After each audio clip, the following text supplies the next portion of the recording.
Hello everyone, welcome to part 2. Before we begin, hey race a brief recap of part 1.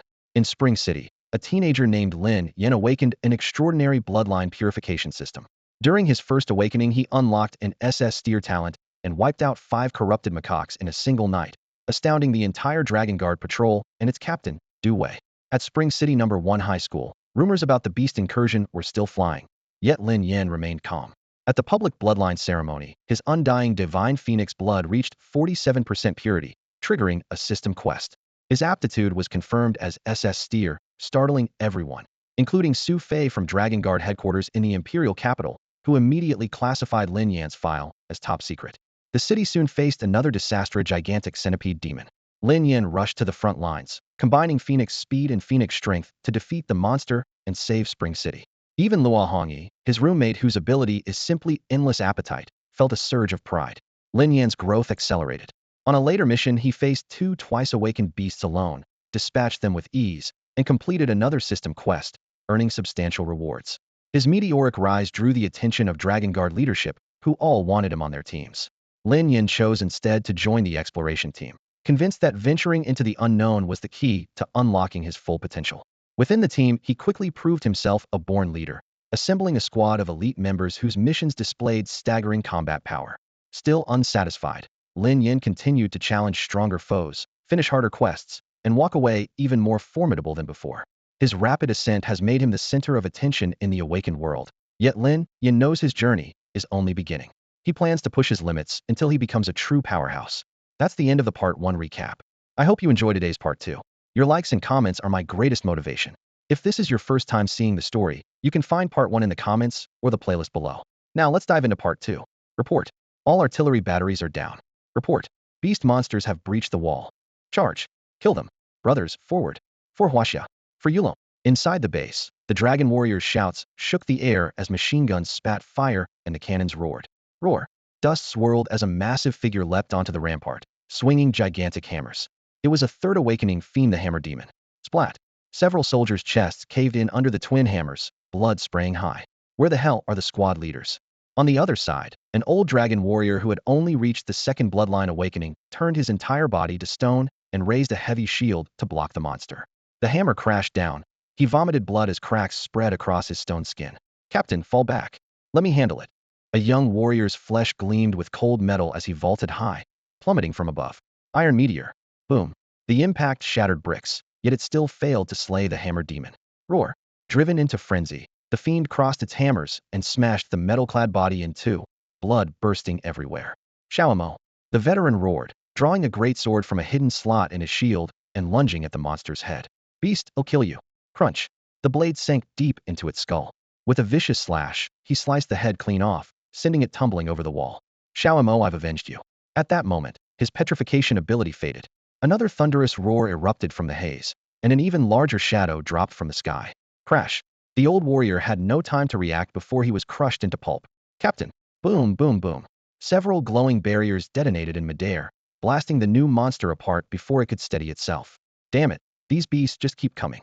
A dragon warrior battling on the ground formed seals with one hand, sending a burst of radiant energy to obliterate the stragglers on the wall. Watch out, Commander.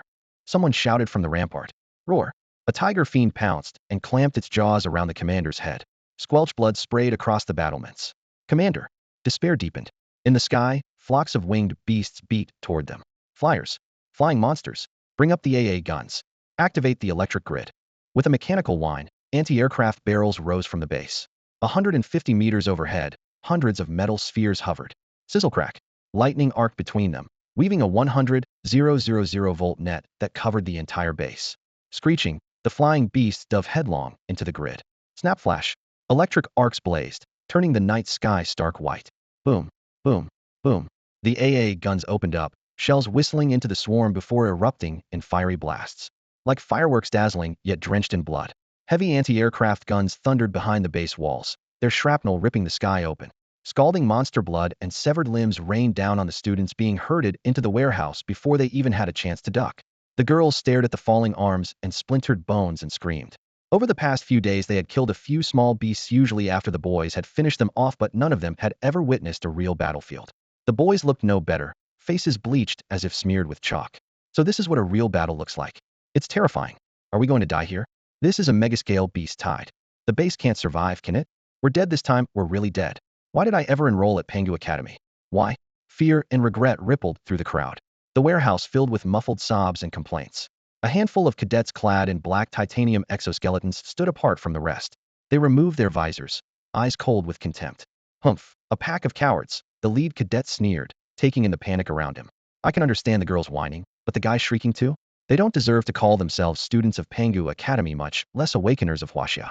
Jingwu lifted his chin and added a chilly jab of his own. Before he finished, Qi Yishan elbowed her way forward. What did you just say? Who are you looking down on? I've killed more beasts than you have. Oh, right, my apologies, Jingwu drawled. What I meant was even the girls in our class outshine this lot. Of course, I'm no match for you. Ha ha. He threw back his head and laughed, eyes sweeping the room in triumph. His words landed like a grenade. Every student nearby glared at him. What did you say? The crown prince, clad in silver armor, stepped forward with the Dark Emperor at his side, fury blazing in their eyes. Such mockery was an unbearable insult. Lin Jinhao planted himself beside Jing Wu, shoulders squared. If your ears don't work, I can repeat it for you. Fine, very well. The crown prince's voice dropped to a growl as his aura flared. Supporters closed ranks behind him. This time, the insult targeted everyone. Fight. Then let's fight. Think we're afraid of you? Jing Wu and Lin Jinhao's blood surged. The 300 students of their class unleashed a force that met the thousands surrounding them heated. Just as the powder keg was about to explode. Fight, huh? If you want to fight, take it outside and fight the beasts. A roar shook the warehouse from somewhere behind Jing Wu. In an instant, the boiling anger scattered like leaves in a gale. Every heart lurched. The crown prince wheeled around, eyes wide, staring at a figure encased in black armor, power rolling off him in waves. A second bloodline awakening. Lu Wang. Jing Wu spun around, the light flashing across his face. The warehouse reeked of gunpowder. Several groups of students glared at one another, yet none dared move under Lu Wang's intimidating gaze. Jing Wu knew that even if a fight broke out, his teammates tempered by Lin Yan's brutal training and versed in squad tactics would hold their own, but Lu Wang's presence made peace far more likely. To his surprise, Lu Wang shot him an icy look. Weren't they on the same side? Lu Wang's eyes slipped past him and locked onto the crown prince in the dark air. Being stared down by a peer who had reached a second awakening made the two seethe, yet the gap in strength left them faintly uneasy. After a brief hush, Lu Wang's voice exploded beneath the tin roof. What's the use of huddling here, cursing your fate? What good are tears? What good is infighting? If you've got guts, go kill the beasts. The room fell silent. Someone muttered sourly, easy for you. You've had a second bloodline awakening, and you're wrapped in titanium alloy armor a tier 2 beast can't pierce. We've awakened only once. All we've got are standard issue rifles. How are we supposed to fight? You're just jealous. Lu Qiao puffed out her cheeks and made a face. Our strength and our armor didn't fall out of the sky. Lin Yin deserved credit, but most of their edge was earned with sweat and blood. Remembering that, Lu Wang ruffled his sister's hair and softened his voice. Forget these sourpusses, sis. If they want to be cowards, let them. We're going to defend our home. Right. Lu Qiao chirped, making another face at the crown prince's group. Lu Wang strode to the doors, pressed both palms against the steel, and thundered. Our class, listen up. If you'd rather hide, stay. If not, follow me. We're hunting beasts. Hell yeah. I'm sick of those monsters. Someone roared. Damn right, I'm in. Lin Brothers' squad has no cowards. If we die on the battlefield. We girls aren't any softer, count me in. The entire class surged in behind Lu Wang, murderous intent rolling off them. Wait as two. Duanmu Yilin and Ran Haochuan caught up. As class rep, Duan Miss Move pulled her classmates along. Haha, perfect. Let's butcher every last beast out there. Lu Wang laughed, then shoved the doors wide open. Bang. Metal groaned. Black rain poured down, and the air stank of blood. Squads of soldiers in black armor sprinted toward the city wall through the crimson downpour. Humph, idiots, the crown prince sneered, arms folded. A beast tide that even a dragon tamer can't stop, and they think they can make a difference? At the threshold, Duanmu Yilin and Ran Haochuan glanced back at him. It still beats waiting in here to die. Then they vanished into the rain. The crown prince ground his teeth as he watched them disappear. Duanmu Yilin, Ran Haochuan, you too, the dark prince scoffed. If they want to die, let them. Once they're gone, the 4 great houses of the imperial capital will be down to just us, and before long the city will belong to only 2 families. Huh. The crown prince snorted impatiently. Fine, let them march to their deaths. ITLL buy us time for reinforcements. With a wave of his hand, the iron door slammed shut. Dust billowed through the narrow, dim storeroom, and the air grew stifling. In the sudden silence, Lin Yan's infuriating face barged into the crown prince's thoughts. The clown had dared oppose him. A cold grin tugged at his lips. Lin Yan, if you didn't make it back to base before the beast tide, those animals have probably gnawed you to the bone. A dancing clown like you deserve no better. As for the fools who follow you, let them die on their own. At that moment, atop the city wall, we can't hold. Sector 3 is about to fall. Sand whipped about as a dragon rider, eyes bloodshot, roared the warning. The parapet bricks were shredded, rebar jutting out. Dark red blood seeping from the crackshitier beasts that had undergone a second bloodline awakening were swarming there. Ready the explosives. The second they climb up, blow them back down. Boom. Bundle after bundle of charges detonated among the crenellations, hurling the lunging beasts backward in flames and shockwaves. But their black armor-like hides showed only a few scorched streaks. Snarling, they drove their claw blades into the wall again. Beasts past a second awakening had bodies like forged steel and could wield elemental powers ordinary explosives couldn't kill them. Explosives are almost gone. Explosives are almost gone. A frantic voice crackled over the comm. Where the hell are our reinforcements? Another dragon rider's helmet was ripped open, a bloody hole in his forehead streaming, yet he still clutched the comm and bellowed. Command center. Fresh from a support sortie, Peng Fonghai staggered through the doorway. Hearing the plea for help, he spun to charge back out then froze before the holographic tac screen. From Sector 3 a squad in silver-gray titanium exoskeletons was sprinting in perfect formation. More than 300 fighters. When did we keep that many troops in reserve? A spark flashed through his mind. A wealthy class had once bought out every new suit in the armory that had been students from Pangu Academy. Damn it. Why aren't those kids sitting tight in the safe zone? Peng Fonghai slammed a fist on the console and shot into the air towards Sector 3. No matter how dire the situation, he had never intended for these teenagers to fight. They were China's future. They could not die here. Get back. All of you, get back now. His howl was shredded by the howling wind, lost amid cannon fire and beastly roars. Before he could reach the wall, Lu Wang's team had already slammed Hedon into the beasts. Brothers, show your blades. Lu Wang thrust out his arms. The exoskeleton's joints clacked, and a gleaming long sword snapped free. Swish. The blade's arc cleaved the night, and a lurking monster was split clean in two. Lightning crackled along the cut thunder slash. Crack. Two more beasts beside him were blasted several meters away, convulsing as they hit the ground. Thank you. The rescued dragon rider stammered, still trembling. Through the visor, he couldn't see Lu Wang's face, only hear the heavy breathing within the helm. Lu Wang hauled him to his feet, eyes locked on the onrushing horde. Yeah, we're from Brother Lin's class. He's not here, so I'll kill the beasts for him. Lin Yan's unit? The guard atop the wall froze. He had never heard of a combat squad by that name. Had the base just created a new formation? And who exactly was Lin Yan? While he puzzled over it, his gaze slid to the foot of the wall, where a dozen teenagers, still raw with youth, were charging in formation. In a flash, he remembered the jokes about a rich kid student platoon, and his heart lurched. He blurted, "Are you students?" Among them, a black-armored boy who had just lopped off a monster's head with one swing of a greatsword looked up calmly. No ordinary titanium exoskeleton could kill a high-tier beast in a single stroke. That meant the boy had already reached a second bloodline awakening. How long had he even been in school? And he had already crossed that threshold. The soldier couldn't help asking, "Are you this year's top freshman?" The boy, Lu Wang, grinned. "Hardly. Brother Lin is way stronger than I am. He's the real number one." He glanced toward the wilderness beyond the walls. Lin Yan still hadn't returned or sent word, yet Lu Wang wasn't worried. Had watched Lin Yan fight a Yaoxian Hedon. Unless another Yaoxian showed up out there, nothing could happen to Lin Yan. Lu Wang flicked crimson droplets from his blade and was about to charge again when steady footsteps sounded behind him. Peng Fanghaith, commander of the Imperial Capital's Bohai base, one had arrived. He raised his hand, a cyan rune flaring in his palm. Whoosh, whoosh, whoosh. Dozens of arrows of condensed blue light ripped through the air, shredding the onrushing beasts. Amid dying roars, hundreds of monsters clawing at the wall were pierced through, blood spraying like rain. The black-armored students fighting on the line looked up. The commander. He's making a move. Is he telling us to fall back? Someone muttered. When the arrow storm ended, Peng Fonghai lowered his hand, his hawk-like gaze locking on Lu Wang. He sensed the surging energy inside the boy, a second bloodline awakening. There was no doubt this student had led his classmates out of the warehouse. Commander Lu Wang's voice tightened under that gaze. Peng Fanghai's face was granite. He pointed to the distant supply depot. "Return. Commander." Lu Wang called urgently. "Return." Peng Fanghai's voice cracked like thunder. "This is no place for you. A second awakening means nothing. This is a battlefield. It's a soldier's duty. You are students. You belong in the warehouse." The weight of his killing intent slammed into Lu Wang's chest, making it hard to breathe. Still, Lu Wang gritted his teeth and lifted his head. "Sir, we volunteered. We're willing to fight for the base." "That's right, Commander," a female student shouted. "We won't cower in a warehouse at a time like this. Better to die here than be driven back." More students echoed, eyes shining with the same resolve and fearless defiance. Peng Fonghai stared at the unruly youths, a mix of anger and helplessness churning inside him. Their rebellion was giving him a splitting headache. After a long pause, he closed his eyes, lifted his head, and murmured, "Stay safe." With that, his wings beat once, and he vanished into the clouds.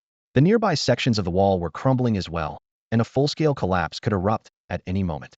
The black-armored students stared after Peng Fonghai, stunned for a heartbeat before thunderous cheers exploded. Great, the commander said yes.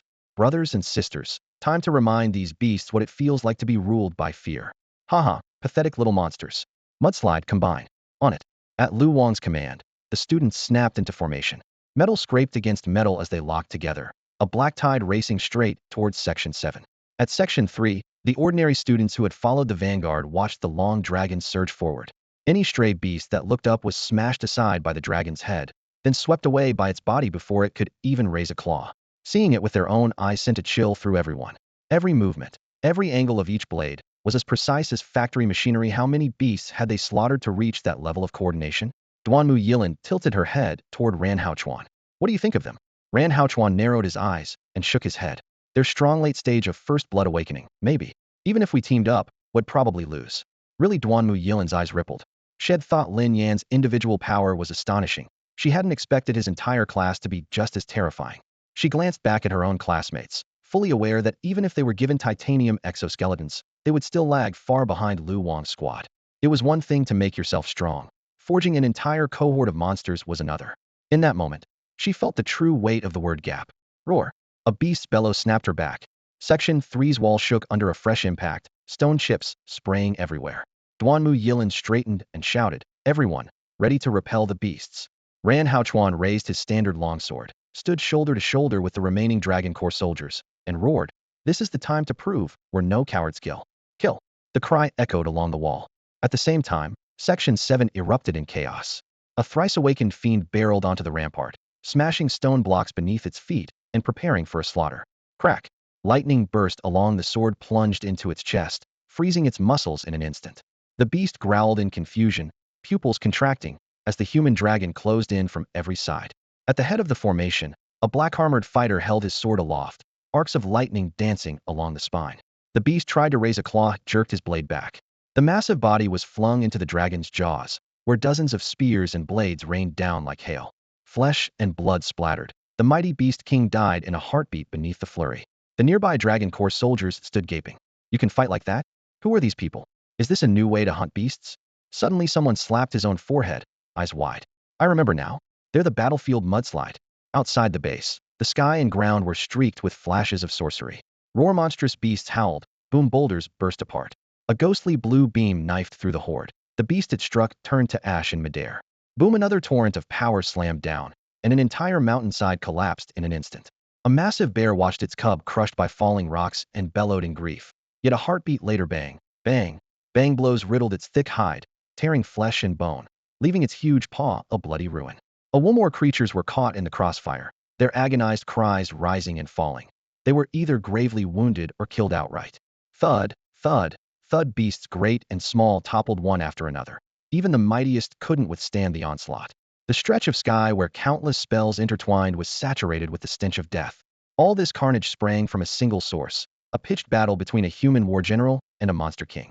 When fourth-stage bloodlines clash, lesser creatures stand no chance. Even a stray shockwave means certain death. The place where general and monster king fought had become a true forbidden zone for life. Deep in that killing ground, Chu Xiong faced a thick-bodied python. The serpent, already a latest-stage monster king, boasted blood more than 80% pure. Black scales armored it like plate, its coiled bulk rising like a stone pillar. A whip-like tail lashed the air, while dark cyan light condensed into shields that blocked every one of Chu Xiong's strikes. Were Lin Yan here, he would have cried. Isn't that the azure-scaled snake from Chuncheng, just supersized? Yet this creature far surpassed that one in girth, scale thickness, and the depth of its coloring. His humans must die? The giant python flicked its tongue, the four crude words dripping cold intent. Chu Xiong gulped for air, blood seeping from the trembling hand that gripped his sword. The brute never tires, and it's bleeding my power dry. Dread weighed on him, and one detail nagged at his mind. A monster king awakened 4 times should already have a human form and fluent speech. Yet this snake never shifted, and could only repeat, humans must die. Chu Xiong even wondered if the entire beast tide had been stirred up by monsters who had lost their minds. Fighting like this was a death sentence. Boom.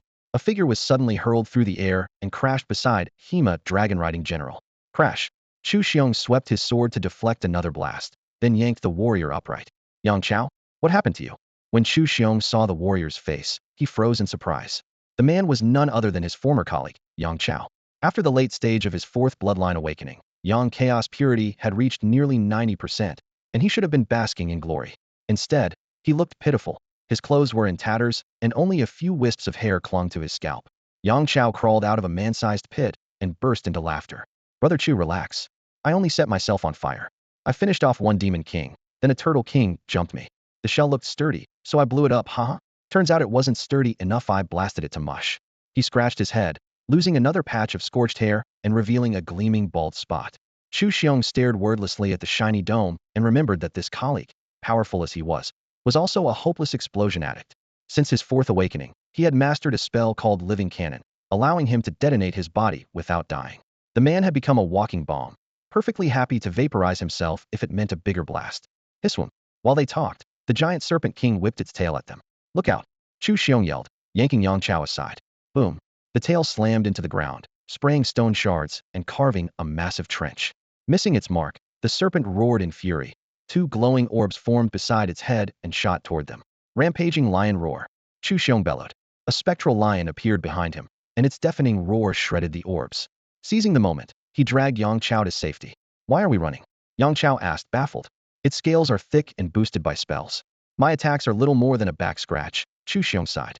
He fixed his gaze on Yang Chao. Can you still explode? I can. Before he could finish, Chu Xiong charged forward with him in tow. Go boom, Yang Chao. Whoosh. With perfect aim, Chu Xiong hurled him straight into the serpent's gaping maw. The monster instinctively snapped its jaws shut. Boom.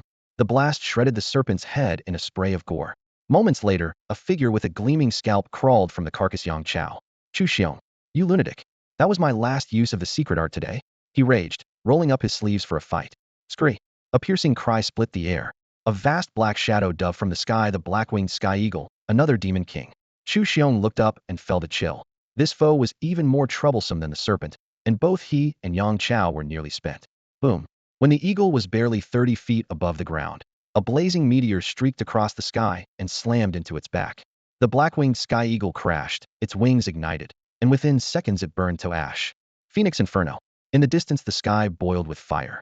A lone figure, twin wings blazing like scimitars, tore through the air. The fiery meteor that had ripped open the clouds a moment earlier had been his strike.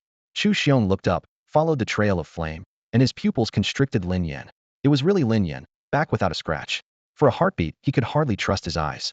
Chu Xiong, who's our new teammate. Seeing Lin Yan for the first time, Yang Chao glanced upward, assuming another officer had arrived, and whispered the question. Chu Xiong shot him a look, his voice edged with disbelief. You don't recognize him? Yang Chao managed a sheepish grin.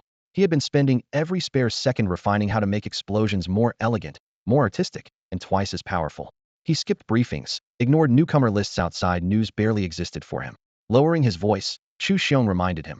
That's the kid who caused an uproar in the capital half a month ago, the one Pangu Academy admitted on special grounds. Oh, that guy? Yang Chaos' eyes went wide. Back then, the announcement that Lin Yan had earned a special slot at Pangu Academy had exploded through Yulong headquarters Sinpar with a blast radius of Yang Chaos' own research. Walk out of any office, and people were asking about Lin Yan. Unfortunately, his file was locked behind SS-level encryption. Beyond the name, no one knew a thing. Interest faded, and, like everyone else, Yang Chao moved on. Now, with Chu Xiong's nudge, that once ubiquitous name flooded back. He stared up at the airborne figure and suddenly shouted, Hold on. You're really a freshman at Pangu Academy? How old are you? Lin Yan was already diving. At the question, he cocked his head. 18. Why, senior? Gah. Yang Chao clutched his chest, nearly coughing up blood. 18, 3 bloodline awakenings? Apparently the world had sprinted ahead while he was locked in his lab. Chu Xiong patted his shoulder, half joking, half consoling. Shocking, right? I felt the same. I keep heart medicine on me, now spend too much time around him, and your ticker might quit. Still baffled, Yang Chao swept his eyes over Lin Yan. Lin Yan, what's with the situation? At that moment, Lin Yan was carrying a girl under each arm. His uniform was shredded, but his gaze was steady. In his right hand, he held a thick vine. The trailing end bound a man in a Yulong uniform, blood on his lips, nearly unconscious. Touching down, Lin Yan gently set the two girls on the ground and spoke in a low, firm voice. They were kidnapped by the Demon King. I rescued them. As for him, his eyes went razor cold as a Dongri spy. This entire beast tide was their plan. What? Chu Xiong and Yang Chao exclaimed in unison, instantly fixing on the bound captive. The man's face was ashen, blood dripping from his chin, chest barely rising. Lin Yan, this affects international relations. Be careful. Chu Xiong stammered, shaken. Are you absolutely certain? Lin Yan's gaze burned like a brand. His voice landed like a hammer. I stake my name on it. He's a Dongri spy, and their people unleashed this beast tide. Interrogate him, and you'll have all the proof you need. Lin Yan locked eyes with them, his voice unwavering. Fine. I believe you. Chu Xiong nodded, seizing the captured spy before turning to Lin Yan. Since you're back, why not return to base and see your classmates first? Lin Yan shook his head, fingers tightening around the Azure Fiend's sword. The blade trembled in his palm as he glanced up. Several demon kings still prowled the cloud banks, unrestrained by the dragon riders. Narrowing his eyes, he said quietly but firmly, I'm not going back. Right now, I just want to kill monsters. Whoosh. Before the words had faded, he shot skyward in a streak of crimson light, heading straight for the circling demon king. Director Chu, get those two back to base. Lin Yan's shout drifted down from above, his silhouette already in the beast's face. Lin Yan. On the wall, Yang Chaos' heart tightened. The kid might have 3 awakenings, but the gulf between the third and fourth was a chasm, and that was a demon king. Was he charging to his death? Yang Chao spread his wings to follow, but Chu Xiong clamped a hand on his shoulder. Yang Chao turned, baffled, only to see Chu Xiong point skyward with a faint smile. Just watch. Don't get in Lin Yan's way. In his way? Yang Chao Froza himself was a latest-stage 4th awakening dragon rider. Boom. Their exchange was drowned out by a dull crash. A massive simian arm thudded into the ground beside them, sending dirt and gore everywhere. The Crimson Ape King's arm. Yang Chao blurted. Lin Yan had already struck his mark. They looked up. Roar. The one-armed Crimson Ape King howled, its red fur bristling like steel needles, all of them lancing toward Lin Yan. In that instant, scarlet flames burst around him. Fur incinerated on contact, the blaze swept on, wrapping the Ape King in a heartbeat. For the first time, the high-tier Demon King shrieked in terror, thrashing inside the phoenix flame. Boom. A few breaths later, the massive body was nothing but charred rubble falling from the sky. Watch out, Lin Yan. Yang Chao roared. More than a dozen giant bird fiends, each the size of a sailing ship and empowered by a 3rd awakening, plummeted from the clouds. Aerial combat with them was no safer than battling a demon king. SHHK hovering midair, Lin Yan raised his sword. The Azure Fiend's sword traced a crescent arc, its edge ringing like a dragon's cry. Scree. The heavens split as a flash of icy light swept through, shredding the flock into a rain of blood.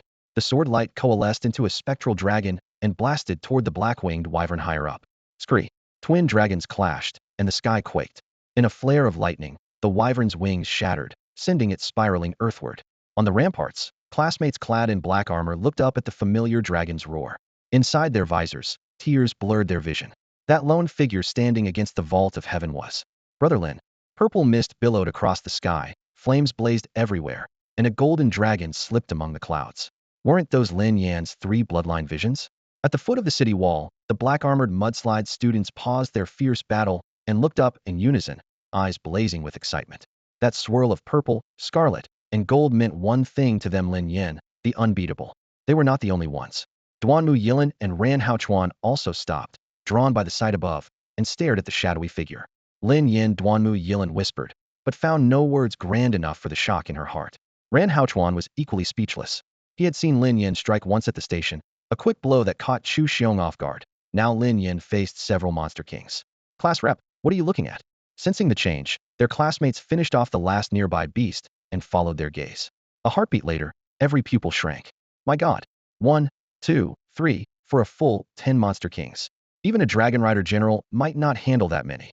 High in the air, 10 monster kings loomed like black storm clouds, while a lone human wrapped in crimson fire seemed as small as an ant. Wait, they're hunting someone. Who is that? A sharp-eyed student recognized the familiar face and felt his heart lurch. Most could only see a single flame-shrouded figure fighting a ring of kings. Even if he's a dragon rider general, this is too much. Generals awakened 4 times, but so have those kings. Regret and respect flashed in every eye. Perhaps the heroic guardian of Bohai Base 1 was about to fall. Roar. The beast's furious bellow shattered their reverie as the tide crashed against the wall for a second assault. After one last glance at the slim figure swallowed by gigantic monsters, they drew a deep breath and turned to face the climbing beasts. None of them knew that an ant can still devour an elephant. Above the clouds, the azure demon's sword in Lin Yan's grip glowed with a cold blue radiance. Pointing its tip, he faced 10 monster kings spread in a half-moon arc. These kings were different from any he had met before. Their eyes were vacant, like beasts that had never gained reason. RORSCRE. 10 simultaneous cries split the sky. Lin Yan's heart tightened. So the Dongri nation's beast-rage device could drive even monster kings mad. Roar. Suddenly, a giant lion over 50 meters long, its fur snow-white, burst forward. For pillar-like legs pounded the air, raising howling shockwaves as it charged straight at Lin Yan. A lion's paw flashed downward, claws keen as lightning, ripping the air apart. Windborn divine flame, Lin Yan muttered. Fire surged beneath his skin, engulfing him in a blazing shell. He raised the Qingyao sword across his chest and flicked the tip upward. Clang. Steel rang against claw, sparks spraying as the strike was forced back. Roar. The white lion's fury boiled over. Its talons pressed harder, sinking into the sword's fiery edge. Every strand of its fur bristled, white lightning coiling along each hair before flooding down the paw toward Lin Yan. So it's gifted with thunder magic too, he murmured, driving a knee into the beast's chest and knocking it several yards away. A rune on his sternum flared. Longing. A shrill note, like a dragon's cry. Longing. The flying dagger burst from his body and punched through the lion's left side, carving a fist-sized hole. Blood soaked its snowy mane, but the creature twisted its head at the last instant, sparing its heart. Lin Yan noted the move and sighed. These demon kings had not been robbed of their wits. The other demon kings had been watching, now none held back. A dozen figures lunged together, and the sky split into a chaos of lightning, tidal waves, searing flame, and howling wind, all converging on Lin Yan. Wounded yet unbowed, the white lion charged again. 3,000 thunders. Above it, storm clouds coalesced in a heartbeat. A waterfall of lightning crashed down, white bolts shattering stone and rending the mountain. In mid-battle, the beast actually broke through, stepping into the pinnacle realm of a demon king. 10 demon kings closed in. Lin Yan's face stayed calm. He held the Qingyao sword before him, while Longyin hovered at his flank, its point glinting, ready to strike. One sword, heaven and earth tremble. Boom. The Qingyao sword hummed like rolling thunder. A wall of sword light ripped across the battlefield. Bang, bang, bang. Multicolored spells slammed into the barrier, each muffled and stopped cold. Roar. The white lion pushed its aura to the limit, lightning dancing through its fur. 1,000 bolts fell in unison, bleaching the sky with blinding radiance. Crack. The thunderstorm hammered the wall of light. Fractures spread, then it shattered. Howling with excitement, the lion forged a river of pure white lightning beneath its paws and hurtled forward, the rolling thunder shaking heaven and earth. Lin Yan's eyes narrowed. Hum. Behind him, violet chi burst forth. The phantom of a white tiger with violet eyes reared up, then merged into the Qingyao sword. The spirit-grade blade trembled, its blue surface turning deep violet, barely containing the feral power within. Gripping the hilt with both hands, veins standing out along his wrists, Lin Yan unleashed that power. Violet light flooded the field. Purple zenith blade that shatters mountains and rivers. Boom. A torrent of violet sword light exploded outward like an inverted galaxy, sweeping toward the white lion. In its wake, the sky the lion had painted white was instantly drowned in a boundless purple sea. White thunder roared, overwhelming and absolute. Bolts burst across the sky like a raging torrent. The instant they spilled over, the entire mountain range vanished beneath them. Peaks shattered by the inch, and countless fiend beasts were vaporized in the blinding light before their ashes could even drift away. Yet the violet sword light was even more tyrannical. Amid wind and thunder, the white lightning that seemed able to destroy everything folded the moment it met that blade, like rowdy children silenced by a stern parent. The blinding river of lightning collapsed with a buzz, while the violet sword light split the heavens, drilling through the white lion fiend's eye and bursting out between its shoulders. Blood sprayed as the lion crashed to the ground before the purple glow had fully faded. Below, a dragon rider captain who had just burned the last of his chi to kill an insectoid beast king felt his heart lurch as the lion's corpse plummeted from the sky. The aura of a latestage, fourth awakening beast king hit him square in the face, several times stronger than the early fourth awakening insect he had just slain. He reflexively raised his blade, only to watch the lion whimper twice and die on the spot. Dead already? Circling the body, he saw it had been cleaved clean in two from head to tail. The cut gleamed like a mirror, making him gasp. To bisect a latestage beast king with one stroke, the attacker had to be either a fifth awakening dragon immortal or one of the few masters at the very peak of the fourth awakening, and none of them were on base right now. Which comrade could have wielded such terrifying power? Uneasy, he looked up. Flames rolled across the sky like an ocean while a single violet arc, blazing with heat, punched through 3 beast kings in swift succession.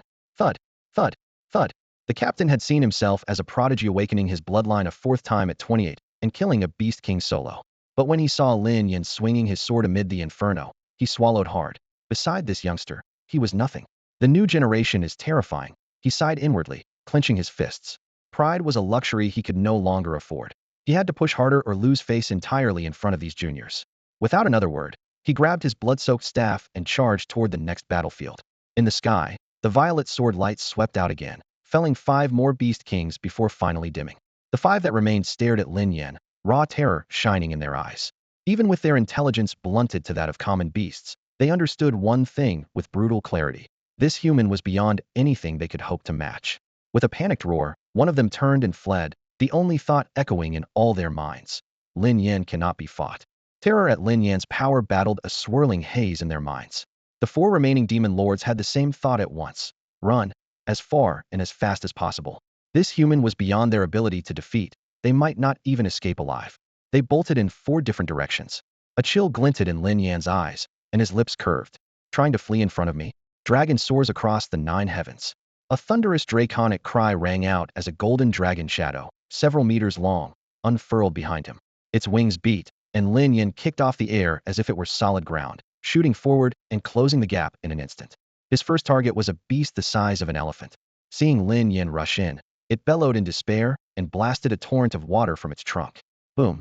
The stream never reached him. The divine phoenix flame rising from his skin vaporized it on contact. Grinning, Lin Yan leveled the Qingyao sword across his chest. A dragon's roar shook the sky. Dragons chant 3,000 swords. Roar. Sword light poured down like a waterfall, shredding the creature into pulp. Without losing momentum, the blade swept on, carving the remaining 3 beasts to pieces before they could even think to defend themselves. When the final gleam faded, only a massive dog demon remained, its body torn and bleeding, yet still upright. Impressive hide, Lin Yan remarked, raising his sword to finish it. Suddenly the dog's eyes cleared. It snapped its head up and barked frantically. Woof! Mercy! Spare me, please! Woof! Lin Yan paused, startled that the creature could beg. In that heartbeat, its form twisted into a half-human figure with dog ears, battered and bleeding. It dropped to its knees in midair. Have mercy, I beg you. You're still lucid? Lin Yan asked in surprise. Tail wagging, the dog demon whimpered, Yais. You were so terrifying that I snapped out of it. I won't disturb humans again, just let me live.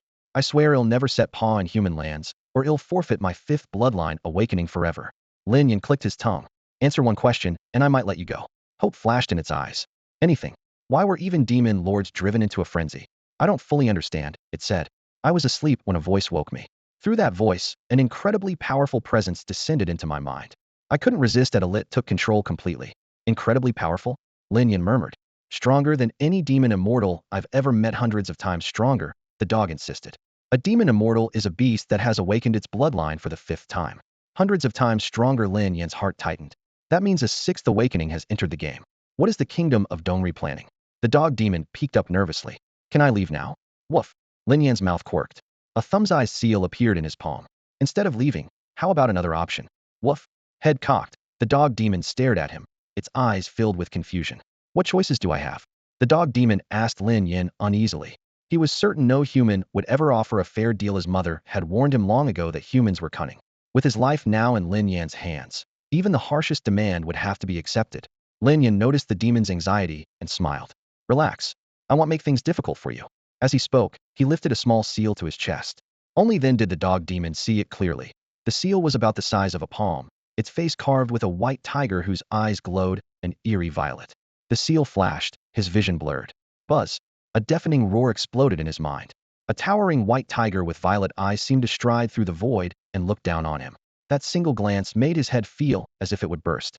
The presence was far more terrifying than the hidden giant he had sensed earlier. It was the innate king every beast must revere. Gasping, the dog demon wrenched himself from the vision and stared at Lin Yan in terror.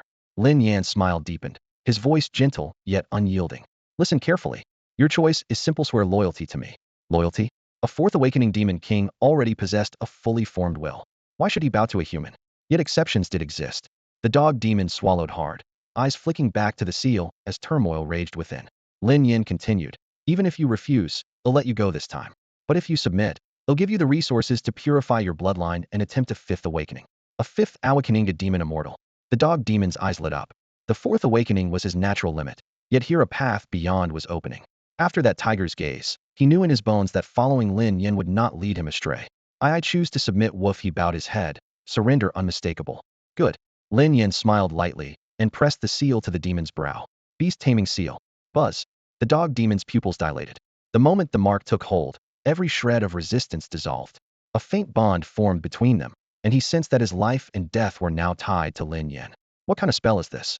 Startled, he glanced at the seal, but the violet-eyed tiger no longer affected him. Lin Yin tucked the seal away and said, "The beast taming seal, just an extra layer of insurance." The dog demon nodded, then asked, "Master, why do you need my loyalty?" Lin Yin patted his shoulder. "First, show me your true form." "All right, woof." The dog demon crouched, demonic power surging. In an instant, he transformed into a giant hound more than 20 meters long. Lin Yin gave a satisfied nod and vaulted onto his back. Lounging comfortably in the thick pile of fur, Lin Yin stretched with a grin. Dogs are man's best friend, after all. I could use a mount while I'm in the imperial capital. Do you have a name? If not, they'll give you one. He sat up as he spoke. The canine demon dipped its head obediently, tail swishing in silence. "Please grant me a name, master." "Woof." Lin Yin rubbed its head and thought aloud. "You're a dog, and you're my second mount. Your big brother is Wang Xiaohu, so how about Godan?" The demon's ears twitched. 3 black lines of exasperation seemed to appear on its forehead. "Master, I think Wang Ergo sounds much better, woof." Lin Yin burst into laughter and slapped his thigh. "Right. Godan did sound awful. Wang Ergo it is." Wang Ergo's tail stiffened. His master's naming skills were truly unimpressive. Ding. System prompt. "Congratulations, you have subdued a monster king-class beast and named it Wang Ergo. Reward: Golden Holy Dragon Bloodline Purity 3. Lin Yin opened his system panel. Sure enough, his bloodline purity had risen by 3. He wasn't surprised if taming a beast always boosted purity this much. Leveling up would be far too easy. He closed the panel, shook his head, and pointed at the rampaging monsters below. "Ergo, see them? Go clean up the mess." Woof. Man and hound unfurled their wings at once, diving in twin streaks of black and crimson light. On the distant city wall, the students had just stabilized their defensive line. They looked up, hoping to watch the battle in the sky, only to find that both the combat officer and the monster king had vanished. Where did that officer go? He's just gone. Heads craned in every direction until someone shouted, "Look! Over there!" A massive shadow was plummeting from the cloud-sized giant dog, the very monster king that had been attacking the officer. And standing proudly on its back was that same officer. "He's not being kidnapped by the monster king, is he?" A male student blurted. Smack. The girl beside him slapped his arm. "Nonsense. A combat officer would never bow to a beast. Then why is he riding it?" The boy grumbled, rubbing his head. The girl thought for a moment, then declared, "Obviously, the monster king has been subdued and is now his mount." Taming a monster king as a mount? Which officer is that powerful? Could it be Long Zhan, #1 on the officer rankings? While the average students speculated wildly, Duanmu Yilin and Ran Haochuan were far more stunned. They knew that man wasn't some legendary dragon-riding officer. He was Lin Yin, their classmate, the same age as they were. "Class rep, you're from one of the imperial capital's 4 great families," a student pressed Duanmu Yilin. "Do you know that officer?" Duanmu Yilin froze, unsure what to say. Ran Haochuan chuckled darkly. "You really want to know? Pinch your philtrum first so you don't faint, then get ready for CPR." The students inhaled sharply. "Is it that serious?" "Vice rep, just tell us we can handle it." Ran Haochuan looked up at the figure in the sky, a devil-may-care smile on his face. "You all know him already. Special admit to Pangu Academy, Lin Yin." Buzz. Every student's heartbeat stopped at once. "What?" For a heartbeat the ramparts went silent. Then a thunderous outcry exploded from the teenagers on the wall. The cadets of Dragon Rider Unit 3 almost shredded their vocal cords, and soldiers from nearby units craned their necks to see what was happening. The students, however, ignored the curious stares. News this outrageous left no room for composure. A moment ago they had wondered if the figure in the sky belonged to the first battle general's entourage, only to learn he wasn't even a general. Worse, his true identity was Lin Yin, the very Lin Yin who'd stood beside them at the bus stop, their same age. "Vice Monitor, you have to be joking, right?" One boy clutched his chest with one hand and pressed the other to the philtrum above his lip, voice quavering. "Just say yes, and I'll start my own CPR immediately." The classmates followed suit, alternately pumping their chests and pinching their upper lips. "Wait. Don't answer yet, you haven't got the posture right." A girl tried to press her philtrum but couldn't reach her heartbeat under the breastplate. "This is a beautiful kind of misery." Ran Haochuan shook his head, half amused. Just then a faint fragrance drifted by. Duanmu Yilin stepped over, braced the girl's armor with one hand to help her hold position, then looked up at the group. "The Vice Monitor is correct. That person really is Lin Yin, the one you met at the station." Dunamy hearts giving out. "Quick, pinch the philtrum. Anyone carrying nitro pills?" I'm practically hearing my own heart murmur. I urgently need mouth-to-mouth from a pretty girl. After Duanmu Yilin's confirmation, the wall erupted in mock despair. While they'd been boasting about taking down a common beast, Lin Yin, same age, same schoolmate, had turned a demon king into his mount. The gap between people could be terrifying. Ran Haochuan scanned the group, instantly separating the genuinely faint from the fakers. Bang! He grabbed the collar of the boy, begging for mouth-to-mouth. "No kisses available. Want me to fetch a monster for beast-to-mouth instead?" "No. I'm miraculously cured. See, Vice Monitor." Magic. Rolling his eyes, Ran Haochuan released him. The third beast wave is coming. Anyone faking it, cut the act and get ready. After seeing Lin Yan's power, you should work harder unless you prefer drowning in shame. Yes, sir. The students had been flopping on the ground, sprang to their feet, weapons tight in their hands. Still, their gazes drifted toward the distant Lin Yan, part envy, mostly pride. Envy of his strength, pride that he was their classmate. Kill! Someone suddenly shouted. A demon-tainted monkey scrambled onto the battlements, and the student lopped off its head with a single stroke. Bah! These beasts are nothing more than stepping stones on my way to catch up with Lin Yan. He spat, kicking the carcass aside, while thick black blood streamed down the crenellations. Excitement surged through the ranks. The entire class clenched their weapons, their war cries rolling like thunder. That's right. Fight harder. Catch up to Lin Yan. Stand at his side. Kill. Kill. The roar from Sector 3 made the stone blocks tremble. On Sector 16, Lu Wang lowered his binoculars, dark armor marbled with dried crimson. Turning to his classmates, he rasped. Ling slew a demon king while 10 of them surrounded him, and he tamed one for a mount. We're from his class. We can't disgrace him. Right. We won't let Ling down. Breastplates clanged as everyone answered in unison. After only a moment's rest, the mudslide squad plunged back into the Furian's smoke-coked battlefield. Ordinary fiends shattered beneath their charge. When a major beast appeared, Lu Wang's lightning stun froze it long enough for a teammate to split its skull. In minutes they dropped 3 major beasts. 10 students withdrew with injuries, and none were killed. High on the wall, the dragon riders stared in disbelief. A veteran known as the Little Marshal, awakened 3 times, gave a thumbs up. I've served for years and never seen students this fierce. Which class? Someone asked. Chests thrown out, they shouted as one. Ling's class. Farther along the rampart, the fight was still desperate. Sectors 48, 67, and 89 were on the brink of collapse. Boom. Searing white fireballs erupted over those sectors, vaporizing the beasts that had breached the wall. 2 figures streaked through the air and landed amid the carnage. Thank you, we're generals. The newcomers were Chu Xiong and Yang Chao. Chu Xiong nodded. Clear the rubble and reinforce the defenses. The next wave is coming. Orders given. Chu Xiong and Yang Chao headed for base with Jiang Yan, He Ling, and the unconscious Dongri spy Sakura. Touching down, Chu Xiong hoisted Sakura onto his shoulder. Take them to the armory, he told Yang Chao. I'm fetching Commander Peng Fanghai to handle this interrogation personally.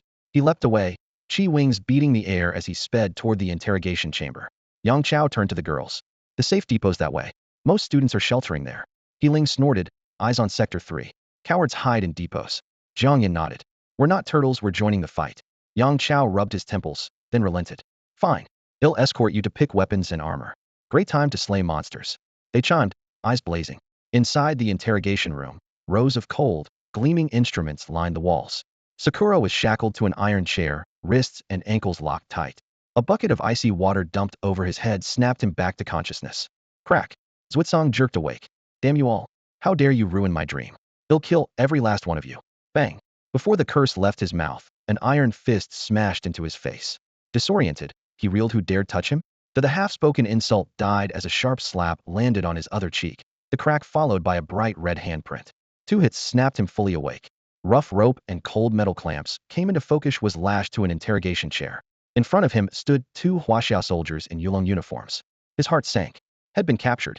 One soldier was rubbing the hand head just used, muttering, "You little Dongri rat, wearing our Yulong uniform? You think you're worthy?" Clearly, he was the one who had slapped him.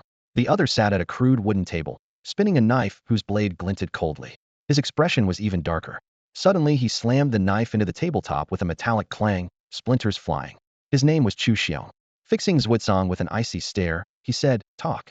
Name, background, your mission in Huaxian. That uniform. Where did you get it?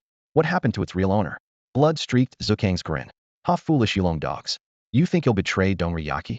Bang. Another fist drove into his jaw, pain nearly dislocating it.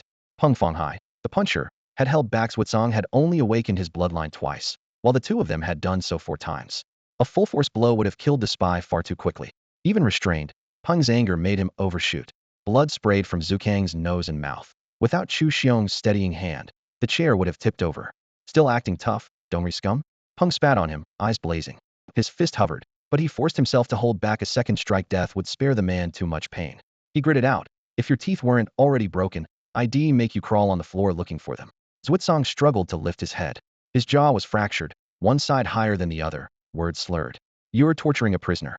"Prisoner?" Peng sneered. "You wear our Yulong uniform and dare call yourself a prisoner? You're a spy. And Dongri knows exactly what happens to spies who get caught. doesn't it? Dongris' reputation in espionage was notorious. It had dispatched countless agents into Huaxia and other nations, and international statistics showed it topped the list of captured spies. Peng reminded him of that fact with a scornful look. The jab hit home. Color drained from Zukang's face in an instant. He knew exactly how spies ended up once they were caught. Death would be a mercy. Even so, Zuotsang lifted his blood-smeared face and let out a low, crooked laugh. So what if you figured out who I am? Think you can squeeze intel out of me? Dream on. I've had professional training. You. Murder flared off Peng Fanghai.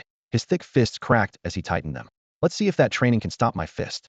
He swung high, the gale from his punch screaming toward Zukang's face.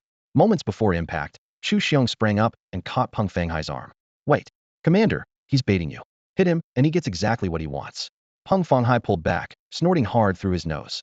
Cowards. Afraid to strike? Zuotsang roared, trying to reignite Peng Fanghai's fury. Peng Fanghai shot him a frigid look. Hoping for a quick death? Not that lucky. A chill raced down Zukang's spine. His chance to die cleanly had vanished. Chu Xiong turned and murmured, Commander, calm down. They hit your bino. One hates them more than you, but that's why you can't lose your head. Stand aside and watch. They'll do the interrogation. He paced his Zuotsang and gave a smile devoid of warmth. Zukang's voice shook. What do you want?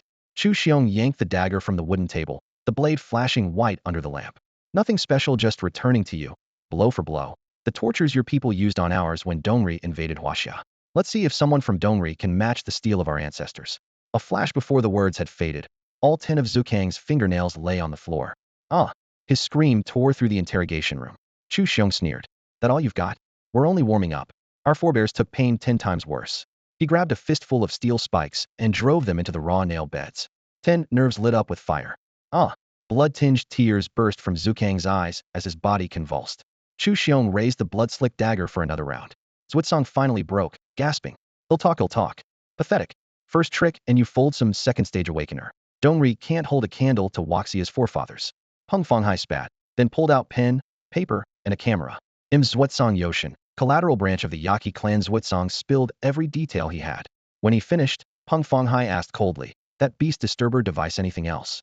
It only lasts half an hour. The enraged beasts go back to normal 1 hour after it shuts down. Humph. Consider yourself lucky. A ribbon of scarlet flame leapt from Peng Fanghai's palm, racing up from Zukang's feet, scorching flesh as it climbed. 10 minutes. Enjoy burning alive. Ah! The shriek echoed through the chamber. Peng Fanghai and Chu Xiong stepped out, leaving Zuotsang to howl inside the blaze.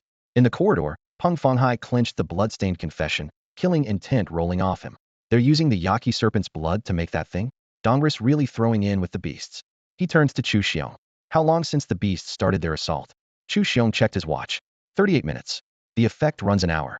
We have to hold another 22. Peng Fanghai narrowed his eyes, knuckles cracking. Where are those immortals who were supposed to back us up? Huaxia's outer harbor. The convoy burst from the dense forest. Haha, I can already see the docks. In the lead SUV, the driver spotted the distant pier through the windshield and laughed with relief. Our contact's waiting. We'll be back in Dongri in no time. These were the Dongri agents who had planted beast-luring devices and sparked the massive stampede. The driver glanced toward the harbor. A gray freighter, holds packed with cargo, sat at the quay, ready to sail. The sight made him sneer. Those Huaxia soldiers are probably lunch for the beasts by now, huh? The spy riding shotgun chuckled, eyeing the dark green trees rushing past. An impregnable defense line? We broke it with one little trick. This land will be Dongris soon enough. Once we join forces with Lord Orochi, even the Yulong Corps will fall in a single strike. They were savoring their escape when... Wait, what's that? A spy in the rear vehicle shouted, pointing skyward. Everyone looked up. A figure drifted down on the window, woman with a face like frost. A long sword crossed her back. Her left hand formed a sword seal, and her white robe billowed in the sea breeze like snow descending to earth. That stern visage was unmistakable. Ning Shuang, one of the true immortals of the Yulong Corps. Gulp. The driver, Sakata, swallowed and fought down his fear. In the next instant, Ning Shuang stood motionless before the convoy, her eyes icy. Screech. Sakata slammed the brakes. Rubber scorched the dirt for 10 meters before the SUV lurched to a halt inches from her. Doors opened. The agents exchanged uneasy glances and climbed out. Immortal Ning Shuang, what brings you here? Sakata forced a smile, wringing his hands as he stepped forward. Cold swept over them. Ning Shuang's gaze locked onto him, freezing him in place. I, Immortal Ning Shuang, what are you doing? A man behind Sakata stammered. They were still wearing Yulong uniforms and thought their cover intact. The woman didn't move. One spy glanced toward the pier, at the freighter waiting to spirit them away. The instant his eyes shifted, Ning Shuang acted. Her left hand seal changed fractionally, and a chill voice fell. So that's where you are. Buzz. From her feet, frost exploded across the ground. Razor-sharp ice spikes burst from the earth. Ah! The spies screamed. They tried to channel their chi, only to find it sealed by the creeping ice. Immortal Ningxuang, what are you doing? Sakata shouted, forcing himself to meet her gaze. Those who trespass in Huaxiao must die. Her tone was flat, devoid of emotion, yet the words made every heart quake. When had their cover been blown? Crack, crack. Horrified, they watched frost race across the dirt, climb their legs, spread over their chests, until it swallowed their entire bodies. What? Sakata and his men stiffened as frost raced across their bodies, locking them in ice. In an instant they were frozen solid, transformed into gleaming statues. Ningxuang Jinxian hovered above them, her voice glacial. Pay for your crimes. Boom.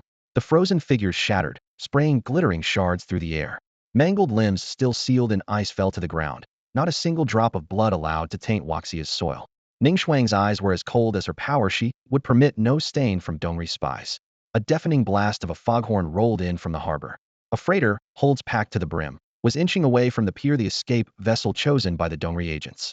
Ningxuang turned into a streak of light and shot toward the docks. The ship had barely left when longshoremen noticed the spectacle.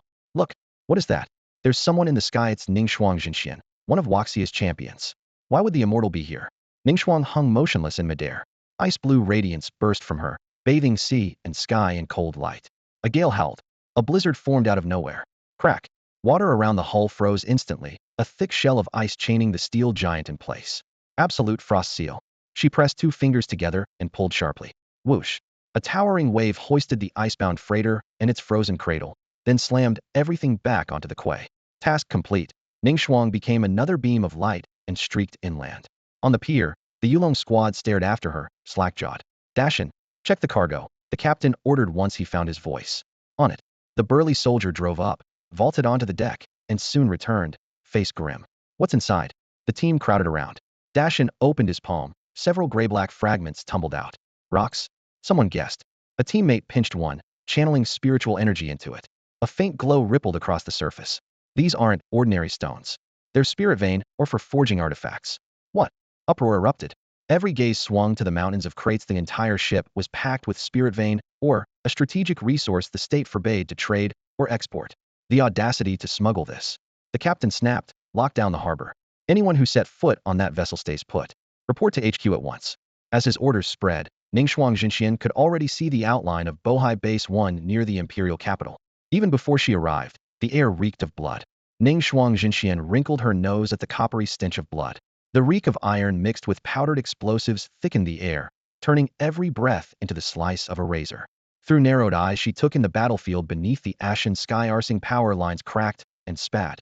Charred flying beasts dropped in clusters, and bursts of spell fire flared bright as noonday sun. Only then did the tension ease from her face. She let out a slow, muddy breath. The base was still standing. Answering the emergency call, she had flown straight from the East Sea to the Bohai Gulf.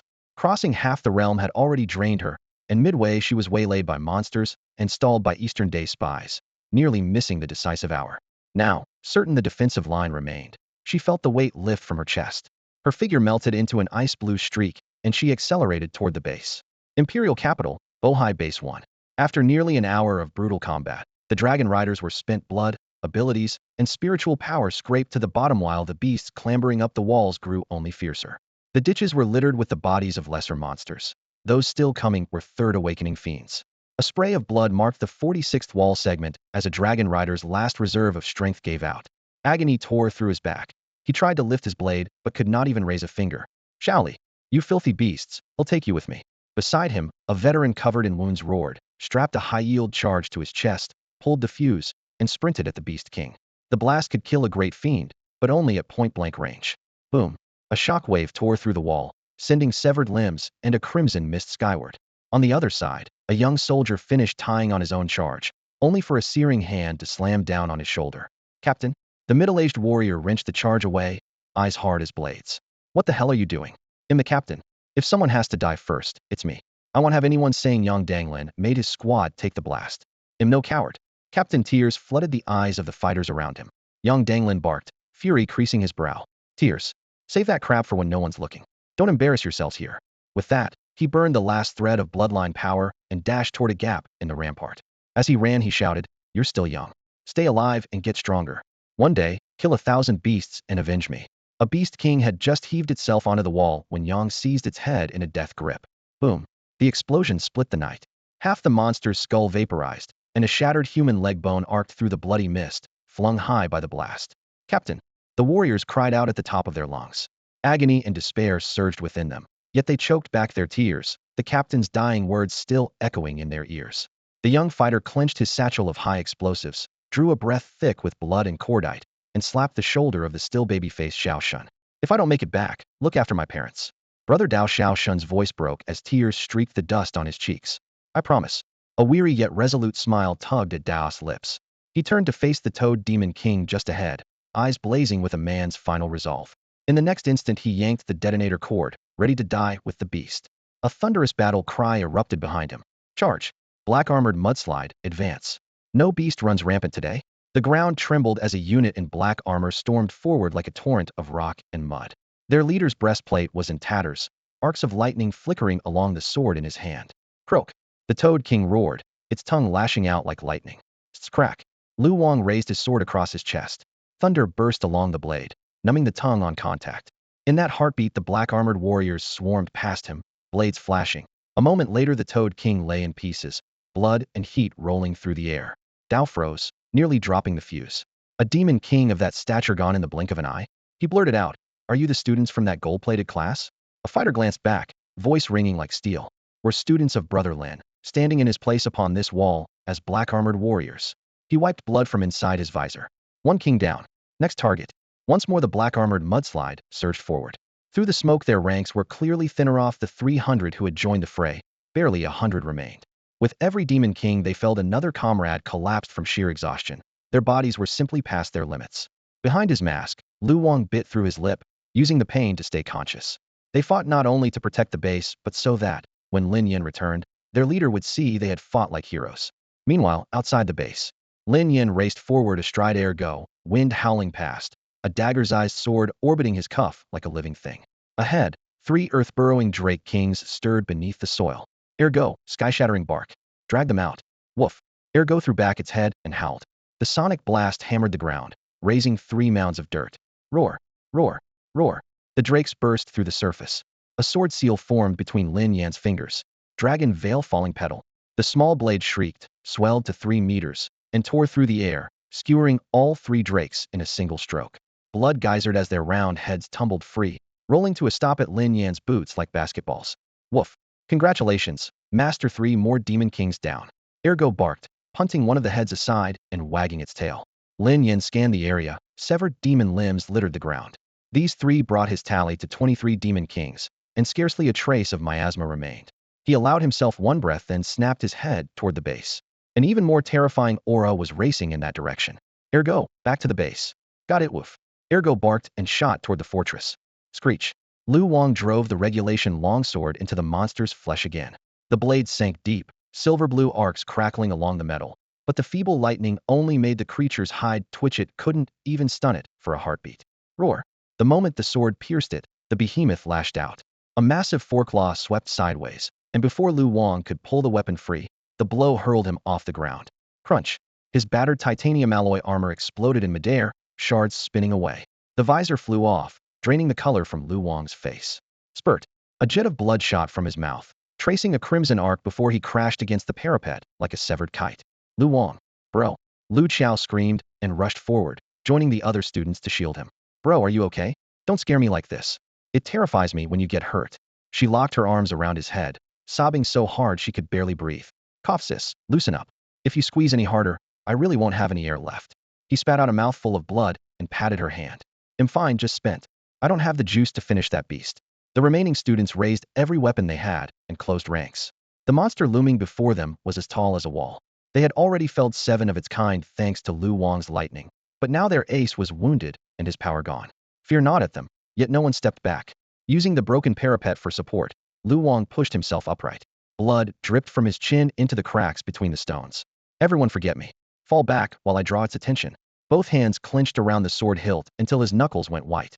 S's and last few sparks crawled weakly along the tip, still crackling. In the silent air the sound was piercing. The monster's head snapped around, eerie green eyes locking on Lu Wang. But none of the students moved. They closed in, forming a human wall around him. Lu Wang, what nonsense is that? We're Ling's mudslide. Ling wouldn't abandon you, and neither will we. A classmate with a shattered visor and a blood-smeared face grinned. Yeah, you've been on point long enough. It's our turn. Jing Wu and Lin Jinhao laughed. Maybe if we stand in front, we'll get scared enough to awaken too. Lu Wang's vision swam, yet he forced himself to focus on their faces. You guys. Lu Qiao flung her arms wide. Bro, this time he'll protect you. His voice caught in his throat. He wiped a tear from the corner of his eye with the back of his hand. Fine. Let that brute see that even when a mudslide stops, it can still bury anything in its path. Huh. Charge. Kill. Their battle cries shook the sky. Roar. Provoked, the monster bellowed, its chest swelling before it unleashed a blinding white beam. The students in the front row instinctively raised their weapons across their chests and squeezed their eyes shut. Boom. White light blasted a crater in the stone wall. Debris sprayed everywhere. The shockwave ripped past them, making the capes behind them snap like flags. Slowly, someone opened his eyes. I am still alive? No injuries. Haha. I'm fine. Several students checked themselves in delight. They were completely unharmed. Lu Qiao stared at the place where the beast had stood as the dust settled. The three-turtle monster was gone, leaving behind a deep pit laced with cracks as wide as a bowl. Loose stones were still tumbling down. Where's the beast?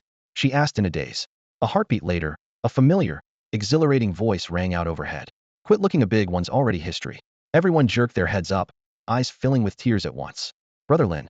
Haha, Brother Lin's back. He's killed the Demon King and made it home. The cloud split apart.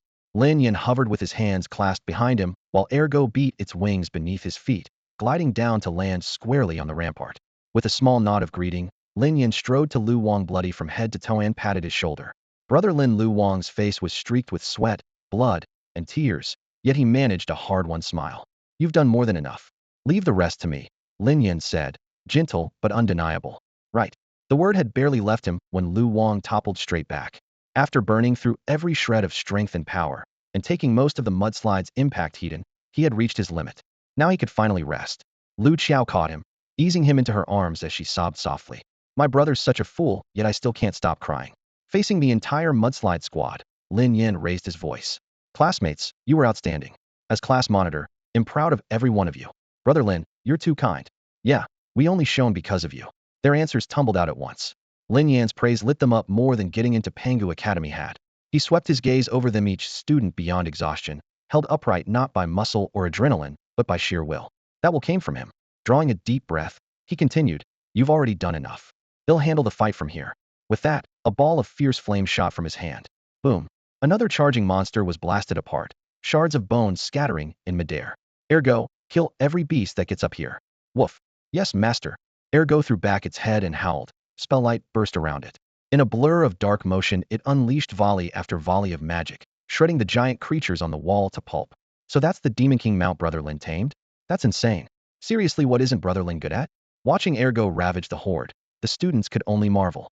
In that moment, Lin Yin wasn't just a classmate. He was a pillar they could trust. With that certainty came a safety they'd never felt before. A few collapsed on the spot, falling asleep with resounding snores. Lin Yan's gaze softened as it passed over every weary yet peaceful face. Then he suddenly looked up, fixing on a point high above. A chilling aura was rushing toward them, friend or foe. He couldn't be sure. They're coming, he murmured, shooting straight into the night sky. There, a white-clad figure stopped abruptly in front of him, brows drawn together. Who are you? Lin Yin of Pangu Academy. May I ask your name, senior? He said, offering a cupped fist salute. Yulong Ningxuan. At that moment, a second figure rose from the base below. Immortal Ningxuan. So it's you. With a startled cry, a smoke-streaked figure shot out from the base commander Peng Fanghai, just back from the front where he had been fighting fires. Hardened veteran though he was, he bowed respectfully, for this woman was the only true immortal able to sweep away hordes of beasts with wide area sorcery. The word immortal made Lin Yan's heart jolt. So the ethereal woman before him had truly crossed the mortal threshold. No wonder her presence felt unshakable. He might be mid-stage third blood awakening with his golden Saint Dragon bloodline refined to 54%. Yet there was still an unbridgeable gulf between him and someone who had reached the fifth awakening. You're actually an immortal? My apologies, I almost mistook you for an enemy, Lin Yin said, scratching his head in embarrassment. It's nothing, Ning Shuang replied with a slight nod. She turned to Peng Fanghai, her voice cool and direct. Commander, long time no see. How's the battle? Her bloodline and her nature both ran cold. Pleasantries were a waste of time. Immortal Ning Shuang, the situation is grim, Peng Fanghai reported. The troops have fought for more than an hour and are exhausted. Several greater fiends have already reached the ramparts. Ning Shuang's brows knit. It's that bad. What about the Fiend Kings? The briefing had mentioned a swarm of Fiend Kings. Even the Yulon war generals assigned to guard Pangu Academy freshmen had been diverted here to eliminate them. Yet when she scanned the field moments ago, she had seen almost none, only a few generals locked in distant fights, and a hound Fiend King mauling soldiers near the wall. Peng Fanghai paused, then answered honestly. Most of the Fiend Kings were cleared out by a warrior named Lin Yan. I don't know which unit he belongs to, but he fought like a demon. He failed to realize that the demon stood right beside him. Lin Yan? Ning Shuang turned, her ice blue gaze resting on the young man. Just lucky, I guess, Lin Yan said with a sheepish laugh. Only then did Peng Fanghai put it together. You're Lin Yan? He had assumed the youth was Ning Shuang's disciple or attendant. He never imagined this was the one who had butchered the Fiend Kings, and the boy didn't even look 20. Lin Yan offered a straightforward handshake. Commander, pleased to meet you. I'm a student from Pangu Academy, not a Yulon war general. A student? Peng Fanghai was thunderstruck. A student who could slay Fiend Kings. The new wave was about to drown the old. He shook hands mechanically, his gaze drifting back to Ning Shuang. Ning Shuang gave Lin Yan a faint glance. You're interesting. I hope we can share a cup of tea sometime. With that, she rose into the air above the base. Once she understood the battlefield, a plan crystallized in her mind. Rubbing two fingers together, she released ribbons of white immortal light that shot skyward like meteors. The thunderclouds overhead split apart as a colossal array unfolded above the entire base, its icy threads weaving an intricate design. On the ramparts, the first sentry to notice gasped. My God, look! What is that? It looks like some kind of formation. A formation that covers the whole base? How powerful do you have to be to manage that? Suddenly someone cried out, voice quivering with excitement. I've seen this before. It's Ningxuang Zengxian's Tiandi Bingfeng. A true immortal? A true immortal is here? We've held out this long, reinforcements have finally come. A soldier caked in blood and grime slumped to the ground, tears streaking his dirt-covered face. Protecting this base has nearly killed us. When the array sealed shut, an overwhelming pressure belonging to a fifth bloodline awakener slammed downward. Monsters on land and in the air shuddered. The terrifying aura snapped them out of their frenzy, and they turned to flee. Stay? Ningxuang Zengxian's voice was calm, yet it cut like an icy blade. The final strand of immortal light sank into the array, and it roared to life. Whoosh! An arctic gale swept across the field, and the temperature plummeted. Ice spread from beneath her feet. Frost climbed over the wasteland and raced outward. The fleeing beasts barely lifted a paw before. With brittle cracks, they froze into statues. Savage birds locked mid-flight crystallized, then dropped like blue glassgrass, shattering on impact. In a blink, the land outside the base became a polar wasteland. 1,000 miles of ice, snow swirling as far as the eye could see. A true immortal indeed, unbelievable power.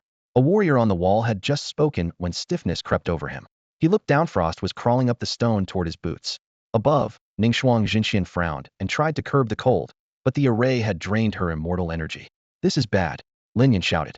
In a flash he streaked through the air, caught her against his chest, and hurled divine flame with his free hand, melting the frost climbing the wall.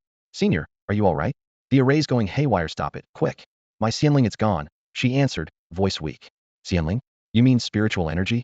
The words had barely left him when Lin Yan felt his own power pour out, rushing through his arms into her. Only after losing half of it did her aura steady. Expression steady once more. Ningxuang Zhenxian raised a hand and sent out another beam of immortal light. It merged with the array. The frost creeping up the wall halted at once. Silence fell. Every monster was now a silent ice sculpture. The light faded, and her energy was exhausted again. Still held in Lin Yan's arms, she spoke softly. Thank you. Could you put me down now? Osier. Reeling from the sudden emptiness where his power had been, Lin Yan carried her to the ground. At that moment, a student roused by the icy wind looked up, saw the scene, and blurted, holy crap. Brother Lin is actually holding Ningxuang Zhenxian.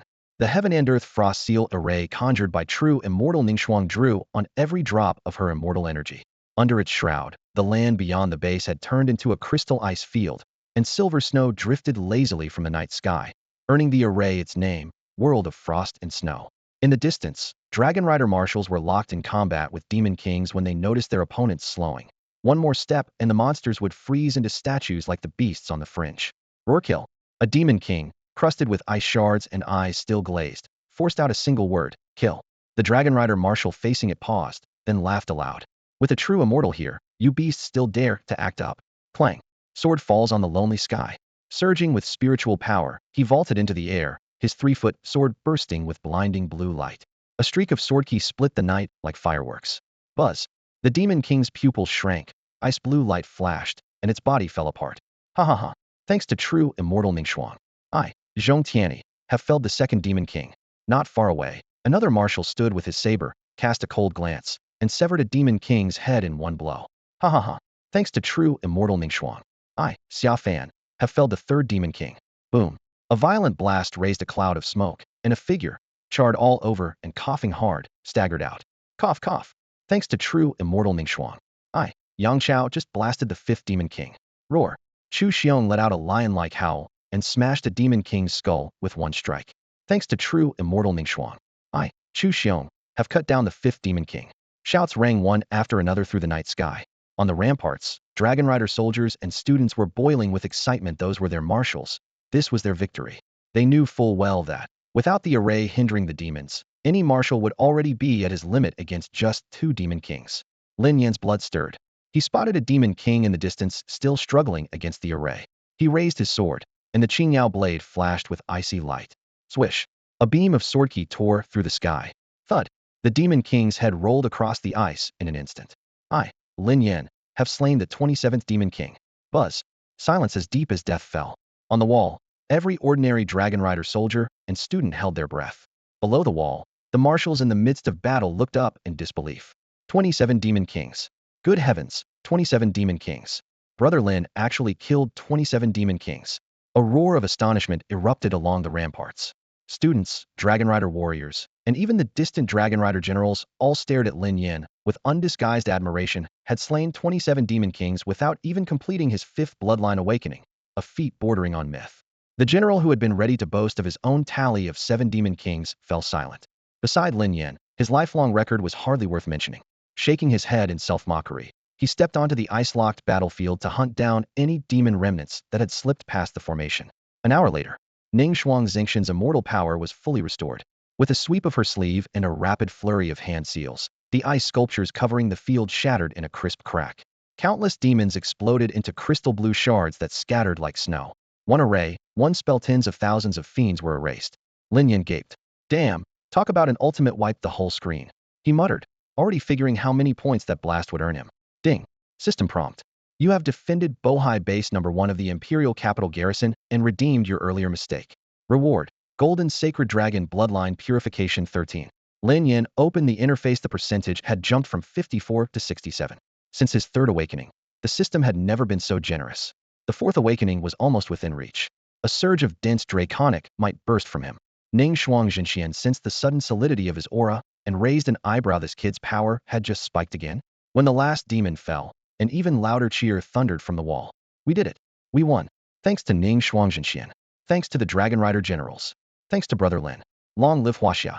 Long live the Xingxian. Xiao Shun, clutching half a leg bone, laughed through his tears. We made it. Captain, did you see? We held the base.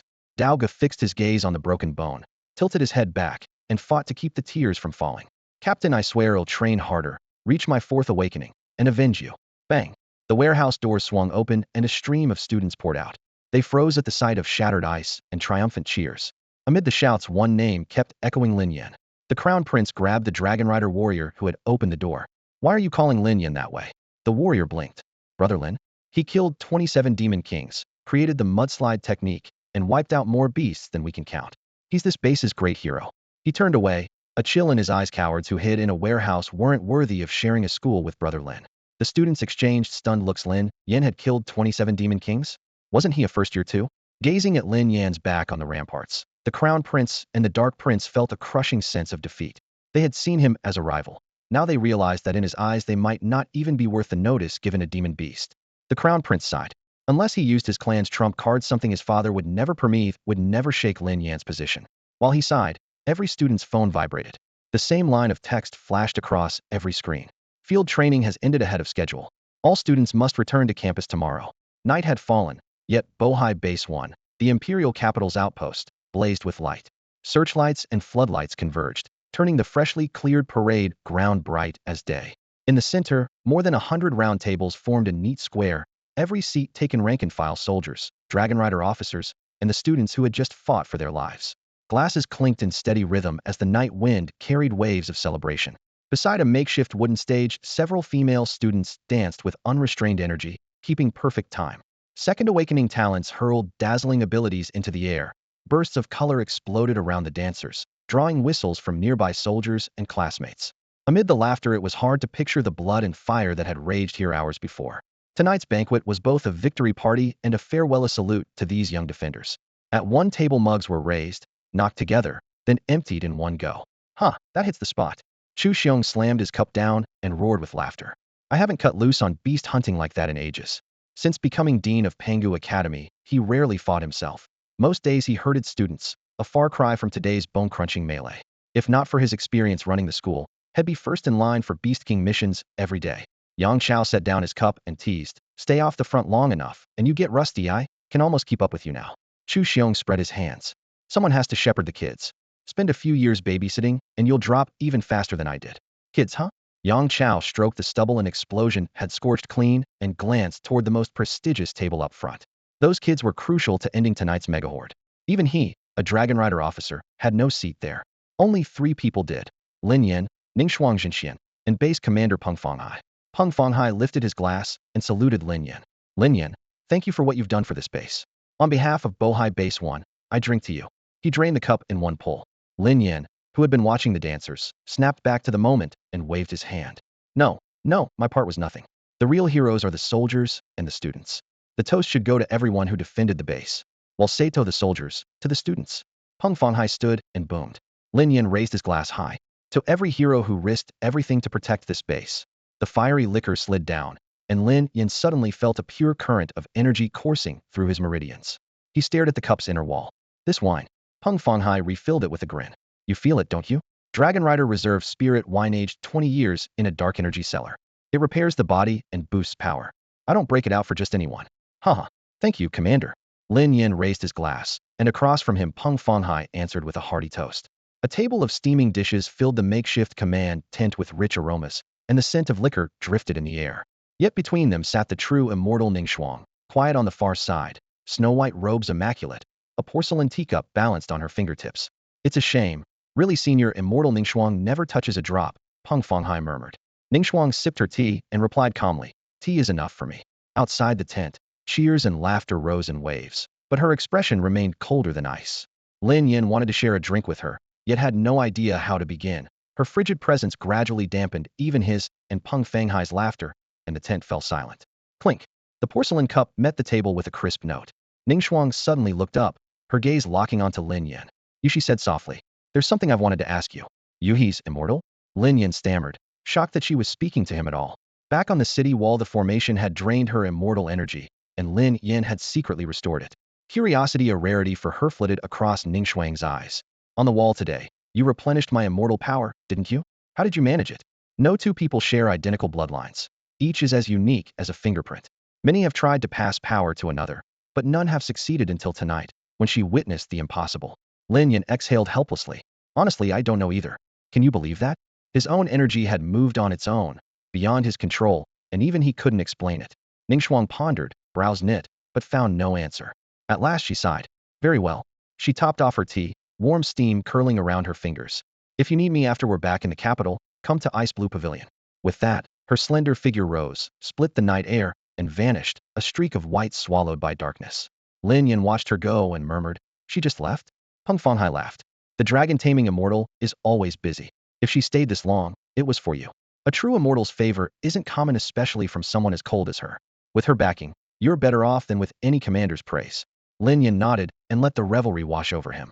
Tonight belonged to every hero who had bled in the battle. Dawn the next day found all the students packed and standing in formation on the helipad. The beast tide had destroyed ground transport, so they would fly back to the imperial capital. Peng Fanghai led every soldier on base, forming a black wall of steel around the runway. Rotor blades roared, wind whipping up dust. As the cargo bay doors prepared to open, Peng Fanghai snapped a salute to Lin Yan. Safe travels, Lin Yan. A chorus of soldiers shouted, Brother Lin. Black armor warriors. Safe travels. Lin Yan returned the salute, then looked back at his classmates, their black tactical armor gleaming in the morning light. Looks like you've all become pretty famous. Hey, it's thanks to your training, Brother Lin. His classmates joked, laughter ringing out. Meanwhile, at dragon taming headquarters in the imperial capital, Tian Peng gripped the emergency report from the outer harbor. The paper trembled in his fist, veins bulging on his forehead. Those goddamn Dongri scum. The imperial capital. Outside the city, dark gray transport planes tore through the clouds, each fuselage stamped with a red-gold crest that read, Huaxia Dragon Guard Pangu Academy. glinting in the sunlight. On a busy street below, a chubby little boy clutched his father's hand while gripping a skewer of candied hawthorn in the other. Tilting his head back, he squealed, "Daddy, look, airplanes." The father gazed upward, or written across his face. He crouched, scooped the child into his arms, and pointed to the sky, his voice gentle yet full of longing. "Son, those are Pangu Academy's transport planes. Everyone on board is a pillar of Waxia promise for the future." "Pillar's future," the boy repeated, eyes shining as he watched the formation. "Daddy, I want to be a pillar to a promise for the future." The man burst into laughter and hoisted his son high, settling him on his shoulders. "That's my boy. One day you'll be a pillar of the nation. Pillar of the nation. Charge!" The child shouted, tapping his father's head with one hand and brandishing the candied hawthorn like a sword with the other. "Charge!" Laughing, the father dashed into the bustling crowd with his son on his back. At that same moment, 10,000 meters above, inside a transport plane, dozens of teenagers in training fatigues pressed their faces to the windows. "Is that one of the old Hutongs? I've only seen them online. Look, the Forbidden City. It's still standing. Most of the outer city landmarks were destroyed by monsters long ago. I can see the Great Wall. Even after a century of beast tides, a section remains just like the backbone of Huaxia." Excited exclamations filled the cabin, as if the sweep of history had been squeezed into a single window frame. Lin Yan sat quietly by the glass, taking it all in. Apart from a few iconic landmarks, the capital looked nothing like the one in his memories. Before crossing into this world, he had visited the imperial capital half for sightseeing, half to scout the university he planned to attend. Who could have guessed that before enrollment, he would be transported elsewhere? Fate had its own ideas, and all he could do was shake his head. Still, in this new realm, he had made a name for himself. Chu Xiong, director of student affairs and a dragon tamer marshal, noticed Lin Yan's calm expression and asked, "Not drawn to the sights?" Lin Yan smiled. "It's not that. I just don't need to memorize them. I'd rather have the capital remember me." Chu Xiong stared for a heartbeat, then laughed loudly. "That's the attitude. With your talent and strength, it won't be long before not just the capital, but the entire nation knows your name." To Chu Xiong, Lin Yan's vision was so grand that even he struggled to keep up exactly the boldness a great leader needed.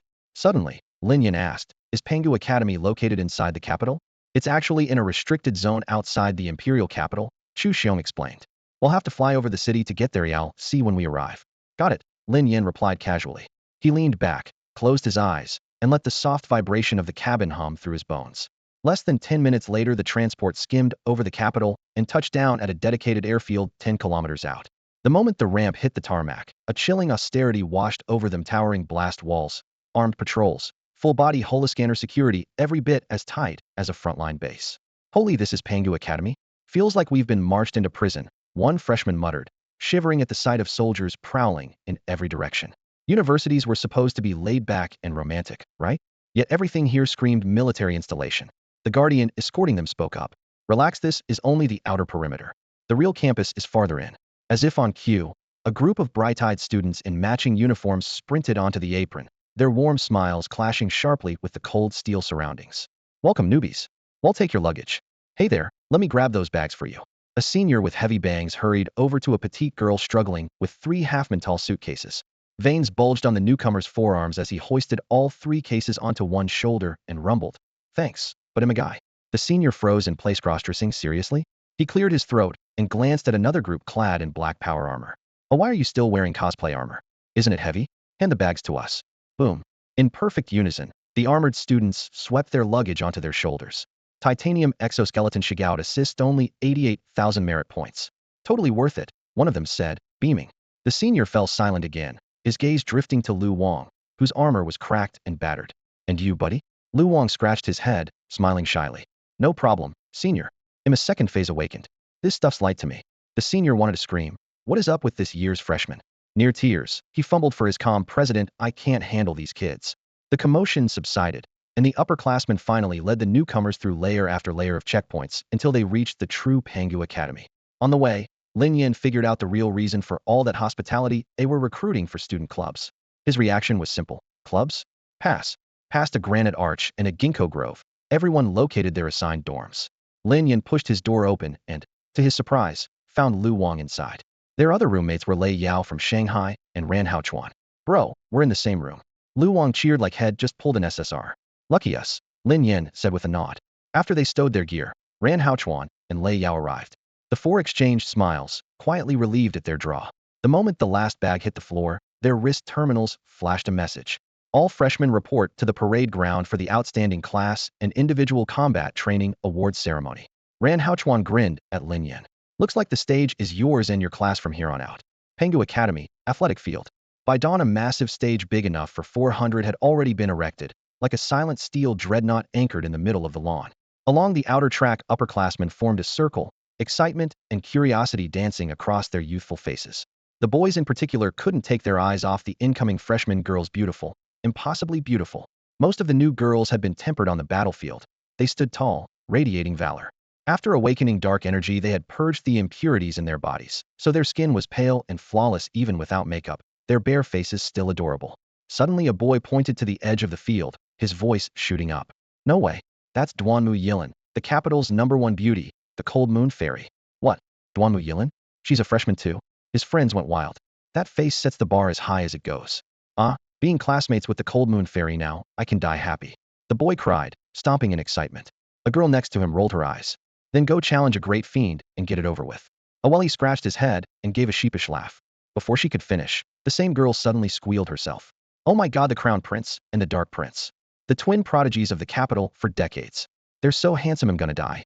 The boy froze, glared at her in disdain, and muttered, talk about double standards. At the center of the field, Duanmu Yilin met the eyes of the Crown Prince and the Dark Prince. After a brief stare, the two quietly stepped aside. The choice they had made in the warehouse last night had already widened the gap between them and Lin Yan. During the victory banquet, the Crown Prince had bowed his head and admitted that Lin Yan was unbeatable. Even if he mobilized his family's power, he still couldn't bring Lin Yan down, and the clan would never sanction a premature war. Noticing that small exchange, the onlookers shared the same thought. A crack might be forming within the capitals for great families. The crowd stirred again as more students entered the field. Among them Ran Haochuan, the Rand family's heir. Even more surprising, he was deliberately walking half a step behind the boy beside him. Duanmu Yilin approached, nodded lightly, and, in a rare display, let a smile bloom at the corner of her mouth. You're here. Let's go together. Every gaze snapped toward them, more precisely, toward the boy who had just received her smile. Am I seeing things? The Cold Moon Fairy actually smiled. I saw it too, man. Who is that guy? Rand family's young master treats him with respect, and the Cold Moon Fairy smiles at him. I'm gonna take him as my master. The shocked uproar rolled around the field like crashing waves. Soon the freshmen assembled by combat class. One squad, however, was especially ostentatious. Every member wore a full suit of titanium alloy exoskeleton armor, the silvery metal gleaming coldly in the sun, making them stand out like cranes among chickens. The upperclassmen drew sharp breaths. That's the newest model of titanium alloy battle suit. Each one costs nearly 90,000 credits. Don't tell me that's the rich kids class. They're all equipped with it? 90,000 credits, that's real money. Even for us, would have to think twice before buying gear that pricey. Senior Lu Hai pointed at the freshman in black armor and said to the president beside him, President, look at those first years, I just can't handle them. This is killing me. Startled by his shout, the club president swallowed hard, patted Lu Hai on the shoulder, and replied, It's not your fault. Those battle suits, even I can't afford them. On the field, everyone had gathered, and a group of staff members filed onto the rostrum. Lin Yan scanned the stage and immediately spotted Chu Xiong and Tian Peng, obviously the academy's administrators and teachers. After they took their seats, one chair remained empty. The principal. Lin Yan's heart skipped a beat. Tian Peng, the head of the information department, was only a vice principal at Penghu Academy, so the real principal must be extraordinary. Before that mysterious principal could appear, Tian Peng picked up the microphone and announced, Thank you for waiting, everyone.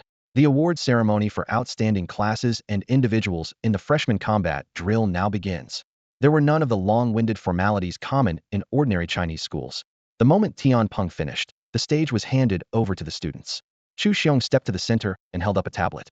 The screen scrolled through every combat class total points, average points, and a list of names, some highlighted with staggering figures. I will now announce the outstanding classes and individuals in this drill, the top 3 classes and the top 5 students. Even before he finished, every head in the audience swung toward the freshman in black armor. First place was already a foregone conclusion. Third place, the class led by Lu Chunhua. Average points, 1,731. Chu Xiong declared. Thunderous applause rolled around the field. An average of 1,731 meant more than 600,000 points in total, a remarkable feat. Second place, the class led by Duanmu Yilin. Average points, 2,942. Whoa! Even the upperclassmen watching were floored. Nearly 3,000 points on average. These were freshmen? In just a few days they had racked up 1,000,000 points, truly worthy of having the Hanyu Immortal as their leader. But that was only second place? How outrageous would first place be? The crowd held its breath, all eyes on Chu Xiong. First place, the class led by Lin Yan. Average points. Chu Xiong paused deliberately, savoring the suspense. Say it.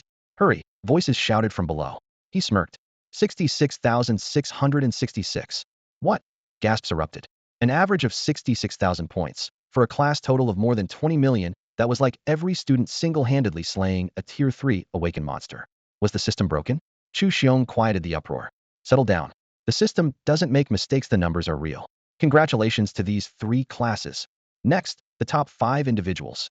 The crowd fell silent. The outrageous figure would be explained on the individual list. First place, Lin Yan. Points, 21,093,471. The entire academy exploded in uproar. Yet Lin Yan remained impassive, his eyes fixed on the system interface. Ding. Congratulations, host. Your average points exceed the runner-up by 2,000. Evaluation, God-slaying tier. Reward, Golden Holy Dragon Bloodline Purity 16. God tier rating, Bloodline Purity at 16%. Lin Yan stared at the system panel. The progress bar for his Golden Holy Dragon Bloodline was only 17% shy of being filled, and he couldn't stop grinning. As expected, hunting monsters was the quickest way to raise Purity. One more massive beast tide like the last, and the Golden Holy Dragon Bloodline would fully awaken, completing its 4th evolution. The thought made him shake his head. If a tide that size hit again, the city walls might not hold, and the price would be far too high.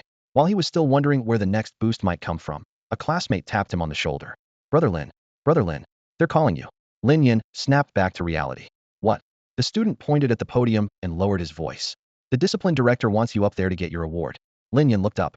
Chu Xiong was on stage, his face dark as thunder, with 4 of Lin Yan's classmates already lined up behind him. In the moment Lin Yan had spaced out, Chu Xiong had announced the top 5 on the leaderboard and invited them up. The field instantly exploded with chatter. All 5 are from that rich kid class. We're still missing first place. That Lin Yan guy's in their class too, right? Probably. Director Chu keeps staring over there. He looks pissed. Lin Yan's in for it. Voices rose and fell across the stands. Lin Yan scratched his head and walked up with an embarrassed smile, taking his place beside his teammates. As he passed Chu Xiong, the director muttered, Lin Yan, you're really making me lose face. In the discipline director, you know. I called your name a dozen times. Lin Yan chuckled. Face has to be earned, Director Chu. If you can beat me, they'll give you all the face you want. Chu Xiong's complexion turned even darker. Go on, stand back there and get ready for your prize. Once the 5 were in position, Tian Peng, head of the information department, handed out the awards one by one. Besides the class prize, each of them received between 1 and 5,000 points according to rank. Points meant little to Lin Yan, so he simply accepted the medal out of courtesy. When Tian Peng passed it to him, his gaze was unusually deep. You didn't let us down.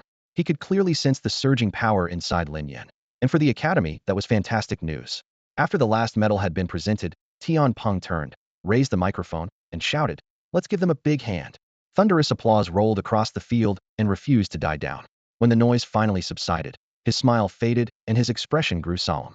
Students, as the vice principal of Pangu Academy, I first congratulate you from this moment on. You are officially members of Pangu Academy.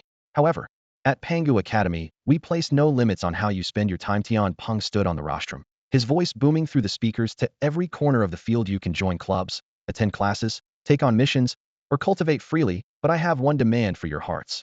Unwavering loyalty to the nation. Yes, sir. Thousands of freshmen answered in unison, their thunderous response shaking the stands. In that instant, Tian Peng's solemn expression was etched into every mind. He nodded with satisfaction. Good. Now raise your fists and swear the oath. A sea of clenched fists shot sky high, sunlight flashing off their knuckles. I am a student of Pangu Academy. I swear to stay loyal to my country, to protect it and its people with all my strength, and to annihilate every enemy that dares invade Huaxia. The oath was brief, but it rolled like a war drum. When it ended, the administrators introduced themselves and left, and the student formation dispersed. Lin Yan paused at the edge of the scattering crowd, considering a few days' rest in the dorm, when a tide of upperclassmen closed in. 7 or 8 students in the uniforms of various clubs swarmed him like sharks scenting blood. Lin Yan, interested in our Spirit Beast Dissection Club? Let's explore the mysteries of awakened beasts together. Sorry, no? Spirit beasts? One swing of the sword is enough. Lin Yan, the Dark Energy Research Society, welcomes you. We study applications of dark energy and new absorption methods that can speed up awakening. A senior sister gave a radiant smile. Sorry, no? I've already completed my 3rd bloodline awakening. He rolled his eyes at her. Lin Yan, another girl edged closer. Lin Yan waved a hand. Sorry, no? She grew anxious. We can give you contribution points. Points? For the first time, Lin Yan's gaze sharpened, one eyebrow rising. She seized the chance. Yes, points. Well, offer you 1,000, no, 5,000. Other club members bit back frustration. 10,000. 20,000. Join the combat society. Bids flew back and forth. Lin Yan suddenly grinned, pulled out his phone, opened his personal points page, and held it up. 41,917,340 points. Dead silence. Their entire pot of incentives couldn't even cover his spare change.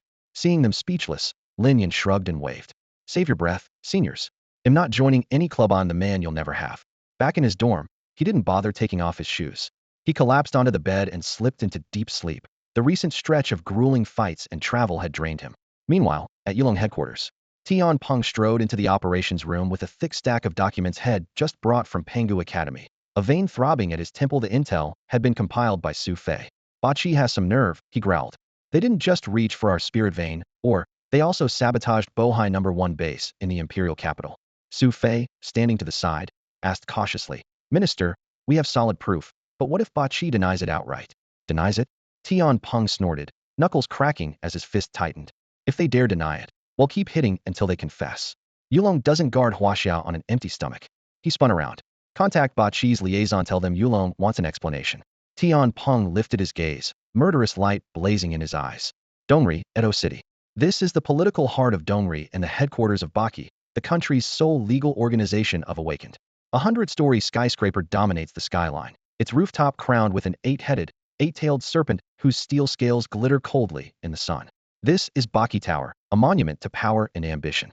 On the top floor, Iki Mikami sat in a broad ebony chair, glaring at the bold red classified report that seemed to set his eyes ablaze. He slammed the button on his desk phone. Send me the officer in charge of the dragon taming operation now.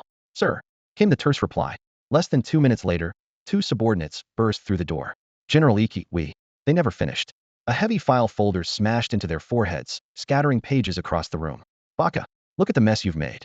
Iki Mikami roared, slamming a fist on the desk. In less than half a month, our agents in Huaxiao have been exposed twice. One of those missions was critical to sabotaging their base. Useless fools. The report on the floor spelled out every detail of the failures. One glance turned the 2 men ghost pale. They dropped to their knees with a thud. General Iki, it was our negligence. Please, give us another chance. Another chance? Iki narrowed his eyes, the chill in them like a blade.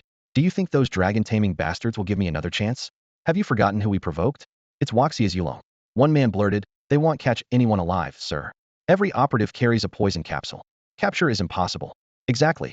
Even if Yulong investigates, as long as we deny everything, they'll never get hard proof, the other said, nodding frantically. Iki stared at them, his gaze as cold and forked as a serpent's tongue. Pray you're right. Otherwise you know the price. Yais, General Iki. They scrambled out, still choking on the oppressive weight that filled the office. Glancing at each other, they reassured themselves that their death squads never left loose ends. Inside, Iki sank back into his chair, gloom pooling around him. He thought the storm had passed, but the phone shrilled again. General Iki, this is Yamaguchi Yutaka of the Diplomatic Society. We've just received a transmission from Waxia's Yulong. You should hear it. The middle-aged voice on the line quivered slightly. Waxia's Yulong? Iki's brow tightened. Put it through. Yulong had moved far faster than he expected. A murderous glint flickered in his eyes. If those 2 had lied and Yulong really had evidence, he would send them to hell himself. After a brief patch, the line went live. This is Iki Mikami of Baki. And you are? A furious shout burst through the line. I'm your damn elder. Ichi Sanshang's fingers tightened around the receiver. As one of the 8 Yaki generals in a latest-stage 5th Awakening powerhouse, he had been seated calmly in his spacious office, prepared to answer with diplomatic niceties. The sudden profanity drained the color from his face. Swallowing his anger, he forced his voice to stay level. Friend from Yulong, mind your language. Huaxiao has long been a land of courtesy and culture. I'd rather you not disgrace your country. A brief pause, then a dismissive snort. Courtesy? Fair enough, Huaxiao is indeed more civilized than you Yaki brats and your dirty tricks. I'm not insulting you. Just checking, maybe you're the great-grandson of one of my little brothers. The taunt still cut deep. Ichi Sanshang's brow twitched. After a few seconds he said coldly, if you called just to cause trouble, I'm hanging up. Cause trouble? The voice sneered. Who's better at espionage than you Yaki punks? Bang. Ichi Sanshang smashed his fist onto the solid oak desk, shattering the thick tabletop. A glacial killing intent flashed in his eyes. Your name? Slandering the Yaki is unwise. Tian Peng, Director of Intelligence, Yulong, the voice answered, hard as steel. Your spies infiltrated Huaxiao, ambushed my students, teamed up with the Baki Serpent, and built beast disturbance devices to draw monsters toward our base. Quite the plan. Splinters drifted to the floor, exposing classified reports. Ichi-Sanshang clenched his teeth, voice barely audible. Those two useless fools, he inhaled, forcing himself calm. Director Tian, accusations mean nothing without proof. Tian Peng chuckled. Proof? I have your agent's confessions. A few lines on paper? Anyone can forge them. Aren't you worried about an international incident? Ichi-Sanshang mocked. A few lines? Tian Peng snorted and played a recording. Sakura's full confession rang out, each word pounding Ichi-Sanshang's chest like a hammer. When the recording ended, his knuckles whitened on the handset. Director Tian, that could be fake too. Enough excuses. Tian Peng stopped the audio, voice low yet razor sharp. The evidence is ironclad. Prepare for Yulong's reprisal. He drew a hard breath, then his tone turned icy. Whoever offends Waxieties. Crack. The handset crumbled in Ichi-Sanshang's grip. Thick black, demonic chi spiraled from his back. Those idiots. He'll kill them. Boom. The black mist burst through the window, engulfing the entire floor. At that moment, two Yaki agents monitoring Yulong had just sat down in the tower's surveillance room. The dark chi ripped through the air and swallowed them whole too fast for a scream. Yulong headquarters. Hearing the blast through the line, Tian Peng let out a cold laugh and hung up. Behind him, a man sat on a wooden chair, quietly paging through Yaki spy files. The chair creaked as he looked up. Tian Peng called out in surprise. Marshal Qi, you're back from Kunlun. Qi Chun closed the folder, gripped the long sword beside him, and headed for the door. Tian Peng hurried after him. Marshal, where are you going now? Qi Chun's voice was calm, yet every word carried a chill. To Dongri, to demand an explanation. With that, he launched skyward, streaking toward the eastern sun. Commander Qijun. Commander Qijun? Qi Chun had only just disappeared through the courtyard gate when hurried footsteps followed. Tablet in hand, Yang Shirhan circled the yard, but finding no sign of her quarry, she tilted her head and muttered, That's strange. I could have sworn I saw Commander Qi come this way. Tian Peng was still standing with his neck craned toward the sky. Lowering his arms, he glanced at her. Shirhan, what do you need from Commander Qi? Only then did Yang Shirhan notice the man in the corner. Startled, she let out a quick yelp and bowed hastily. Minister Tian, I'm sorry I was in such a rush I didn't see you. Tian Peng waved the apology aside. Commander Qi just stepped out on business. Tell me what you need, and I'll pass it on. Yang Shirhan nodded quickly and handed him the tablet. An encrypted authorization form filled the screen. Nothing major, just routine maintenance on the Kunlun Line 1 defenses. We need his signature to go ahead. Kunlun Fortress was the strategic heart of Huaxian of the World Pact, with so many secrets that even Dragon Corps officers had to clear every level of approval. Tian Peng skimmed the form for a few seconds. No problem. Get your team ready. They'll secure the clearance once Commander Qi returns. Thank you, Minister Tian. Clutching the tablet, Yang Shirhan breathed a sigh of relief, then asked, where did he go? He only just got back from Kunlun. Tian Peng's voice turned heavy as his gaze drifted east, as though offering a silent requiem. To Dongri. By tonight, the people of Baki will remember his name forever. High over Dongri Bay, gale force winds whipped Qi Chun's black coat. In only 20 minutes, he had crossed the sea to his target. Beyond the cloud bank, the iconic Baki headquarters tower speared upward, its rooftop crowned by a colossal Baki serpent that flashed in the sun. Qi Chun's eyes were icy. A surge of true chi snapped through him, and he blurred into a black streak. Boom. A thunderous blast rocked the roof. Rebar and concrete flew as the serpent statue disintegrated in an instant. Inside the tower, alarms shrieked. What happened? What's going on? In his office, Ichi-Sanshang's freshly settled anger flared again. Thud. Thud. Thudden Aide burst in, face drained of blood. General Ichi, someone's destroyed the Baki serpent statue. What? Ichi-Sanshang roared. A gust shattered his window, and he shot straight into the sky. Boom. Debris littered the rooftop. The once proud symbol of Bakian landmark of Edo City lay in ruins, its serpent head severed. At the center stood Qi Chun, black coat billowing. Baki operatives formed a wide ring around him, their faces a mix of fury and dread. Who are you? Ichi-Sanshang landed sword in hand, rage almost tangible. Lightning writhed along the blade called Violet Thunder, crackling like a purple dragon. Speak. Who are you? The tip leveled at the intruder's back. Qi Chun turned slowly, his face a mask of cold indifference. The stark black trench coat lent him a chilling, almost nightmarish presence. Smoke still curled from the scorched ruins, and the air stung with the acrid clash of burned earth and lime. Qi Chun slowly turned his head, the rarely seen contours of his face emerging from his hood's shadow. The fingers Masakami Iki had wrapped around his tachi went bloodless. His entire arm trembled, and his pupils pinpointed. The first shield of Yulong Qi Chun. His sword, his hands, his eyes, his whole body, and even his voice shook the instant he recognized the man. The titles First Shield of Yulong and Greatest Master of the East were enough to unnerve every awakened organization on the planet. Chi Chun stood atop the shattered wall, one boot pressed on a broken stone head of the Yamataroki statue. White dust billowed as he narrowed his eyes, silently watching Masakami Iki, who still hovered in midair, stunned. Masakami Iki's strongest practitioner in the history of Iki Phantom style. One of the 8 Orochi generals was frozen in shock, yet Chi Chun recited his full identity word for word, his voice so cold it seemed to frost the air. Chi Chun, why have you come to Orochi? Masakami Iki snapped back to himself, chest heaving. To settle a score, Chi Chun answered, his expression flat and his tone glacial. What score? Masakami Iki blurted. You know exactly why. Chi Chun raised the dragon's pine sword. The dark blue-black blade flared with glowing runes. A thunderclap exploded. A million bolts forked across the night like a web of light. No. Masakami Iki's heart pounded. He tried to flee, only to feel invisible chains yank him back. Even with a 5th-tier blood awakening, escape was a fantasy. This was the terror of a 6th-tier awakener. Despair surged, then hardened into resolve. If death was certain, he would die fighting. Iki Phantom style final technique. Phantom Radiance Slash. Violet light burst beneath him, stretching his body into a streak of radiance. A dozen afterimages carved through the air, reaching Chi Chun's back in a blink. His tachi swept forward, a cascade of violet arcs ripping the air. Steel rang with the thunder, each strike aimed at a vital point. Victory seemed near, and wild joy flashed in Masakami Iki's eyes. The next heartbeat, every blade of light snuffed out like candles in a storm the moment they brushed Chi Chun's coat. Impossible.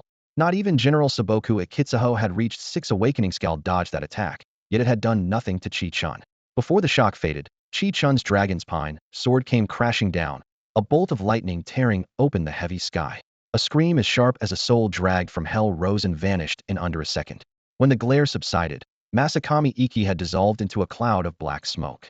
On the ground, beside the shattered Orochi statue, a colossal sword scar now pierced dozens of floors through the surrounding towers, exposing twisted rebar and scorched concrete. Every Orochi member watching turned ashen, even breathing felt forbidden. Chi Chun's gaze swept across them, and not a single sound dared follow. The dragon's pine sword clicked back into its scabbard. Well, deliver the evidence, Chi Chun said coolly. I suggest you stop pretending you don't know us. With that, he rose into the air and flew off. His destination, however, was not China. Offshore of Dongri. In the darkness, a trawler battled the swells and eased toward the pier. Rainwater and seawater streamed across the deck, and a dozen fishermen stood there, faces grim. The harbor lights glowed a dull yellow, and more than 70 similar vessels were already lined up along the breakwater, their masts creaking in the wind. As soon as the hull grazed the dock, 7 fishermen hauled a heavy wooden crate down the gangplank, shoulders trembling from hours of toil. The waiting crews crowded in, a final spark of hope in their eyes. How big was the catch? The crate thudded to the ground. When the lid was lifted, everyone sucked in a breath. The fish barely covered the bottom. The old captain wiped the water from his face and managed a bitter smile. The weather was savage: typhoon, storm, even a tidal surge. After an entire day, we brought in less than 300 gene. Hope snuffed out at once. That's still better than mine. I only got a little more than 100, a broad-shouldered man muttered. Same here, about 100. Even Xiao Tailang, our best hand, only managed 500, another chimed in. The crowd grew heavier with despair. Someone clutched his head and cried. Altogether, that's barely 10 plus tons. We might not see tomorrow. His gaze drifted toward the Watera vast sea lake fenced off with steel cables and floats. Lantern light danced across the surface, beautiful to the point of unreality, yet everyone knew a true demon slept beneath. Worse still, Dongra's sole awakened organization, Yaki, hadn't killed the creature. Instead, they had cut a deal with it, using its appetite to bleed their own people dry. The fishermen, forever at sea, knew this better than anyone. Just then, 2 men in suits staggered over, arms slung around each other, half-empty bottles dangling from their hands. The reek of liquor mixed with the salt air. Calling it a night already? One of them drawled, a sneer tugging at his mouth. The fishermen bowed at once, voices thick with bitterness. Sirs, the sea was too rough, nothing but wind and waves. We brought back only a little over 10 tons. The words sobered the 2 Yaki members instantly, their faces darkened like soot. What? Only 10 tons? The man on the left roared. Lord Yaki devours hundreds of tons a day. Can't meet that. Feed yourselves and your brats to him instead. Please, have mercy. The broad-shouldered man dropped to his knees, voice shaking. I have a wife, a 3-year-old daughter. The Yaki man on the right yanked him up by the hair, a vicious grin spreading across his face. 3 years old? Lord Yaki loves tender little ones. You fill his belly, and your wife and girl, they'll look after them. The fisherman's eyes reddened with rage and helplessness. His teeth ground so hard they nearly cracked. and at last he spat one word: bastard. Before the curse even faded, the Yaki man's expression turned icy. His arm twitched, and he flung the fisherman more than 10 meters through the air. He swept an icy gaze over them. Good. Every one of you will beg Lord Oroka's forgiveness. His voice was frigid. As he slowly lifted his arm, a howling gale erupted across the sea. The makeshift pier bucked, and a dozen fishermen staggered helplessly in the wind. A weather-beaten fisherman was slammed to the planks. Chest heaving, he glared up, eyes burning with hatred. Lackeys. You're demons' lackeys. You call yourselves awakened yet side with monsters. You're not fit to be human. What did you say? The Yaki operative roared. He planted his foot and drove a steel fist toward the fisherman's face. But, SHHK? A flash of cold steel traced 2 crimson lines through the night. 2 Yaki heads spiraled skyward, blood spraying across the deck. Boom. At that same instant, a blade's light crashed into the lake, raising a 100-meter wall of water that swallowed the stars. Who dares? Who dares strike at me? The enraged roar had scarcely faded when 8 houses-sized serpent heads burst from the water, each followed by a spine-thick ebony body. It was Orochi, a beast whose bloodline had awakened 6 times. A demon, it's that demon. Fishermen screamed. Some scrambled for shore, others froze, staring at the sky where a slender silhouette hovered beneath seething black clouds. Who are you, to disturb my rest? All 8 heads writhed as Orochi fixed on the lone figure. Chi-Chun's eyes were glacial. The one who's come to kill you. A streak of sword light crackling with thunder ripped the night apart, driving straight for the nearest serpent head. Boom. Orochi snorted. A towering wave surged up, colliding with the sword energy. Water exploded, lightning scattering. Insignificant human, your arrogance knows no bounds. Orochi roared. The 8 mouths gaped, spewing frost fire, ice blades, poisonous mist, crackling arcs of lightning, 8 spells woven into one, hurtling toward Chi-Chun. Shift step. Chi-Chun's outline flickered, then vanished at the very brink of the serpent heads, leaving Oroka's senses clutching at emptiness. An instant later the upper air howled. Orochi looked up to see the figure dive from the clouds, blazing with blinding white light. The radiance shattered and a vast horned dragon hundreds of meters long roared into being. Bloodline manifestation horned dragon. Crash. The dragon slammed down, caving in the lake's surface. Waves towered as Orochi was driven to the bottom. Eng. Underwater, the dragon clawed at a serpent neck, sparks flying where scale met scale. Never. The 7 remaining heads shrieked. Runes flared along Oroka's spine as power gathered. Sensing danger, the dragon released its grip and burst skyward. Don't even think of escaping. 8 multicolored beams lanced from the serpent mouths, slicing after the dragon. High above, the dragon halted, wheeled, and thunder writhed beneath its scales. Ascending dragon tribulation. Purple-black lightning crashed down, devouring the spell beams before slamming into the outermost serpent head. Bang! Light erupted, flesh and bone scattering, one head obliterated. Ah! The surviving 7 shrieked, the colossal body thrashing, churning the lake into a whirlpool of blood. In the sky, the dragon's form contracted. Chi-Chun reappeared. He looked down at the crimson water, eyes cold, then streaked across the heavens until he vanished from sight. Beneath the stained surface, 7 serpent heads slowly rose, their roars echoing. And a clear, icy voice drifted from the sky. Touch Huaxiao again, and I will cut you down. Before Chi-Chun could even return to Huaxia, the Dongri Awakeners network had already erupted. The gigantic Yaki Great Serpent statue at Yaki headquarters was demolished. Yaki General Iki Mikami was killed on the spot. The Yaki Great Serpent itself, an Emperor-class beast that had completed its 6th blood awakening, was grievously wounded by a single sword strike. These 3 reports built on one another, shaking every awakener in Dongri, while the Yaki clan tried to seal off the news. Everyone knew the attacker was the same person, yet no one could identify him. Dongri Awakeners Forum. The thread titled "Who is the Serpent Slayer?" had racked up tens of thousands of replies within minutes. Posts flew by in a torrent, and key clues surfaced one after another. 8th reply. The serpent is only mid-emperor. Whoever heard it that badly has to be a latest-stage 6th awakening fighter. 17th reply. Dongri doesn't have anyone at that level. Our strongest, Sazama Ichizo, is mid-stage at best, and he might still lose to the serpent. 18th reply. Agreed, and Sazama Ichizo belongs to one of the Yaki main branches. No way he'd wreck his own house. 19th reply. Isn't it obvious? Worldwide, latest-stage 6th awakeners are scarce 3 in Waxia's Dragon Guard, 2 in Northern Europe's Heaven, and 1 in North America's UL. Who else fits? 23rd reply. The 4 branches lean on the serpent. Would a son dare punch his own father? 76th reply. 23rd. Delete that comment. The Yaki branches still run Dongri. Small fry like us should stay quiet. 18,063rd reply. Latest update. Serpent Slayer confirmed Chi-Chun, first marshal of Waxia's Dragon Guard. The moment the news hit, the forum went dead silent. Then the debate roared back even louder. Dragon Guard headquarters. Chi Chun had barely touched down on the helipad when Tian Peng strode over. Good thing you didn't make a bigger scene. Dongri just filed a complaint and out-of-country Sixth Awakening entering their borders violates the Global Awakener Accord. Chi Chun tapped the scabbard with his thumb, his voice calm. I always know my limits, and they were clearly the ones at fault. Tian Peng spread his hands and smiled. Figured you'd say that. While they were protesting, I played them the recording of their own admission their attaché hung up immediately. Chi Chun nodded, drew Dragon Spine an inch so its cold gleam flashed, then slid it back and began wiping the blade. He looked up. While I was in Kunlun, what trouble did that kid stir up? Catching on, Tian Peng's lips curled. His talent is even greater than we estimated. He handed over a stack of files Lin Yan's recent record of stunning combat scores and top-tier assessments. Each achievement clearly marked. Only his results. No personal details, Tian Peng added. He needs space, and I've given him plenty. Tian Peng had indeed given Lin Yan all the privacy he needed. Chi Chun slid the polished dragon's pine sword back into its sheath.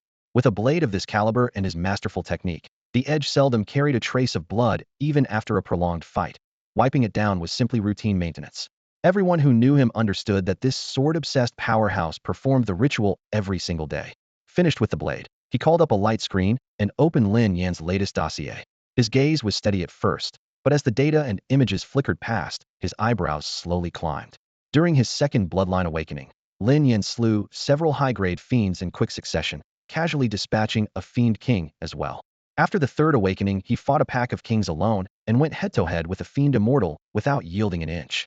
In the face of an enormous beast tide, he single-handedly felled 27 fiend kings, stabilizing the entire frontline base. All of it happened within a single month. From his first to his third awakening, he squeezed a string of almost unrepeatable miracles into 30 days. Chi Chun closed the file, leaned back in his wide alloy chair, and mulled it over for a long moment before giving a low, decisive verdict. A true prodigia pillar in the making. Tian Peng heard the judgment and smiled. General Chi, you're no slouch yourself. When dark energy first erupted, world energy was nothing like it is now. You reached your current level in under a century. That was a miracle among 4 billion people. Chi Chun shook his head, smiling faintly. I can't compare. He knew too well that an SS talent would always fall just short of an SSS. That thin margin decided both one's ceiling and one's growth rate.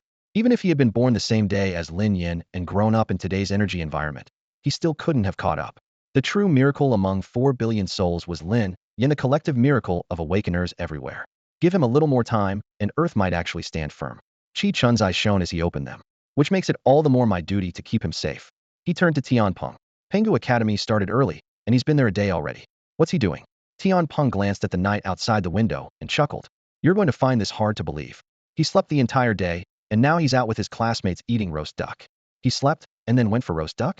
Chi Chun paused, then laughed. Not bad. First time in the imperial capital, he should taste the local specialties. I miss Ju Yad's roast duck myself. Bring me an order tomorrow. Don't disturb them tonight. Tian Peng nodded, although confusion still tugged at him. Every other freshman was scrambling to join clubs and pick up missions. Yet Lin Yan woke up and ran off for roast duck. How was that not bad? But Chi Chun had already closed his eyes to rest, saying nothing more. A gentle night breeze wafted in, and Tian Peng suddenly understood, a helpless smile spreading across his face. Who would have thought General Chi's way of deepening Lin Yan's sense of duty to home and country would be through good food? Outside Jade roast duck in the imperial capital, a wave of more than 300 students was sweeping down the street, and Lin Yan was leading the charge. As Tian Peng had joked, Lin Yan had slept almost the whole day, had only cracked his bleary eyes open an hour ago. When he saw the time, he blurted, crap. It was already dinner time, and the first official day of school called for a proper celebration. He pulled up the entire class roster with his captain's token, grabbed Lu Wang, Ran Haochuan, and Lei Yao, and launched a round of phone bombardment, rallying all 300 classmates for one goal, Juyade roast duck. Back in his previous life, Lin Yan had sampled Juyade when he first visited the capital. A centurino, 2 centuries old and still famous, its duck had been unforgettable. He wanted to see if, in this life, the place had kept its edge. As they marched, Qi Yishan, Lu Qiao, and the other girls kept swallowing their drool, crowding around Lin Yan every 30 seconds. Brother Lin, how much farther? When do we get the duck? Lin Yan chuckled helplessly. Relax. Weren't you the ones who insisted on strolling to soak up the city's vibe? Lu Qiao puffed her cheeks. Humph. We never said that. Then she shot her brother a look that promised trouble. Under her glare, Lu Wang could only turn away with a dry laugh. He was the one who had suggested taking it slow, and she had nodded at the time. Now she had changed her mind. What could he say? Being a brother wasn't easy. Watching the pair, Lin Yan sighed inwardly. Having a little sister looked nice and lengthened his stride. Their classmates envied the sibling bond, thinking of their own families and how different things were. Almost there, just ahead 2 minutes tops, local guide Ran Haochuan called out. Sure enough, within 2 minutes the antique gate of Juyade came into view. Crimson lacquered doors supported a gilded signboard. Carved beams and painted rafters gave it the look of an old opera pleasure house, the kind that made you stare twice. Yes, roast duck time Juyade roast duck. A group of girls squealed and sprinted for the entrance. They stopped dead a moment later, bottling up the doorway. Lu Qiao even started arguing with someone. Lin Yan and Lu Wang frowned and hurried over. What happened, sis? Lu Wang pulled Lu Qiao behind him. Blocking the entrance stood a handful of flashy Yuthnian-colored hair, loud clothes, tattoos splashed across faces, and arms walking stereotypes of street punks. When the newcomers stepped between them and the girls, the punks looked up in unison. The green-haired one locked eyes with Lu Wang and grinned. So you're her brother? She says you can beat us into the floor. The yellow-haired punk beside him sneered. Beat us? Do you even know whose turf this is? Lu Wang's frown deepened, but he ignored their bluster and turned to his sister, his voice low. What's going on? Lin Yan arrived with a group of boys. Lu Qiao's cheeks flushed bright red as she pointed at the rainbow-haired youths across the street and complained, Brother, this is all their fault. You already booked the whole Duck Delight, but they want us to hand it over. When I refused, they threatened us, so I mentioned your name. Lin Yan ruffled her hair and chuckled. Good job. When a mangy dog bullies people, you don't just let it. Lu Qiao basked in the head pat, nodding sweetly, while the dyed-hair youths looked livid at the sight. The leader, Lu Xiaohui, stepped forward and barked. What did you just say? Name yourself. Today I'll show you what Grandpa Lu can do. Lin Yan's gaze turned icy. Lin Yan, from Spring City. Spring City? Lu Xiaohui snorted. A nobody from a backwater thinks he can stir up trouble in the capital? Lin Yan glanced at Lu Qiao, half explaining, half to himself. There's another way to deal with a mad dog. Beat it until it's too scared to bark. You're dead. Lu Xiaohui roared. Blood surging, he threw a punch straight at Lin Yan's face. Bam! Everyone saw only a blur before Lu Xiaohui sailed backward and slammed into a lamppost, bending it with the impact. The rainbow-haired youths were dumbstruck. Lu Xiaohui had been the one to strike first, so why was he the one airborne? Under the streetlight, a faint aura rippled around Lin Yan like drifting silk. Clutching his chest, Lu Xiaohui struggled to his feet, eyes wide with shock. He muttered, Spiritual shield, third bloodline awakening. What? The others almost popped their eyes. A third awakening at his age? Wiping blood from his lip, Lu Xiaohui forced a sneer. Don't think a third awakening means you can mess with us. The people backing me are way beyond your reach. Lin Yan raised an eyebrow. Really? Call them over. Saves me the trouble of dealing with you one by one. Keep dreaming. Lu Xiaohui growled. The man behind me is the son of the 7th Marshal the Crown Prince himself. Lin Yan paused, then smiled faintly. An old acquaintance. He pointed behind Lu Xiaohui. You mean him? Instinctively, Lu Xiaohui turned. The Crown Prince stood there, face dark. Ecstatic, Lu Xiaohui blurted, Your Highness, they. Smack. The Crown Prince's slap cut him off. Out of my sight. Your Highness, we. Thud. A kick to the stomach ended further protest. Didn't you hear me? Leave. The rainbow-haired youths nodded frantically and dragged the battered Lu Xiaohui away. The street fell silent. The Crown Prince faced Lin Yan, gave a respectful nod, and said quietly, My apologies. Please don't take it to heart. Then he turned and left. Ran Haochuan finally found his voice. Lin Yan, that was amazing. The Crown Prince is the leading figure of our generation in the capital, and one sentence from you made him back down. I doubt anyone else could do that. Lin Yan waved a hand with a sigh. Forget it. Let's go get some roast duck. Woohoo, roast duck. Roast duck. The girls cheered, bouncing with excitement. CG Province, Spring City. Almost 2 weeks had passed since Lin Yan's departure. The streets that had been torn apart by monsters and the high-rises blasted to rubble were rebuilt in record time by a construction force that never seemed to sleep. The 4 cities were welded back together into a sturdy steel chain, and everyday life quickly returned to normal. Without the teenage prodigy who had once beheaded demon kings, residents began to reign in their newly expanded worldview. When someone now single-handedly took down a second awakening beast, they merely sighed. That's impressive. Instead of staring in speechless shock the way they had when Lin Yan's exploits first made the rounds a week earlier. Spring City First High School. On a sweltering summer afternoon, the chubby Luo Hongyi slumped across his desk, eyes fixed past the lecturing teacher and out into the blinding sunlight. Ugh, I'm already an awakener. Do I still have to study? His desk mate let out a sigh. Nothing we can do. Our aptitude's too low. The Awakener academies don't want us, so we have to sit the college entrance exam. My aptitude isn't low. Crade talent. Luo shot upright, his round face flushing bright red. The other boy chuckled. Then what about your bloodline? The jab hit home, and Luo instantly wilted. After Lin Yan left, the National Awakener Academies launched a unified admissions process with 3 rounds. Round 1. Talent evaluation. Every school except Pangu Academy required at least grade. Round 2. Live combat assessment. Face an examiner and receive a score. For Luo, those 2 rounds were a breeze. A Kraid talent put him near the top of the pool once the grades claimed by Pangu were removed, and his combat chops were solid during the last monster incursion. Head swung a spiked club until the beasts were howling for mercy. But the newly added round 3 shut him out completely. Bloodline testing. His bloodline. Even he couldn't explain it, except that it made him perpetually hungry. On the application had stiffened his resolve and written extremely voracious, then proved it by downing more than 700 steamed buns on the spot. Every academy sent back the same reply. Greetings. Your talent and combat prowess are truly impressive, yet sadly, fate does not align us. We wish you swift acceptance by an even finer institution. At first he really thought admissions hinged on fate. Only after his inbox filled with identical emails did he realize the issue wasn't destiny, it was the food bill. The academies were terrified he'd eat them into bankruptcy. Worse still, his bloodline seemed utterly worthless. If he awakened again and again, what would he become? A superpowered bottomless pit. No academy wanted someone whose only skill seemed to be eating. Luo Hongyi lay across his desk, bangs falling into his eyes, still staring stubbornly toward the northeast. Brother Lin, I miss you so much. On the other side of Spring City, someone else was thinking about Lin Yin just as intensely. Qiu Liu.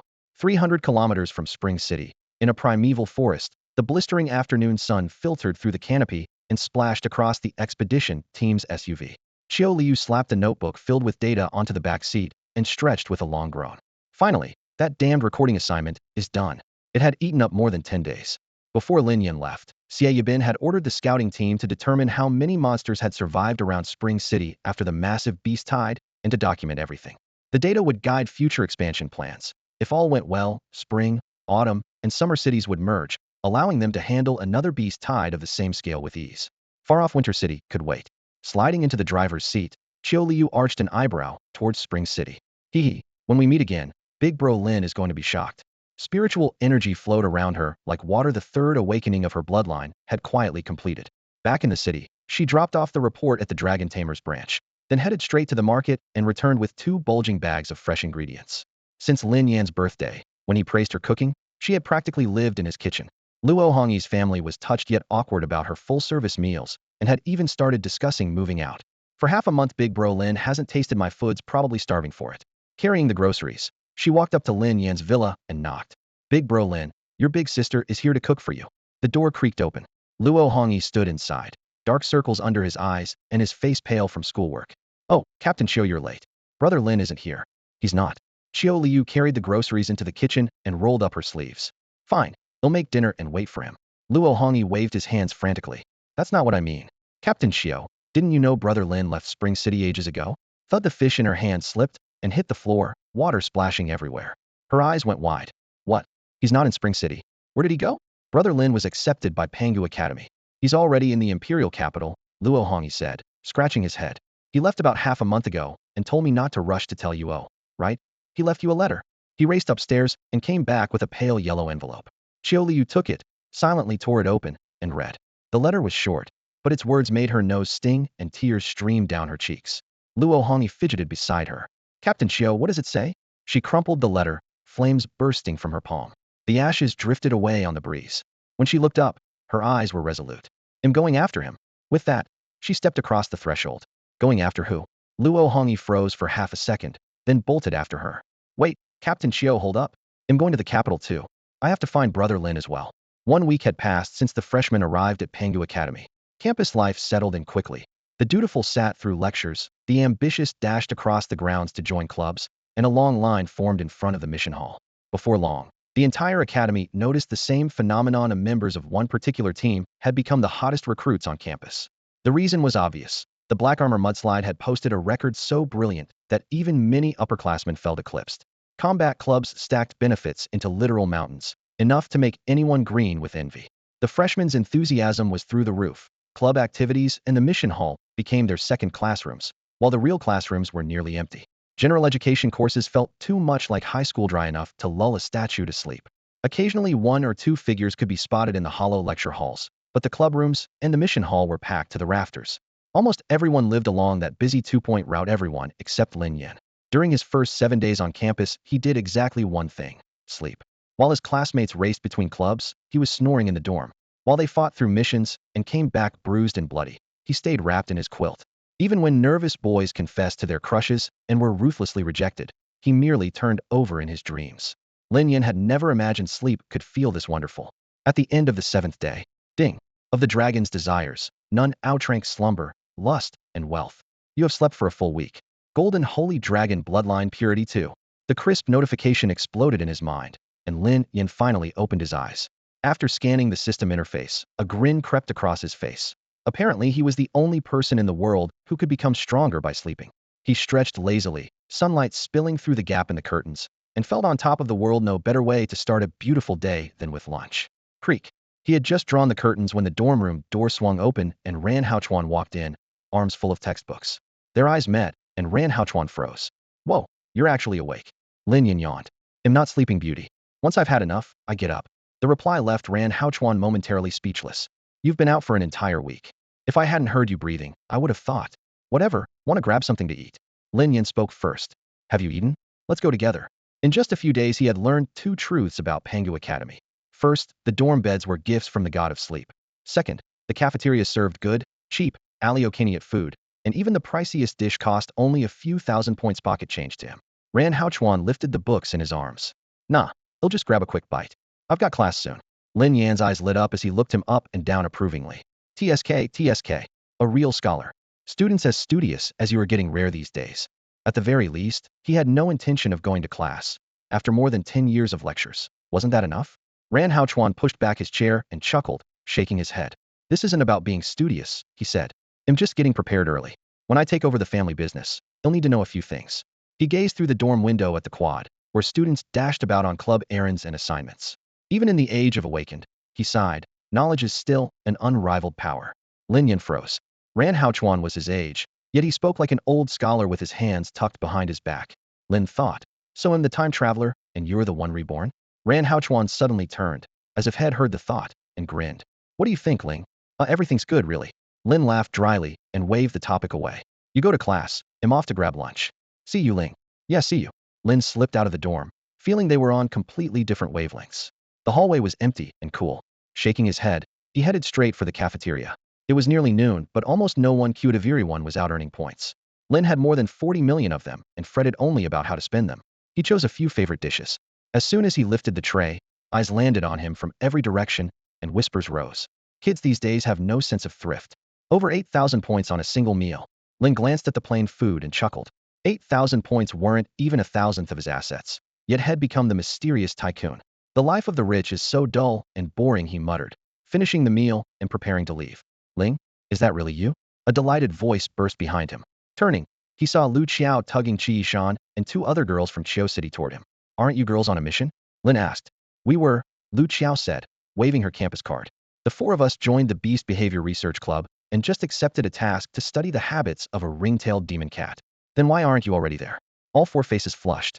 Lu Qiao grimaced. Ling, you jinxed us. We took the job and only then learned the cat's undergone a second awakening. We can't beat it, Buho. Lin raised an eyebrow. Only a second awakening, and you didn't call your brother? Humph, that idiot joined the combat club. He's out hunting beasts all day and has no time for me. Puffing her cheeks, Lu Qiao leaned closer and lowered her voice. Rumor says a mega-rich guy spent over 8,000 points on lunch. We figured he had to be strong, and it turns out it's you. She wrapped both hands around Lin's arm, blinking her big eyes. Ling, you're the best. Please help us. Behind her, Qi Yishan and the other two added their sparkling stares. Lin sighed. Fine, but I'm charging 1% of your reward points. Deal. Lu Qiao slapped her chest, afraid he might change his mind. By the way, what behavior are you supposed to study? Lin asked casually. Mating and courtship, Liao Lanya blurted out. Lin Yan? Sunlight bathed the land outside the imperial capital, and a warm breeze whispered through the trees. Lin Yan guided his five-member squad Lu Qiao, Zhang Siken, Liao Lanya, and Qi Yishan through the dense woods for more than 3 hours. Still, not a single banded-tailed demon cat appeared, as if the creature had vanished from the capital's outskirts. He stopped, lifted a hand to his brow, and sent out a faint ripple of spiritual sense. His awareness swept a 20-kilometer radius in an instant. After checking every tree and boulder in his mind, he opened his eyes and shook his head. The four girls had been watching him hopefully. When they saw the result, they all sighed at once. Lu Qiao plopped onto the ground, hugged her knees, and wailed. How can this be? This is our first assignment since we joined the club. Zhang Siken and Liao Lanya crouched beside her, patting her shoulder while frowning. Lin Yan looked puzzled. Your first? A whole week has passed, and you're only now taking a mission? A mischievous grin spread across his face. Don't tell me you've been like mess sleeping for 7 straight days? Color rushed to Lu Qiao's cheeks, and she shot back, "Of course not. We don't have your talent." News of Lin Yan's 7-day slumber had already spread among the former Black Armor mudslide cadets. Even Qi Chun and Tian Peng called it a miracle on Earth, joking in private that if one day wasn't enough and a week wasn't enough, maybe next time he'd need a coffin for a proper nap. So when Lin Yan finally left the capital and headed into the mountains, Tian Peng told Qi Chun right away, thrilled that the man who once lacked drive had finally turned into titanium alloy. Needled by Lu Qiao, Lin Yan felt his face warm. He cleared his throat. "When I sleep, I cultivate and grow stronger. When you sleep, you just sleep." The four girls rolled their eyes together. Sleeping to level up? Who would believe that? Before the awkwardness could deepen, Lin Yan's expression sharpened. He pressed his fingers to his brow again, flinging his consciousness northwestward. Qi Yishan edged closer and whispered, "What is it?" He raised a finger to his lips. "Shoo." The air seemed to freeze. The four girls even softened their breaths. 20 kilometers away, a dark shape entered Lin Yan's perception. Meow? The figure landed on a thick branch. Emerald slit pupils swept the surroundings, its bell bright, cry ringing out, and with a flick of its tail it leaped to another tree. Lin Yan closed his eyes and murmured, "Shadowy fur, mottled tail, voice like a bell." Lu Qiao nodded excitedly. "Yes, that's a banded-tailed demon cat. Ling, you found one." He opened his eyes, a smile tugging at his lips. "Luck's on our side. We just ran into one." "Great. Take us there quick." He nodded and led the group, slipping silently toward the northwest. Deep in the forest, the demon cat's beady eyes darted about, scanning its surroundings without pause. It was a formidable demon beast, yet hopelessly skittish. The spotted-tailed demon cat crouched beneath the bushes, ears twitching, ready to bolt at the slightest rustle. For all its vigilance, it failed to notice that Lin Yan and his four companions had slipped to within 50 meters of its range. "Brother Lin, isn't this powder amazing?" Lu Qiao lay prone beside him, whispering with pride. "The students from the Pharmaceutical Research Club made it. It masks our scent completely, even a greater demon couldn't smell us." Each of the five was dusted with a fine white powder that was already evaporating. The effect would last only 20 minutes. Chin lifted, Lu Qiao waited for praise, only to have Lin Yan tap her lightly on the head. "Quiet. Do you remember why we're here?" "Yes, yes." She stuck out her tongue, voice barely above a mosquito's buzz. They turned their attention back to the spotted-tailed demon cat. Just then, the cat was arching its back to lick a paw, its golden eyes sweeping the clearing to confirm it was safe. Lin Yan had never seen such a wary creature. A single gaudy feather dropped by some passing flying beast made it hesitate 3 meters away for 3 full minutes, fainting again and again. Only after circling for 10 minutes did it pounce, bite the quill, and dash into the forest. Hugging the shadows, Lin Yan's group followed. As they jogged, Lu Qiao whispered, "Brother Lin, why is it carrying that feather?" "Probably courtship," Lin Yan replied after a moment's thought. In the animal kingdom, males often use bright objects to attract females. The four girls stared, wide-eyed. Male demon beasts cared that much about looks? The cat suddenly skidded to a halt, muscles taut, scanning the forest. Lu Qiao's heart jumped. "Brother Lin, did it spot us?" "Not us," Lin Yan muttered, lifting his gaze to the sky. "There's another hunter up there." "Hunter?" The four girls breathed in unison. Lin Yan lowered his eyes, a note of regret in his voice. "Looks like we'll have to find another spotted-tailed demon cat." "Why?" Qi Yishan asked, puzzled. Before he could answer, a dark blur plunged from the sky like lightning. "Meow?" The spotted-tailed demon cat shrieked, dropping the feather. It bolted, but a heartbeat too late. Swish. Talons clamped across its back. "Meow?" With one short cry, the cat fell silent, dead on the spot. "My spotted-tailed demon cat." Lu Qiao screamed as the high-tier flying beast beat its wings and carried the prey away. Eyes brimming with tears, she turned to Lin Yan. "Brother Lin, why didn't you kill it? We spent so long tracking that cat." "If I acted, would have blown our cover," Lin Yan replied with a shake of his head. "Even if Wed saved it, the cat would have been too spooked for your observation." He broke off, eyes narrowing at the thick trunk of a nearby tree. "Isn't that right?" "Exactly," a gentle voice answered. A woman stepped from behind the trunk, smiling, a pair of round bare ears poking through her short black hair. "A demon king." "Ling, is that a demon king?" Lu Qiao cowered behind Lin Yan, her hands shaking as she pointed at the barriered woman who had burst from the underbrush. The fury sparked by losing the banded-tailed demon cat vanished in an instant, swallowed by fear. With Lin Yan holding the line, they could trust they would live, yet all five were only at the initial awakening stage. Facing a demon king for the first time, weak knees were inevitable. Lin Yan nodded and eased the four girls behind him. He had slain 3 or 4 dozen demon kings before, but that never made him careless. Each one was lethal, and today he had 4 tagalongs to protect. His stare never left the newcomer. A rumbling dragon's chant echoed in his chest. Hidden dragon sword floated within him, spiritual power surging, poised to explode forth and end the threat in a single stroke. Sensing the sword intent, The barrier demon queen suddenly cupped her lips and laughed, her voice bright. Relax, little brother. I come with no ill will. My husband would like to invite you all for tea. For tea? Lin Yin blinked. All these years, he had never heard a demon beast say, please, have some tea. Brother Lin, don't be fooled, Lu Qiao whispered, tugging his sleeve. The other three girls shook their heads hard. Humans and demons had always been at odds. Why would a demon king offer tea? Lin Yin narrowed his eyes and gave a cold laugh. So demons study strategy now? Lure us in, then strike? The barrier demon queen remained calm. I have read a few military classics. Yes, but I am not lying. I can feel your strength. Should I speak a single false word, kill me on the spot. A flash of cold light streaked out, a palm-length sword stopping a hair's breadth from her brow. The demon queen didn't even blink. Only her lashes trembled. You're not afraid to die? Lin Yin withdrew the hidden dragon sword. I am. She exhaled softly. But I fear more that, once dead, I can no longer enjoy human culture. You like our culture? Lin Yan's brow twitched. Her eyes lit up as she spun in place. Exactly. My husband and I adore human culture. Look at this outfit designed after handy-nasty fashion. Isn't it stunning? Only then did they notice she wore an exquisitely tailored hanfu. Gold thread shimmered along the turned lapels, and the beast ears looked oddly fitting. A hanfu girl? Lin Yin muttered, unsure how to take it. Behind him, Qi Shan and the others had stars in their eyes. She's gorgeous.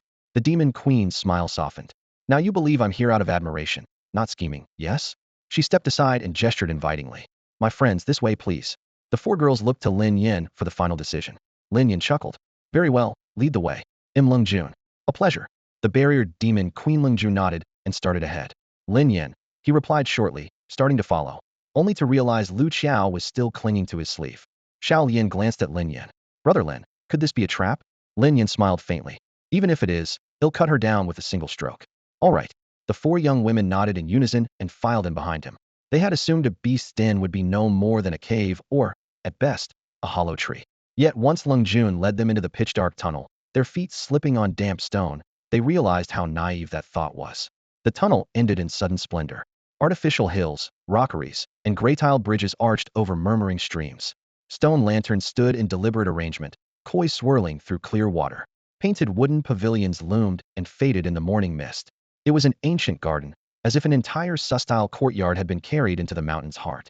The purple glow in Lin Yan's eyes slowly ebbed. Even with the piercing eye, he sensed no illusion. Everything was real. Only now did he grasp just how deep the Demon King's obsession with Chinese culture ran. No one else would spend a fortune to recreate such beauty underground. Lung Jun halted before an elegant side room and bowed. Honored guests, my husband awaits you. Lin Yan nodded and pushed the door open. Fragrant steam drifted through the room. Two figures sat opposite each other over tea. Zilin turned a jade pot in his hand and laughed. Brother Ergu, have a taste. I recently awakened a tea tree. Before awakening, it was called Dahong Pao. Good stuff. Wang Ergu barked, downing the cup in one gulp. The flavor burst across his tongue like fire.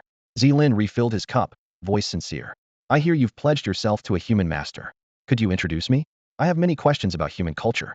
Wang Ergu licked his lips and feigned reluctance. That won't be easy. My master doesn't see just anyone. Prepared for this, Zilin's eyes flashed. He slid an ornate wooden box across the table. I know it puts you in a tough spot, Brother Ergu. Consider this a small token. The lid sprang open, releasing a soft glow from a violet frost divine Ganoderma. Wang Ergu's casual gaze froze. Drool dripped unchecked. Violet frost Ganoderma. Taken internally, it could raise a creature's innate limit, perhaps enough for him to complete a fifth bloodline awakening and step into the demon immortal realm. I'll see what I can do, he muttered, reaching for the box. Before his claws touched it, the box leapt into the air and landed in the hand of a man leaning against the doorway. No need for Ergu to run errands, the newcomer said with a smile. I'm here. Wala. Master. Wang Ergu spun around, eyes wide. Lin Yin weighed the box, nodded casually, and slipped it away. Nice gift, I'll keep it. He bowed politely to Zilin as Lu Qiao and the other three women entered behind him. The moment Zilin saw real humans, his eyes lit up. He hurried to clear the table. Please, honored guests, sit. I have so many questions. Lin Yin and the women took their seats, but before Zilin could speak, hurried footsteps sounded outside. Lung Jun burst in, panic written across her face. Husband, something terrible has happened. A sea demon forced its way and he demands to see you. A sea monster? Zilin frowned in disgust. Throw him out. I have no interest in meeting someone who reeks of fish. With a flick of his sleeve, he personally poured hot tea for Lin Yin and the others. In the celadone cups the liquid glowed a clear emerald green, fragrant steam curling upward. Please, esteemed guests. Zilin smiled. These leaves come from a Dahong Pao tree I discovered. It has undergone its first bloodline awakening. The flavor is rich and bright, and it hastens bloodline purification. Lin Yin took a cautious sip. The aroma melted on his tongue, and he felt a faint stir in his bloodline, a minuscule rise in purity far less than 1,000th, given his lofty realm. For the four girls across the table, the result was dramatic. Whoa, it's real. Lu Qiao stared at her cup. My bloodline purity just jumped past 80%. Same here. Zhang Siken laughed. Straight to 80. Qi Yishan and Liao Lanya stayed silent, but the shock on their faces was unmistakable. Lin Yin narrowed his eyes. Liao Lanya was at the threshold of a second awakening. Soon their class would have its second student to reach that stage after Lu Wang. Seeing their delight, Zilin grinned and beckoned to a purple gold canister on the shelf. If you like it, take the tea. He offered the canister to Lu Qiao. She hesitated. Accepting a demon king's gift empty-handed felt awkward. Lin Yan's mount, Wang Ergu, wagged his tail and barked. Woof, no need to be shy, woof. He loves human culture, woof. If you want to thank him, just chat about culture, woof. Soothed by Wang Ergu's words, the girls relaxed. Lu Qiao smiled. Thank you, Senior Demon King. Ask us anything about Huaxia culture. The other three nodded. Zilin leaned forward eagerly. All right. I've heard you hand out lucky money envelopes at New Year. First, why do you give them? Second, did you get any this year? Third, how much was inside? The rapid-fire questions left the four girls speechless. They glanced at one another. We said ask questions, not rub salt in the wound. Adults don't get lucky money anymore. Just then a thunderous boom erupted outside. Bang! Like a crate of dynamite exploding. A split second later, thud. A dark shape slammed into the window, shattering the wooden lattice. Splinters flew as Lung Jun crashed into the room, landing amid the debris, face ashen, hands clutching her chest while blood spurted out. My love, Zilin cried, voice tight with panic. He rushed over and lifted her in his arms. My love, how do you feel? Zilin lifted Lung Jun into his arms, gently wiping the sweat from her brow, worry etched across his face. Cough, I'm all right, she answered, still pale. Propping herself up with one arm, she steadied her stance, eyes locked on the corridor ahead. Everyone followed her gaze. From the dim far end, a humanoid creature approached, fins sprouting from its spine and forearms, thick webbing between its fingers, eyes glowing an eerie green. Filthy fish, Zilin growled. The creature moved closer, a rank, briny stench rolling in like a tide. Even the usually unflappable Lin Yin frowned. For girls covered their mouths, fighting the urge to gag. Brother Lin, what is that thing? A sea demon, Demon King class, Lin Yin replied calmly, though his guard was up. The sea fiend bared razor-sharp teeth. Inlanders, yet surprisingly well-informed. Lin Yin merely smiled and stayed silent. Xilan's glare sharpened. Stinking fish monster. Should have stayed in the water. You barge onto my turf looking for trouble, want to fight? Lung Jun stepped in front of him, translucent scales rippling over her arms, ready to strike. The sea demon raised both hands. King Zilin, this is a misunderstanding. I came to invite you to join the Bohai Dragon Palace's grand plan. The young lady barred my way, so I had to use a little force. A plan? Zilin sneered, purple arcs of lightning crackling around his palm. Had no choice, the demon said hurriedly. I formally apologize. And trust me, you'll be interested. He glanced at Lin Yan's group with open disdain, then licked his lips. King Zilin, you've long been ready for a fifth bloodline awakening, yet you fear the human powerhouses in the capital. Join you, everything east of Bohai will be yours, and the Dragon Palace will shield you. No more worries. What plan? Zilin asked, eyes narrowed in mockery. A fanatic light flared in the demon's eyes. Devour everything west of Bohai, enslave every human, and turn the land into a paradise for beasts. What? Lu Qiao and the others shouted. You'd seize our coastline. Zilin pointed at the demon, voice like ice. Fish, don't forget humans are standing right here. The demon snorted. Humans? These half-trained weaklings haven't even reached a fourth awakening. They're nothing. His eyes grew cold. Since they're in the way, they'll prove my loyalty by wiping them out. Water columns materialized around him, moisture drawn from thin air. Whoosh, whoosh, whoosh. They sharpened into spears and hurtled at Lin Yan's party. Dealing with humans still on their third awakening? Child's play, or so he thought. The instant the spears reached Lin Yan, they vanished in a sizzling hiss. What? The sea demon froze, stunned. Lin Yan smiled faintly. Because I kept quiet, you figured any stray cat or dog could test us. Master, let me handle him, woof. Wang Ergu flashed forward, canine eyes blazing as he fixed on the demon. A demon king serving a human? The sea demon spat. Disgraceful. They'll cleanse you for the sake of all beasts. Boom. A tidal blast erupted out of nowhere, vapor sweeping through the hall. Zilin roared. You dare strike my honored guests? Die. In a blink he became a colossal black bear crowned with a single purple horn. Boom. A towering wave ripped across the sky, its watery wall poised to crash down on the garden. Roar. At that split second, the purple horn on the great black bear's head burst with blinding light. He dropped his shoulders, dug in his feet, and planted his massive body before the wave. raising a half-curved barrier of shimmering amethyst. Amethyst aegis. Crash. Water smashed against crystal, raw force battering the shield, yet failing to shake it in the slightest. Hiss, the wall of water finally collapsed. Amid the churning sea stood the merman, trident in hand, his icy gaze locked on the bear who had stopped the surge. Zealand King, what are you doing? Have those humans frightened you this badly? Frightened? The bear rumbled. I've never killed a single human. Why should I be afraid? The sea demon frowned. Not fear. You reached peak Monster King 7 years ago. If you weren't afraid that a fifth blood awakening would draw human powerhouses, why have you stalled so long? Ha! You fish know nothing. Zealand King's thunderous laugh rolled across the lake. I act as I please. I don't fear humans. I simply admire their culture, that's all. Those human lords just don't welcome a monster immortal near their cities. So that's it, Lin Yan realized. From the moment he entered the garden, he had sensed the bear's deep reserves, nearly equal to his own. Lin could have awakened again at any time, yet had held himself back. Few monster kings harbored goodwill toward humans. Roar. Perched on the waves, the sea demon bellowed. Admire human culture? Shameful. Humans exist only to be eaten and enslaved. His eyes snapped to Lin Yan and the others, cold and murderous. Fine. Since you love them so much, they'll kill every last one. Whoosh. His body convulsed and expanded limbs thickened. A vicious fish head emerged, the true form of the sea demon. Lianlin. Humans die? Lianlin raised his trident high. Rolling seawater hardened into a spear that fused with the weapon, then hurled toward Lin Yan. Woof.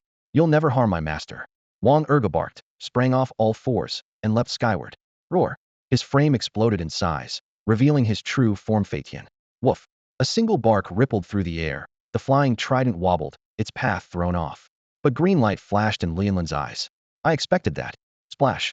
The water enveloping the trident peeled away, twisting into a tidal mass that slammed at Wang Ergu. Woof. Caught off guard, he was engulfed. Bark. Mere seawater? They'll stop it, woof. He growled, charging into the torrent. Barks, roar swoof, MMPH. Wang Ergu plunged into the surge, plotting. A perfect chance to show master my true power and impress Lin Yan.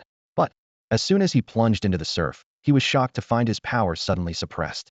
Crushing pressure closed in from every direction, forming invisible walls that pinned him in place. He could barely muster a third of his spirit energy to resist the relentless squeeze. If his focus slipped for even a heartbeat, the sea would flatten him. Every breath felt like walking a razor's edge. Woof, what kind of water is this? Woof. Wang Ergo coughed hard, paddling weakly with all four paws, yet unable to break free. Master, I'm doing my best, woof, he sobbed, turning to Lin Yan for help. Lin Yan shook his head behind the curtain of water. This mutt's brains are made of tofu, he muttered. Nearby, Green-Eyed Scale watched the dog struggle with a chilly grin. This is spirit-locking water, he sneered. The Dragon King had me prepare it to imprison the purple Qilin King, but now it's being wasted on you, stupid cur. Woof. Don't get cocky. When I get out, he'll braise you alive, woof. Wang Ergo howled, yet Green-Eyed Scale no longer bothered to answer. Freed from the spirit-locking water, the trident suddenly shot forward, its icy flash whirling through the air. It skimmed past the purple Qilin King's amethyst bulwark and streaked straight for Lin Yan and the others. Die, humans! Green-Eyed Scale roared with manic laughter. Look out! The purple Qilin King tried to pull his crystal wall back in defense, but he was a heartbeat too late. Clang! The shriek of metal filled the air. Roar! A snow-white giant bear appeared out of nowhere, raising a massive paw above Lin Yan's head. Filthy fish, did you forget about Mecking Lung? She growled. Lung turned and spoke solemnly to Lin Yan. Rest easy, honored guests. I will keep you safe. A pearly light bloomed in her palm, and a spherical shield of spirit energy wrapped around the Grupo Radiant ward. With the barrier in place, Lung's eye sharpened. Ahead, the purple Qilin King had already slammed into Green-Eyed Scale. Roar! The Qilin King swept a claw, purple lightning crackling as it tore toward his foe. Boom! The impact shook the sky. Green-Eyed Scale was swatted away, purple arcs dancing over his body, numbing him so badly he could barely stand, let alone martial power. My woman, my brothers, my honored guests, do you think a stinking fish like you can bully them? The Qilin King thundered. Green-Eyed Scale spat a mouthful of blood, crashed to the ground, and still managed a chilling grin. Cough as expected of the purple Qilin King. Since you refuse to join us, when the Bohai Dragon Palace descends, even if you crawl and beg, the Dragon King will not spare you. Ha ha. His crazed laughter echoed as a dark blue globule of water appeared, wrapped around him, and whisked him into the distant sea. Not so fast. The Qilin King roared, lunging forward, but a sheet of water split from the globule and blocked him cold. Damn it! He glared after the retreating blue silhouette, fury burning in his eyes. At that moment, a searing plume of flame suddenly burst to life beside him. Screech! A shrill cry split the air. Zilin jerked his head up just as the void beside him burst apart. and a fire phoenix wreathed in golden crimson flames shot out of the blaze, the undying divine phoenix summoned by Lin Yan. The moment those scorching flames appeared, they streaked straight for Lu Yanlin, who was trying to flee, moving at least 5 times faster than he could. Manifest, immortal phoenix, Lin Yan said, each word as sharp as a blade. In the blink of an eye, the phoenix was already at Lu Yanlin's back. He was still laughing when he suddenly sensed a trace of heat in the deep-sea dragon water surrounding him. Impossible. Deep-sea dragon water is pure een and cold. How can it be hot? Alarmed, he whipped his head around. His huge eyes widened even further. The blazing fire was almost on top of him. What is that thing? He let out a panicked roar and his escape light flared, but the immortal phoenix clung to him like a shadow, sending a chill down his spine. Deep-sea dragon water, go. With a twist of his hand, the water encircling him turned into a vast azure tide that crashed toward the phoenix. Whoosh! Fire and frost collided, and rolling steam blotted out the sky. Lu Yanlin's heart clenched, yet he secretly relaxed. I stopped it. If that fire had caught me, I'd be roast fish by now. But a clearer, louder phoenix cry exploded from the depths of the mist, draining the color from his face. No, impossible. Boom. An even brighter flare tore through the fog, its speed soaring again. The immortal phoenix, reborn in its own flames, smashed through the frigid torrent and closed the gap in a heartbeat. I'm from the Bohai Dragon Palace. You can't kill me. The Bohai Dragon King, Minister Turtle, General Crabfeel, avenge me. His scream echoed as tongues of fire engulfed him along with the deep-sea dragon water. The next instant nothing but ash drifted on the wind. When the steam finally cleared, the scene lay bare. Zilin and Lung Jun had already taken human form and stood beside Lin Yan. Seeing Lu Yanlin reduced to ashes, their pupils contracted. They stared at Lin Yan in disbelief. You're actually this powerful? Zilin's voice was hoarse, as though he were looking at a monster. He had just fought Lu Yanlin and knew his strength inside out. Although Lu Yanlin was only late Demon King stage, his life-preserving tricks were endless. The spirit-locking water that had trapped Wang Ergu, the uncanny deep-sea dragon water, both top-tier defensive treasures. In a true life-and-death battle, Zilin could have killed him within 3 minutes. But if the fellow chose to run, Zilin could never have stopped him. Yet Lin Yan had annihilated him, body and soul, with a single strike. This human youth has only reached his 3rd bloodline awakening. Staring at Lin Yan, Zilin and Lung Yu drew a sharp breath. They silently thanked their luck. Fortunately, they had never offended this young man. From the very first meeting, they had felt no urge to harm him. Otherwise, they might already be lying dead. One glance was enough for the two of them to agree. This boy must never be provoked. Woof. Ha. I'm out. Master, I'm out. Ecstatic shouts rang out as Wang Ergu rode a wave onto the shore, bedraggled, yet overjoyed. The moment he landed, he shifted into human form, slapped Xilin's shoulder, and burst into laughter.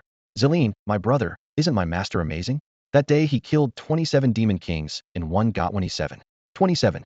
Zilin and Lung Yu's pupils contracted again, reaffirming their decision that Lin Yan was untouchable. Neither of them knew that if Zilin went all out, he could actually fight Lin Yan to a standstill. Steadying himself, Zilin cupped his fists. Honored guest, you've had a shock. Why not rest in another courtyard? Lin Yan returned the salute. Thank you. But that sea demon mentioned a major plot. I must warn my comrades at once. Farewell. Seeing he could not detain him, Zilin bowed. Farewell. Lin Yan waved toward the beach. Ergu, over here. Time for work. On it, woof. Wang Ergu answered and transformed into his true body, a giant canine demon nearly 20 meters long. The 4 girls climbed onto his back. Lin Yan took his place on the dog's head and pointed ahead. Destination, the imperial capital. Understood, woof. The huge dog kicked up spray and clouds alike, racing straight for the capital. Wowzo fast. Lu Qiao and the other girls had never traveled at such speed, and the open-air ride left them shouting in delight. Before the capital gate, a dragon rider guard saw the demon king charging in and prepared to block it. His partner slapped his hand away and let the beast pass. Are you crazy? You were about to stop Brother Lin's mount. Brother Lin? The newcomer looked blank. First day on the job? Listen, Brother Lin made even the crown prince back down and beheaded 27 demon kings in one day. Cold sweat soaked the rookie's armor. Good thing I didn't draw my gun. The consequences would have been terrifying. At Dragon Rider headquarters, Lin Yan hurried straight to Tian Peng's office. Earlier he had tried to call Duan Zhufeng off, likely on assignment, so he turned to the highest-ranking friend he had. After hearing Lin Yan's report about the Bohai plot, Tian Peng nodded approvingly and laughed. We've been guarding against Bohai for ages. The very day you arrived in the capital, Fuyun Jinxian warned me. Relax, we've laid tight defenses there. Unless a 6th awakened shows up, it's nothing to worry about. He patted Lin Yan's shoulder, signaling that he shouldn't fret, yet Lin Yan still felt an uneasy chill as if disaster were on the horizon. Deep beneath Bohai at that moment, a submarine volcano roared. A Jiao dragon burst through the waves, its roar shaking the sky. Congratulations, Your Majesty, on completing your 6th bloodline awakening and ascending to Demon Emperor. Ha ha ha, I am Emperor at last. Launch the attack on humanity immediately. At once. Clang, clang, clang. In the shadowy depths of the Bohai Sea, ranks of shrimp soldiers and crab guards packed the dark blue seabed. Their iron hard shells scraped together, spraying shrill metallic sparks. Ahead of them, hundreds of thousands of nameless fish demons crowded shoulder to shoulder, fins beating the water and kicking up rolling clouds of silt. Every last creature a monster. Even the weakest shrimp or crab had awakened its bloodline 3 times, and 4th awakening demon kings were everywhere. Murderous intent swelled through the murky water. Suddenly a vast turtle shadow dropped from above, and every ripple of unrest froze. The old turtle settled in the center of the horde and took on the shape of a white-bearded elder. A towering, pitch-black shell arched over his back, its patterns threaded with flickers of immortal light. This was a 5th awakening demon, Immortal Qingxiang. Thousands of gazes met his, setting waves rolling through every monster's heart. A crab general whose shell gleamed coldly strode forward, twin hammers in hand, and boomed, Qingxiang. When will Long Wang leave seclusion? When do we attack the humans? Exactly. A fish demon king snarled. They hunt us in our own sea. When do we strike back? My brood was slaughtered just for swallowing a fishing boat. The shark king bared his fangs, crimson fury blazing in his eyes. Every human deserves to die? The demon kings howled, and the lesser beasts grew ever more agitated. A few small fry tried to slip toward the surface. Qingxiang listened in silence, then raised a hand. A thread of immortal light pierced the water and lanced through the fleeing sprites. Bang! A mist of blood burst out, fragments spiraling away, the scent of gore spreading instantly. The shark king tasted it, greed flashing in his eyes. Qingxiang dipped his chin. The shark exploded into a massive predator, lunged at the drifting meat, and gulped it down in one bite. With a faint, chilly smile, Qingxiang spoke. That is the price of disobedience. The remaining sprites fell silent at once. He withdrew his gaze, voice low yet clear. I know how fiercely you hate the humans, but charge up there without orders and you die for nothing. Now our moment has come. Long Wang has completed his 6th bloodline awakening and stepped into the realm of the Demon Emperor. At last, we can wage war on mankind. Whoa, kill the humans. Enslave them. The seabed erupted. Monsters cheered and leapt, the shame of being netted and hunted turning into a tidal wave of fury. Watching their twisted faces, Qingxiang grinned. Long Wang is forging our path ashore. The instant the horn sounds, we surge onto land. Clang. Exterminate humanity. On the fringe of the Bohai Sea rose Qi City, the nearest metropolis to the water and the most formidable stronghold in the Yulong defense network. Its firepower rivaled the imperial capital's Bohai Base 1, and the city bore a double duty, repelling sea beasts and deterring foreign fleets. At dusk, rush hour crowds flowed like a river along the seaside boulevard, streetlights blinking on one after another. A Yulong squad patrolled in formation, leather boots ringing crisply against the flagstones. The young soldier at the front glanced at the glittering sea, then at the neon-soaked skyline, and muttered, weren't we promised sea beasts? We've been on alert for half a month and haven't seen a single tail. His companion, twirling a short baton, chimed in, yeah, where are the monsters? Not even a free meal minnow, haha.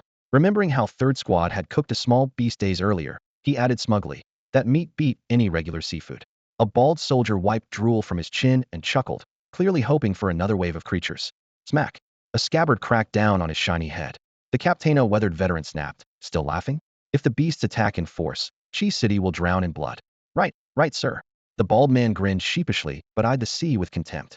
He was a latest-stage 2nd awakening fighter, and no one in the squad ranked lower.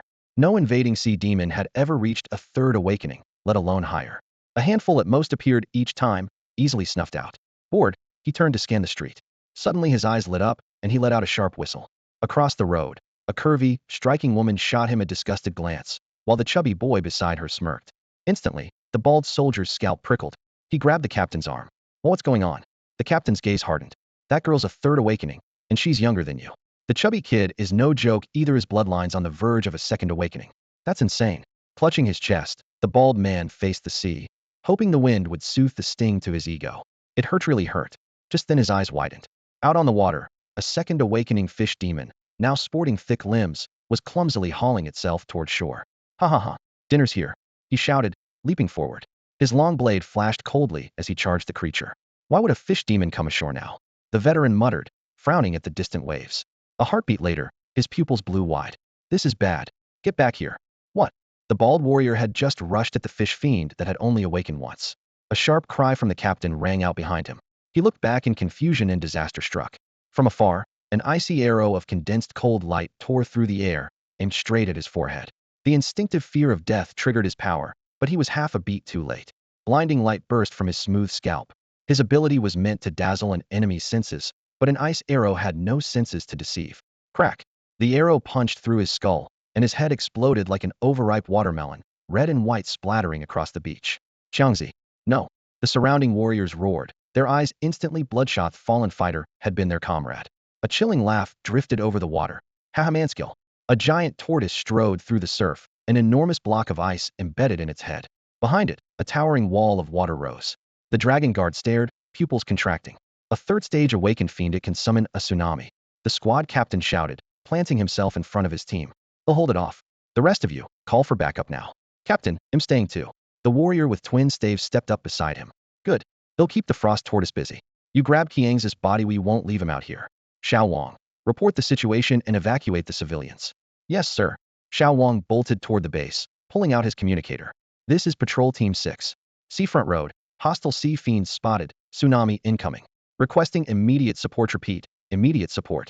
He dashed onto the boulevard and shouted at the passers-by. Everyone go home now. Sea fiend invasion. Clear the streets. The pedestrians traded blank looks. No one moved. A girl rolled her eyes and sneered. Sea fiends? If that were real, the city alarm would be blaring. Yeah, he just wants our idol gone. He knows she's holding a fan meeting today and wants us out of here. Since when does a dragon guard come alone to spread rumors? He's obviously trying to clear the venue. We shrimp crab fans don't need this faker. Where's the club president? Kick him out. Kick him out. Kick him out. A group of girls surrounded Xiao Wang, voices rising in anger. What is wrong with you? 3 veins popped on Xiao Wang's forehead as he stamped the ground. You're still fangirling at a time like this. I'm telling the truth. The sea fiends are almost here. He shouted, trying to push them back. A heavily made-up girl suddenly blocked his path, raising her right hand high. What now? Planning to hit me? There are plenty of us. We're not afraid of you. We have every right to protect our idol. Before the girl could finish, her hand was already swinging toward Xiao Wang. Sudden chaos. A dark mass dropped from the sky and crashed onto her head with a thunderous bang. The impact rebounded, flinging Xiao Wang several meters. When he looked up, his pupils narrowed. Sea demons. A crab fiend with a dark blue shell, half as tall as a man, had barged inside. Xiao Wang instinctively looked toward the beach. Among the rocks lay 3 fallen comrades, the captain, Qianga, and Langblood, spreading into dark puddles. Webbed feet thrashed nearby, shrimp and crab beasts roared, and the defensive line was gone. We can't abandon the people here. Gritting his teeth, Xiao Wang spun to face the crab demon. His long saber flashed from the scabbard, meeting the snapping claws. Clang. Steel met chitin, sparks exploding. He roared, get out of here now. As he spoke, he scattered a handful of seeds at his feet. Ability activated. Crack. The earth split, and vines as thick as a man's arm erupted, wrapping around the crab's shell. Give my comrades back. The vines tightened. Boom. The hard carapace shattered, shards of green vine and shell flying. Gasping, Xiao Wang glanced at the 3 bodies on the beach. Captain, Qianga, Lang will avenge you. He lifted his blade to charge, then a jagged spike had punched through his abdomen. His face turned ashen. Turning, he saw a humanoid fish demon grinning. Number 31. What? Xiao Wang's gaze drifted past it. The road was littered with the mutilated bodies of schoolgirls, blood everywhere. Most shocking was the pop idol. They had tried to shield her limbs torn away, her head mangled by the fish demon's fangs. No, his shout died as he crashed to the ground, the evacuation unfinished. In his final heartbeat, he understood the old warning. Entertainers bring ruin to a nation. Whoa! Sirens wailed over Qiqing, and every Yulong unit mobilized. Inside the armored rail station, the crowd erupted in panic. A tall beauty and a chubby teenager stood out. As the alarm blared, the boy frowned. Captain Qiu, the beasts are attacking the city? What do we do? We still have to get to the capital and find Ling. Luo Hongyi's voice trembled. Qiu Liu said nothing. Across the hall, a 5-year-old girl was bawling, Mom, Mom. The earlier shoving had torn her from her mother. Qiu Liu flashed over, scooped the child up, and rushed her back into her mother's arms. Surveying the frantic station, a fierce resolve lit her eyes. Fine, Wang Xiaohu. We're going monster hunting. Boom. A crab general suddenly plummeted from the sky. Below, the street was still packed with pedestrians who hadn't had time to scatter. A chorus of terrified screams erupted. Sea monster. Run for your lives. Please don't eat me. Mom. Dad. The crab general drove its 6 spindly legs deep into the pavement, its massive carapace gleaming with a cold blue sheen. It loomed over the crowd, waving claws larger than millstones. Ha ha. Humans, tremble and weep, our judgment day has come. With a sweep of its claw bang, 2 rows of concrete storefronts collapsed like toy blocks, dust billowing sky high. Several unlucky bystanders were buried under the rubble, their cries cut short. The crab general was about to laugh when its eyes narrowed. In a nearby hot pot shop, a bubbling red broth boiled several crab shells bright scarlet beneath the sign crab hot pot. Next door, a teppanyaki grill pressed an entire crab onto a sizzling iron plate, boiled in oil and grilled alive. Humans, your crimes are unforgivable. Roaring, it raised a claw. Ghostly blue arcs crackled across its shell kunxi, demonic light. Wherever the light swept, the crowds will drained away, and people collapsed like dominoes. Humans die? The crab general casually snatched a man and hurled him toward the boiling hot pot. Roar. Insolent crustacean, cease your rampage. Tiger roar shakes the sky. A deafening roar thundered from afar, and the airborne man dropped unconscious to the ground. The crab general looked an enormous tiger, more than 10 feet tall, crashed down from midair and pinned it to the pavement. I am Wang Xiao. The tiger's paw slammed down like a mountain. Crack. The shell split with a sharp report. In that instant, a thread of gilded purple aura bored into the fisher tiger chi purge. The crab general's body exploded, flesh scattering, and the kunxi demonic light shattered along with it. So much for these so-called demon kings. The giant tiger threw back its head and roared. Its body shrank into a muscular young man. Tiger ears stood erect, a tail flicked behind him, and a faint golden glimmered on his forehead. Wang Xiao, early stage demon king. He glanced at the scattered crab meat and snorted. Mid-stage demon king, gone in one shot. He had no idea that part of his strength came from the Beast King Seal's link to the purple-eyed white tiger. Even a sliver of that high-grade bloodline could crush demons of the same rank. Xiaohu, more sea monsters elsewhere. A distant voice shouted. Answering the call, Wang Xiaohu leapt skyward, reverted to tiger form, and streaked toward the sound. Luo Hongyi yanked his spiked club free of shattered tortoise shell and casually flicked off the blood. The shell had crumbled under a single swing, and he had fallen in love with the weapon on the spot. Well fed, he could wield it for hours without tiring. Plus, sea monster bloodlines were a free power-up. Roar. Luo Hongyi vaulted onto Wang Zai's back. The beasts inside the city were cleared. Now they raced toward the coastal defense line where the fighting was fiercest. Qiu Liu had already reached the front. Support. We need support now. These sea fiends are hitting us too hard. Second echelon, move up. Hold your ground rotation. Along the shattered coastline, Dragon Rider soldiers in identical black coats locked shields, forming an unbroken wall. Their coats snapped in the salty wind. Against that barrier the tide of sea monsters found almost no gap. Only a handful of overlords who had awakened their bloodlines 4 times and could ride the wind barely cleared the line. The rest could only dream of setting foot on land. Any ruler that entered the airspace was pinned down by hidden champions or shredded by the sequence cannon's metal storm. Just as Tian Peng predicted, the defenses here rivaled Bohai Base 1 near the capital. With timely response, the sea spawn were intercepted the moment they appeared. Boom. A tremendous crash erupted. A colossal fish-headed beast, several meters long and carved like stone, vaulted over the line and slammed into the rear ranks. Brandishing a trident that gleamed like cold steel, it croaked in a gravelly voice. Water spirit. What? A soldier just off the line, still out of breath, felt his pupils tighten. No. He dove forward, half a beat too late. Crash. Azure runes blazed across the monster's hide. A cliff-high wave detonated outward, engulfing the front ranks. In that split second, a sliver of cold light carved through the water wall. Schlunk. A dagger buried itself in the creature's brow. A blur of motion swept past, leaving a faint afterimage. The blade jerked free, and the behemoth toppled. The newcomer landed lightly, nodded at the stunned dragon riders, and introduced herself. Qiu Liu, former captain of the Spring City Expedition Team, Four Seasons Province. Here to help with the culling. Before her words had faded, she blurred again. An instant later she reappeared above another leviathan. Steel pierced its skull, the beast crumpled, and the air filled with blood. Gulp. The warrior with 3 awakenings swallowed hard. They shared the same bloodline level, yet the gulf between them felt abyssal. Far below Bohai, in a dark crevice, a man crowned with dragon horns lounged on a coral throne, his dark gold robe billowing. He stared coldly toward the surface. After a long silence he raised a hand. My lord. Grand Chancellor Gui glided forward and bowed. How long since the assault began? Ao Linghai, Dragon King of Bohai, rumbled. Gui thought briefly. 2.5 hours, your majesty. 2.5. Ao Linghai's brows nodded. With such numbers they still hadn't taken trifling Chi City? A victory report should have come long ago. Report. A sharp cry sliced the water. A swordfish lord darted in, knelt, and saluted. Sire, our landing force met fierce human resistance. We've yet to breach their coastal line. What? The Dragon King's golden pupils contracted. That many beasts and the humans still held? The swordfish hurried on. Sire, the humans were ready. Their elites have multiplied. We can't break through. Ao Linghai's voice dropped. I told Green Eye Scale to fetch King Zulin. He refused? Green Eye Scale vanished as soon as he left, the swordfish quavered. What? Fury flashed in Ao Linghai's eyes. With Greeny's strength and the treasure he carried, the humans should have been crushed. A cold light flickered. King Zillion, you overrate yourself. Were it not for that trace of dragon blood in your veins, I'd never have bothered. His form surged, transforming into a blue-black WRM hundreds of meters long. Like a hurricane, he streaked toward the deep trench. Thunder boomed from the rift, stirring sand to a storm. Past the order, everyone ready. If we can't climb ashore, we'll drown it. He would unleash a tide powerful enough to swallow Chi City whole. The coastal ramparts of Chiching were slipping into dusk. After days of brutal fighting, the garrison had grown adept at repelling the sea fiends. Their assaults still came in furious waves, but the moment they neared the defensive line, artillery fire and dragon rider warriors split them in two. Even a fourth awakening demon king could be pinned down and eventually slain on the shore. Since the enemy offensive began, 6 demon kings had already fallen, a dazzling record. A soldier who had just rotated off the front lines lay against a crumbling parapet, flicked out a cigarette, and lit it with a snap. The smoke spiraled away on the evening breeze as he squinted at the raging battle offshore, a smile tugging at his lips. The minister's a genius.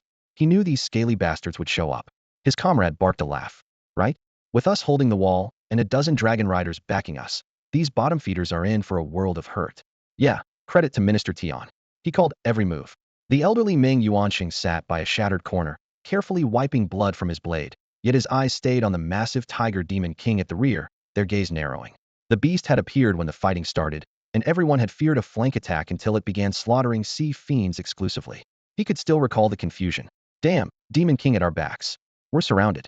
Wait, we's at only killing sea fiends. Friendly here, don't shoot. Holy hell, the tiger can talk, definitely a demon king. Friendly. It's actually on our side. The memory pulled a quiet chuckle from Ming, the scar on his face twitching. A young soldier leaned in and whispered, Captain, I've heard rumors about that tiger. Supposedly, it's the mount of some high official. He never said who, and we didn't dare ask. Meng studied the tiger and muttered, anyone who rides a demon king has to be at least a true immortal or a top-tier marshal. After a brief rest, he crushed out his cigarette, gripped his saber, and rose. Break's over. Time to carve up more sea scum, drive every last one of them back into the depths. Huh. Yes, sir. The squad answered in unison. They poked their heads over the wall and their laughter died. See, Captain, what is that? A tsunami? The young soldier stammered, arm frozen midpoint. Meng's eyes widened, his Adam's apple bobbing. No, that's a tide one big enough to drown Chiching. Every soldier on the line looked up at once. Dear God, look at that wall of water. How can it be that high? 300 meters at least. From the sea fiend ranks came ecstatic howls. 300 meters. Haha, it's the Dragon King. The Dragon King has moved. Humanity, prepare for annihilation. Inside the command tower at Chiching military base, Du Jiang slammed his palm down, shattering the alloy table in front of him, metal shards flying. Incredible. At the critical moment we're hit with this catastrophe. His chest heaved, voice raw. One possibility he refused to face flashed through his mind. Beside him, Secretary Liu adjusted his glasses and spoke quietly. Minister, perhaps this isn't a natural disaster. Du Jiang fell silent for 2 long seconds. He had considered the possibility moments ago, but he refused to believe it could be true. After 2 seconds of silence, he forced down the turmoil in his chest and reprimanded himself in a cold voice. Xiao Lu, we reported this to headquarters ages ago. How long until reinforcements arrive? No idea, Xiao Lu answered, voice heavy. The request went through, but there's been no response. Has the comm line been cut? A glint of ice flashed in Du Jiang's eyes. I've sent people to check. We should have it back soon. Du Jiang's brow furrowed, and he abruptly stood. Until communications are up, they'll stop this tide myself. With that, he burst forward like lightning, reappearing at the front line. In the rolling surf, sea fiends shrieked as they lunged toward the shore. Du Jiang thrust a finger toward the sky. Boom, dense clouds split apart, and a colossal celestial finger dropped from the heavens, slamming into the monsters. Bang, bang, bang. Dozens of creatures detonated, blood and shattered scales spraying across the sand. The soldiers locked in melee snapped their heads up, eyes alight. Minister Du Jiang. He offered a brief nod, hands clasped behind his back as he hovered in midair, focus fixed on the churning sea. All battle lords, with me hold the tide. With honor. 17 battle lords growled, surging skyward in a burst of spiritual power. Fengweb barrier. Du Jiang roared, producing an ancient bronze gourd and slamming it toward the clouds. His fingers flew through a flurry of seals, immortal light pouring down like a waterfall. Minister, allow us to assist. The battle lords brandished their treasures, power erupting. Shimming shield. Gravity field. Yin-yang reversal. In an instant, pillars of arcane light ignited the sky like countless blazing suns. Layered shields formed the moment the tide struck the coast. Boom. Furious waves hammered the barrier. The earth quaked, and shockwaves rolled outward. The shields shuddered violently, emitting a piercing hum. Uft. One exhausted battle lord spat blood as his organs tore apart. Knowing he was beyond saving, he gave a grim laugh and poured his final ounce of strength into a last strike. Rotten fish and shrimp die with me. Bang! He and a cluster of sea fiends vanished in a crimson mist. Lord Battlelord. On the coastal defense line, soldiers' eyes burned red. He was the first battle lord to fall in this war, the first in the history of Chi City. Inside the city, countless residents pressed against their windows, staring at the distant battlefield. When that warrior fell, they could no longer hold back. Tears streamed down their faces. Adults and elders covered their mouths, stifling their sobs, afraid to distract those fighting for their lives. How many fighters had fallen? No one could say. A little girl clutched her father's hand and looked up in confusion. He had always told her that good children don't cry, so why was he crying now? Daddy, why are you crying? The father didn't answer right away. Instead, he pointed out the window. Beyond the towering city walls, Yulon warriors were battling howling sea fiends as massive waves crashed around them. Then he gestured toward the street corner under white sheets. The bodies of fallen warriors were being unloaded from corpse wagons and laid in neat rows. His voice was low and steady. Remember this, daughter. They fight for us, and they die for us. We weep because of their sacrifice. The little girl nodded, half understanding. All right, Daddy. She widened her bright eyes, trying to focus on the battlefield of blood and fire, the men and women fighting and falling for her sake. Warmth suddenly welled up in her chest. Being protected felt wonderful. She lifted her tiny fist against the blast-proof glass and, from 100 meters away, gave the warriors an encouraging gesture, calling out in her childish voice, "Big brothers and sisters, uncles and aunties, keep fighting." Imperial Capital, Yulong Headquarters Information Center. Tian Peng planted both hands on the console, his face grim. How much longer until Chi City's communication is back online? The operator's fingers flew across the keyboard. Final checks 2 minutes at most. Tian Peng grunted softly, his knuckles whitening.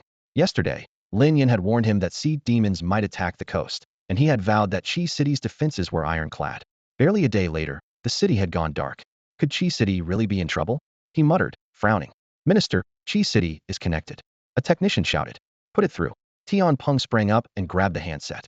Static crackled. Imperial Headquarters, is this Imperial Headquarters? Yes, Tian Peng answered, voice steady. A brief cheer erupted on the other end. Finally, Headquarters, we request immediate support. What's happening in Chi City? Tian Peng asked quietly. Cheering halted. A rapid, shaky report followed.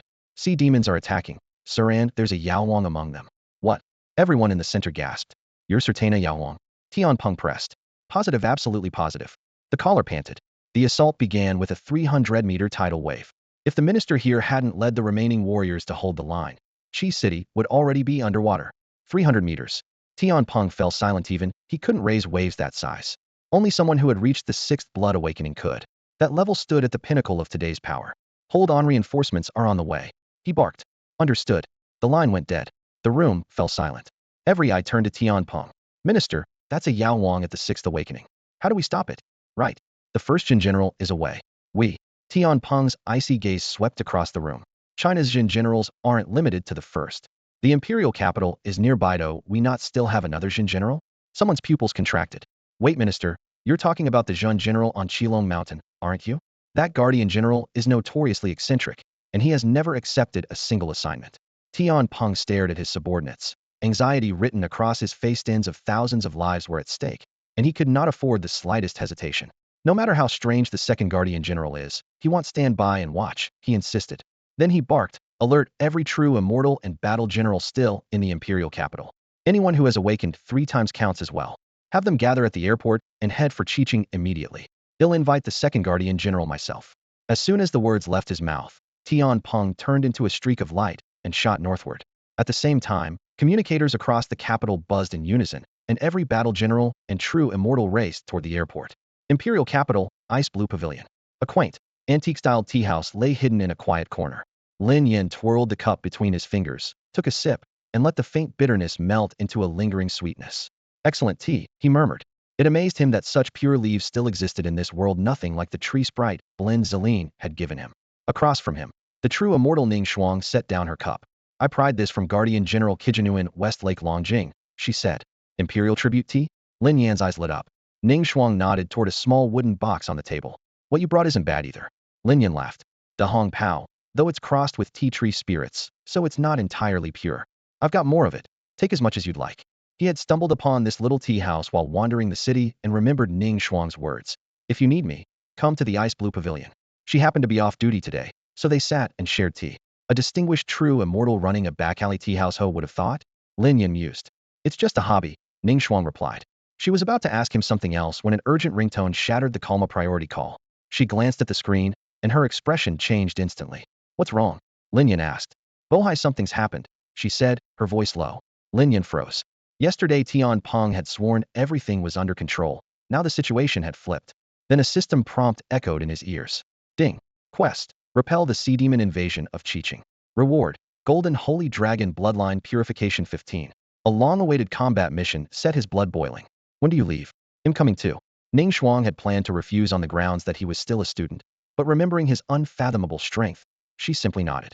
First stop, the capital airport. The imperial capital airport was a roar of engines and shouting voices. Lin Yan pulled out the brand new Royal Dragon communicator and dialed Wang Ergu. To stay in contact anywhere, he had gritted his teeth and spent 200,000 merit points on 2 of these phones.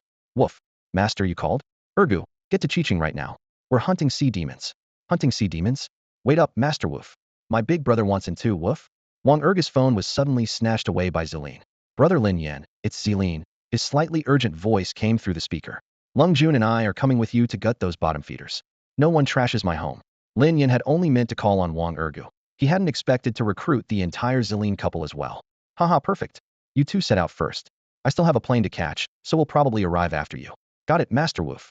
Wang Ergu chimed in, every bit the eager hunting hound. Lin Yan ended the call and stood on the tarmac, his gaze narrowing on the sleek supersonic transport waiting ahead. Qiqing, coastal defense line.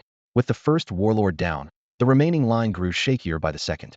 Worse still, several demon kings were lurking behind it, waiting to strike. Haha, humans die?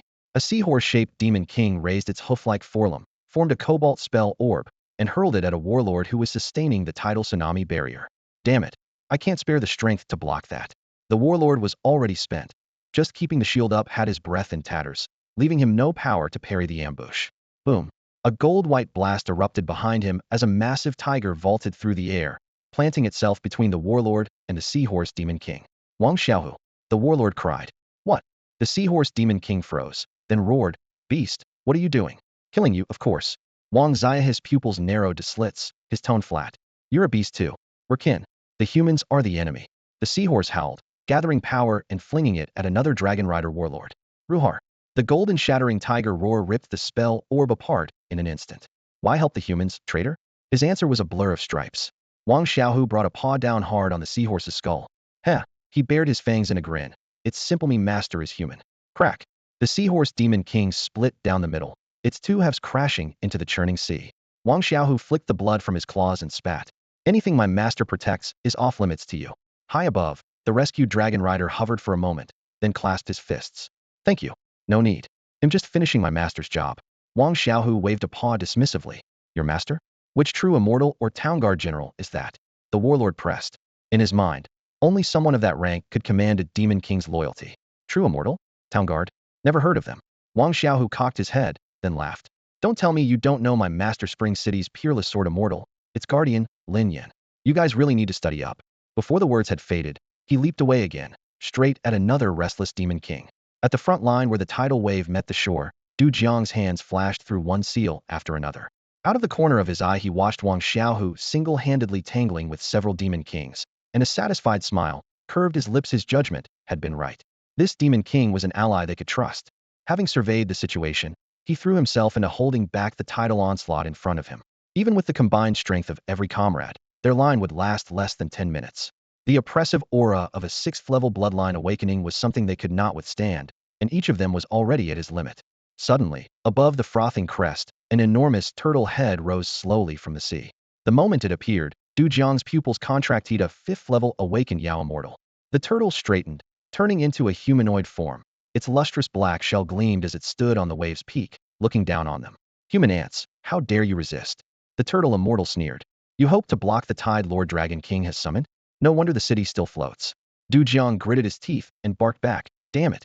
If I could move freely, I'd turn this old tortoise into soup. Guo Qingxiang let out a low chuckle. Boil me. Look at the pathetic state you're in. If time weren't short, I'd throw all of you into the pot. As he spoke, he formed a seal, and the shell on his back suddenly swelled. By order of Lord Dragon King, this human city must drown within 5 minutes. Shell heaven and earth. The colossal shell shot into the sky. Inside, A swirling gray world unfolded like an inverted firmament, crashing down on the defenders. The air screamed as it was torn apart, and the shadow of death fell over them. Bastard! Du Jiang growled, yet he kept his arms locked around the defensive barrier. They could not retreat. Behind them lay their homes, their families, and their country. Better to die here and let their bones be buried on the field than yield a single inch of land. At the instant the shell began to fall, a thunderous roar split the sky. Rotten fish and shrimp, Grandpa's back. Boom. Giant black bears with violet horns leapt into the air, swatting the shell aside with their massive paws. Woof. By my master's commands lay the sea monsters. Woof. A massive canine demon charged into the horde, leaving bloodstained spray in its wake. Beside the dog, a white bear raised a claw, weaving seals, spears of ice and blades of wind ripped through the ranks, and swathes of sea demons fell. The sudden arrival of Yaoking-level reinforcements left Du Jiang stunned. A string of questions flashed through his mind. More beasts? Are the sea demons fighting among themselves? Zilin King. Guo Qingxiang narrowed his eyes at the black bear blocking his path, and for once his voice trembled. Not far above Qiqing, Lin Yin sat inside a military aircraft, sweeping the battlefield with his spiritual sense. The city had not fallen yet, but the defenses were tottering, and he could feel they might collapse at any moment. Suddenly his perception caught a familiar ripply, massive tiger. Wang Xiaohu. Lin Yan's eyes flew open. Wang Xiaohu was in Qiqing too, and he had even run into Wang Ergu. In the distance, the battle raged, a chaos of roars and screams. Woof. Who are you, Woof? Who are you supposed to be? Woof. Wang Ergu barked at Wang Xiaohu. He had only just reached the battlefield when he spotted the tiger demon in front of him, large as a hill, ripping the spine from a sea demon. Clearly the brute was stealing his kill. Wang Ergu had come under his master's orders for the sole purpose of slaughtering sea demons. Flicking the blood from his claws, Wang Xiaohu swept his golden eyes over the newcomer. You never said who you are, and do you have a personal grudge against these sea demons? He had noticed Wang Ergu hunting them as well, which struck him as odd. Land and sea monsters usually kept to their own domains. They certainly didn't ally with humans. Only beasts tamed by humans ever turn their claws on one another. A blue-white arc of sword light sliced through a dozen sea demons in answer. Planting his tail for balance, nostrils still misting blood, Wang Ergu declared with pride, Woof. I am my master's most loyal mount. And those sea demons destroyed my brother's home. We came for revenge. Woof. You too? Got a score to settle? Woof. With the surrounding sea demons wiped out, Wang Xiaohu sheathed his blade and snorted. I have no quarrel with them, but my master does. He lives to defend Huaxia.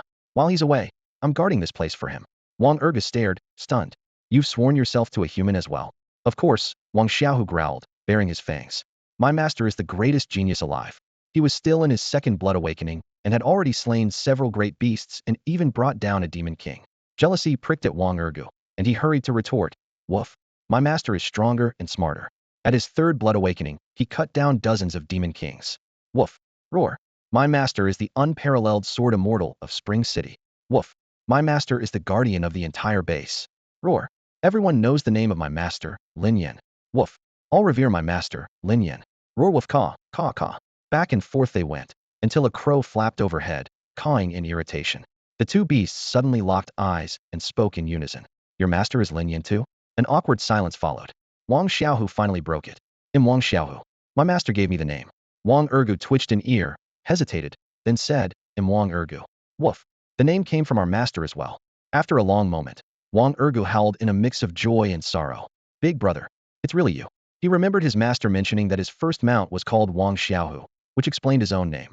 Wang Ergu Wang, the second dog. Wang Xiaohu blinked, then called uncertainly, little brother? Master took on another mount? Big brother.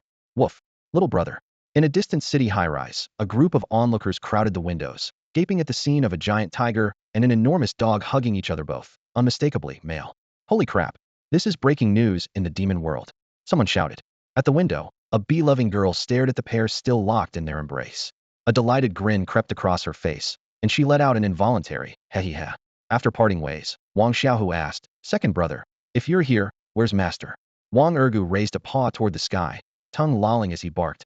Master's still busy making fat chickens. He said he'll be here any minute, and told me to clear out these sea fiends first. Making fat chickens? Wang Xiaohu froze for half a heartbeat before he understood. You mean he's on a plane? Fine. Let's wipe out the sea monsters who can't let master down. Right, big brother. The moment the words left their mouths, the tiger and the dog shot forward like arrows loosed from a bow, pouncing on the frenzied shark demon king that was poised to tear into the exhausted dragon guards. Brothers united, their strength can cut through steel. Roar. Woof. Two thunderous cries erupted at once. and the surrounding water shook as if struck by a giant hammer.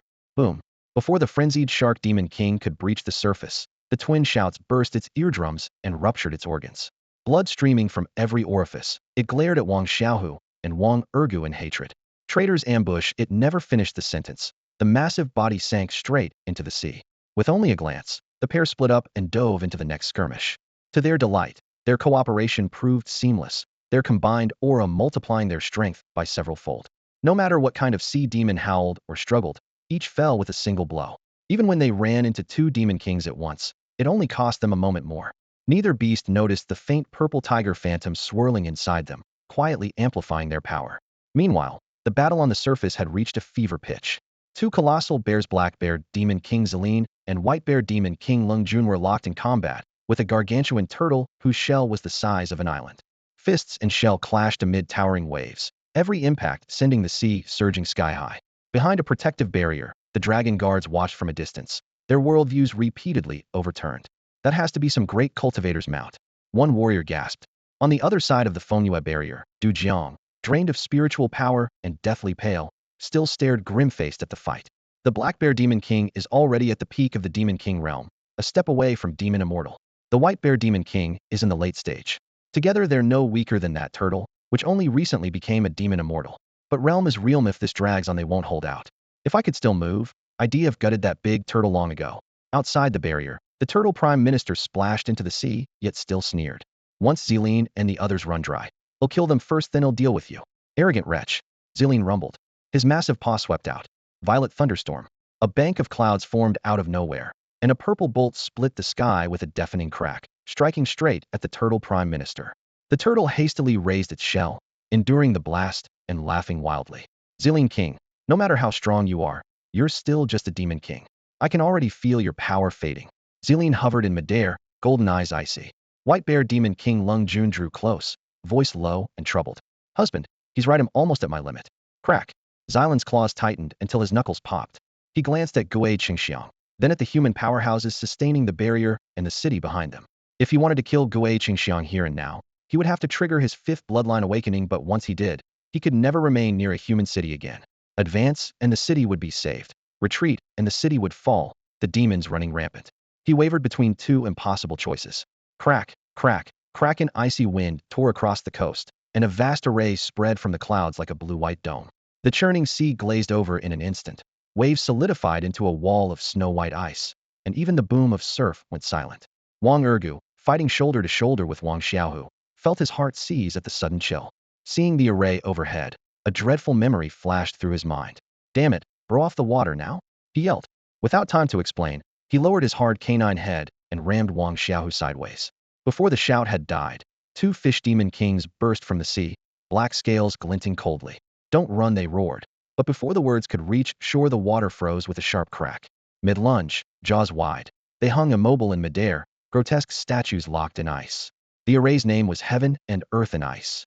In a heartbeat, the entire coastal line glittered under crystal frost, and even the Yao Emperor's 300-meter tide paused, sculpted into a towering blue-white wave.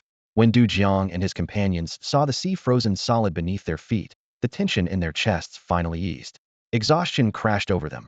One by one, they toppled onto the ice like dumplings dropped into boiling water. Gazing up at the frozen wall, Du Jiang murmured, Heaven and Earth in ice, freezing even a Yao Emperor's tide. Ningxuang Jinxian has grown stronger again. As a Jinxian himself, he recognized the array's pattern at a glance. Nearby, a battle general lay on his back atop a block of ice, eyes following the figure in pristine white robes. Ningxuang Jinxian might really become Huaxia's ninth town general, he muttered. It's been years since Huaxia gained a new one. High above, Ningxuang Zingxian's face turned ashen and her body trembled after unleashing the array. Others tried to help, but their spiritual power was spent. None could move. Then a streak of crimson flashed past, and a man caught her around the waist. Lin Yan, sorry to trouble you again, she said with a faint smile. Lin Yan shrugged, half joking, half serious. If you need a tool, it'll be the tool. The softness and warmth in his arms didn't bother him, especially with spiritual energy already flowing back into his body from hers.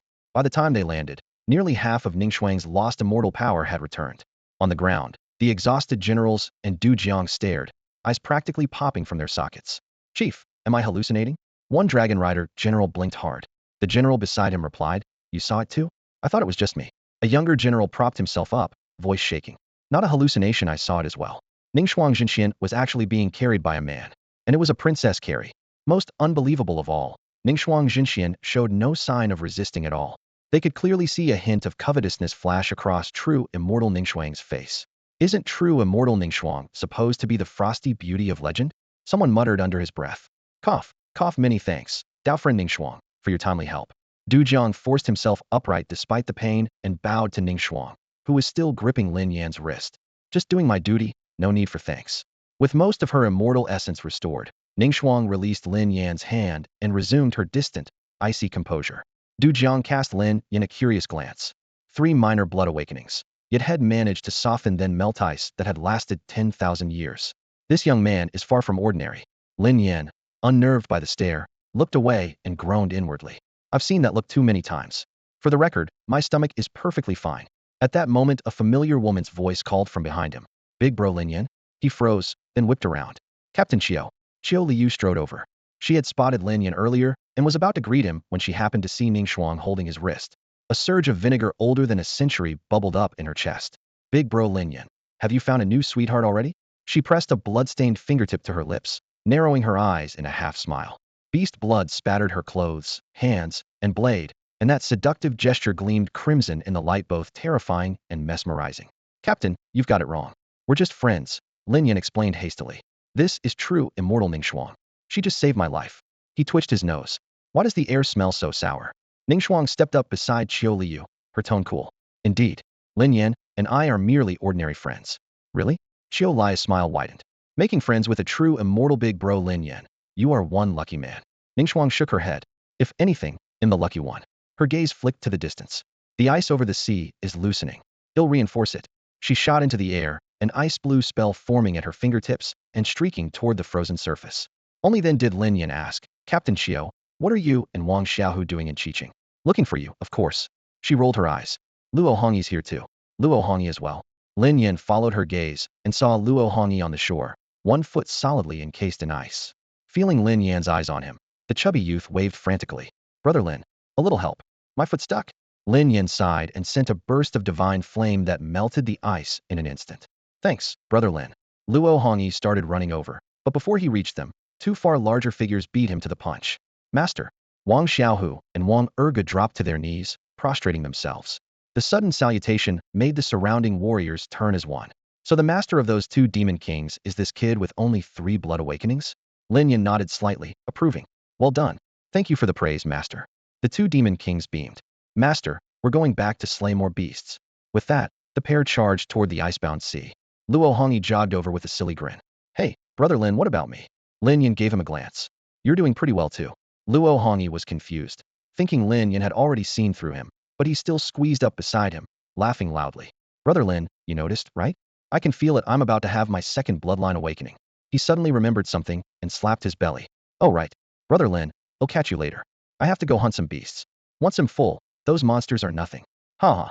With a roar, he hefted a spiked club taller than himself and charged toward the frozen sea fiends in the distance. Nothing like the man who had nearly wet his pants earlier. Lin Yan watched Luo Hongyi and Wang Xiaohu leave, eyes narrowing. We've been apart for almost a month, and they've grown so much stronger, he thought. Qiu Liu had already completed her 3rd bloodline awakening.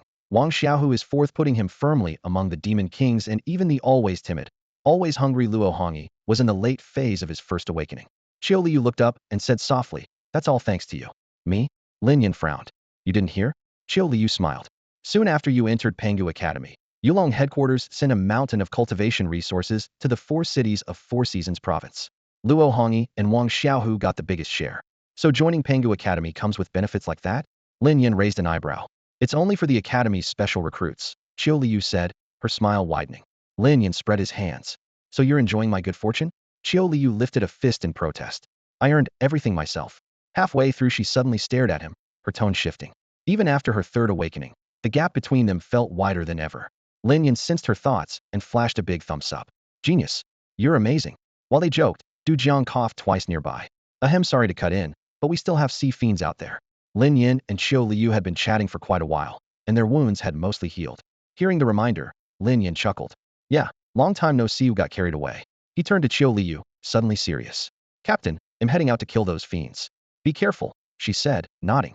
With her approval, Lin Yin dove forward, streaking toward the spot where Zilin and Gui Qingxiang were fighting. Here the ice, sealed by Ningxuang Xingqian's world-freezing frost, lay thick and silver blue. Ordinary demon kings were trapped beneath it, but a demon immortal like Gui Qingxiang barely noticed. Ningxuang Xingqian also had to shore up the array and had no strength to spare. Crack!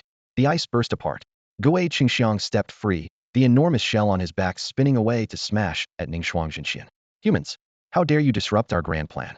Die! His inky demon aura surged like black waves. Filthy turtle, your opponent is me. Zilin, blood trickling from the corner of his mouth, charged instead of retreating and grabbed the rim of the shell with his bare hand. Huh, King Zilin, as long as you're stuck at the fourth awakening, you can't defeat a demon immortal like me. Gui Qingxiang laughed wildly.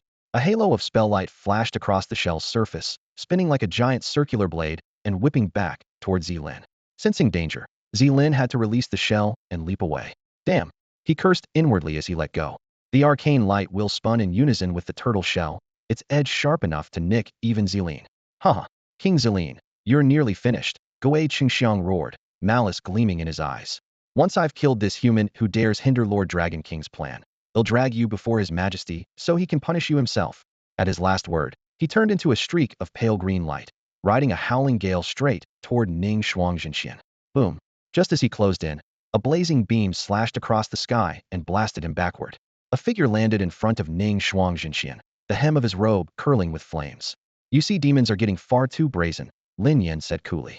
Careful, brother Lin. That blasted turtle's at the Yaoxian realm. Zilin shouted, his scales shattered but his voice firm. Lin Yin gave a slight nod. He knew he only had to stall for time, not fight Heaton. Gui Qingxiang narrowed his pupils, eyeing the newcomer with a grim smile.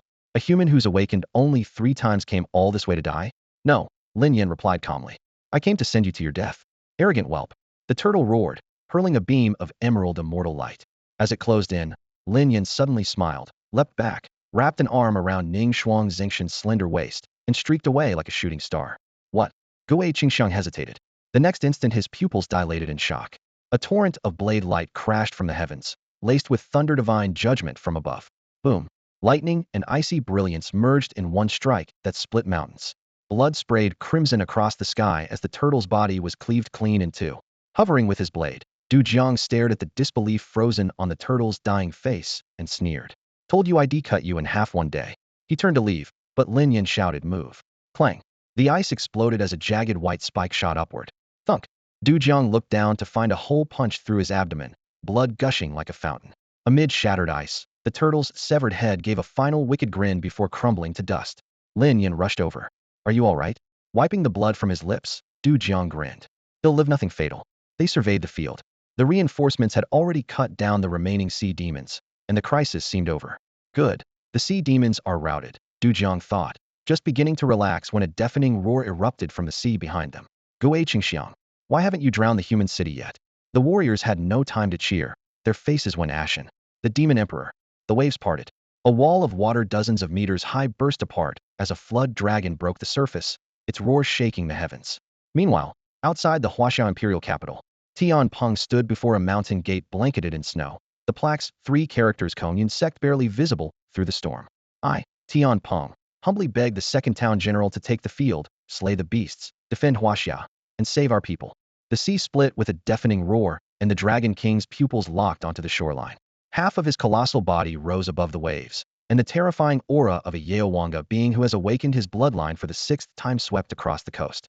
Every dragon rider on shore shuddered. Even Ningxuang Xingqian and Du Jiang, both 5th awakening warriors, struggled to breathe. Only by forcing their Xianling power to circulate could they barely move. Ningxuang Xingqian forgot that Lin Yin still held her by the waist. She made no effort to break free, her gaze fixed on the newly revealed Yao Huang, the usual coolness in her eyes replaced by rare terror. She was only a step away from her own 6th awakening, yet she could not withstand the pressure Heaton. She jerked her head toward Lin Yin. The boy was a prodigy, but he had awakened his bloodline only 3 times. If she was struggling, how could he possibly endure? What she saw stunned her even more. Lin Yin stared calmly at the Yao Huang over the sea, completely untouched by the aura. How can you? She whispered. Lin Yin raised a hand, tapped the corner of his eye, and spoke softly. My 3rd awakening is the blood of the dragon, and not just any dragon, but the Shengzuan of dragons, the golden sacred dragon. When the Shengzuan appears, all other dragons submit. The moment his words fell, the Dragon King's oppressive force seemed to evaporate in front of him like a mirage. That composure, however, belonged to Lin Yin alone. Along the shoreline, any dragon rider who so much as glanced at Ao Linghai fainted on the spot. Those of lower cultivation slipped into a frenzied panic. Du Jiang landed, clutching his wound, and barked orders. Everyone, if you value your life, don't look at the Yaowang. Anyone below the Third Awakening, fall back. Third Awakening fighters, help the weaker ones. Retreat. Yes, sir. Hundreds of dragon riders beneath the general rank withdrew at once, leaving only a few generals to hold the line. Though their bodies trembled uncontrollably, none retreated. Behind them were their brothers, their families, their homeland, and their people. Out on the frozen sea, Wang Ergu and Wang Xiaohu balanced on four shaking canine legs, staring at Ao Linghai. B-boss, I asked at the Yaowang. Wolf, I'm scared. Wang Ergu gripped Wang Xiaohu's hind leg, voice quavering. Wang Xiaohu drew a deep breath, steadying himself while offering comfort. Scared of what? I'm weaker than you, and I'm not scared. So what if he's a Yaowang? Our master will cut him to pieces. Wang Ergu shrank behind him and whispered, Boss, our master, he's only at the Third Awakening too. Woof. Our master will be fine. Wang Xiaohu barked back, his gaze resolute as he fixed his eyes on Lin Yin. Clinging to his companion's furry back, Luo Hongyi poked out his head, his voice trembling. Yeah, even if it's the Demon Emperor, my brother Lin will cut him down all the same. He clenched his fists, trying to sound resolute, but the quiver in his tone betrayed him. The two friends beside him nodded so hard it looked as if their lives depended on it. High above, Lin Yin streaked through the sky with the true immortal Ningxuang in his arms. Had he heard those rousing words, he would have hurled a ball of divine flame on the spot, roasting the three fools until they were crispy outside and tender within, then thumped his chest and shouted, I can't even kill the Demon Emperor myself. At the edge of the city, inside an abandoned warehouse, Qiu Liu stared through a shattered skylight at Lin Yan's fading silhouette. The feral power of her third bloodline awakening still churned in her veins, yet she could do nothing to help him. Balling her fists, she muttered anxiously, Dedede, please come back safe. At that same moment, storm clouds boiled over the sea. Ao Linghai stood on the shore, dragon brows knitted tight. Prime Minister Gue, why haven't you taken the human city yet? His thunderous roar shook the coast, but only waves replied. Prime Minister Gue, he bellowed again. Still no answer. Then he spotted a drifting floe nearby. Prime Minister Gui's massive shell, cleaved clean in two, the corpse inside a grisly sight. Dragon fury exploded. Gales and driving rain swept the entire sea. Ao Linghai scanned the horizon, lightning dancing in his eyes, until his gaze locked onto Zilin.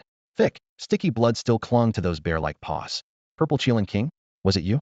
Zilin bared his fangs in a savage grin. Indeed it was. We're both spirit beasts, we had no quarrel. I offered you an alliance, yet you keep ruining my plans. Ao Linghai roared. An alliance? You call tearing down my home an alliance? If I leveled your Bohai Dragon Palace, would that be friendly? Zilin sneered. My palace is beyond comparison with your wooden shack. Ao Linghai thrust a claw toward him. You bow to humans and disgrace our kind. Before I exterminate the humans, I'll purge the traitors. The words had barely left his mouth when the surrounding sea erupted. Towering water spears ripped into the sky, converging on Zilin. The columns were so sharp the very air seemed to tear, sealing every escape route. Having yet to complete his fifth bloodline awakening, Zilin couldn't withstand a frontal clash. Husband! Lung Jun cried, leaping to shield him, but he shoved her aside. I can take it. Go! Zilin roared. Lightning coiled around him, and the might of the nine heavens thunder crashed down. Boom! The first water spear shattered under the strike. Yet as the lightning flickered out, a strand of dragon chi slipped through the broken Valen ambush hidden within the assault. Xilin's focus had been fixed on the frontal attack. He never sensed the lurking dragon chi until the last instant. The whistling blast tore through his defenses, terror filling his chest in the blink of an eye. A deafening dragon's roar shook the heavens, and a colossal serpent of mist lunged downward, swallowing Zilin whole. Husband! Lung Jun screamed, racing toward the seething vortex of chi. Her tears spattered onto the cold sand, but the moment she crossed the threshold, a massive shock wave hurled her back. To her horror, her spiritual power began to drain away. The dragon chi was devouring it. Lung Jun gasped. She had only brushed the edge of that misty dragon shape, yet 1% of her energy vanished in an instant. Zilin, still trapped in the dragon chi, had endured nearly half a breath. Already every heartbeat pushed him closer to disaster. Heh! King Zilin. Ao Linghai floated in midair, arms folded, his taunt rumbling like thunder. I recognized a trace of dragon blood in you, and planned to show mercy. But you dare oppose me? Fine, let the dragon chi squeeze every drop of power from your body and torture you to death. Ha ha! As his laughter echoed, Lung Jun turned as white as paper. No, my love, she screamed. Hand seals flashed. Dozens of spells roared toward the dragon chi. Yet the dense mist was a bottomless abyss, swallowing every attack and converting it into more strength. She tried to charge in, only to be met by razor-sharp vortices that shredded hair and skin like a meat grinder. Technique after technique failed. She could not move the dragon chi at all. Watching coldly, Ao Linghai's voice was frigid. Save your strength. This dragon chi was born of a true dragon, sovereign of all races. Every form of spiritual power is its food. Stand aside and wait to collect his corpse, or die with him. Lung Jun's pupils dimmed. Husband and wife had shared every trial. If one perished, the other would soon follow. Resolve hardened in her eyes. If she could not rescue him, she would die with him. My love, am coming. She dropped every defense and hurtled toward the dragon chi like a moth to flame. Damn, she's about to do something stupid, Lin Yan shouted, releasing Kanznao Zengxian's arm. I'm going in. With that, he unfurled the divine phoenix wings on his back and shot skyward. Divine phoenix speed. Dragon soars the 9 heavens. 2 bloodline phantoms flashed beside Hema blazing phoenix and a cerulean flood dragon. Under their dual surge, Lin Yan's velocity exploded, leaving a trail of sonic booms. The warriors behind him felt their scalps prickle in awe. Kanznao Zengxian froze at his declaration. Then her expression shifted. Wait, she called, but Lin Yan had already caught up to Lung Jun. She darted after him, shouting, with your current cultivation you'll only get yourself killed. He offered no reply, only his fading silhouette. What shocked her more was that she could not keep up. Her ice crystal phoenix, awakened 4 times, was famed for speed among true immortals and yokai, yet Lin Yan only 3 awakenings left her far behind. In a blink Lin Yan overtook Lung Jun, now a mere step from the dragon chi. Golden sacred dragon, reveal your bloodline. He roared. Instantly the space behind him bloomed into a sea of gold. A living, breathing golden dragon burst forth, scales gleaming, claws sharp, its majesty shaking the heavens as if a true dragon had descended. At that moment, everyone on the shoreline crushed by Ao Linghai's oppressive aura felt the weight lift from their chests. The dragon's might, the demon emperor's pressure, vanished in an instant. Ao Linghai fixed his gaze on the golden sacred dragon behind Lin Yan, his pupils narrowing in disbelief. Impossible. I am the dragon, the only dragon. How can I feel fear? He roared. His colossal body churned the waters, yet the tremor rising from the depths of his bloodline only grew stronger. Unless he abandoned that lineage entirely, not even a demon emperor's peak could free him from this instinctive dread. Guided by Lin Yan, the golden sacred dragon lunged forward, its talon of gold ripping through the mist-forged belly before it. Roar! The mist dragon bellowed, coiling in agony as its form twisted, then burst apart with a muffled pop into scattered dragon energy. From the whirling storm of chi, another sky-splitting roar erupted. A vast black silhouette tore free, crowned with translucent amethyst horns and arms reshaped into razor claws. Lin had arrived. He landed, eyes now a fathomless violet, locking onto Ao Linghai. While trapped inside the vortex moments ago, he had seen everything outside. When he witnessed Lung Jun choosing to die with him, the power he had long suppressed surged forth, triggering his 5th bloodline awakening. Across the field, Lung Jun had been blocked by Lin Yan. She had tried to charge into the maelstrom to die with her husband, but when Zilin burst out she froze, uncertain what to do. Zilin glanced back and offered a gentle look that said, trust me, then turned to Ao Linghai, his voice icy. Dragon King? Please. You're nothing but a mangy serpent. No amount of stolen dragon blood can hide what you truly are. What did you say? Ao Linghai roared. Deep within his vertical pupils, a serpentine shadow flickered. Seeing the change in him, Lin Yan tilted his head toward Lung Jun in confusion. Zilin, did he just uncover that dragon's true nature? Lung Jun wiped away her tears and answered softly. With a 6th bloodline awakening, one can summon the power of their lineage into their own body. Even a common snake that lucks into dragon blood can leverage that descent and pose as a true dragon. She paused, eyes fixed on Zilin's back, her voice low yet clear. 60 years ago my husband and I met that snake. We had all just reached our 3rd awakening. A high-rank eagle demon caught him, and he begged us to save his life. My husband helped him and even swore brotherhood with him. Less than 10 years later, the 3 of us entered the dragon pool's secret realm. There he stole my husband's dragon blood, completed his 4th awakening alongside him, and fled into the sea. As she finished, Lung Jun's unblinking stare fell upon Ao Linghai. She went on, still amazed that his dragon blood had earned him so many resources beneath the sea. In a mere 50 years had already reached his 6th awakening. Lin Yan was stunned. That dragon blood, did he steal it from Zilin? Lung Jun nodded, her voice as cold as ice. Yes. The pool was a dragon transcendence spring left behind by an unknown master. My husband's own dragon blood let him come and go safely. That sniveling serpent pestered him for passage, swearing he only wanted a look. Once inside, he found some strange relic that siphons bloodlines and ripped the dragon power right out of him. Had my husband reacted a moment later, he would have lost the last traces of his blood and would never have reached even a fourth awakening. Her gaze lifted to Ao Linghai battling overhead, hatred and disgust entwined. To her, he was a thief who should have been erased long ago. Realization dawned on Lin Yan. Staring at Zelene, locked in a dead-even duel with Ao Linghai, he murmured, "No wonder Zelene can match a demon king. After only 5 awakenings, Ao Linghai is fighting with power that was his to begin with." In the sky, thunderclouds churned. Zelene lifted a claw wreathed in violet lightning, dark wind swirling into layered gale walls. Opposite him, Ao Linghai hammered those gales again and again, each blow flinging seawater and grit. Zelene moved with ease, baring his teeth. "Give it up, you petty snake. Even dragon power can't crack my defenses, and don't forget, that blood is stolen." Ao Linghai roared, the sea boiling beneath him. A towering plume of water coiled upward, taking the shape of a water dragon that crashed toward Zelene. His dark dragon body followed, roaring, "That blood is mine. I am a dragon." Boom water cascaded like a world-darkening curtain. When the spray cleared, Zelene still hovered, robes unsplattered. He chuckled. "Told you that won't work." Violet lightning erupted. He turned into a lightning dragon and shot forward. Ao Linghai's laughter rasped. "Hey, not all this dragon blood came from you." In an instant his scales deepened from dusk to absolute black, devouring every glint of light. His face contorted into pure malevolence. Black miasma rolled off him as he became an evil dragon. Alarm bells rang in Xylan's mind. The corruption was clawing at his own aura.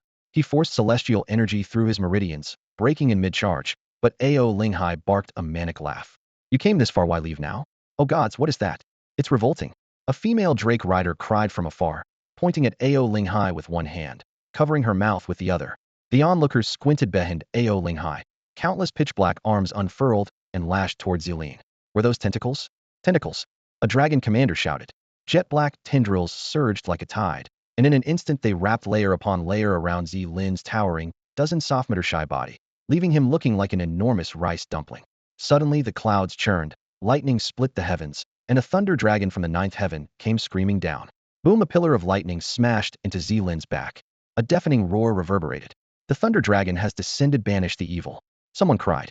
Lightning intertwined with the dragon's roar, shredding the mass of black tentacles to pieces. Zelen bellowed, tore away the remnants with brute force, clamped his left hand over his right arm, and staggered backward. "My husband, are you all right?" Lung Jun flew toward him. She grasped his arm and stared in shock as wisps of dusky vapor curled from the wound. "Don't look, my love." Zelen tried to pull his hand back, but Lung Jun only tightened her grip. Tears rolled down her lashes. "This black miasma corrodes spiritual power. Even a demon immortal like you can't hold out for long. It's just a scratch. He'll be fine after a little rest." Zelin pressed the wound again and forced a smile. "You're lying." Grief and anger flooded her eyes. "It's here to take your life." Across from them, Ao Linghai let out a shrill, mocking laugh. "Zelin, you've been tainted by my abyssal corruption. It will devour your very essence, consigning you to eternal damnation." He swept his gaze arrogantly over the crowd, his voice razor-sharp. "Curious how I achieved a 6th blood awakening and advanced to Demon Emperor in only 50 years. After you defeated me, I slipped beneath the sea, used my dragon blood to command countless ocean beasts, and eventually found the transformation pool. Now this dragon blood is mine, not yours." Abyssal corruption? The assembled cultivators blanched. None of them knew what it was. Lin Yan stepped up beside Zelin, studying the swirling black vapor. "Abyssal corruption, what exactly is it?" BZZA system prompt suddenly flashed before his eyes. Ding. Abyssal corruption detected. Abyssal evil dragon detected. Quest. Use the golden sacred dragon's golden aura to purify the abyssal corruption. Reward. All abilities of the golden sacred dragon will be doubled. Accept. The golden sacred dragon can purify it? Lin Yan's heart leapt. Without hesitation he said, "Accept." Ding. Quest accepted. Current purification value, 0. He closed the interface and gave Zelin a confident smile. "Brother Zelin, I think I can heal you." "Really?" Zelin's eyes suddenly lit up, only to dim again a heartbeat later. He forced a wan smile. "Don't bother, Brother Lin Yan. I know my own condition, and you can't begin to fathom how dreadful this abyssal corruption is." My love. Lung Jun's eyes brimmed with tears, her voice trembling. She heard the despair Zelin tried so hard to hide. If not for the faint restraint provided by the 9-heaven thunder within him, the corruption would have devoured him already. Unable to save himself, he refused to let Lin Yan, that demon prodigy enamored with human culture, risk his life for him. Lin Yan merely smiled. He knew Zelin's stubborn pride as well as his own heartbeat. Even at death's door, Zelin would rather perish than drag anyone down. He had been the same in their previous life. Swish. Lin Yan suddenly raised a hand and pressed it against the patch of corroded scales on Zelin's arm. The black mist, sensing fresh prey, surged up his sleeve. Brother Lin Yan. Yuzi Lin lunged back, but too late. Lin Yan's right hand was already engulfed in shadow. Lin Yan. Immortal Ningxuang cried out, her face paling. She streaked forward on a blade of frost, icy power coiling in her palm. Before she even reached him, a cutting chill lashed his arm. Crack, crack, crack. In an instant, ice crystals sealed his entire arm. Why are you so reckless? Immortal Ningxuang landed beside him and cradled the frozen limb. Seeing the black mist arrested, she exhaled in relief, yet her glare still smoldered. None expected this usually aloof immortal to reveal such a disarming expression. Even Lin Yan was momentarily stunned. He lifted the arm and gave her a faint smile. Senior Ningxuang, I'm afraid the ice isn't helping. Inside the crystalline sheath the darkness writhed. It slowed at first, then quickened, regaining its former frenzy as if the cold meant nothing. What? Immortal Ningxuang gasped. Her ice could keep a man alive after being cleaved in two, yet a mere cloud of shadow shrugged it off. She narrowed her eyes. Polar ice seal. An even harsher gale of frost howled down Lin Yan's arm. The chill was so piercing he nearly lost all sensation. A child of the warm south had never known a world buried in snow. He had never understood why northerners claimed the cold could shear off ears, but now he did. The chill felt bone deep, as if his arm were plunged into liquid nitrogen. Lin Yan's right arm was pinned in an invisible ice bucket. The cold crawled toward his shoulder, and one careless touch might shatter it completely. Meanwhile, Immortal Ningxuang drove her ice-sealing art to the limit. A thick frost locked around the limb, and the black corruption indeed slowed. It worked. Relief flickered in her eyes. A heartbeat later, the black mist surged, doubling its speed. What? Ningxuang blanched. The seal's failing? She frowned and gathered a higher tier of celestial power. But Lin Yan cut in. Wait, senior. You'll freeze me solid. By now his right arm had crystallized into a clear ice sculpture. Within that crystal, black mist writhed, dyeing the ice a glossy obsidian. The dark light churned, and the frost shattered. Better frozen than corrupted. Ningxuang leveled her snowy blade at his arm, prepared to sever it before the abyssal taint spread. As the blade flashed down, Lin Yan went white, blurred a side-divine phoenix dash, and narrowly dodged. Please, Senior Ningxuang, hear me out. I have a way. Just watch. He backed off and turned his right palm upward. Undying godfire flared, golden red tongues melting the ice. An instant later, a towering golden silhouette burst for the golden sacred dragon coiled behind him. Roar golden dragon chi. The dragon opened its jaws, and radiant breath poured down. Where the golden wind swept, the corruption receded. The black mist on his arm hissed like snow in boiling oil, scrambling to escape. Running? Not a chance. Lin Yan snarled, summoning the godfire again. Boom! An explosive ring of flame forced the mist back at once.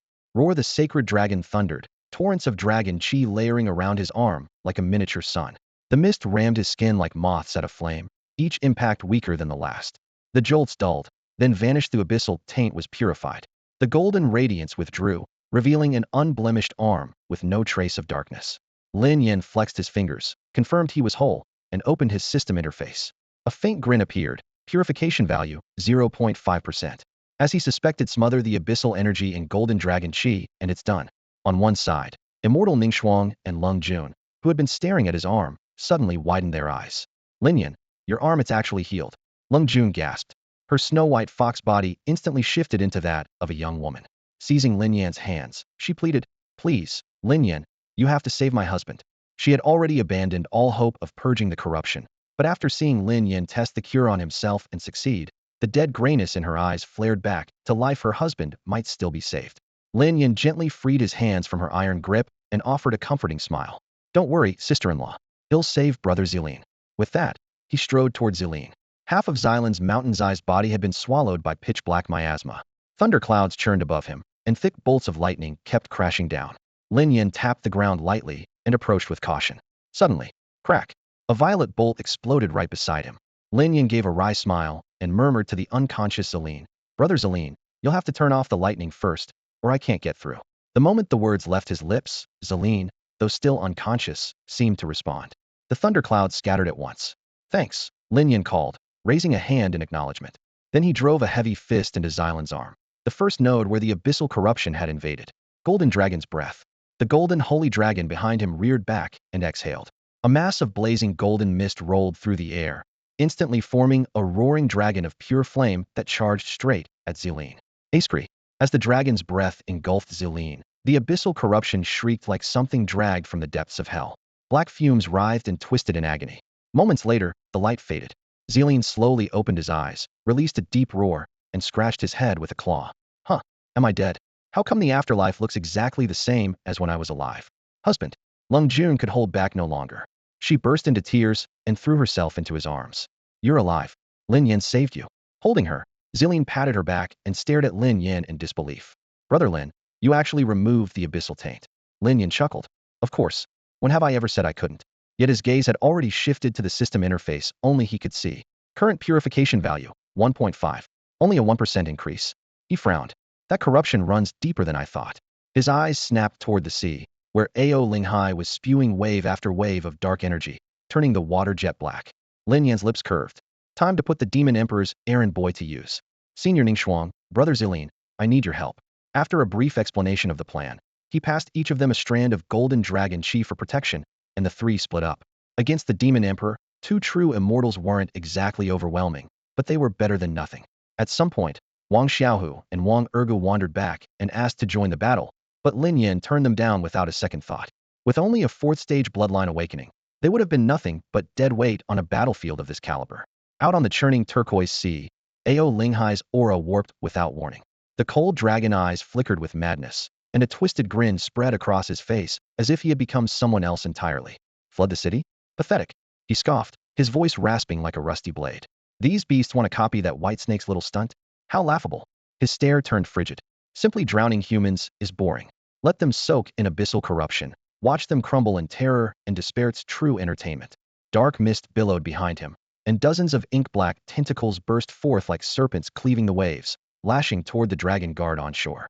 Look out. The warriors felt a chill spike through their hearts, but they had no time to react.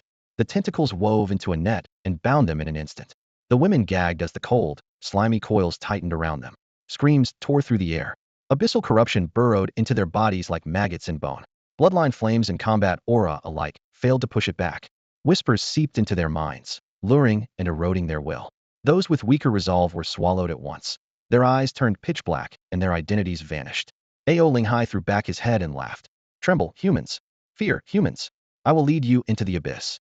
He was certain no one could break his curse. Then a sheet of blinding gold tore through the clouds. A colossal golden sacred dragon surged into the sky, its vast form looming over the battlefield. It unleashed a torrent of blazing gold dragon breath, a storm of molten light that swept in every direction. Roar. Where the golden aura passed, corruption melted like frost in the sun. The bound warriors blinked in shock as the icy poison fled their veins and their minds cleared. Even those fully lost to the abyss were yanked back to the living world. When the radiance faded, they stared at their untainted hands in disbelief. The abyssal taint was truly gone. It's Brother Lin. It has to be Brother Lin. Someone shouted, voice quavering with relief. I saw that golden dragon shadow at Bohai Base 1 in the capital. Brother Lin saved us. An entire rank of dragon guard bowed low in unison, offering Lin Yan a deep salute. Ao Linghai's brow nodded in shock. The abyssal curse purified? His gaze locked on the faint golden dragon looming behind Lin Yan, and fury flared. You again. You ruin my plans every time. He'll kill you. With a savage roar, he hurled his massive body into the air toward Lin Yan. He had barely crossed a few dozen yards when a wave of golden dragon aura slammed into him. Ningxuang, the true immortal, and Zilin stood side by side, wrapped in the same golden light, twin pillars guarding the sea.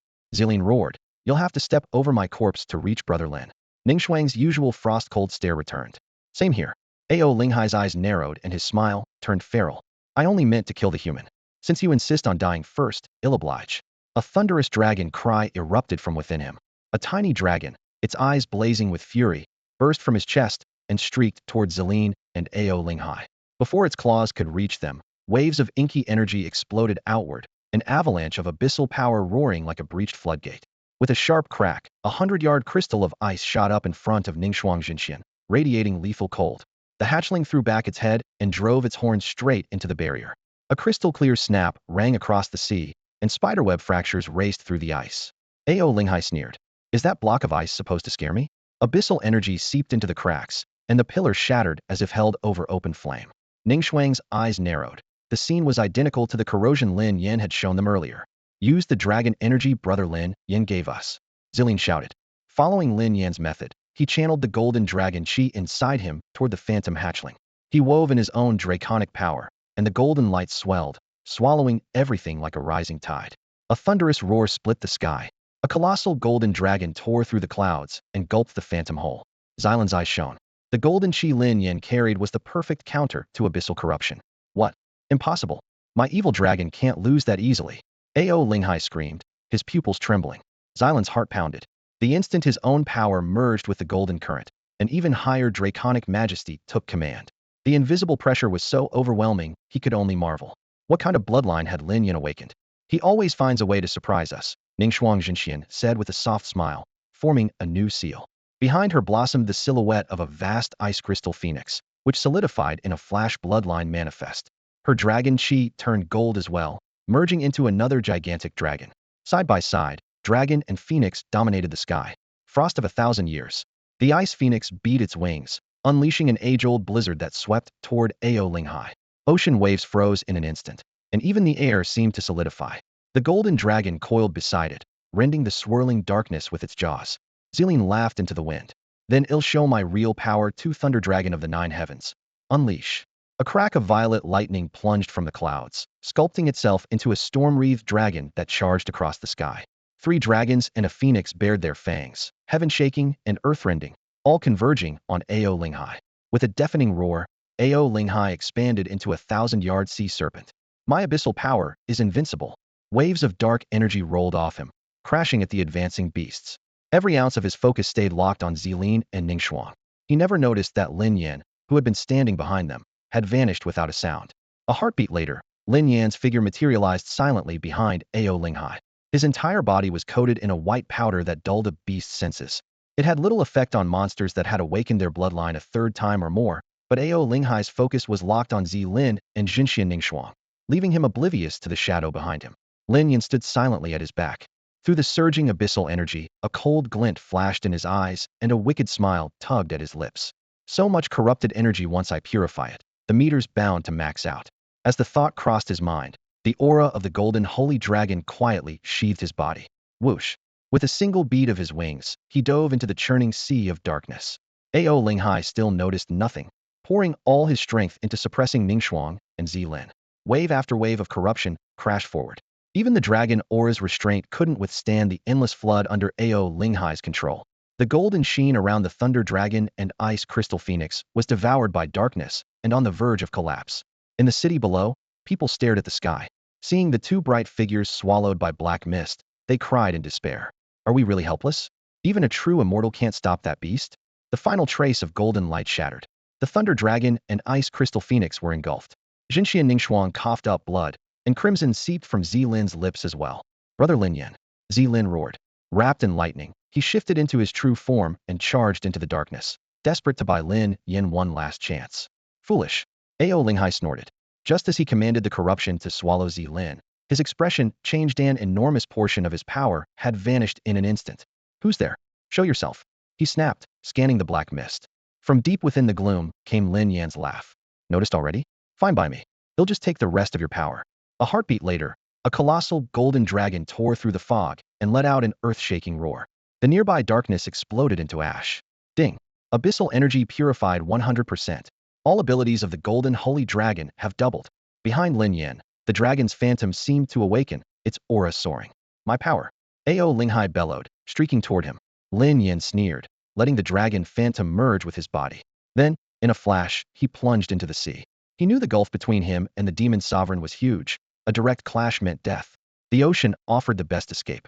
The water closed overhead, and the dragon's silhouette slipped through the depths like it had come home. Sensing the overwhelming dragon might, every sea beast scattered when the Dragon King patrols the seas. Even fish and shrimp make way. But there was no way Ao Linghai would let Lin Yan escape.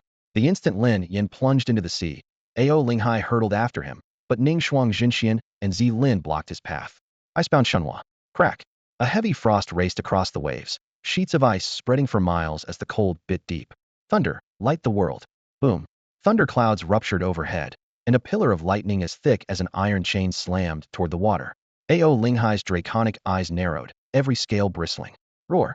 An invisible shockwave burst from his body, and ice and lightning shattered inch by inch around him. You're courting death.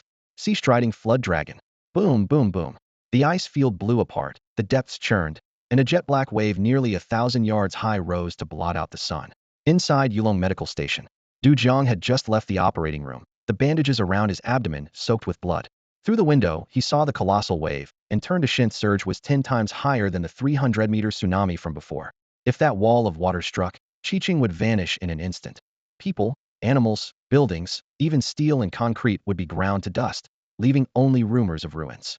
Damn it, Qiqing is in danger, Du Jiang roared, ignoring fresh scabs and tight bandages, and without stopping for a coat, he burst through the door and shot into the sky. At the doorway, a young nurse, for bottle in hand, froze in shock. When she came to, she shouted, "Wait. Minister, you haven't had your injection." His voice echoed from above, "Forget it. I want die." She watched his fading figure, dazed, then shook her head with a sigh. Even a body awakened 5 times shouldn't be pushed like this. Yet this was Du Jianghan never retreated when the people of Huaxiao were at stake. Rising into the clouds, Du Jiang's hands flashed through seals. Fengweb barrier. The long dormant shield flared to life, but before the 1,000-yard wave it looked like a flimsy dam, terrifyingly thin. The surrounding Yulon warriors reacted at once, soaring upward. "Minister, we'll back you up." One defensive array after another ignited, stacking like a radiant great wall. Reinforcements from the imperial capital arrived, spell-light weaving together to seal the wave's front. Roar. "We'll help too, woof." Wang Xiaohu and Wang Ergadove with a howl. "Watch my shattering howl, woof." Wang Erga's thunderous bark vaporized the air and blasted a huge crater in the wave, but only skimmed away a little water. "Woof woof. Tough customer, woof." Seeing his attack fizzle, he scratched his head and managed an embarrassed grin. The crowd stared at him in speechless disbelief. From the look of it, that dog could only be a Siberian husky. Wang Xiaohu covered his face and shouted at the dark shape overhead, "Second brother, get back here and shore up the defense. Stop embarrassing us." Answering the call, Wang Ergu let out 2 sharp barks, folded his paws, and dove, landing nimbly in the middle of the formation. "Woof, woofing it, big bro," he yapped, flicking his tail and slipping straight into the defensive line. Elsewhere, a thunderous wall of water surged up from the sea. Ning Shuang, the true immortal, and Zilin felt the tremor at once, muttering that things looked bad as they shot forward. Zilin took position beside Lung Jun, weaving black and white aura into a spinning shield, while Ning Shuang soared to the wave's crest, her sleeves billowing as a spell array flared beneath her feet. Heaven and earth, freeze miles of frost. With the low incantation, a killing chill swallowed the 300-meter wave. It froze for only a heartbeat before shattering the seal, the shards devoured by the raging torrent. Ning Shuang's heart tightened. The wave was several times stronger than the last. In a flash of inspiration, she formed another seal, firing a streak of immortal light that locked onto the frozen mass. With a deep groan of water, the icebound wall began to shift under her pull, sweat instantly dotting her brow. The price of the moving iceberg art was steep, and she sorely missed having Lin Yan nearby to fuel her. "Ice rise." Her second command thundered out. The frozen wave she had seized started to lift, fresh ice pouring in beneath it like sky-piercing pillars until the wall towered a kilometer high. Standing atop the barrier, she sent ribbons of azure radiance swirling from her sleeves, coating the wall in a solid, frigid sheen. The rampart climbed higher still, becoming the first shield before the crowd. The next instant, an annihilating tidal wave crashed in with thunderous force. Boom. The impact rumbled like lightning, making the ground quiver.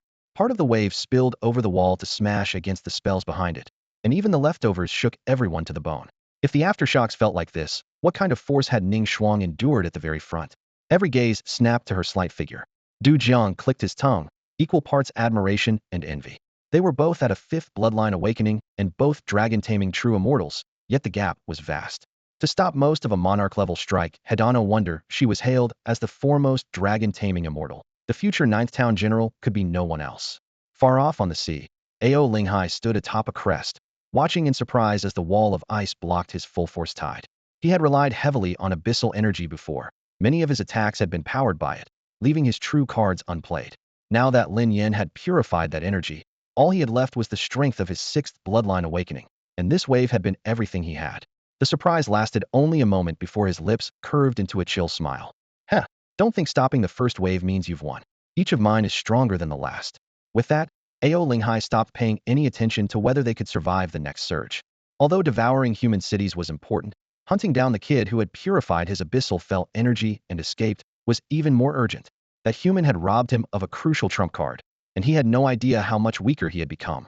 Even if he managed to restore the energy later, the human could simply do it again. He couldn't afford to be shorn like a sheep whenever the man pleased. This could not wait. Ruhar. Ao Linghai let out a thunderous roar, his 100-meter-long body diving straight into the seabed. The Dragon King. It's the Dragon King. Dragon King. Dragon King. The sea monsters of Bohai Dragon Palace surged forward, eager to pour out their grievances about the humans. All they got was a single icy glance. Useless trash move. Ao Linghai snarled. With one sweep of his tail fin, he sent a towering wave hurtling toward the direction where Lin Yan had fled. These wretched minnows couldn't even conquer a coastal city under his protection, yet they still dared to whine. The only thing that mattered now was catching Lin Yan and erasing the human who could neutralize his trump card. If he weren't in such a hurry, he'd slaughter the lot of them. Bohai Dragon Palace does not feed the worthless. Ahead, another cluster of sea demons who hadn't heard his roar drifted into his path. Bang! Ao Linghai opened his jaws and unleashed a stream of sapphire dragon breath. Instantly, the water it touched erupted as if peppered with depth charge explosions. Bloody mist churned, turning the sea scarlet, while a nauseating stench filled the currents. Even a demon king with 4 bloodline awakenings was shredded under the emperor's fury. Ao Linghai streaked past without a backward glance, leaving only 2 cold words. Serves you right. The surviving sea monsters stared blankly at the vanishing dragon, unable to comprehend why their king had butchered his own elite. He paid them no mind. Lin Yan's silhouette was already flickering at the edge of his vision. With his golden holy dragon bloodline, Lin Yan could glide through water unhindered, but he was no match for a true wormlet alone, an emperor who had awakened his bloodline 6 times. Lin Yan, with only 3 awakenings, was 3 whole realms below. Catching him would be child's play for Ao Linghai. A chill raced down Lin Yan's spine. He whipped around and saw the massive dragon wreathed in abyssal fell energy slicing through the waves, its warped face locked onto him. Damn already? He spat the curse, spiritual power flooding his limbs as he pushed his speed to the limit. Behind him, Ao Linghai watched the shrinking speck and sneered. Human die? Suddenly, a torrent of abyss-charged dragon breath erupted from his maw. Boom! The blast thundered forth. The blast struck the spot where Lin Yan had stood moments ago, shattering the undersea mountain range. Barely escaping, Lin Yan stared at the charred fissures in the rock wall, a chill running through him. If he had taken that hit heathen, he would have been blown apart. His mind whirred as he plotted his next move. On the other side, Ao Linghai was surprised that his dragon breath had missed. Even without the abyssal power, that breath was still at his 6th bloodline awakening level, faster than lightning. Too quick for even sea demons to dodge. Yet a human had slipped past it?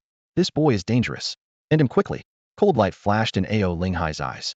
His massive tail churned the depths, and he shot forward with renewed speed. Lin Yan dared not relax. A dragon's roar rumbled within him, and his speed exploded. Dragon soars across the 9 heavens. A golden dragon phantom unfurled behind him, leaving a vacuum trail through the water.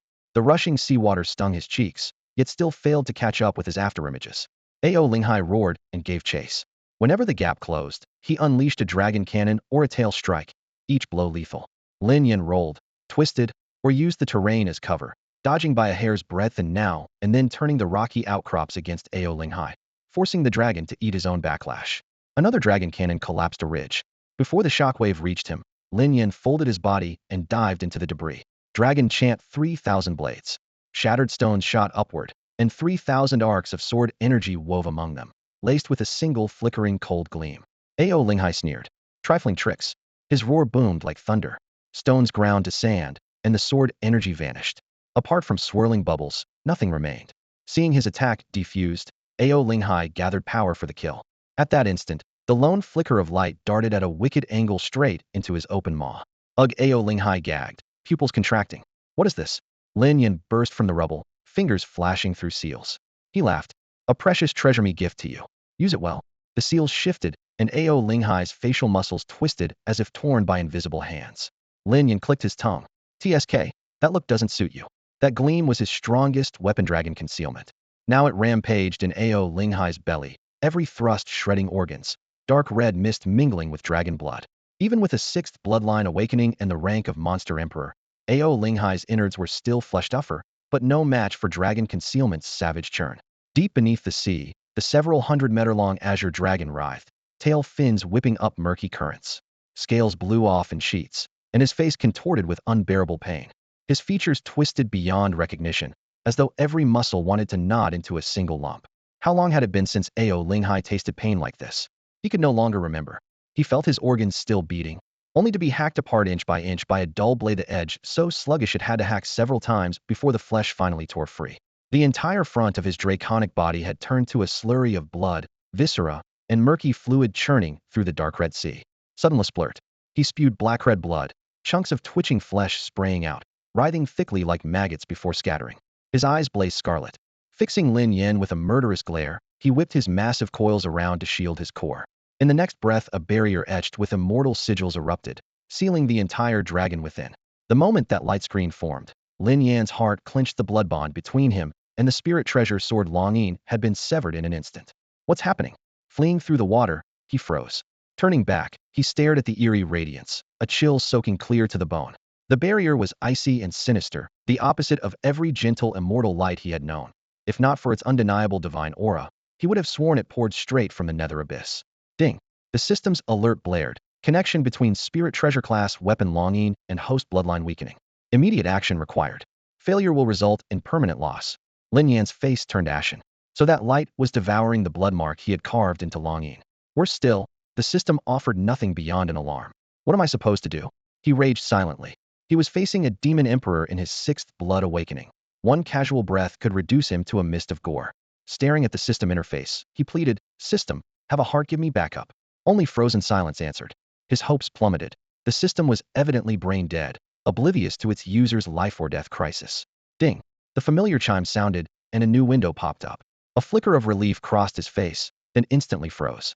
Countdown: 180, 179, 178. You worthless. The curse was auto-censored, leaving fury detonating in his chest. The system's so-called support was merely a timer. 3 minutes until Longyin was gone for good. Thoughts raced, and he reached the only decision that might keep him alive. Sacrifice the pawn, save the king. No treasure was worth more than his own life.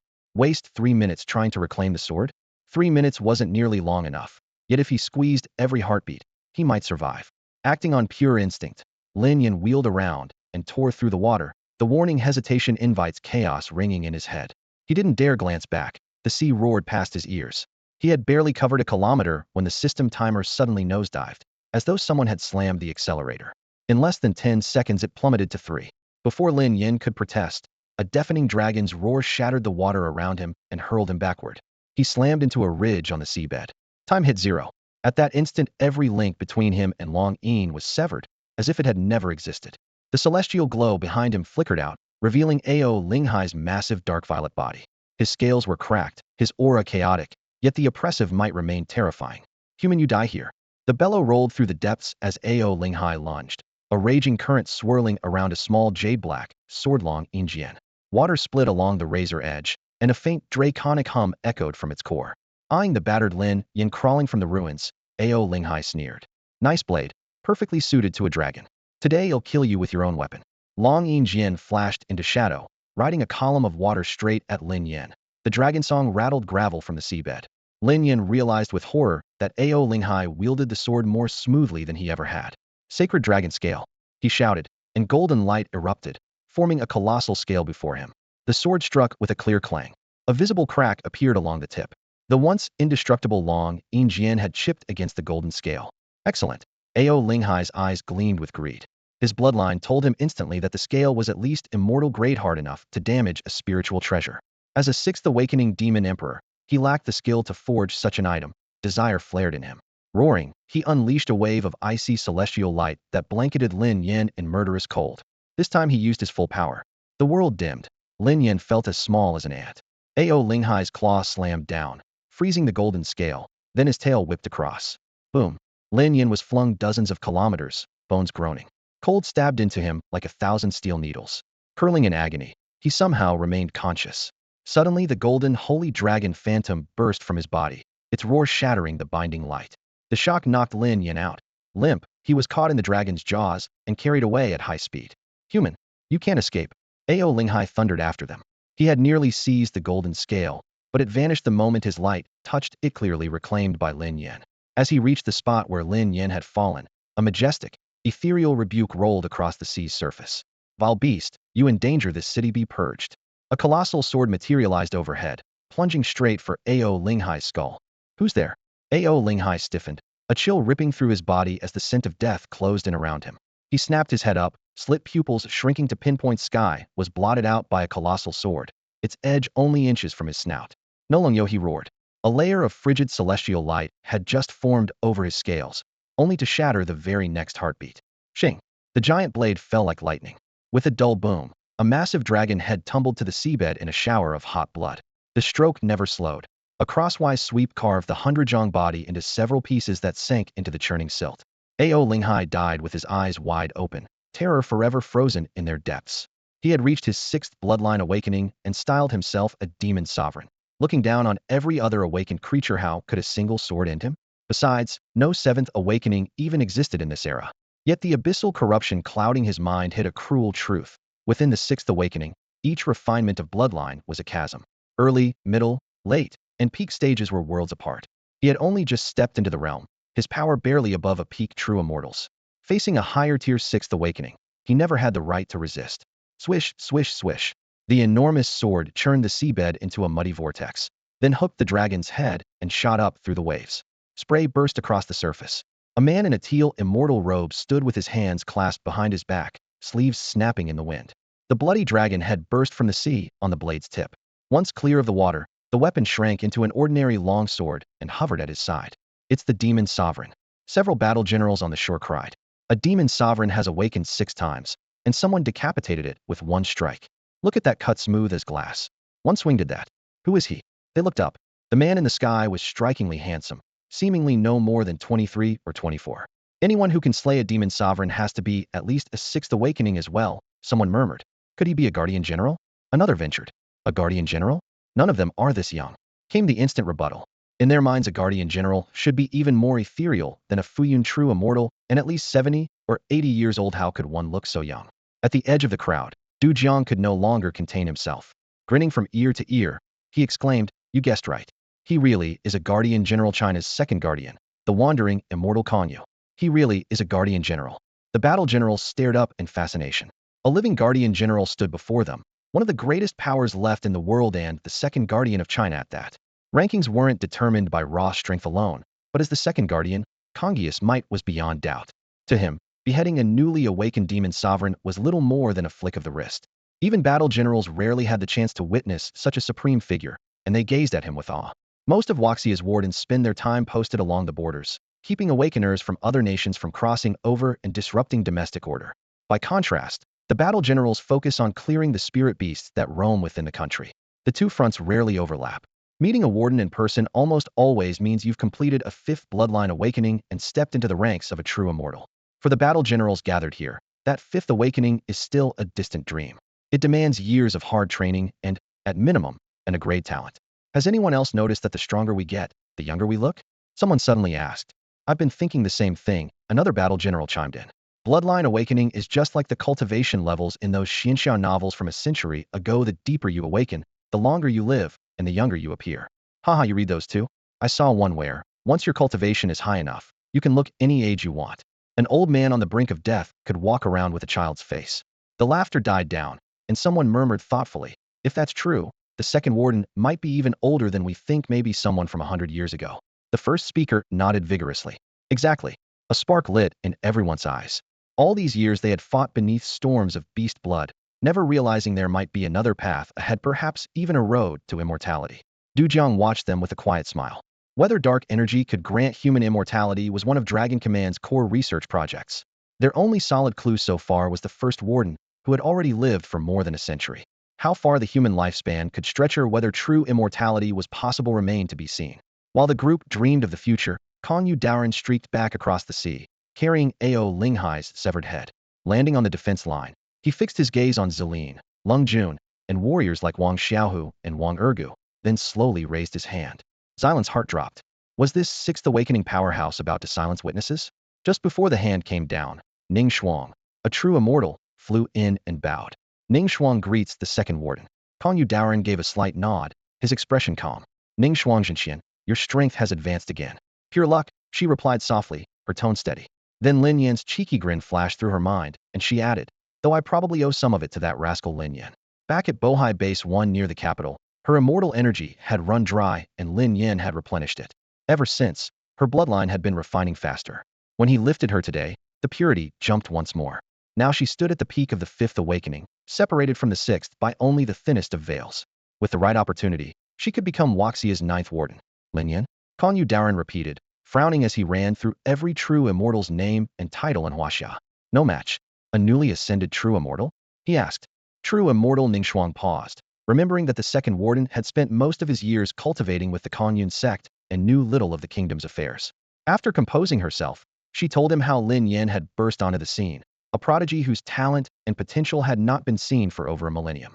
Taoist Konyu listened with shining eyes, nodding occasionally, then exclaimed, "What a heroic young man. If I have the chance, I must meet him in person."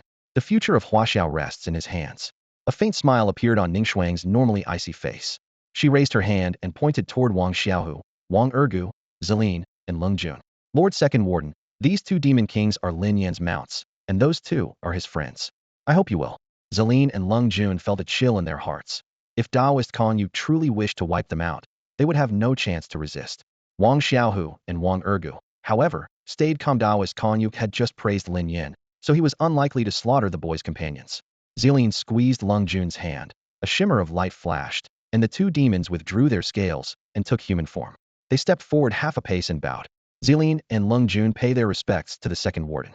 The old rites must not be abandoned, Taoist Konyu replied, returning the salute. It is no more than a courtesy between those who have crossed blades. His voice was gentle. I saw the barrier you raised to shield Huaxia from the tidal wave. My earlier remark was a jest. Please don't take offense. At these words, Zilin and Lung Jun exchanged a glance. A weight lifted from their hearts. Once he had calmed himself, Zilin gathered his courage and voiced his greatest concern. My lord, about the garden estate I keep outside the capital today, in a life-or-death battle, I was forced to awaken my bloodline a fifth time and have stepped into the demon immortal realm. According to the rules of the Imperial Dragon Office, demon immortals near the capital are usually expelled, yet I cannot bear to abandon that dwelling. Taoist Konyu listened quietly, then nodded solemnly. You have rendered service to Huaxia, so a few privileges are justified, but never cross the line again. Joy lit Xilan's face, and he bowed once more. Many thanks, Second Warden. Zilin will keep to the rules from now on. Wang Ergu slung an arm around his shoulders, his tail wagging in delight. Congratulations, Brother Zilin. Zilin laughed aloud. We owe it all to Brother Lin Yan. Had I not followed him to slay the sea demons, I could never have suppressed my bloodline. After breaking through, I would have been banished from the capital for good. Exactly. We should thank my master. Wang Ergu roared with laughter, his tail slicing the air. Beside them, Wang Xiaohu frowned slightly and spoke up. By the way, where's my master? Ao Linghai just chased Lin Yan into the sea. Now that Lord Warden has killed Ao Linghai, Lin Yan should be out of danger, shouldn't he? At Wang Zai's reminder, everyone suddenly thought of Lin Yan. Ning Shuang Jinxian immediately turned to Taoist Konyu, her eyes solemn. Second Marshal, when you slew Ao Linghai, did you see Lin Yan? Taoist Konyu paused and asked in return, Lin Yan a young prodigy? Was he here as well? He replayed the battle in his mind. He had locked onto Ao Linghai alone, ignoring the lesser sea demons, and had noticed no one else. Ning Shuang's brows drew together. Ao Linghai chased him into the sea to kill him. I understand, Taoist Konyu nodded, then sighed. But when I swung my sword, I saw no other figure. Perhaps he had already made it to shore and escaped. To be certain, he ran through the scene several more times in his memory, yet Lin Yan never appeared. Ning Shuang started to say that Lin Yan would contact them once he was safe, but remembering Kangyi's rank, she only murmured, let's hope so. Just then, a soldier standing by Ao Linghai's severed dragon head drew a short sword and shouted, by the heavens. An ownerless spirit treasure was hidden on the Yaohuang's head. The sword glowed, its blade quivering with a faint draconic hum, clearly a peak-grade spirit treasure. Wang Zai's pupils contracted. In a flash he seized the sword, staring at it in disbelief. This is my master's sword. His voice was hoarse and fearful. How could my master's short sword be here? Taoist Konyu frowned. Lin Yan's sword? Ning Shuang's eyes narrowed. Whispering impossible, she drifted closer, so stunned that she dropped several feet before steadying herself. Impossible, how could Lin Yan? The soldier's earlier cry echoed in everyone's ear. Ownerless spirit treasure. Once a spirit treasure recognizes a master, it stays with that master for life. If it becomes ownerless again, only two possibilities remain. It was newly forged and unclaimed, or its master has died. The dragon concealment sword was Lin Yan's lifebound treasure, ruling out the first possibility and leaving only the second. Its master had perished. At that moment, Qiu Liu and Luo Hongyi ran over, spotting the dragon concealment sword in Wang Zai's hand. Luo Hongyi cried, when did Brother Lin ever run into trouble? Qiu Liu covered her mouth, tears streaming. No, Lin Yan, how could this be? If he's known for anything, it's creating miracles. She remembered the Four Seasons province. When the beast tide struck and all hope was lost, Lin Yan had returned and wrought a miracle. Back when they faced the Demon King, Lin Yan had outshone even the Dragon Commander. He was strong enough to cut down the Demon King, then there is no way he could have died so easily now. On the shoreline, Wang Xiaohu and Wang Ergu jerked their heads up and shouted in unison, Master will be fine. I'm going to find him right now. Before the words had faded, the tiger and the dog plunged into the surging sea. heading straight for the place where Ao Linghai had been struck down. Debris littered the seabed, collapsed palaces, shattered reefs, and severed pieces of a dragon's body sprawled in every direction. Beyond that, there was no sign of Lin Yan. On shore, Xiao Liu and true immortal Ningxuang fixed their eyes on the waves, desperate to dive in themselves. One was drained of qi, the other lacked the strength, so all their hopes rested on Wang Xiaohu and Wang Ergu. Moments later, the surface domed upward, then burst with a crash. The first chunk of the dragon's corpse was flung out, then a second, a third amid the churning water, a soaked tiger and a gray-black dog broke through the waves. How is it? Xiao Liu hurried forward. The two spirit beasts looked grim. Wang Xiaohu held a torn strip of cloth in his teeth, yanked from beneath the dragon's body. The fabric was drenched in blood, its bright red color stabbing at the eyes. Wang Erga choked, grief thick in his voice. Wolf, we couldn't find Master Wolf. Luo Hongyi stared at the scrap of cloth, his face draining of color. That's the material Brother Lin wore today. Brother Lin tears burst forth before he could finish. Brother Lin. Qiu Lia's knees buckled, her face ashen. Lin Yan. Darkness swam before her eyes, and she fell backward. Lung Jun caught her just in time. Daoist Konyu looked up and sighed, regret etched in every line.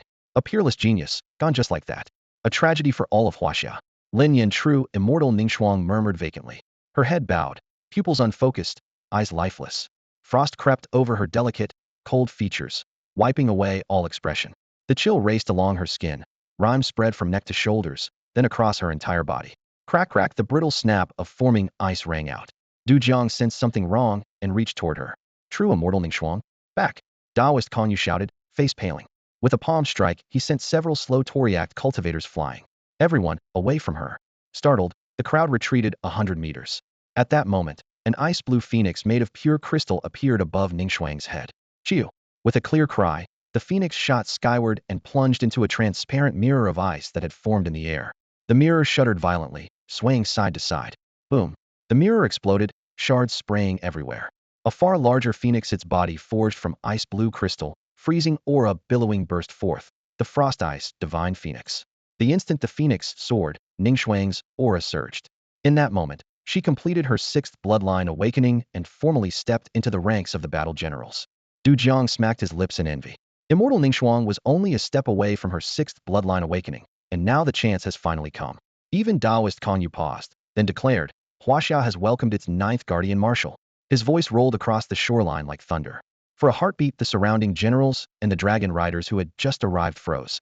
Then their cheers rose like crashing waves. The 9th marshal. 9 warriors in Huaxia have reached the 6th awakening. Haha, Huaxia is unbeatable. The marshal is unbeatable. With a marshal on the field, even a Yao emperor will be slain. Who else in the world can live as safely as we do? I, Zhang Linyang, will never regret joining Huaxia in this life, and he'll do it again in the next. Shouts of praise surged one after another. Yet the woman at their center, Ningxuang, who had just completed her 6th awakening, felt no joy at all. She simply could not accept it. Lin Yan was dead. Bzzz. Her eyes snapped open. Immortal light burst from her palm and slashed toward the distant sea. Crack. For hundreds of li the ocean froze at once. Not only the surface, its depths turned to solid ice. She closed her eyes, spreading her senses through every frozen drop. 100 kilometers, 200, 300 right to her limit, and still no sign of Lin Yan. In so little time, he couldn't have gone that far, not with Ao Linghai blocking him. The thought flickered. Her immortal power drained away, breaking her focus. She swayed and fell to her knees. Around her, soldiers stared in confusion. She stood at the pinnacle 6 awakenings, the title of Guardian Marshal, so why was she still so distraught? They could see her at the summit, but not what she had lost, her own heart. Somewhere along the way she had tied all her hopes to Lin, yet perhaps from the first moment she discovered he could replenish her immortal energy. Only in front of him could she truly smile. Now the one who made her smile was already. Boom. The frozen sea exploded. Massive sheets of ice shattered, and even the sealed sea beasts and schools of fish burst into glittering shards. In the distance, Daoist Konyu watched, and gently shook his head. The birth of this 9th marshal was steeped in tragedy. Just then a clear ringtone chimed. I'm like a fish. Tian Peng. Daoist Konyu pulled out his phone. Sure enough, it was Tian Peng calling. 2nd marshal, did you handle it? Tian Peng's tense voice came through the speaker. It's done, Daoist Konyu answered flatly. Really? That's great. Tian Peng's voice cracked with excitement, then dropped to a whisper. 2nd marshal, you must have met Lin Yan by now, right? The kid ran over there behind my back. So how did he do? Daoist Konyu was silent for a long moment before he said quietly, Lin Yan fell in battle. Thud. Something heavy hit the floor on the other end. The call cut off. At Yulong headquarters in the Huaxia imperial capital, members of the intelligence division were struck by a sudden shock wave. The windows vibrated, then shattered with a sharp crack, scattering glass across the floor. What was the Tan earthquake? Or has a monster broken in? A technician who had been sneaking a nap jolted up, looking around in alarm. A co-worker tapped his shoulder, pointing to the far end of the corridor, face grim. He followed the gesture and felt his pupils contract. Tian Peng stood beside the communications console, engulfed in a raging storm of spiritual power that leaked out like a cyclone. The once delicate equipment disintegrated under the onslaught, parts clattering to the ground. Around him, several colleagues gritted their teeth, raising energy shields to hold back the torrent. Director, snap out of it. If you don't get control, the whole division will be toast. Tian Peng showed no response. A chill crept down the technician's spine. Tian Peng was normally gentle. Even when angry, he had never lost control like this. Swallowing hard, the technician thought bitterly. I took one short nap. How did the world change while I slept? Anyone close enough would have heard Tian Peng muttering over and over. Impossible, this can't be Lin Yan. Impossible. Lin Yan's death had hit him with unbearable force. Time stretched painfully. Just as the defender's barriers were about to collapse, the wild aura suddenly drew back, and the air fell still. Director? A Yulong member slumped to the floor, looking up weakly. Tian Peng's eyes were vacant, his face drained. He nodded slowly, speaking in a hoarse voice. Contact Qiqing at once. Tell them to send a team to Bohai. Find Lin Yan alive or dead. Yes, sir. The one-snapping technician sprinted to the backup storeroom. The main transmitter lay in ruins. Almost simultaneously, the emergency systems kicked in, keeping Yulong's communications online. He quickly patched a line to the Qiqing base. In truth, Qiqing needed no reminder. Every Yulong warrior still able to move had already dived into the sea, searching for Lin Yan. His lone stand against the Demon Emperor to defend the city had earned their deepest respect. Hundreds of divers scoured every reachable stretch of water, over and over, but found no sign of him. Meanwhile, Wang Ergu and Wang Zaihuth, two contracted beasts bonded to Lin Yan, also felt their mental link with their master sever in an instant. Their reverence remained, their obedience unbroken. Yet without orders they could only circle the coastal waters of Qiqing, keening and frantic, hunting for him again and again. The two beasts combed the waves in desperate search. They ran into several sea demons along the way, but each was dispatched with ease. Feeling their way forward, they even strayed into the waters of Gunzi Kingdom, a territory long overrun by beasts, and were nearly captured by the Yao immortal who ruled it. Yet Lin Yan was nowhere to be found. It was as though he had vanished into thin air. Ao Linghai's body lay hacked into hundreds of pieces, and the seawater reeked of blood. A commander stared at the remains and asked hesitantly, could he have been eaten by this demon emperor? Impossible. Luo Hongyi roared, his eyes instantly blood-red. You have no idea how strong Brother Lin is. That monster could never have eaten him. The commander replied in a low voice, but we've searched for so long and found nothing. There's only one explanation left. Luo Hongyi panted, tears and mucus smearing his face. He wanted to argue, but no words came. He yearned to dive to the seabed and keep looking, yet he knew he lacked the strength. Despair churned in his chest. With a sudden howl, he snatched the commander's saber and hurled himself at Ao Linghai's mutilated carcass. Clang! Steel met demon bone, throwing off sparks. Luo Hongyi hacked like a madman, carving through entrails as blood and stench sprayed everywhere. He kept at it until his arms went numb and the blade refused to rise. Then, inside the monster's abdominal cavity, he spotted a familiar scrap of cloth. With a jerk he pulled it free, and the world went black. Light and sound drained away, leaving only his own ragged screams. Hands shook him and voices called his name, yet his senses faded one by one. The cloth matched the piece Wang Xiaohu had carried earlier, a very fabric Lin Yan had worn that morning. The truth was undeniable. Lin Yan's fate no longer needed proof. Luo Hongyi's hysterical wail shook the entire camp. People gathered, and when they saw the scrap of cloth, every head bowed in silence. Warriors who had returned empty-handed from the seabed stood speechless. Civilians watching from afar placed hands over their hearts and lowered their heads. They did not know the fallen man's name, but they knew he had been a hero who protected Qi City. 3 days later, at the imperial capital's Yulong headquarters, Tian Peng stood before a mirror, carefully straightening his black trenchcoat uniform. A white flower on his chest glared under the lights. Since Luo Hongyi had found Lin Yan's clothing inside Ao Linghai, all rescue efforts had stopped. Konyu Daoran dissected the demon emperor again and unearthed more scraps of cloth and a single shoe. Though no bones were recovered, everyone understood that Lin Yan had died a heroic death. Today was his funeral, and Tian Peng would officiate in person. He brushed dust from his lapels, smoothed out the creases, and ran a hand through his hair, hoping to look presentable. Yet the ashen face, panda-like dark circles, and bloodshot eyes staring back at him refused to look anything but exhausted. He shaped a minor incantation and pressed it to his own face, yet the change was barely visible. Tian Peng let out a long sigh and flicked his hand, scattering the faint glimmer of light like smoke.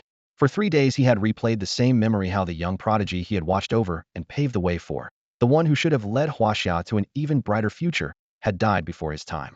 Every recollection convinced him the fault was his own. If he had been a little more vigilant, taken one more step to interfere, Lin Yin might still be smiling today. While guilt and grief tangled around him, a rapid knock sounded at the door. "Minister, we're running out of time. The second Zhenjiang is already waiting outside." Tian Peng rubbed the corners of his reddened eyes and answered softly, "Understood. He'll be right there." Steeling himself, he straightened his robe and stepped into the corridor. Outside, Kong Yudaran had discarded his usual green robe for plain white, his hair tied back with a band of the same color, his expression cold as forged iron. During the past few days he had combed through every public and sealed file on Lin Yin, even using Zhenjiang clearance to access top-secret dossiers. The more he read, the more unfair the heavens seemed. A man of such promise felt so easily. Meeting Tian Peng's gaze, he gave a slight nod, and together they cut through the sky towards Spring City. Lin Yin was born in Spring City, raised there, and his parents were buried in its soil. His bond with the city ran bone deep. Knowing this, Tian Peng had chosen Spring City for the funeral, letting the young hero rest where it all began. Spring City lay beneath a blanket of white. From above, the view was stark and silent, and the sight reached farther still. Summer City, Autumn City, Winter City, even the Bohai #1 base near the capital, along with Qi City, Lu City, and the Pangu Academy campus all wore mourning colors. By the main gate, Xie Yibin, head of the Spring City branch, greeted each arrival in person. Ordinary Yulong soldiers arrived in steady streams, followed by students from Pangu Academy, many of whom had once fought beside Lin Yin in the Black Armored Mudslide campaign. What truly stunned Xie Yibin, however, were the war generals, formidable figures who normally roamed the land slaying monsters and rarely showed themselves. Now more than 50 had gathered, and more were on the way. What did Lin Yin do in the capital to bring so many generals to his memorial? The question had barely formed when a sudden chill swept over him. A flurry of snow was falling, though it was late summer. Clouds churned overhead as a figure approached, her presence sharp as ice. She walked through the snow without a word, gave Xie Yibin a cool glance, and entered the city alone. Although Ning Shuang had masked her emotions well, sorrow still lingered between her brows.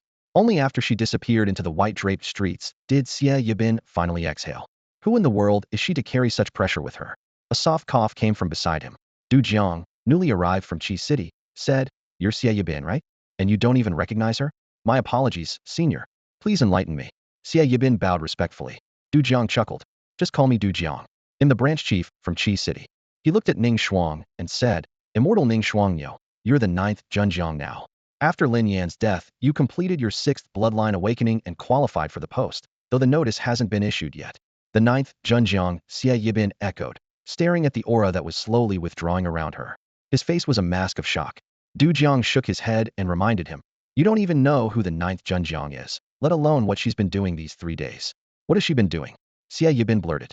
"Killing sea fiends," Du Jiang answered, voice low. For 3 straight days Ning Shuang cared about nothing else.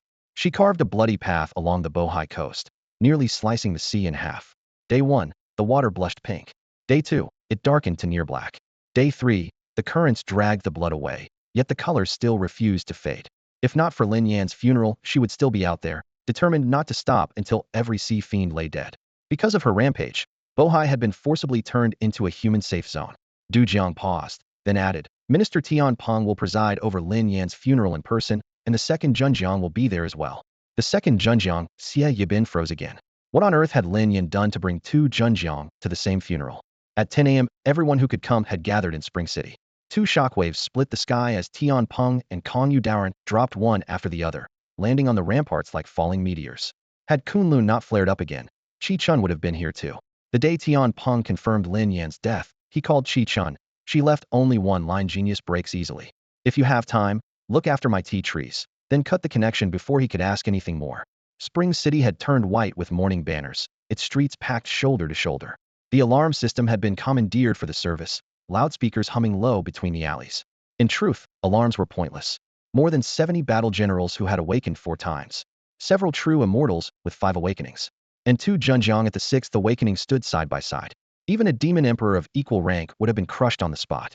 Outside Lin Yan's villa, seats were packed so tight there was no room between them, and every guest carried weight. Kong Yudaran, the 2nd Zhenjiang, Ning Shuang, the 9th, Du Jiang, head of the Qiqing branch, Peng Fanghai, commander of Bohai Base 1, Zilin, Lung Jun, and Lin Yan's two mounts, Wang Xiaohu and Wang Er go down to Chu Xiong, a battle general of no small importance.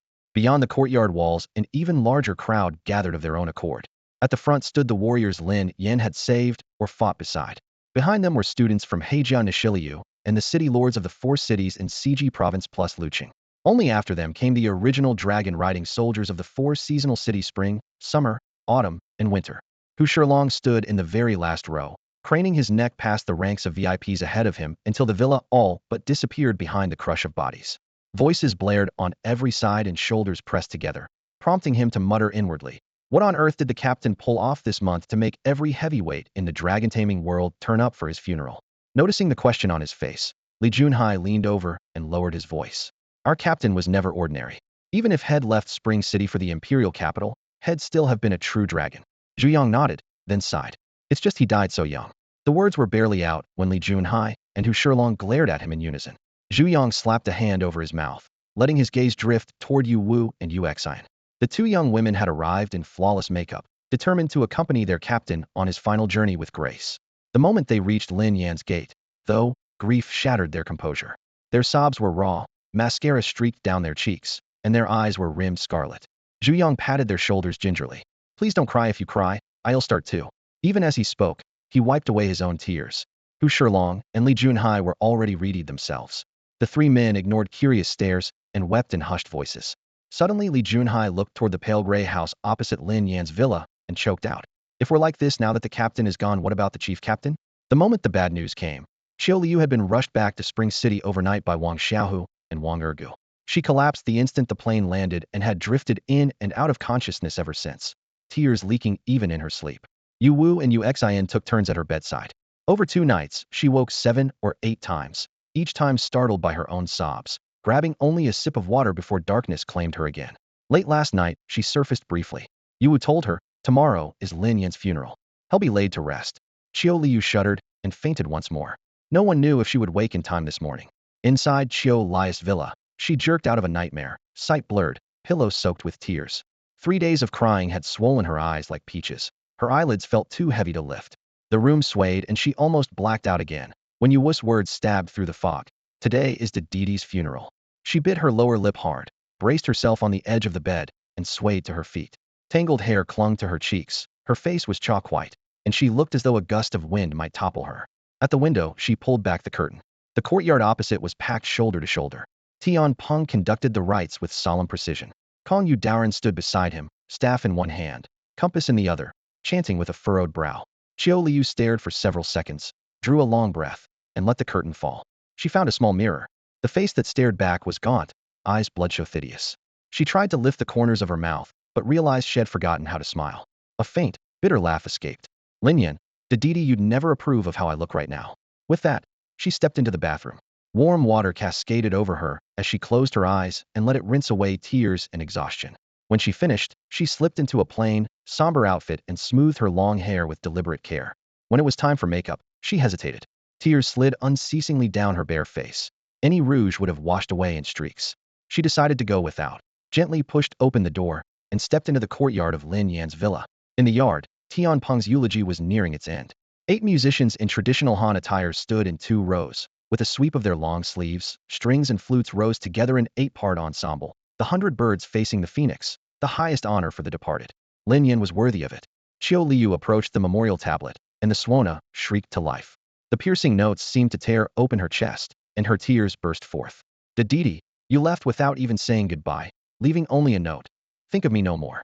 I finally found you. We met just a few times, and now you're gone again. Am I really so tiresome to you? Choking, she continued. Last time you vanished you left a note, and came back half a month later. This time you left nothing at Alan eternal parting. Her voice shattered. Qiu Liu covered her mouth, tears pouring down. I like you. I love you, those aren't empty words. She bent to stroke the longing sword and a few scraps of cloth Lin Yan's only relics. His body had never been found, so his clothes and that sword formed a cenotaph.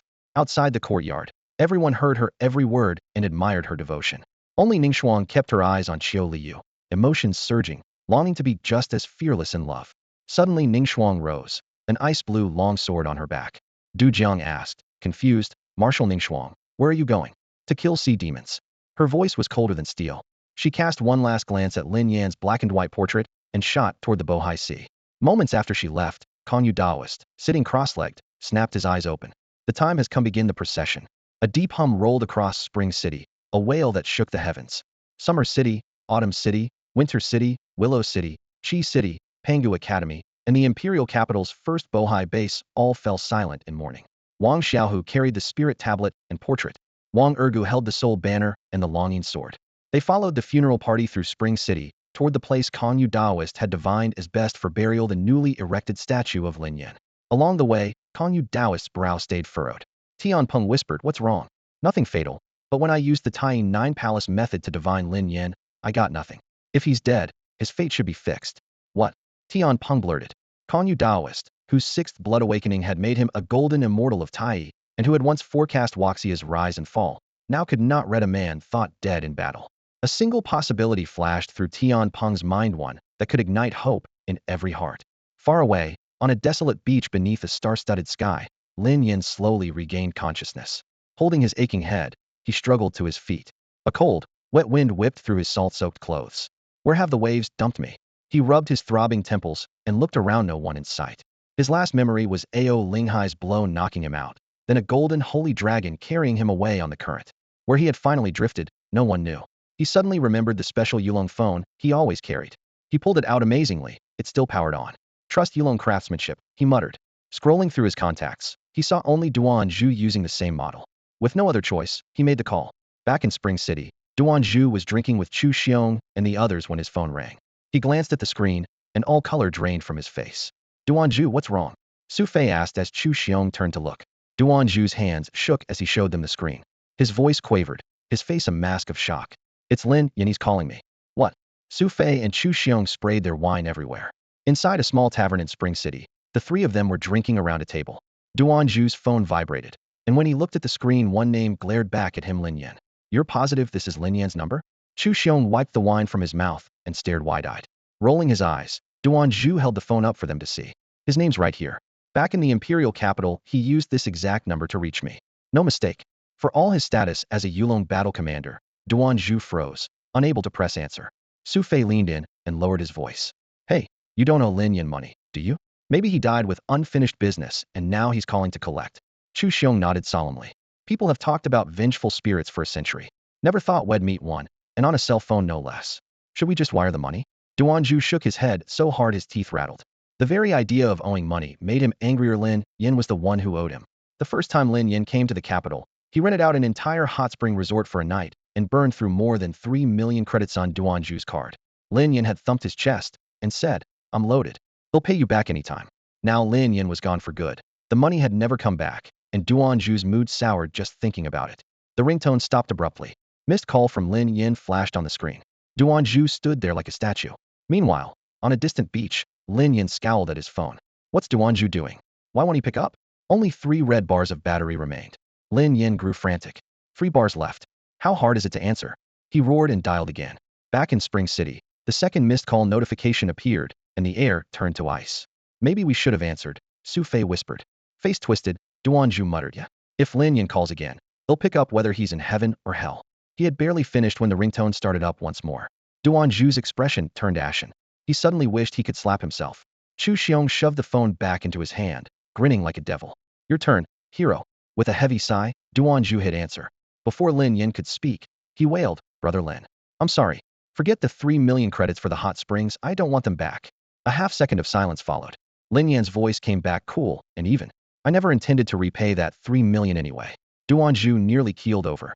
"Still mocking me from beyond the grave." He swallowed hard. "Brother Lin, if you're calling from the other side, what do you need?" "The other side?" Lin Yan blinked at the blue sea, then up at the sky. Head just crawled out from the ocean, not the underworld. Words tumbled out of Duan Zhu's mouth at lightning speed. "Brother Lin, I know you died horribly, but blame the Demon King. The second guard already took its head. If you want revenge, go after it, not me." On the line, Duan Zhu's panicked voice trembled. Somewhere in the background, he could still hear familiar voices crying and shouting. Down below, someone was yelling that the slain Yao Emperor should be dug up for an autopsy. Lin Yan suddenly realized what Duan Zhu was saying on the other end of the call and snapped, "I'm not dead. Damn it." 2 more bars of battery later, he finally got the full story. The Dragon Guard division had officially listed him as killed in action, and even his personal effects had been buried with honors. The thought that everyone had thrown a funeral banquet for him struck him as utterly absurd. Just as anger flared, he noticed his phone was down to 1%. Forcing himself to stay calm, he took a deep breath. Brother Duanzhu, find Minister Tian Peng for me. I have a few questions. Got it. Duanzhu answered and shot into the sky. Tian Peng was enjoying tea with Taoist Kongyu when Duanzhu burst into the tea room and thrust the phone into his hand. Minister, it's Lin Yin. Lin Yin is calling. What? Tian Peng leapt to his feet, knocking the cup to the floor as Lin's voice came through the speaker. Minister Tian, it's me, Lin Yin. Back on the beach the call cut out, and the screen went black. Lin Yin stared at the dead phone and sighed. Some battery life this thing's got. He slipped it into his pocket and looked up at the stars. Qiu Liu had been weeping over his death, and Ning Shuang had hacked a sea demon to pieces to avenge him. Thinking of their reactions, he rubbed his temples. Those two would a headache. He had already asked Tian Peng to comfort Qiu Liu and keep an eye on Ning Shuang's mood. For the moment, though, he didn't even know where he was, let alone which direction to fly to get home. Suddenly a string of unfamiliar words rang out behind him. Lin Yin turned to see a middle-aged man in a straw hat. The stranger had a fishing rod slung over one shoulder and several fish in the other hand, and was speaking in friendly tones. Lin couldn't understand a word, but years of movies told him it was East Rising speech. He tensed immediately. The man's body held the dark energy of a second awakening bloodline. If one East Rising expert was here, others might be lurking nearby. Worse, his Azure Demon sword was missing. He was unarmed. The man chuckled and spoke again, still perfectly cordial. Just then a system chime exploded in his mind. Ding. Host detected in East Rising territory with a language barrier. Loading latest language plugin load complete. Host may now speak all major languages fluently. Lin Yan's eyes lit up. Language problem solved. Activate language plugin, he ordered silently. In the next instant the East Rising words became crystal clear. Good evening, the fisherman said. Are you lost? Did a monster attack you? You look pretty roughed up.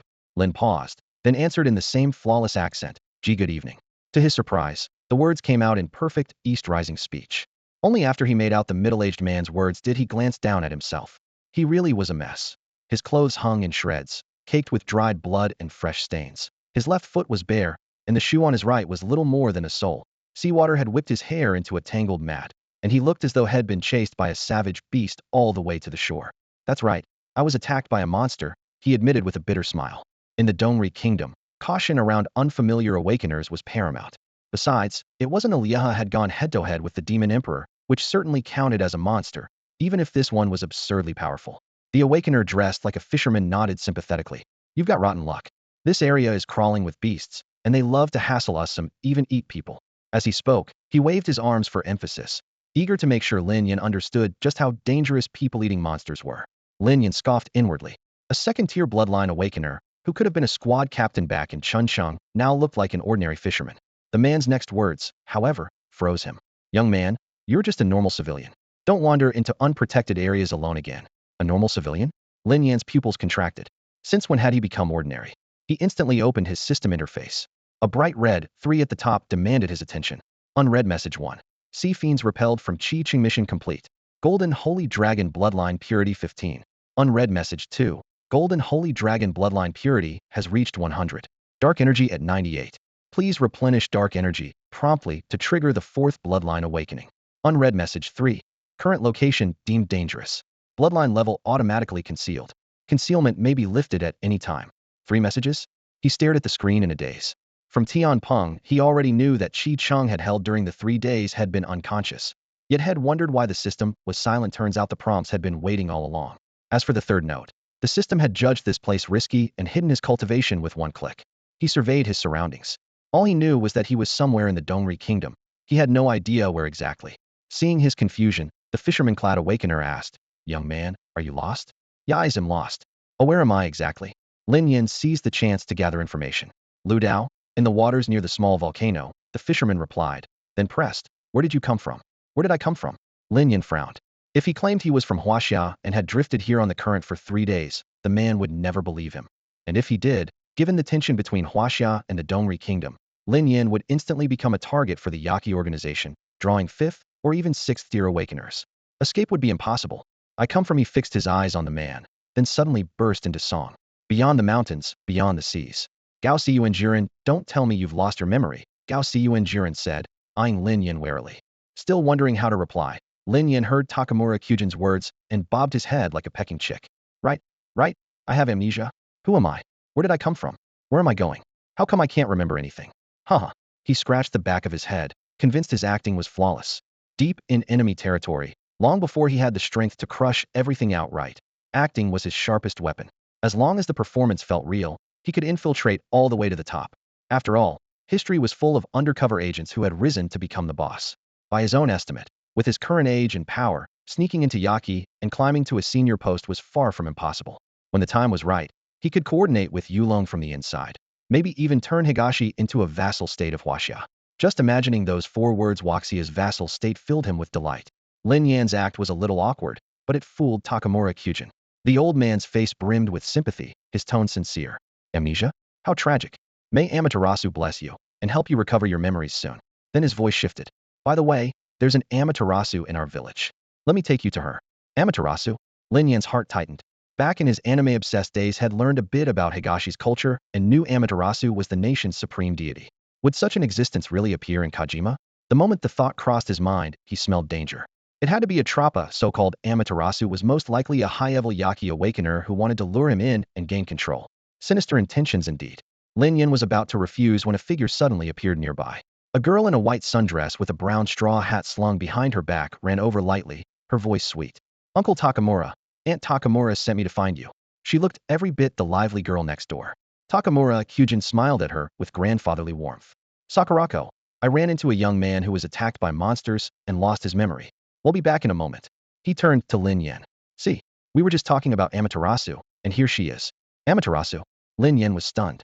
The girl looked no older than he was. Yet this was the deity Takamura mentioned? As she drew closer, he sensed an unusual surge of power peak 3rd stage bloodline awakening. Only a step away from the 4th.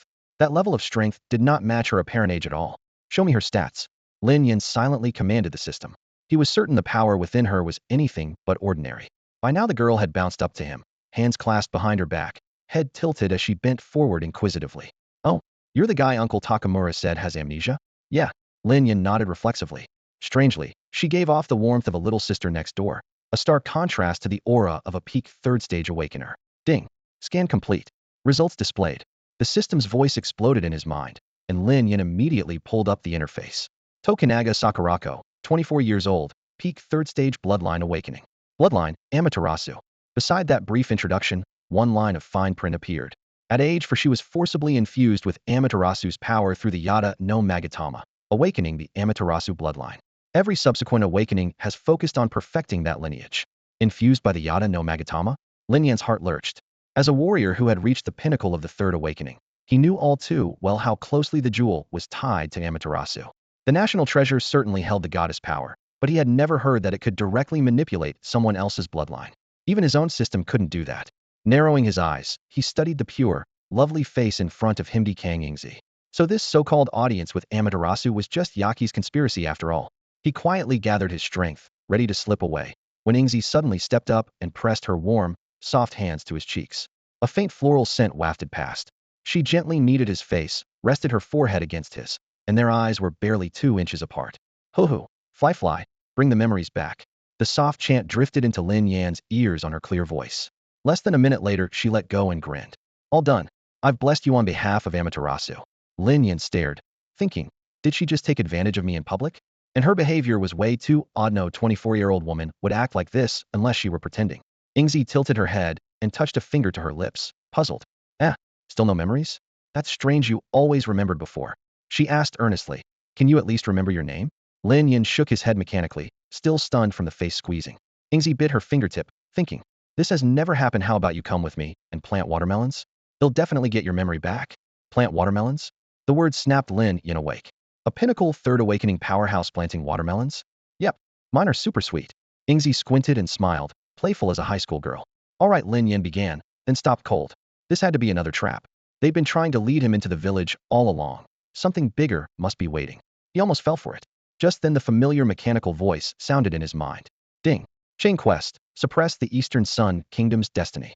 Stage 1. Learn about D. Kang Yingzi. Stage 1 reward. Next stage bloodline purification 4. Full quest reward. Next stage bloodline purification 18. Accept? At that, Lin Yan's urge to retreat vanished. A chain quest tied to crushing the Eastern Sun Kingdom's fate, and the first step was getting to know D. Kang Yingzi. Refusing her now would almost certainly fail the quest. Accept the quest. He clenched his teeth. The generous reward broke his last bit of restraint. The golden figure scrolling across the panel seemed to beckon him. To boost his strength as quickly as possible and unlock the final stage of the chain quest, he would have to dive straight into the lion's den. The system had always been rational. It would never toss him into certain death. If that meant letting this Dongri woman take the occasional liberty, so be it. All right, Lin Yan said, meeting King Yingzi's expectant gaze with a nod. Yay, someone's finally going to plant watermelons with me. The ones I grow are super sweet. She threw her arms in the air, sleeves flaring like blossoms. Her blinding enthusiasm reminded Lin Yan of a meme he'd seen online. Cute, but clueless. Were Dongri women really raised on pure cuteness the way anime suggested? Or was this girl an exception? Beside them, Gaozu Enjurin's eyes crinkled into crescents. Young man, Yingzi is the reincarnation of Amaterasu. Stay with the sun goddess and you'll regain your memory. Those rags you're wearing barely count as clothes. I have something that should fit. Come on, let's get you into the village. Okay. Lin Yan fell in behind the old man. On the gravel path, King Yingzi shadowed him, chirping about every step of growing watermelons, how to choose seeds, turn the soil, and water at the right intervals, each detail delivered with the excitement of someone who'd just harvested her first fruit. After a few hundred meters, she suddenly exclaimed, "Oh right, you've lost your memory. Do you at least remember your name?" Lin Yan shook his head. If he was going to play the amnesia card, he had to commit. No name? Then how am I supposed to call you? Yingzi propped her chin on her palm, thinking hard. Suddenly her eyes lit up. How about I give you one? Whatever you like, Lin Yan said. It was only a temporary tag. Yay, my first time naming someone. She clapped, eyes spinning. Let's go with Tamaru. Kinda like Mamataro. That makes me the old lady who found him in the peach. Lin Yan gave a silent nod. A dumpling? He glanced at his skinny for me, hardly looked round. Still, her sugar-sweet smile lifted the corner of his mouth. She probably didn't know Mamataro eventually set off to slay monsters. For him, the biggest monster was Baki, entrenched in Dongri. In that sense, the name fit. Huaxia, Imperial Capital. Fresh off the call with Lin Yan, Tian Peng almost sprinted into Headquarters Information Division. Duan Zhu's phone clenched in his fist. Bursting through the door, he slapped the handset onto the console. Trace the last call from this unit, find the other end now? On it. A technician plugged the device into a dedicated port.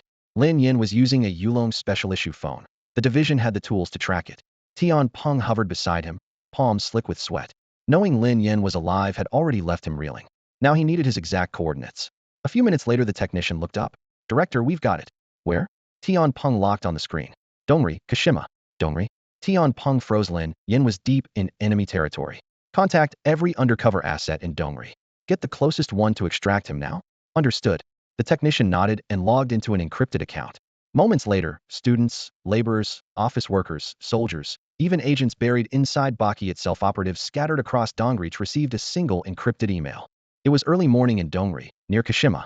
All along the road, King Sakura chatted away at Lin Yan, a constant smile lighting up her face. Lin Yan responded only now and then, usually with a perfunctory nod and a vague, "Oh, that's interesting," or "Oh, so that's how it is." Sakura didn't seem to mind. She kept recounting the village's history and even let slip a few things that sounded like secrets. Following a step behind was Takamura Hisahito, a villager who looked much older than Sakura and said nothing at all. Before long the path opened onto a wide vista, and a cluster of houses emerged in the dusk. Sakura's eyes sparkled as she pointed ahead. Tamamaru, Luke, that's our village. The settlement was laid out with geometric precision. Rows of Dongra-style wooden eaves formed a straight line, and paper lanterns swayed beneath them. On the spotless street a handful of kimono-clad children chased one another, their laughter ringing like silver bells under the lamps. For an instant Lin Yan felt as if had stepped into an old film, quiet, rustic, untouched by the ravages of beast attacks. A shimmer of scattered light suddenly danced beneath a street lamp. Lin Yan narrowed his eyes. It wasn't a reflection, but the awakening glow unique to dark alloy. The boy who held the medal was no more than 8 or 9, waving the glowing fragment in front of his friends. Haha, Miko, Fuyasu, look. Thanks to Amaterasu Mikami, I'm an awakened just like you. The two older children, perhaps 12 or 13, grabbed his hands and spun in circles, cheering. Hee, thank Amaterasu Mikami. Congratulations, Shigeo. Then the trio dashed off, still laughing. The scene jolted Lin Yan. A child that young had already awakened? And the other two weren't much older. Did people in Dongri begin awakening this early?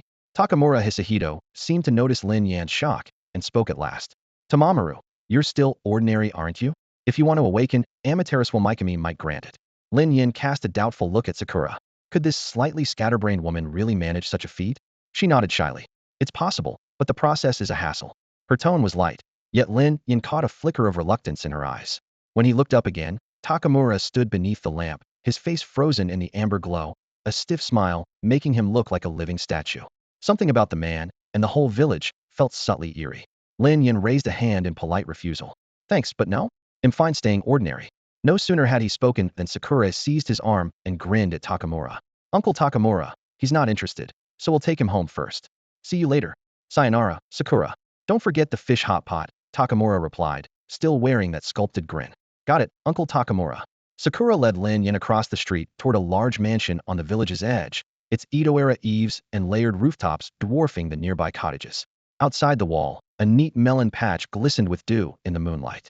Hee, Tamamaru, look, these are my watermelons, she said proudly. Kang Yingzi pushed open the door and, laughing, pointed at the stretch of melons inside the residence. The sprawling estate had been turned into a full-blown watermelon patch apart from a stone path leading to the main house.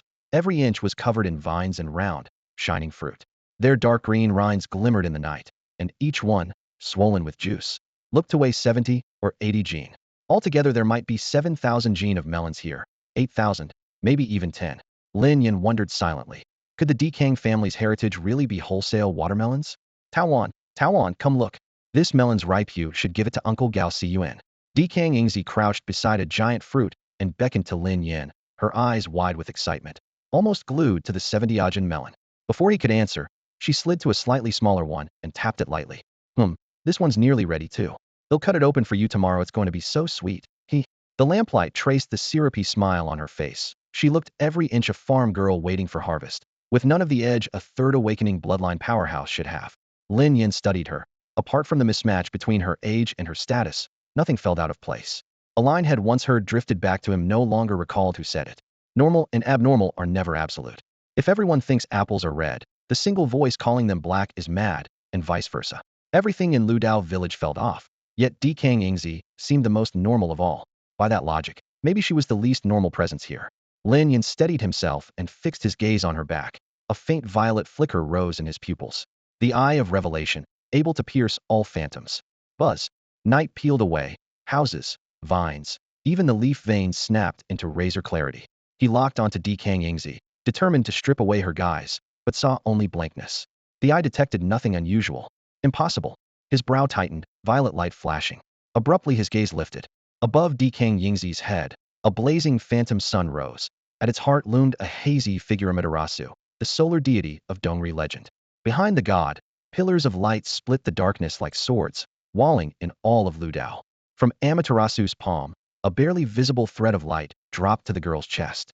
Suspended at its end hung a hook-shaped jade, the divine artifact Ba Chi Cheonggoyu. The violet glow vanished. Lin Yin drew a long breath, then looked again at the girl squatting nearby, happily tapping melons, waves surging in his heart. The system had told him to learn about Kang Yingzi. Had thought she was just a high-level fighter among the Baki. Now he saw things were far more complex. This cheerful girl must sit very high in the Baki hierarchy. I really do need to know her better, he muttered. A spark of curiosity lit Lin Yan's eyes. He was about to crouch down and start a chat to warm things up. As soon as Lin Yan bent his knees, his face flushed still hadn't changed out of these rags.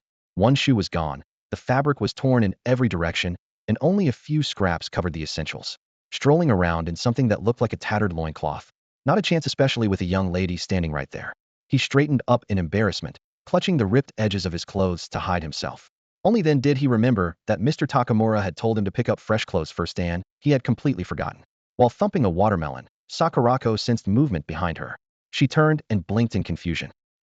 Tamaru, what are you doing? Lin Yan forced a laugh and pointed at the rags on his body. My clothes. Sakurako clapped her hands in sudden realization. Oh, I get it. You don't have anything to change into, right? I was walking too fast and forgot to take you to Uncle Takamura's place.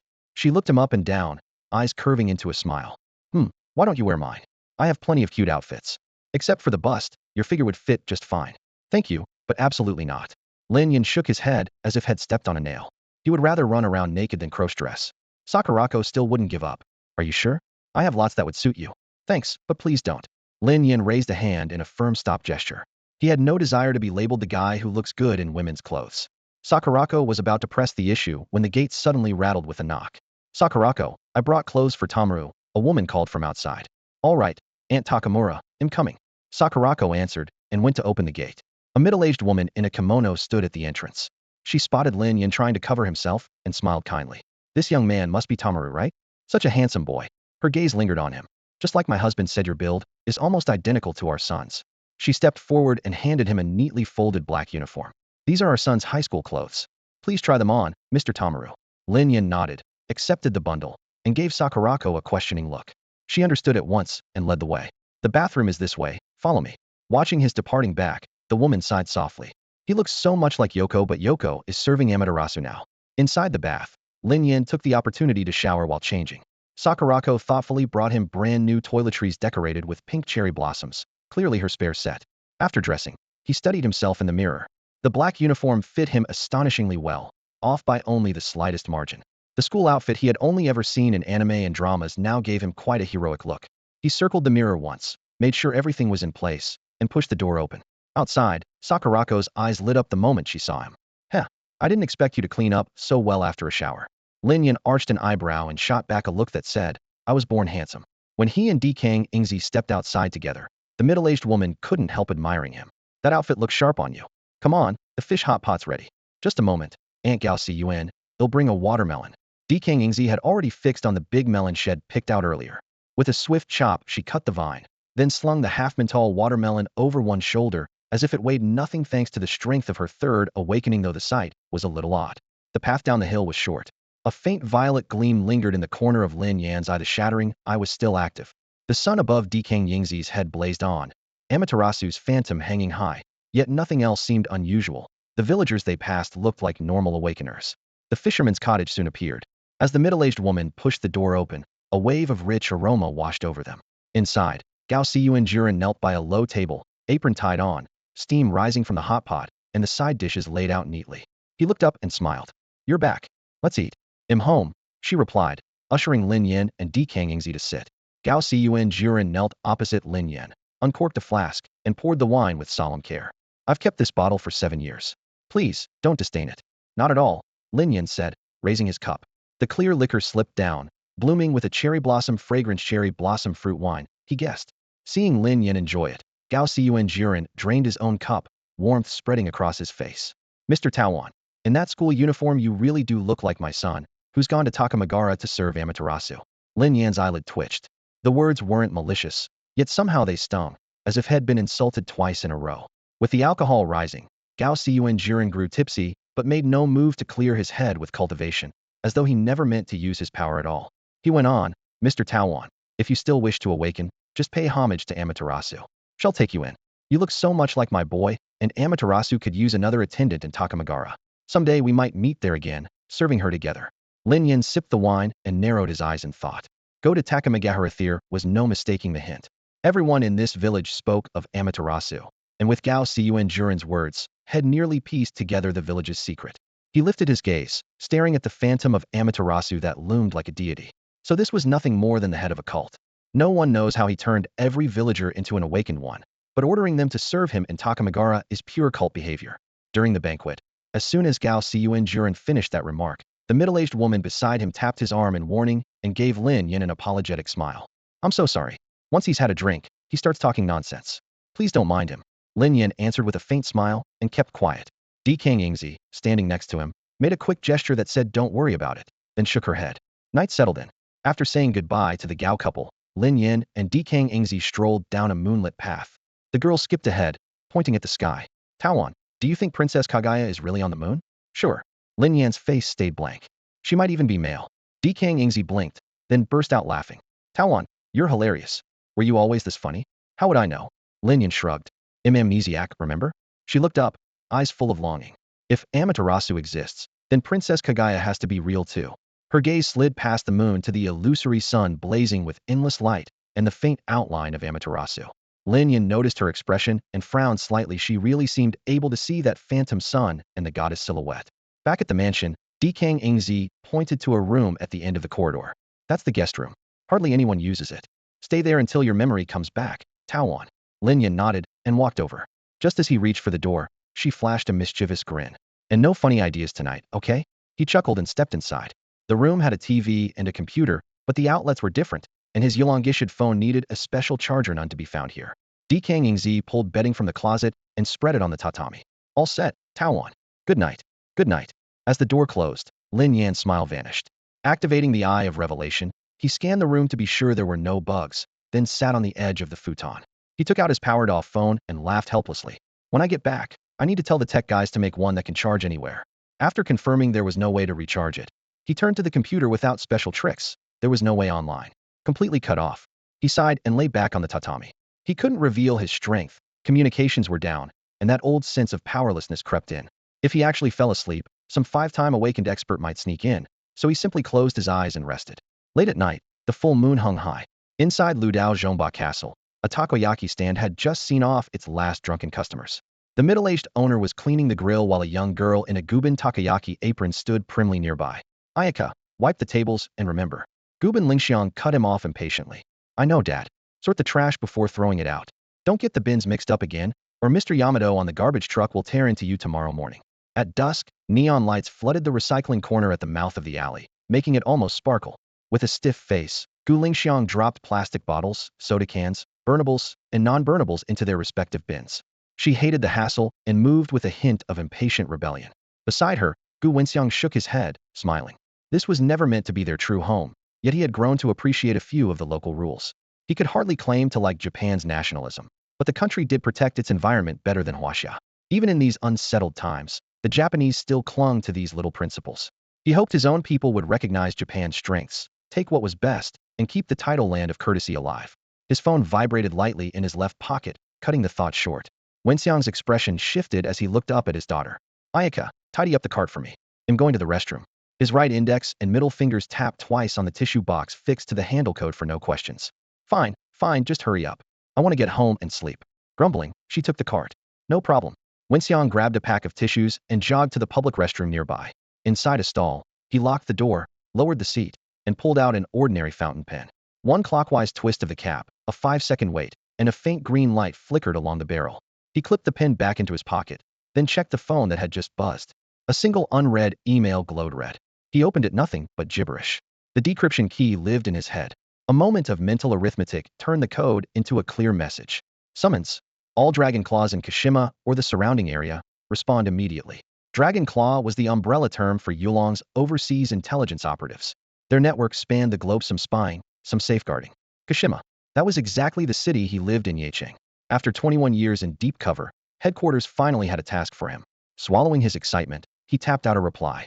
Dragon Claw number 23793 reporting. At Yulong headquarters in Huaxia's imperial capital, a technician's headset chimed. He spun around. Director, we have a Dragon Claw response. Tian Peng hurried over. Location and number? Number 23793, Gu Wenxiang. The technician read from the file. Cover, takoyaki vendor in Yecheng, Kashima. In place with daughter Gu Lingxiang, 21 years. Latest loyalty checks, clean. Tian Peng nodded. Issue the assignment. Give him the partial brief on Lin Yan. He must find Lin Yan and make contact. Understood. The technician keyed in the orders.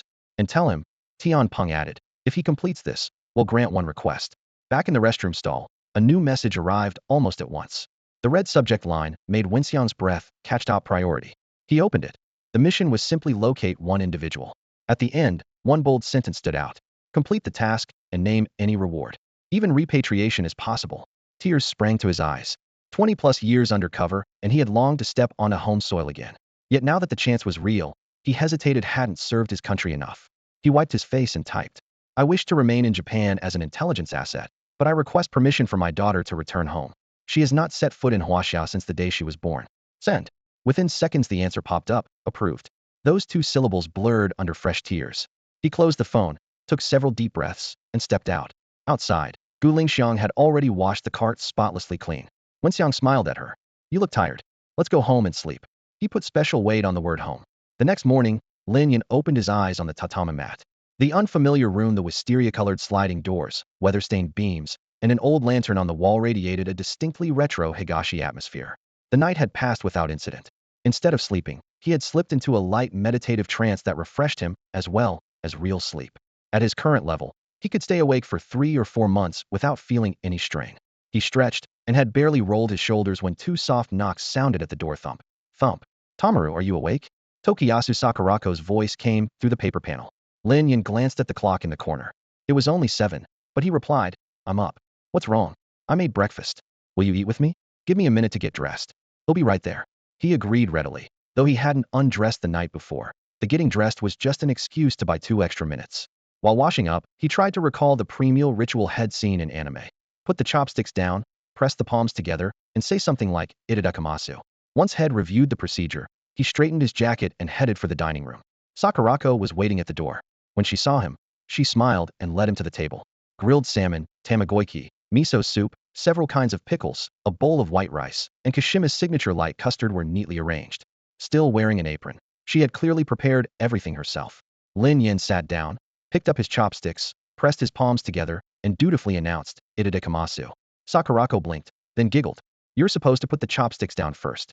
That's a mistake little kids often make. The amnesia must have made you forget the finer points." She set her chopsticks down, pressed her palms together, bowed her head, and softly repeated, "Itadekamasu." Lin Yin scratched his head and gave an awkward laugh. Anime really could be misleading. They began to eat. The salmon was crisp on the outside and tender within. The tamagoyaki was subtly sweet. The pickles were bright and crunchy. The custard was smooth and silky. He still hadn't acquired a taste for miso soup, but overall he would gladly rate the meal a solid 90 out of 100. Afterward, Sakurako cleared the dishes with practiced ease, washed them, and then tugged Lin Yin toward the watermelon patch in the yard. She had changed into a rough hempwork suit, the pant legs rolled up to her calves, and she jogged ahead. "Tamaru, Tamaru, come and look." Squatting among the vines, she waved excitedly. When Lin Yin drew closer, he saw a tiny watermelon, no bigger than half a fist, wedged between several fully grown ones and clearly starved of nutrients. "How did this happen?" Sakurako looked regretful, then her eyes lit up. "I can fertilize it." With that, she dashed indoors, strapped on a sprayer, showered the baby melons with fertilizer and water, and then sun disk. A flick of her finger released a rush of energy, and a thumb-sized golden sun formed above her head, its gentle yet brilliant light flowing across the entire field. "All done," she announced, flashing Lin Yin a victory sign and a dazzling grin. Lin Yin stood frozen with amazement. Was this for real? She was using the Amaterasu bloodline to grow watermelons. Dekang Yingzi's display completely rewrote his ideas about the proper use of awakened powers. Science drove agriculture, livestock, and medicine. In the same way, awakened abilities could become another kind of technology. Beyond hunting monsters or fighting wars, maybe they could tackle the problems science still couldn't solve. Once survival is no longer an emergency, awakened abilities might diversify in every direction, he mused, chin in hand, watching her. Her little experiment sparked countless ideas and earned his respect after 3 full awakenings. She was focused on making watermelons sweeter. "That's amazing," he said sincerely. "It's nothing really. I just saw they needed more sunlight and improvised." Yingzi replied with a shy wave. A few minutes later, Lin Yin felt the temperature rising. "Isn't it getting a bit hot?" "Nope, the sun feels wonderful," she said, stretching lazily. The light gilded her lashes. She looked like a cat basking in warmth. He pointed at a nearby leaf. "Look, it's already wilting." "Oh no, the sun's too close." Yingzi's face paled as she waved frantically. "Higher, higher." The miniature sun shot above the clouds and vanished. Eyes misting, she hurried inside, returned with a bucket of water, strapped on the sprayer again, and misted the field. The fine droplets scattered like diamonds in the light. A sudden shriek split the calm. "Bugs! Tawan, Tawan! Come catch the bugs! Go away, bugs!" Blindly flailing the sprayer, she looked like a startled fawn, even as spellcraft began to glow in her palms. Lin Yin saw the danger at once. If she used force, half the field would be uprooted, and the racket might draw the rest of the Yaki squad. His mission to get to know Dekang Yingzi would be ruined. "I've got this," he sighed, stepping in to take charge of bug control. Thus he became the chief bug catcher. Occasionally, a tiny demon beast lurked among the insects, but Lin Yin crushed every one of them. After 4 days spent trapping pests, Lin Yin had more or less mapped out Dekang Yingzi's habits and temperament. Even so, the system still refused to flash the words "mission complete." Remembering his last failure all too clearly, Lin Yin no longer dared assume a delayed notification. Instead, he reviewed his own work. He knew how Yingzi ate, slept, and reacted to most things, yet he still knew almost nothing about her actual abilities. Aside from the occasional moment when she pressed her palms together and produced a coin-sized mini-sun to sweeten the melons by bathing the vines in light, she had shown no other talents. Her background was an even deeper mystery. Right now, Yingzi, dressed in a cherry blossom kimono, was in the kitchen slicing watermelon with brisk strokes of a long knife. Sensing Lin Yan's gaze, she looked up and gave him a quick smile. "I'll be ready in just a moment." Lin Yan's mouth twitched, and he hurriedly looked away. He didn't need to know her body any better. Her powers and backstory were the real hurdles. But to learn her powers, he needed a chance for live combat. Was he supposed to drag her outside to hunt a beast on a flimsy pretext? While he wrestled with the idea, Yingzi emerged carrying a plate of watermelon. "Tamaru, have a taste. We grew these melons together." The slices were as thin as porcelain shards, each one identical in size, and arranged to form a little Christmas tree gift display. Lin Yin couldn't help but marvel. She must have practiced that knife work 10,000 times. He remembered hearing that people from the Eastern Islands like their watermelon cut paper thin. He picked up a piece and took a bite. Juice flooded his mouth. So sweet. He blurted. Yingzi's smile bloomed brighter than the cherry tree in the courtyard. Suddenly Lin Yin voiced his confusion. Why are you wearing a kimono today? Everyone else in the village wore traditional robes. Yet over the past few days Yingzi had rotated through floral dresses, sailor uniforms, and denim, never once donning a kimono. Pretty, isn't it? There's a summer festival tonight. She lifted a sleeve and spun in place, her wooden sandals clicking as they gave her an extra half-inch of height. Lin Yin nodded sincerely. Yeah, it looks great. He recalled only seeing kimonos in certain questionable island nation movies, where the teachers always peeled them off when things got serious. This was the first time he'd seen a woman wearing one properly. Encouraged, Yingzi twirled again and laughed. He'll wear it for you at the festival tonight. With that, she slipped back into the house and soon reappeared in a white tee and short denim shorts. Her hair pulled into a single ponytail, looking brisk and sporty. Staring at her earnest face, Lin Yin suddenly felt a flash of recognition. She was a real-life version of Katanda. Tamaru, let's pick out a watermelon for tonight's festival, Yingzi suggested. In the Eastern Islands, even with monsters roaming the land, the summer festival remained an important celebration, though every region now held it on its own timetable. They headed to the melon patch. Lin Yin noticed there were no lanterns or flower arches being hung in the village. Instead, a few villagers were silently carrying crates and planks, making their way toward the outskirts. Gaozu and Jiren pushed a wooden cart toward them, its wheels creaking softly over the dike. A layer of straw covered the planks to keep the watermelons from bruising. So it's you, Tawan. Is Yingzi around? I'm here for the watermelons we need for the summer festival. Looking up, he spotted Lin Yin and greeted him with an easy smile. Right here, Uncle Gaozuan. I've already picked them. Decaying Yingzi straightened amid the lush vines, hefting a heavy watermelon in each hand. With practiced ease, she placed the fruit in the cart one after another. Lin Yin stepped forward to help, but she shooed him away. Don't underestimate my watermelons. Each one weighs over 80 gene. If you haven't awakened, you'll never lift them. He could only sigh and stand aside, watching as she and Gaozu and Jiren packed the cart to the brim. When they finished, Gaozu and Jiren wiped the sweat from his brow. The festival starts at 5 sharp. Don't forget, Yingzi. And Tawan, you come too. I won't forget, Uncle. I'm not a kid anymore. Yingzi stuck out her tongue with a confident tilt of her head. Lin Yin gave her a sidelong glance. The psychological profile had built over the past few days said her mental age really did hover around childhood, yet he couldn't tell if that was genuine innocence or a deliberate act. Once Gaozu and Jiren's figure disappeared beyond the fields, Lin Yin asked, Isn't the festival held in the village? Of course not, Yingzi replied while tidying the bare vines. People come from Beiqing and Shikiching as well. The village is far too small. We always hold it on Sakura Island next to Daojima. When the fireworks bloom, they're as beautiful as the cherry blossoms on the island. Her eyes sparkled at the thought of the evening's excitement. Lin Yin only shook his head. The summer festival wasn't a Huaxia holiday. He would attend, nothing more. Half closing his eyes, he reflected that the past few uneventful days had yielded no new clues. If tonight's celebration proved equally barren, he would move on to his original plan. His gaze drifted to the busy villagers. His investigations confirmed that, aside from children under 6, every resident of Daojima village was an awakener, and 8 had even reached a secondary bloodline awakening. That force could handle any beast below the 3rd awakening with ease. All he needed was the right beast to lure in, and tomorrow he could start setting the stage. A glint of cold resolve flashed in his eyes. In the yard, decaying Yingzi hummed a tune, tapping each watermelon with her knuckles to check for ripeness. Such a sweet, naive girl. If he drove her to the edge, would heaven strike him down? The thought flickered in his mind, then vanished. Catching his stare, Yingzi beamed. Tawan, come here. She pointed to the largest watermelon in front of her and waved him over. Look, I saved this one just for you. I didn't let Uncle Gaozuan take it. This has to be the sweetest, juiciest watermelon around. You've helped me for days, so I want you to have it.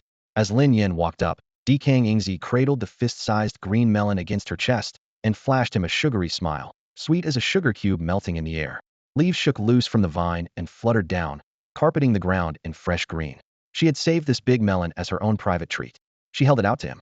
Lin Yin froze, hands still at his sides. Staring into Yingzi's crescent moon eyes, he remembered the thought that had crossed his mind a moment earlier. Blackmailing this girl with a spirit beast to force out her secret, and a stab of guilt ran through him. Different sides, though, and the mission had to be done. He finally managed a calm smile and tapped the melon lightly. Thank you. I'll go slice it right now. Yingzi's eyes curved with delight as she hugged the melon and dashed into the house. 2 blazing suns hung overhead, flooding the courtyard with searing light. Lin Yin licked his parched lips. In weather like this, watermelon really did sound perfect. Meanwhile, at Lu Dao Ye Castle, Gu Bin Xianghui packed up the pushcart and tools, then called inside. Lingxiang, time to set up shop today, we'll try Ye Park. Coming, father. Gu Bin Lingxiang answered, an elastic band between her teeth as she hurriedly pulled her hair into a ponytail. In ancient Dongri shed have been hailed a woman warrior. In fact, she was 100% Huaxia smuggled into Dongri as a baby to help her parents with intelligence work. When she turned 16, her father revealed her real name, Gu Lingxiang, and the whole truth. The floor seemed to tilt under her feet. Her entire life had been an act. Xianghui feared she would collapse or refuse further missions, but she locked herself in her room for only 2 days. When she emerged, eyes swollen from crying, she asked, Dad, Mom's back home, right? He nodded. She wiped her cheeks and mustered a stubborn smile. Dad, will you teach me my mother tongue and show me how to sing the national anthem? Beneath a dim yellow bulb, father and daughter sang together and wept like children. Now she pedaled beside the pushcart, hopping off to help whenever the road tilted uphill. Once they reached Ye Park, Xianghui told her, I'm going for a walk. Watch the stall and don't mix up the prices. I've memorized them, father, she replied with a wave. The exchange sounded casual, but every syllable was code only the two of them could read.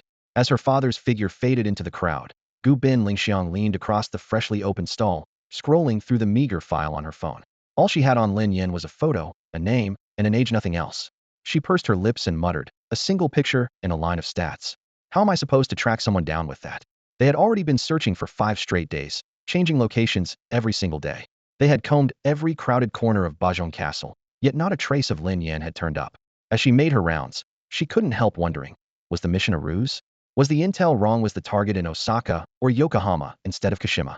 Turning the name Lin Yan over in her mind, she leaned against an alleyway at the edge of the snack street, lost in thought. Just then a voice with a crisp Higashi neon accent drifted over. Takoyaki. Well, look at takoyaki here in Kashima. I wonder if it tastes any different. 8 men came around the corner, passing the Gubin family's takoyaki cart. The most eye-catching of them slapped a companion on the shoulder, grinning. Gongshuiken, we're still on assignment. This isn't the time for food, the 2 men beside him said sternly. We've got 4 hours until the summer festival starts. Gongshui dusted off his uniform. A little takoyaki won't slow us down. My treat, so relax. He turned to the vendor. 8 orders of takoyaki, please. Certainly, just a moment, Gubin Ayaka replied, standing up. As she looked at their uniforms, she froze. Their chest patches showed an 8-headed, 8-tailed serpent. Members of Baki. Well, start cooking, a tall man growled. Right away. Ayaka smiled, lit the stove, and poured the batter into the griddle. Gongshui Lin San frowned at his comrade. Chaiwankin, don't be so harsh with a beautiful lady. Women deserve gentle treatment. He turned back to Ayaka with a friendly smile. Sorry if we startled you. No problem, Ayaka answered lightly, though she was on alert. I'm just curious why Baki Awakeners would show up in Kashima. None of you looks familiar. The danger in the air made her spine prickle, but she pretended enthusiasm. I actually admire Awakeners, especially Baki members. You're as dependable as the samurai of old. Is that so? Gongshui puffed out his chest. We came down from Edo. This time we're handling security for the Sakura Island Summer Festival. He winked and produced a gilded pass. A vendor's ticket, best seats in the house. Ayaka's eyes lit up theatrically. Thank you so much. I'm Gubin Yuhua, pleased to meet you. Yu Huili name, Gongshui beamed. I'm Gongshui Lin San. If you need anything on Sakura Island, come find me. You're a lifesaver, Mr. Gongshui. To show my thanks, these 8 orders are on the house. She boxed the takoyaki and handed them over. A few minutes later, the 8 men walked off with their paper bags. Just then Gubin Xianghui returned to the stall. Watching the group disappear, he asked, puzzled, why would unfamiliar Baki members show up here? Holding up the pass, Ayaka smiled. Father, I think I know where to find Lin Yan. After clarifying a few particulars, Gubin Xianghui jotted everything down. He and his daughter masked their trade as intelligence work. Besides taking jobs from Yulong, they funneled every scrap of information about Yaki back to headquarters. When he finished writing, he frowned. Why would Yaki operatives from Edo Castle turn up at Ye Castle for Sakura Island Summer Festival? On the street corner, Gubin Lingxiang leaned against her bicycle, one leg swinging idly as she held an admission ticket and smirked. Who knows? Maybe they're just bored and looking for a bit of fun. Her gaze drifted to the lower left corner of the ticket, beside Yaki's silver emblem on a black background. For bold characters read, for Yaki only. Those Higashi devils never change, she said with a light laugh. Still, they've handed us the perfect chance to make money. This ticket was nothing like the ones they'd received before. Gubin Zyangui's Gubin Takoyaki had been a local name in Kashima for more than a decade. Every summer the festival committee invited him, yet his booth was always shunted to the farthest corner. Aside from die-hard regulars, few new customers ever found them. With booth fees sky-high, they lost money every time. Lingxiang once urged her father to stop accepting such losing deals. Only when she turned 16 and he revealed their family's true role did she understand. the stall existed for information. Crowds at the summer festival meant a flood of rumors. Still, the booth fee stung, so each year she had to don a yukata and shout herself hoarse to draw customers. Now, with a ticket stamped for Yaki only and a prime location guaranteed, she could finally save her voice. In Higashi, who dares turn Yaki away? Lingxiang didn't bother guessing what the visitors from Edo planned, as long as they didn't disrupt business. Xianghui, meanwhile, logged to lead this one might fetch a high price. Dusk settled over Ye Park. Their street cart had been open barely 2 hours before they packed up. Loyal patrons followed the aroma, puzzled to see the takoyaki gone so soon. Setting up for the festival tonight, Xianghui called with a grin. If you're craving more, find us over there later, I'll give you a discount. Vendors were required to set up early. At this hour Sakura Island was quiet, the paths occupied only by stall owners pushing handcarts. When Xianghui reached the gate with his cart, Lingxiang was already waiting. She had changed into a pale lavender yukata patterned with scattered blossoms. Her dark hair was swept up, 3 hairpins catching the light in tiny sparks, and a touch of rouge brightened her lips, adding a playful charm to her clear features. Even without makeup she qualified as a beauty. Tonight, she was downright striking. After living in Tanikia Nation where everyone wears makeup for 21 years, she had grown used to applying cosmetics each day, though she never went heavier than a light touch. Lanterns flooded the festival entrance with light, and the temporary staff handling tickets and stall assignments were swamped. When an attendant spotted Gubin Ayaka, he swallowed involuntarily her porcelain profile. The precise eye makeup and the pastel yukata cut to perfection made her hard to miss.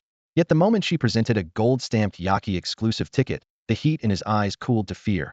A low-level employee dared not provoke a woman protected by Yaki.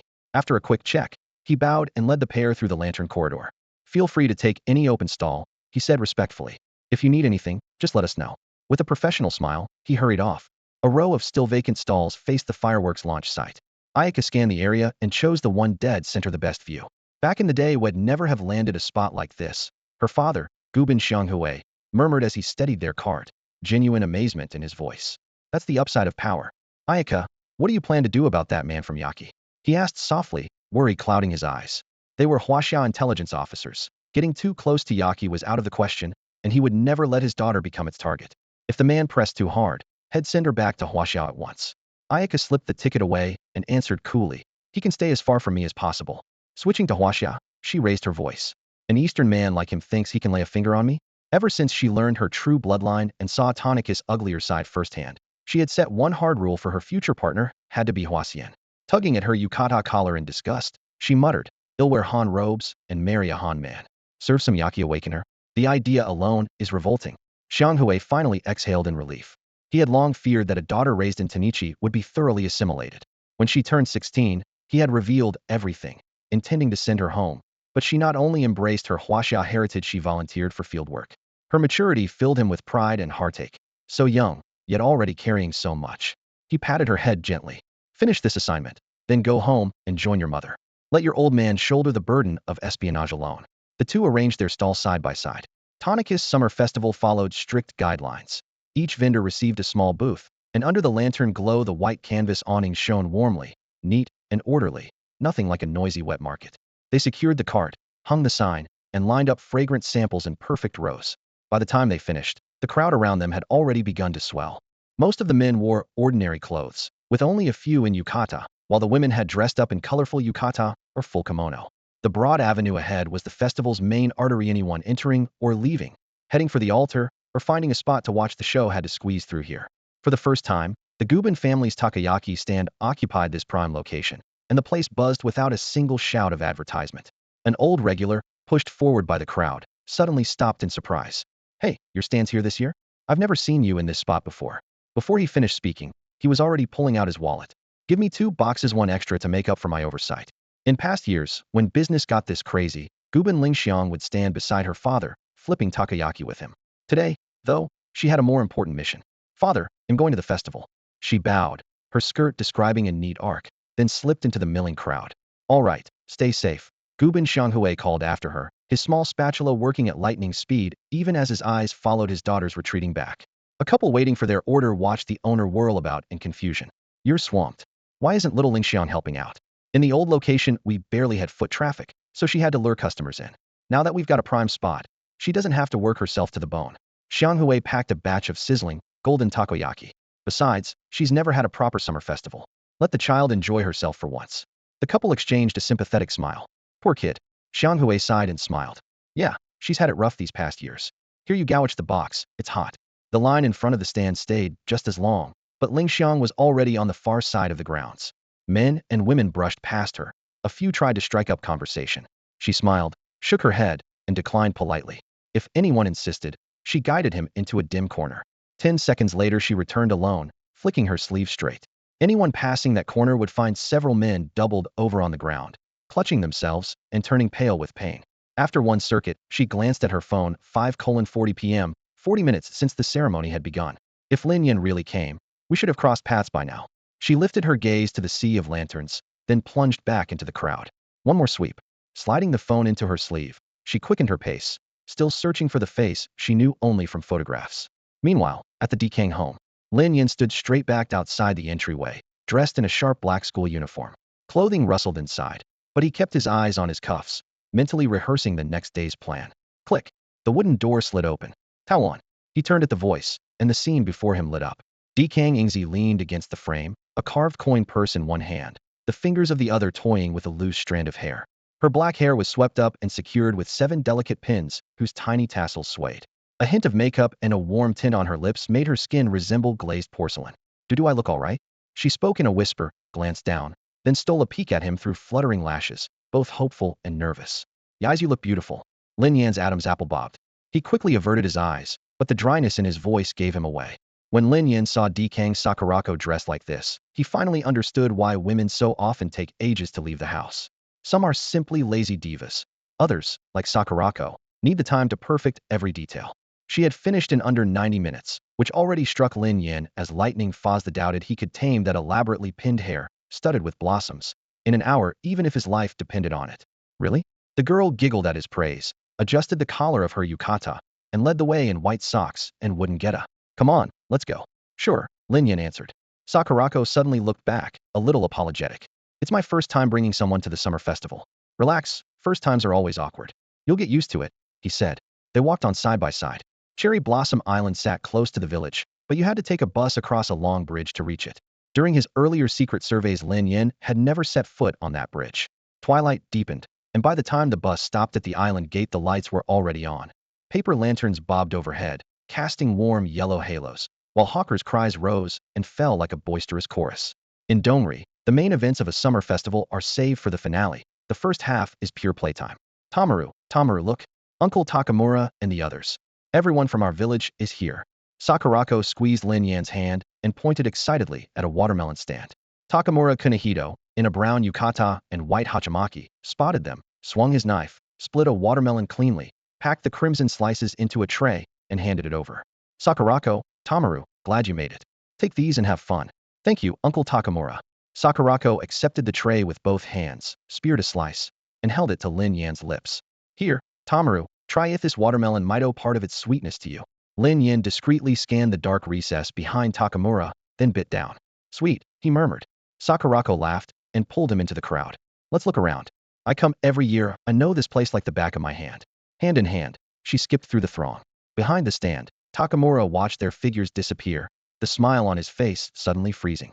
2 shadows drifted out from behind the shop, silent as the night wind. Both were members of Yakuthir. Sleeves and sashes bore the emblem of an 8-headed, 8-tailed serpent. Why is there a man beside Blood Sakurasama?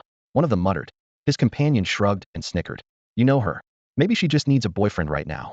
Blood Sakurasama's gorgeous. I almost envy the kid. The first man flinched, a shiver running through him. Forget it.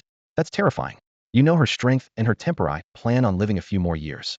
The moment I saw you, I knew you were still daydreaming about chasing women. That girl we ran into today isn't bad at all. Use a few tricks, and she might be yours. When the talk turned to Kobamoto Ayaka's body, he licked his lips, a lewd satisfaction in his tone. Against ordinary people, is there anything Yaki can't do? A woman's only fun when you fool her into giving in willingly. Heh. These 2 were among the 8 Yaki members from Edo Castle who had confronted Ayaka that afternoon. Matsumoto Yuki narrowed his eyes and lowered his voice. Lord Blood Sakura has arrived. Get in touch with Shibano and the others. It's time to act. The sooner we finish, the sooner we get the girl. Mayamizu Rinzo chuckled and quickly typed out a message. Before leaving, he grabbed a box of sliced watermelon from the stall and shot a glance at Takamura Hisato, who seemed frozen in place. A bunch of puppets. This is the only time they'll ever move. Let's go. They'll usher in Lord Blood Sakura's rebirth. As soon as they walked away, The rigid smile on Takamura Hisato's face faded, as though nothing had happened. He went on slicing watermelon and calling to customers. A short while later, Kobamoto Ayaka hurried up in a pale lavender yukata, panting. Damn it. I've been looking for more than 2 hours. Where on earth is this Lin Yan? Grumbling, she dropped into one of Takamura's chairs, parched. Boss, a small bowl of watermelon, please. Coming right up, Takamura said gently. Ayaka was rubbing her aching eyes when a clear, lark-like voice rang out nearby. Mamamaru. Mamamaru. Cotton candy. They have cotton candy. Ahead, Tokugawa Sakurako stood at a cotton candy stall, holding Lin Yan's hand. She watched in fascination as the vendor poured a cup of sugar into the machine. After a few spins, a fluffy cloud formed. Amazing. Mamamaru, look, so little sugar turns into this huge ball of cotton candy. It's magic. She took a small bite, her bright eyes shining at Lin Yan. Seeing a thread of sugar on the corner of her mouth, Lin Yan casually explained, they heat cane sugar into syrup, then shoot it through holes smaller than the grains themselves at high speed. The syrup cools and solidifies into strands that wind around a stick, and that's cotton candy. Wow, that's incredible. Mamamaru, you know so much. Have your memories come back? Sakurako looked at him eagerly. Lin Yan shook his head. Just a little. You must have been a really smart, knowledgeable person before. Smiling, she offered him the cotton candy. Here, have some. Lin Yan took a light bite from the side she hadn't touched. Seeing him share, Sakurako grew even more excited. She deliberately bit the spot head, just nibbled, then skipped on as if nothing had happened. Come on, Mamamaru. There's still so much good food and fun stuff ahead. When Lin Yan paused, she doubled back, grabbed his hand, and pulled him along. Passers-by looked at them with envy. Such a pretty, lively girlfriend. That guy was lucky. Sakurako led Lin Yan from the food stalls to the toy booths. Fried noodles, takoyaki, taiyaki, cotton candy, candied apples. She wanted to try almost everything. No matter how much she ate, her stomach never seemed to be full. Stall after stall lined the street. Each time she got her hands on a new snack, she would take a delicate first bite, squint to savor the flavor, and offer a quick verdict: delicious or a little salty. Then she would hold the skewer or paper bag in front of Lin Yan and order playfully, Tawan, have a taste. The moment he bit down, she would return to the spot marked by his teeth and keep eating, utterly unabashed. She clung to Lin Yan's hand the entire way. At first, she merely laced her fingers loosely with his, but soon her grip tightened as she tried to interlock their fingers. Lin Yan's hand, however, stayed firmly shut, as unyielding as an iron gate, no matter how hard she pried. Lin Yan understood what Kang Ingzi wanted, yet he couldn't work out whether it was affection or mischief. So he kept silent and buried the question. Tawan, Tawan, I want that. That little bear. It's so cute.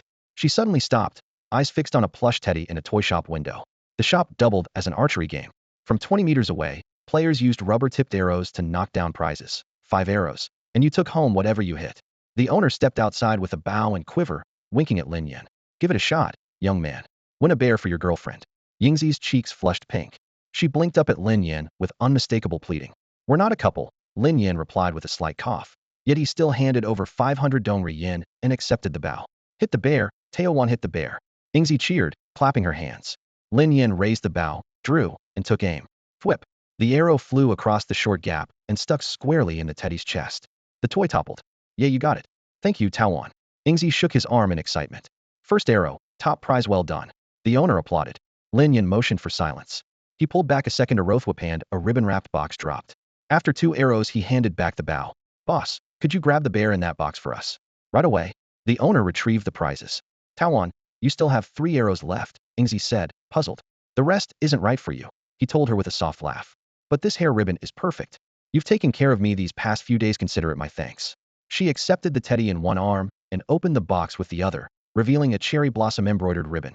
Removing her old hairpin, she bent to tie up her hair, then looked up. Tawan, how do I look? Light spilled over her hair and eyes like scattered silver dust. Beautiful, Lin Yan answered. Hee, I think the ribbon you gave me is beautiful too. Hugging the bear, she smiled until her eyes disappeared.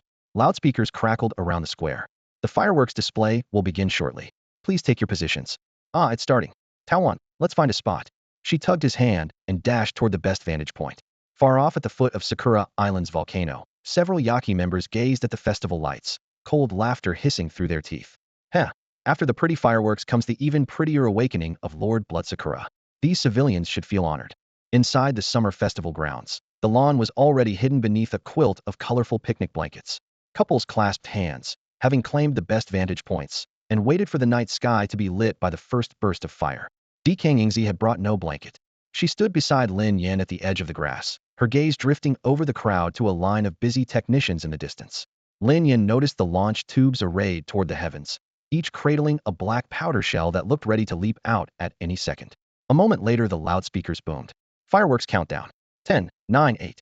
As the echo rolled across the field, Ingzi suddenly tightened her grip on Lin Yan's hand. He turned and caught a fleeting spark of fear in her eyes. Was a third tier awakened really afraid of fireworks? Sensing his glance, she turned away, and the hint of dread was gone. Fireworks launch. No sooner had she faced the sky again than the first shell whistled upward. Fweeboom. The darkness split open as a huge blossom of light cascaded down from above. More shells followed in rapid succession. Boom. Boom. Boom. Their thunder and colors flooding the night, while gasps of wonder rippled through the crowd. The fire's glow danced in Yingzi's eyes, tiny stars glittering as though the whole Milky Way had poured into her gaze. Tamaru, Tamaru. Look, that one looks like a fish. Wow. And that one just like you, shaped like a peach. She tugged Lin Yan's arm, bouncing on her toes. Her wooden clogs clicked against the grass with bright, crisp taps. Lin Yan watched her delight and puzzlement. If she loved fireworks this much, what had frightened her moments ago? The display lasted for more than an hour. Through it all, Ingzi never let go of his hand. In fact, her grip only grew tighter, as if she feared he might vanish if she eased up. When the explosions overhead finally thinned, the PA announced, 10 minutes until the finale. Illuminated by the last few flares, Ingzi turned to him. Crimson and blue swept across her face, yet her eyes remained clear, like stars caught in glass. Tamaru. Her palm was damp, and her voice barely carried beyond the two of them. Next year, and the years after, can we watch the fireworks together? Lin Yan smiled faintly. Maybe if my memory still hasn't returned by then. She giggled. Then don't remember, okay? He let out a quiet snore that had never lost his memory at all. As the final shell was being loaded, Ingzi suddenly said, I want a candied apple. Tamaru, buy one for me, will you? Broke. Lin Yan replied, spreading his hands. He didn't have a single yen to his name. Even the 500 head spent on archery earlier had come from Dekang Ingzi. Dekang Ingzi handed him her small purse. I've got money. Go on, but buy it from the same stall as before. Lin Yan glanced at the cloth pouch embroidered with cherry blossoms, took it with a wry smile, and said, wait here. Then he turned and walked away. He had gone only a few steps when the silence behind him struck him. No reply from Dekang Ingzi, not even a simple okay. She stood motionless until his back vanished into the crowd. Only then, as if afraid he might look back, did she lift a hand in a quiet farewell. 2 tears slid down her cheeks. Goodbye, she whispered. Whoosh bang. The last number 40 fireworks split the black sky, gold-red flames bursting high above like a colossal lotus of light. After a brief blaze, darkness reclaimed the night. Down below, couples laced their fingers, foreheads touching, making earnest wishes in the dying glow. Suddenly Lin Yan's heart tightened, as though an invisible hand had plucked at it. He spun around and looked up, seeing only sparks drifting away on the night wind. Just my imagination? He muttered, frowning. An icy mechanical voice exploded in his mind. Ding. First task complete. Understand Dekang Ingzi. Next stage, bloodline refinement 4. Ding. Reward held until the host completes the 4th bloodline awakening. Ding. Golden Holy Dragon bloodline refinement at 100. Dark energy at 100.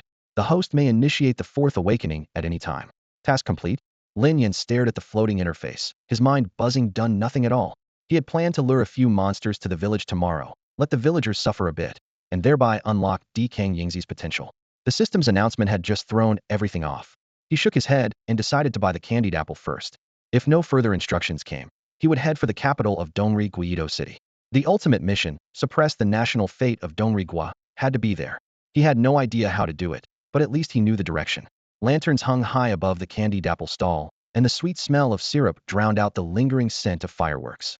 A tall girl in a pale lavender yukata stood at the counter, biting into a glossy red apple whose amber glaze sparkled under the lights. One candied apple, please, Lin Yan said as he stepped around her. 300 Dongri coins, the vendor replied. While Lin Yan reached for his money, the girl stepped back and bumped his shoulder. She turned quickly and bowed. I'm so sorry. I wasn't paying attention. It's all right. I should apologize, I didn't warn you, Lin Yan answered gently. No, it was my fault. The girl Gubin Lingxiang looked up, thinking she hadn't met anyone this polite in ages. Then she froze. Why did this face look so familiar? She remembered raging over it before. Seeing her stare, Lin Yan touched his cheek. Is there something on my face? Memory slammed into her. This was the very Lin Yan she and her father had searched the city for, the man who had ruined their plan. Lin Yan.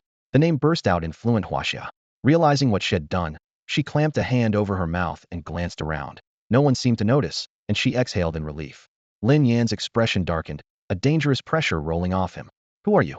In a foreign land, meeting someone who speaks your mother tongue should feel reassuring. Yet Lin Yan felt no warmth at all. The girl with the side ponytail had called his name without a hint of doubt, clearly knowing something about him, and he was certain they had never crossed paths. Worse, a single glance told him she was no blood-awakened combatant, just an ordinary civilian. In today's world, ordinary people found it dangerous to leave the city walls, let alone travel overseas. That left only one reasonable conclusion: his cover might be blown. His eyes narrowed, sliding toward her like a dull blade that still cut. Under that silent pressure, Gubin Lingxiang almost forgot to breathe, sweat beading on her forehead. Just as the air seemed about to solidify, the vendor handed over a candied apple, its sweet aroma briefly easing the oppressive tension between them. "Hey, race your candied apple," the vendor called out, cracking the stalemate. "Phew, that was terrifying," Lingxiang muttered, pressing a hand to her chest. Lin Yin took the candy, his tone colder than its sugar glaze. "Come with me." He swept the crowd. Bright lights, packed streets, not a place for this talk. Lingxiang nodded quickly and tagged along. All the way, he kept her in his peripheral vision, ready should she bolt or try anything. They ducked into a narrow alley untouched by tourists. At its end, a cherry tree in full bloom cast mottled shadows across the dark. Behind them lay the shuttered backs of shops. Not a single light reached this spot. Lin Yin leaned against the trunk, arms folded, eyes fixed on her like a hawk. "Who are you, and how do you know my name?" He switched to flawless Huaxia. The sudden change made Lingxiang shudder, her shoulders twitching. "Could you not look at me like that? You're really scaring me." She rubbed her arms as if to push out the chill. Seeing his brows arch, she hurried on. "Fine, I'll answer. But let me ask first, are you Lin Yin? Should I pull out my ID?" Lin Yin sneered, a trace of self-mockery curling his lip. "Oh right, the ocean swallowed that long ago." With her answer confirmed, Lingxiang's fear vanished. She snapped her heels together, back straight, posture flawless. Right fist to left chest, she declared in a clear, firm voice, "Dragon Claw of Huaxia, number 23793, daughter of Gu Wenxiang Gu Lingxiang. Currently under the alias Gubin Lingxiang reporting in." "Dragon Claw of Huaxia?" Lin Yin echoed, frown deepening.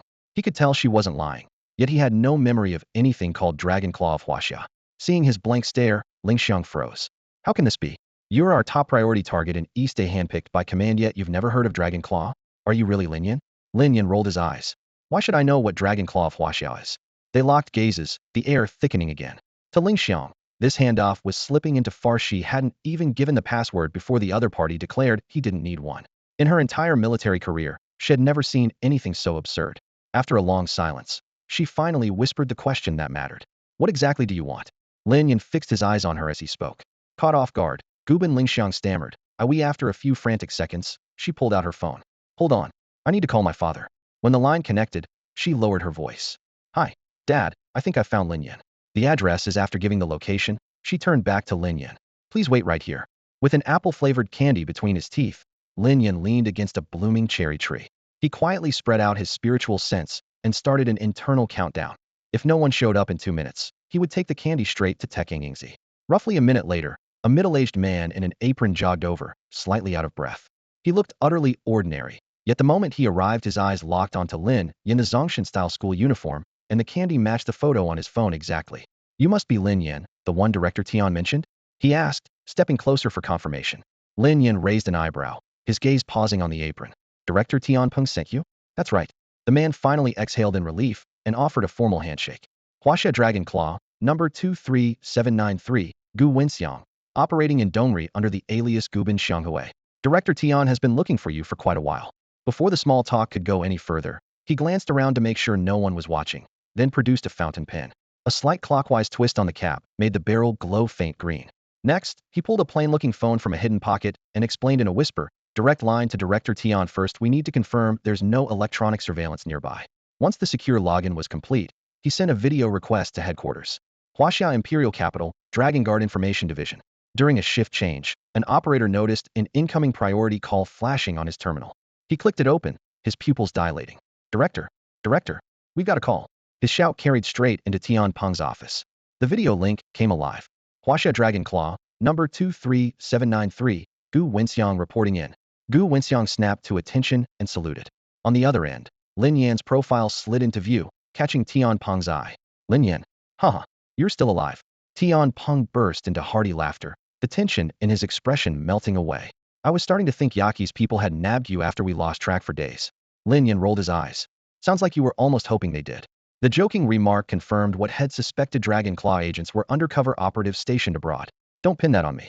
We've all been worried sick," Tian Peng said, waving off the accusation with a grin. "Had scarcely left the intel center these past few days, waiting for any word from Lin Yan. His eyes flicked over the screen. Looks like you're doing well enough, not exactly begging in the streets. Lin Yan glanced down, brushing imaginary dust from his spotless uniform. Lucky break. They took me for a victim of a monster attack and brought me in. I even landed a job of spending every day horsing around with Tekang Ingzi, eating watermelon, and keeping her entertained counts as work. Do you need me to arrange someone to pick you up? Tan Peng asked Lin Yan. Lin Yan paused, glanced at the stick of candied apples glittering in his hand, then at the flashing task prompt on his system interface, and sighed softly. Not for now. Since I'm already in Dongri, I might as well take care of a few things. That country has wronged us too many times. I should collect a few debts, shouldn't I? As soon as the words left his mouth, several images flashed through his mind. 1. In a dark alley in Lucheng, a Dongri spy covered Jiang Ying's mouth and nose and dragged her into a van. 2. Outside Bohai Base 1 on the capital's outskirts, a Dongri sleeper agent fired a flare, and a roaring tide of beasts burst skyward. 3. Countless civilians fled in terror while the mastermind hid in the shadows, laughing coldly. These crimes could not be left unanswered. Now that he was in Dongri, he would settle this blood debt for Huaxia. Collect a debt? Tan Peng blinked, staring at him. A moment later his expression changed. Lin Yan, calm down. All of that was Yaqi's doing. You mustn't harm ordinary civilians.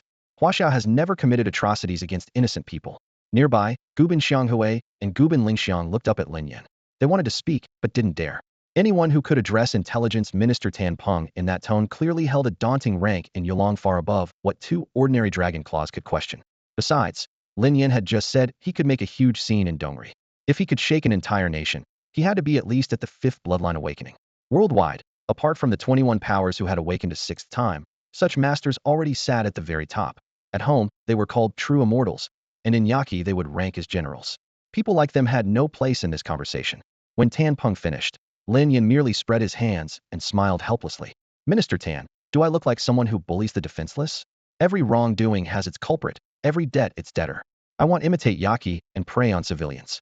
He rubbed his chin and muttered, too bad I'm still not strong enough. Otherwise I'd just topple Yaqi, let Yulong take over Dongri, and save us the trouble of watching them scheme all day. Tan Peng gave him the look one reserves for a patient lost in fantasies, his tone complex and helpless. You think you're the first to dream of that? Knocking Yaqi over isn't the hard part. It's well, the world's political landscape is complicated. You still have a lot to learn. We're no longer in an age where you can topple a country just because you don't like it. International repercussions matter. Lin Yan answered with a perfunctory ahu. Though he understood perfectly well, he had a science background, after all. But this world was different from the old one. Power ruled, and whoever had the biggest fist set the rules. If the day came when Huaxia's strength swept the globe, even a united world would be powerless to stop it. Seeing his casual expression, Tan Peng reminded him again, are you listening? Don't go overboard. If you need anything, just ask. On General Qi Zhen's behalf, he'll approve it in advance. Lin Yan chuckled. Of course. Free help's too good to pass up. Tian Peng, seeing his carefree grin, pointed at his phone. Battery dead? Gu Bin Xianghui's got a solar charger, borrow it from him later. He switched topics. How have you been these past few days?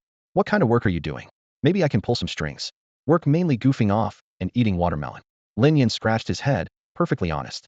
Gu Bin Xianghui, Gu Bin Lingxiang. Tian Peng nearly choked. Playing and eating watermelon are a job now?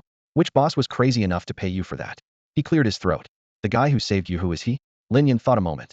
Gao Cun Jiren, from a village nearby. The place is strange, almost everyone, young or old, is an awakened. Village? Gu Bin Xianghui frowned. Is it called Lu Village? Lu Village? Sounds right. Lin Yan shrugged. Nobody there mentioned the name, but you know the place? Gu Bin Xianghui nodded slightly. My first year on Lu Island I scouted every settlement, but that one. Outsiders aren't allowed in. I was turned back each time, so I had to watch from afar. The villagers work at sunrise, rest at sunset, all wearing kimono straight out of the Edo period. He pointed in the direction he remembered. There's also a huge manor that looks like the residence of an old Tanichi feudal lord.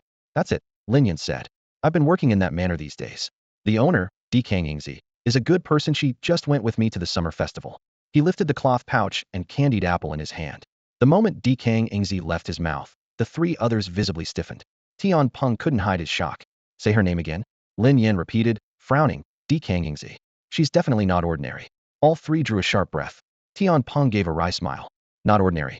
Honestly, you're the one who's unbelievable. Just then Lin Yan's phone lit up with a new email. Tian Peng pointed at it. Her dossier, see for yourself. Lin Yan opened it, and the first line made his pupil's contract. Dekang Ingzi, adopted daughter of the Dongri Emperor Dekang Ne, Blood Sakura Princess of Dongri, Dongri's foremost prodigy. Dekang is the imperial surname of Dongri. He stared at the phone in disbelief. Had been living side by side with a Dongri princess for days, yet the dossier labeled Dekang Ingzi, another Spectre-class weapon secretly cultivated by Yaki. In his experience, though, the real girl was nothing like the monster described on the screen. It felt as ridiculous as calling a porcelain-cheeked little girl a mass murderer. Yet Lin Yan still trusted the dossier Tian Peng had handed him. Seeing Lin Yan's stunned expression, Tian Peng chuckled and patted him on the shoulder. Not bad, kid. You're sharing a roof with the princess of Dongri and even walked side by side with her at the summer festival. Lin Yan managed a wry smile. The system's first quest learn about Dekang Sekiriko flashed through his mind. The file was accurate, his own eyes had verified it, and the system had just confirmed the mission complete. Everything had witnessed lately had to be the real Sakurako. A bold idea suddenly surfaced. He looked up at Tian Peng with a mischievous grin. Minister Tian, what if I kidnap the princess and bring her back to Huaxia? Tian Peng rolled his eyes. If you honestly think you can pull it off, go ahead and try. Lin Yan laughed. He was living in Sakurako's residence. On a moonless night, he might actually spirit her away. Furuhan Ayaka eyed the small cloth pouch and candied apple in his hand, then scoffed. Why kidnap her when you could just trick her? Ayaka, her father, Furuhan Yoshi, hissed. They had no place in a conversation at Lin Yan's level. Lin Yan shook his head.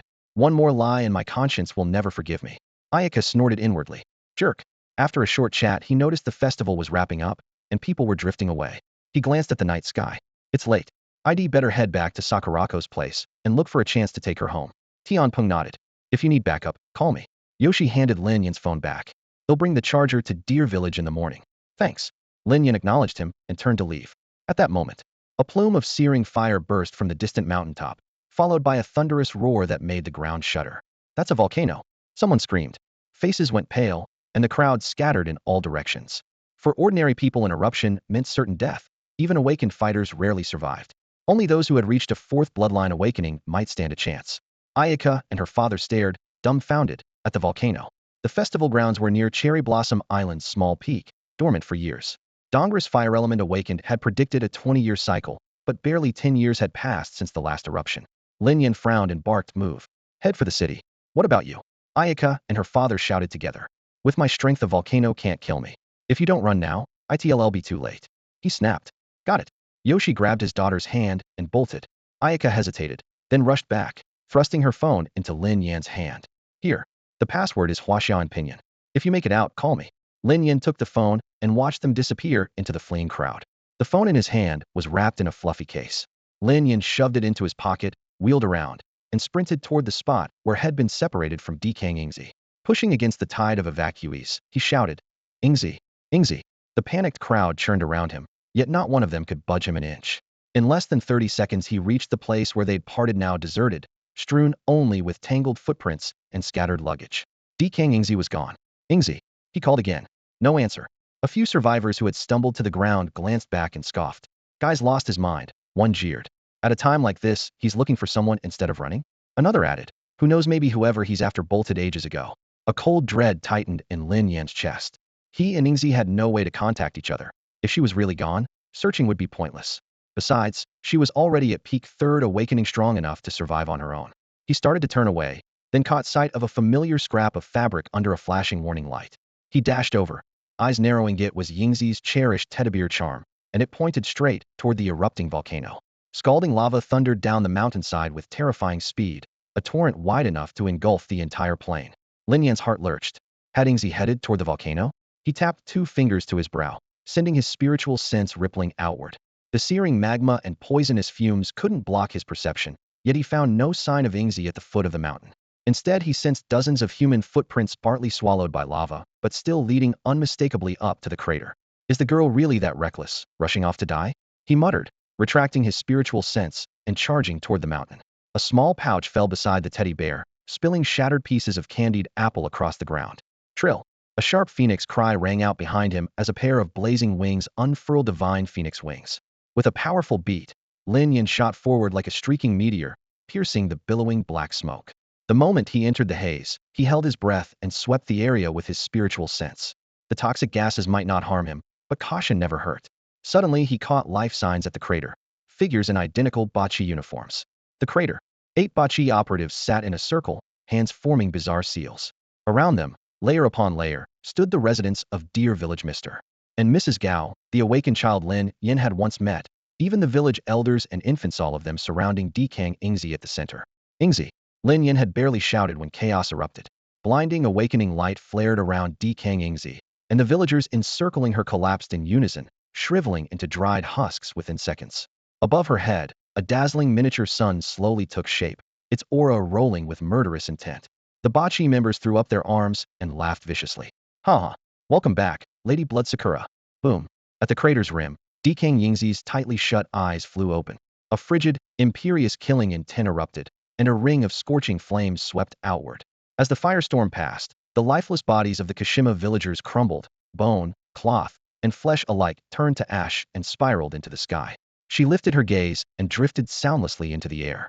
Overhead, the orb that looked like a miniature sun churned and roared. A golden phantom slid out of it and merged with her, and at once her aura surged, divine authority flashing between her brows. Amaterasu Mikami. The Yamada members stared up at the fusion of goddess and girl and cried out. Born from Izanagi's left eye, the sun goddess, first ancestor of the imperial line, supreme deity of Shinto Amaterasu Mikami, has descended. Fanatical awe spread across their faces. The girl was now Blood Sakura. She looked down. The 8 Yamada members lay prostrate, while flakes of ash the villagers remained still drifted through the air. Faces not yet fully consumed hung vacant, indifferent to death. Blood Sakura's heart was utterly still, as though this were only natural. One operative threw back his head and shouted, after 23 years of grooming a vessel, His Majesty has finally brought Amaterasu into Lady Blood Sakura. Another cried out in delight, with the goddess among us. Yamada will have its first 7th awakening bloodline within 5 years and dominate the world. I, Kitahara Akishiro, will live and die for Lady Blood Sakura. I, Matsuyama Saya, will also live and die for Lady Blood Sakura. One after another, all 8 knelt and swore their loyalty, seizing the perfect moment to cling to divinity and power. Blood Sakura gave them a slight nod. As she moved, a pale ribbon trimmed with pink cherry blossoms drifted up in the heat and floated before her eyes. She frowned, reached for it, then froze the instant her fingertips touched the silksome wool within her resisted, forbidding her to take it off. Just then a voice cut through the volcanic smoke. Ingzi. A figure wreathed in flame burst through the haze and shot into the sky. Who's there? The 8 Yamada operatives leapt to their feet, eyes fixed on the intruder. His name was Lin Yan. Fiery wings blazed from his back as he locked his gaze on Blood Sakura. She stared at his face, and a flicker of confusion crossed her features. Tiny black specks flickered within the blazing sun above her head. Who are you? She asked, brow furrowed. You look familiar. Lin Yan's heart sank. You don't remember me? I feel as though I should, she said earnestly. You seem important. Ice settled in his veins, decaying. Ingzi truly had forgotten him. His eyes dropped, then widened. Below, the desiccated corpse of a child shattered into ash. The same kimono-clad boy who had awakened his bloodline at only 7 or 8. Ingzi, what happened to them?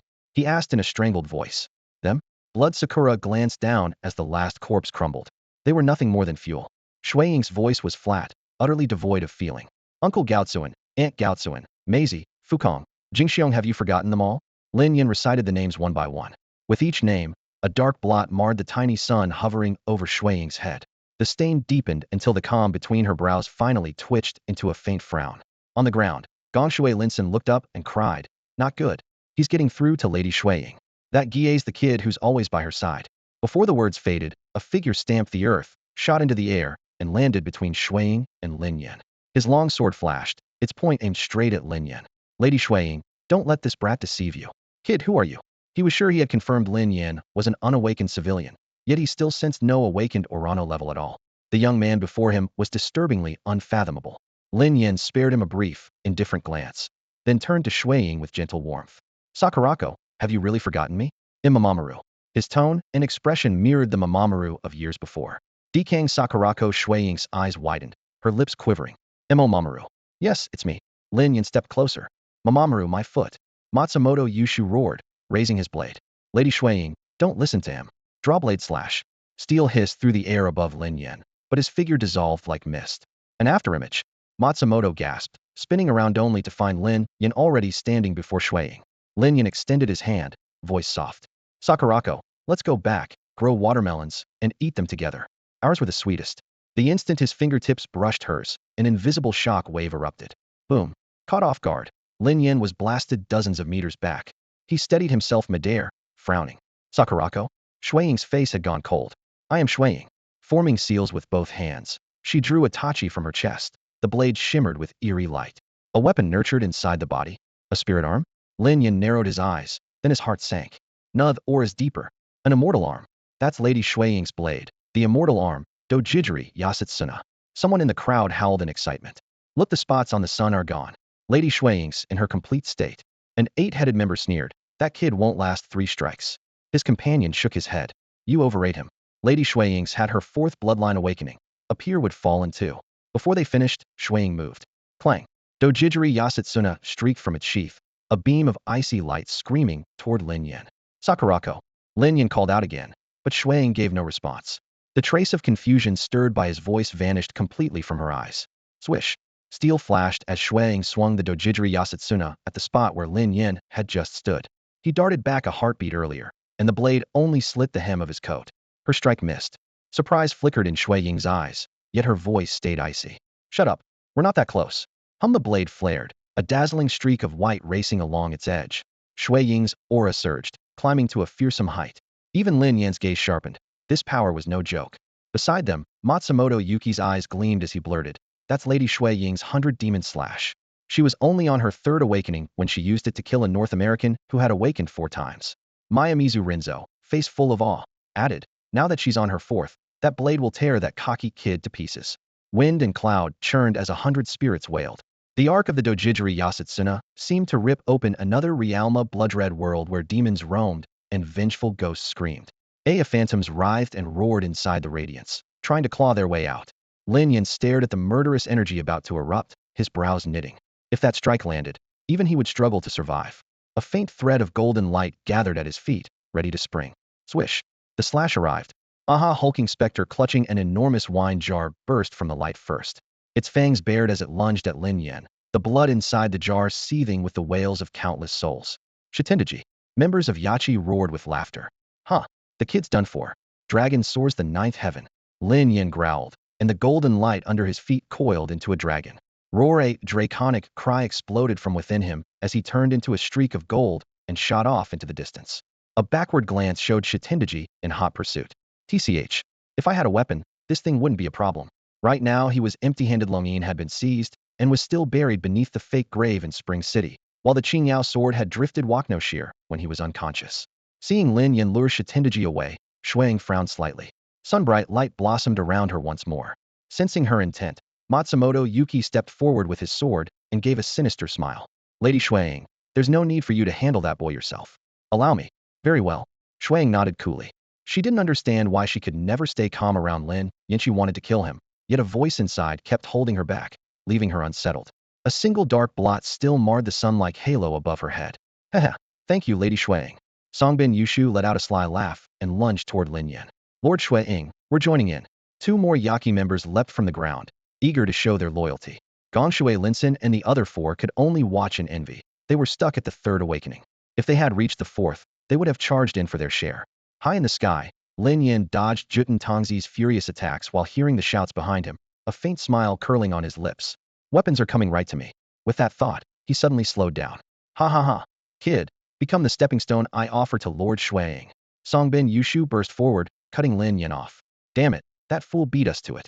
The 2 behind him cursed, hating that they were a step slow. Whoever returned with Lin Yan's head would claim the greatest credit. Blocking Lin Yan's path, Songbin Yushu sneered. Dying by my blade is an honor. He leveled his long sword, its afterimage stretching into a streak of icy light. Matsumoto family's secret Archideichuan. Swish. The blade flashed toward Lin Yan's throat, but Lin Yin seemed frozen, making no move at all. Coward. Songbin Yushu wondered how this man had dodged his strike earlier. Suddenly, Klangtuo fingers glowing with gilded violet casually pinched the blade's tip, bringing the lightning-fast slash to a dead stop. What? Songbin Yushu's grin froze, his eyes bulging. The 2 Yaki members, just arriving, also halted and Maderno head rolled, no blood sprayed. Time seemed to stand still, save for Juten Tongzi still plowing forward, wrapped in ghostly aura. Lin Yin grinned, twitched his fingers, and wrenched the blade free. Thanks for the sword. He spun, sending a violet arc slashing toward Juten Tongzi. ZG White Tiger unleashed. Roar. The light condensed into a white tiger with violet eyes that locked onto Juten Tongzi. Terror wiped the snarl from the demon's face. Even the restless spirits in his wine jar fell silent. The violet-eyed white tiger was a spirit of thunder and slaughter, their natural nemesis. With a deafening roar, the tiger's paw came crashing down on Juten Tongzi. Riphit's claws raked across, and the demon's body was instantly torn apart. Huark. Shuten Doji howled in agony and vanished in a deafening blast. Bang! The sake cask had been brandishing fractured like a spiderweb, shattered into countless shards, and sent liquor spraying through the air, leaving a sharp, fiery tang. What? The two Yachi pursuers skidded to a halt, pupils constricting. The coward they thought they could grab at will had ended Lady Shuiying's vaunted 100-demon cleave with a single swing. Ursa hadn't just blocked it, he had annihilated it.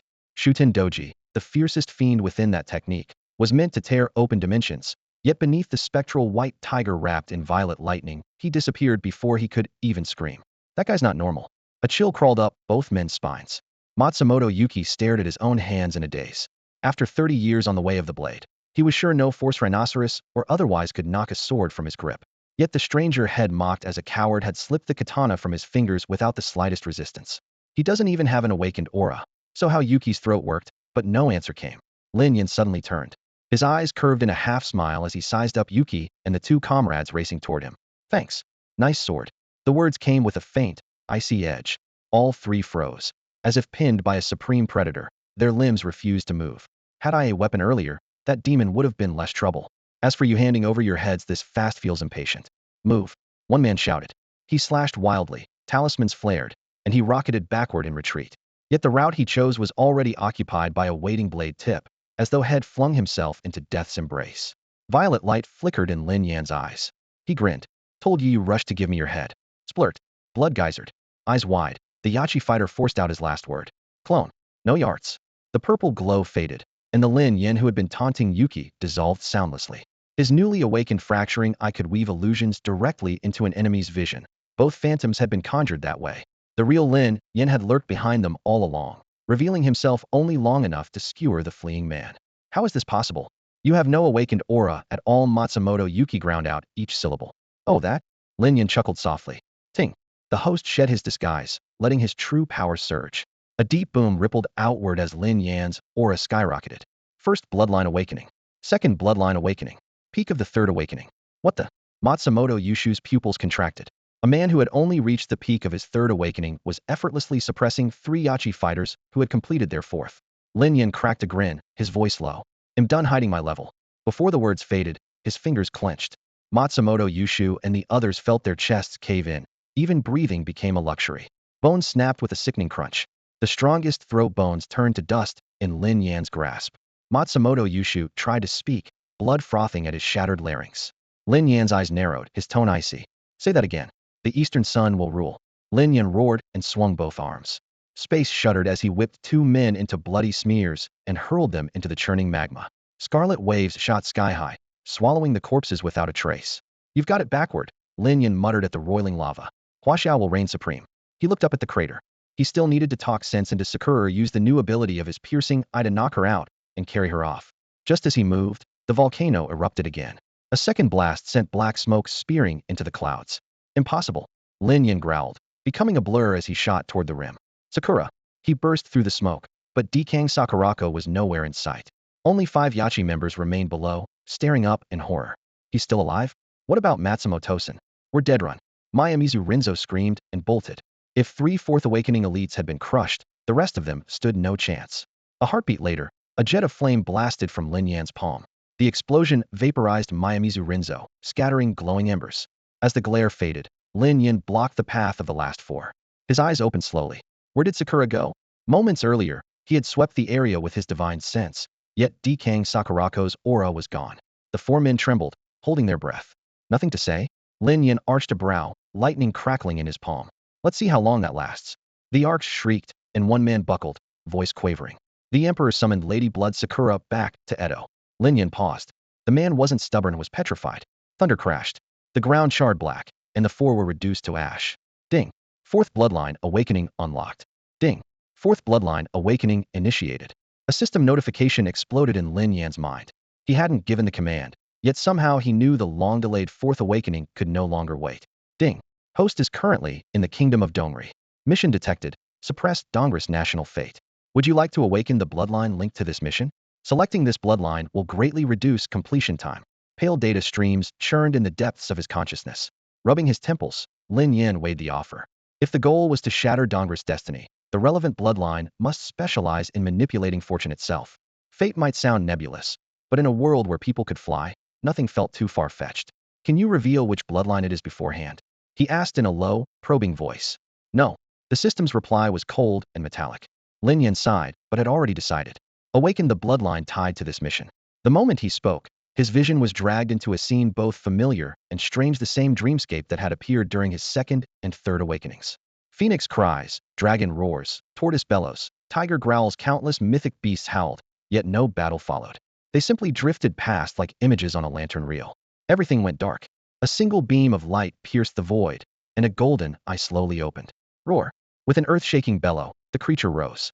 Lin Yan finally saw it in full. The body of a panther, a dragon-shaped head and tail, a sheen like gold and jade, wings folded tight against its shoulders, and a single backward curving horn as sharp as a blade. Pixiu! Lin Yan breathed, joy flashing across his face. He had expected a sinister bloodline for suppressing a nation's fate, yet the system had granted him the auspicious Pixiu.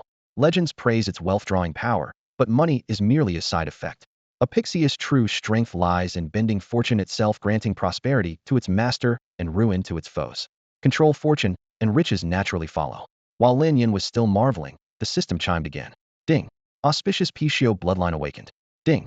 Fourth bloodline awakening complete. Bloodline purification reward stored and will be issued later. He waved a hand and summoned the system interface. Supreme Bloodline Awakening System. Host, Lin Yan. Stage, Fourth Awakening. Bloodlines, Undying Divine Phoenix, Violet-Eyed White Tiger, Golden Holy Dragon, Auspicious Pixiu. Dark Energy, 10. Purification, 3. Each awakening always raised the base purity of his bloodlines just a little more. With a baseline purification of 6% and another 4% earned from earlier missions, Lin Yan's bloodline now stood at a clean 10%. As the system panel faded, he let out a quiet breath. He remembered the third awakening, when the Golden Holy Dragon bloodline had climbed by fractions, and compared it to this fourth awakening that had given him a solid 10% right from the start. The difference put him in excellent spirits. Thinking about the second stage mission that was about to begin, he even felt a flicker of anticipation, especially if it let him cross paths with Kang Yingzi again. He simply couldn't dislike that goofy, malt-sugar-sweet girl. Even though their nations were enemies, he still found himself entertaining the absurd idea of kidnapping her back to Huaxia. Lin Yan looked up at the waves of heat rolling off the volcanic crater and sighed softly. Someday, he murmured, let's watch the fireworks together. Decision made, he pulled out a pink, distinctly feminine phone, unlocked it with the code Huaxia, and tapped the contact labeled father. Hello? A few seconds later the call connected, and Gubin Lingxiang's hesitant voice came through. Lin Yan? She ventured uncertainly. When he didn't answer at once, she worried that something had happened to Heimer, that an Orochi agent had taken his phone. It's me. Where's your dad? Lin Yan said evenly. He's tidying the guest room. Tu just got out of the shower. Lingxiang's voice trailed off, and she immediately regretted volunteering that last detail. Location. Where are you staying? Lin Yan pressed. He had no intention of returning to Kang Yingzi's house in Deer Village tonight. By now, Orochi operatives had almost certainly taken it over. Our place is in Yecheng. She rattled off a string of neighborhoods and apartment blocks, but Lin Yan had never been to Yecheng and couldn't make sense of it. Hearing his silence, Lingxiang glanced at Gubin Xianghui, who was still fussing in the guest room, then sighed. He'll come out to the city gate. Meet me outside. All right. Lin Yan ended the call and shot into the sky, heading straight for Yecheng. Now that he resonated with heaven and earth, he could hover even without the divine phoenix wings, but for maximum speed he still formed blazing wings of fire behind him. With the divine phoenix wings engaged, his flight speed left virtually every four-time bloodline awakener in the dust.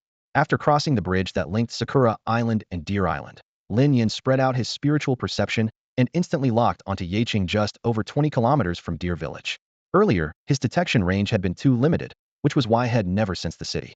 In truth, he could have swept the area with his senses and pinpointed the Gubin household immediately, but he wasn't sure whether a fifth awakening powerhouse was hiding inside the walls. If such a person sensed him, trouble would follow. After all, if an Eastern Sun princess like Kang Yingzi could appear on Deer Island, it was perfectly plausible for a fifth awakening general to be lurking here as well. At the gate of Yecheng, the two sentries on the wall were nodding off when the one on the left suddenly noticed a woman inside the city. He jerked awake, brought his saber across her path, and barked, "Stop! Who are you, and what's your business here?" The woman seemed prepared. As she walked closer, she answered softly, "I'm on my way back from the summer festival. When the volcano erupted, I rushed home, but my boyfriend got held up. He just called and asked me to meet him outside the gate." While she spoke, her slender fingers slipped several thick banknotes into his hand, 10 Thessandian bills, every one of them. The guard's eyes lit up. He pocketed the money, stroked the back of her hand for good measure, and still tried to sound strict. "Out this late? Monsters roam the roads. Don't make a habit of it." "Understood. Thank you." She gave him a sweet smile and walked past the gate. Money smooths things over everywhere. Once her back was to them, the smile vanished. She pulled out a wet wipe, scrubbed the spot he had touched, and muttered, "Dongri men are disgusting." The wipe went straight into a trash can. She stopped a short way from the gate and looked toward Cherry Blossom Island. "Linyan, why aren't you here yet?" The woman was Kabumoto Ayaka. The purple yukata was gone. She now wore a white t-shirt, pale blue shorts, and sandals that framed 10 crystal-clear toes. Her damp hair was tied in a high ponytail. Droplets slid down, darkening her back and faintly revealing the white ribbon beneath the wet fabric. At the gate, the two sentries couldn't pull their eyes off her. The one on the left swallowed. "That girl is stunning," he muttered under his breath. Dongri men were usually short, and next to men from Huaxia the difference in height and their unmistakable sleaziness was obvious. Still, they adored tall, commanding beauties, especially top-tier ones like Kabumoto Ayaka. The guard on the right clicked his tongue. "You got to touch her hand, so you owe me half. Split the money." He held out his palm. The other guard counted 10 bills, a total of 100,000 yen. They divided the stack, 50,000 each. They had barely slipped the cash into their pockets when they turned back for another look and froze. Outside the gate was nothing but night wind. The woman had vanished without a trace. At that same moment, in a dim corner of Hachiho Castle, a large hand clamped over Kabumoto Ayaka's mouth. Invisible chains pinned her limbs. She couldn't even struggle. One instant she'd been outside waiting for Lin Yan. The next she was here in the dark with no time to react at all. She came to her senses and started to cry out for help. A low, familiar male voice brushed her ear. "Don't shout, it's me." The warm breath at her ear told Cuban Ayaka immediately who it was. Lin Yan. The grip on her vanished. She whirled around, delight lighting her face. "Lin Yan, are you all right? How did you get in here?" Lin Yan gave a shrug, a playful smile on his lips. "Who knows if Yatsushiro Castle requires an ID or a passcode? If I didn't sprint, they might have stopped me at the gate." "You worry too much." Ayaka rolled her eyes. "Even if they did, I've already paid them off. 100,000 East Rio, half a year's salary for those 2 gate guards." Lin Yan's smile deepened. "That's not all. If I hadn't barged in before they reacted, how could I deliver my gift?" "Gift?" The moment Ayaka echoed the word, the ground beneath her began a faint tremor. Earthquakes, typhoons, and volcanoes plagued this island nation year-round. So her first thought was a natural disaster, especially after Sakura Island's small volcano erupted. Before she could speak, Lin Yan raised a hand for silence. "It's not an earthquake. It's the present I've brought for Yaki inside the castle." "A present?" Her confusion only grew until a piercing scream rose from the gate. The same guard had just laid hands on her. A boar the size of a light tank tore through the night, tusks like steel hooks driving into the stone wall. The guard's body was pinned between tusk and masonry, flesh and entrails spraying in all directions. A demon beast." Ayaka's face drained of color. "No, a demon king," Lin Yan corrected. It had taken him under 5 minutes to fly from Sakura Island's volcano to Yatsushiro Castle. Ayaka had waited because he spent nearly 20 minutes near Deer Island tracking down this early-stage demon king boar. Compared with Huaxia, the beasts here were weak. 4 Seasons province once had a peak 4th awakening demon king, yet East Ri couldn't even muster one on par. No pressure, no progress, that's how the gap widens, Lin Yan mused. Driven insane by ocular magic, the boar demon king couldn't assume human form. Brute strength and a few crude spells were all it had left, more than enough to cause havoc. Boom. It rammed the wall again. Stone shards flew, thick cracks spidering outward. Ayaka trembled, sidling closer to Lin Yan. "Let's leave. That thing, it's terrifying." Lin Yan patted her shoulder, his voice relaxed. "I haven't seen them accept the gift yet. How could I leave?" "Stop." A thunderous shout rang out from inside the walls. A samurai in full armor, tachi in hand, soared into the air.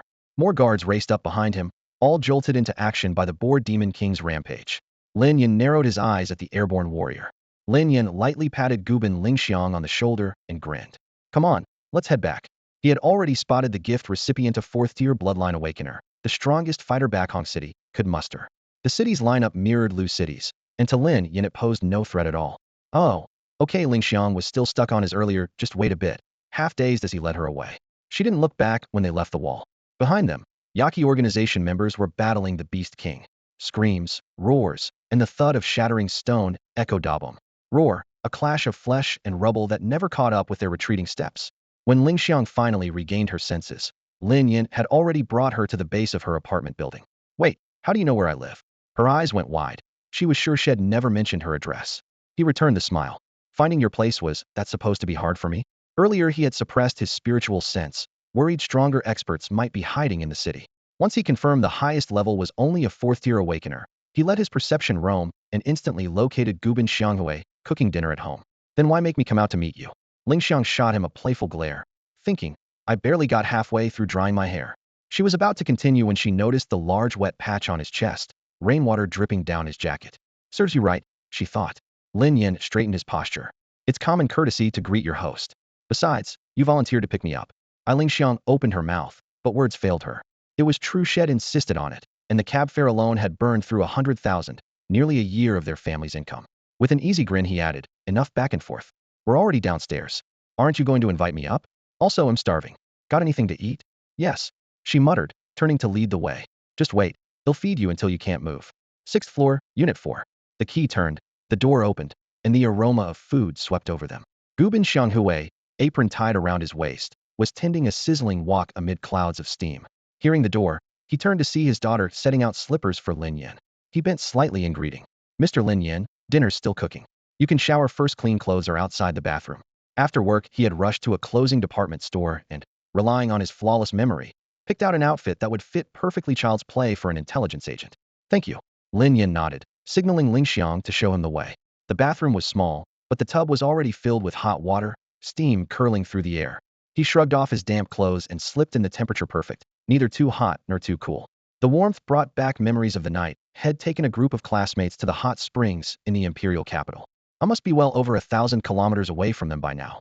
I wonder if those idiots ever think about me. No. Wait, according to Tian Peng, I'm already dead, with a grave set up in Spring City Square. Damn it, once this Dongri job is done, I'm going back to tear that thing down.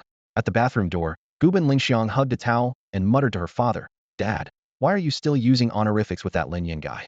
You don't even know what he. Gubin Xianghui glanced up and sighed. He's from Yulonglei, from our homeland, and he matters. You know that. We have to give him our full cooperation. After 20 years in Dongri, local etiquette had rubbed off on him, and the moment he thought of Lin Yan's background, the honorifics just slipped out. Ling Xiang, raised here and at a rebellious age, judged Lin Yan purely by instinct. Her father's words quieted her for the moment, but she was still annoyed Lin Yan had tricked her, just for fun. The bathroom door opened. Lin Yan emerged in a light gray tracksuit, damp hair still misty. The loose pajamas Xianghui had bought were tucked under his arm. With Ling Xiang present, he clearly hadn't put them on. Looks like I got the size right, Xianghui said with a smile. Perfect, thanks.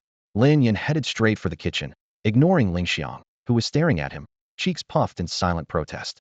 It was the least I could do, Xianghui said, finishing the last dish. The table was crowded with sushi, salmon, sashimi, ishikari nabe, tempura plus a huge pot of rice. Head herd awakened ate like bottomless pits.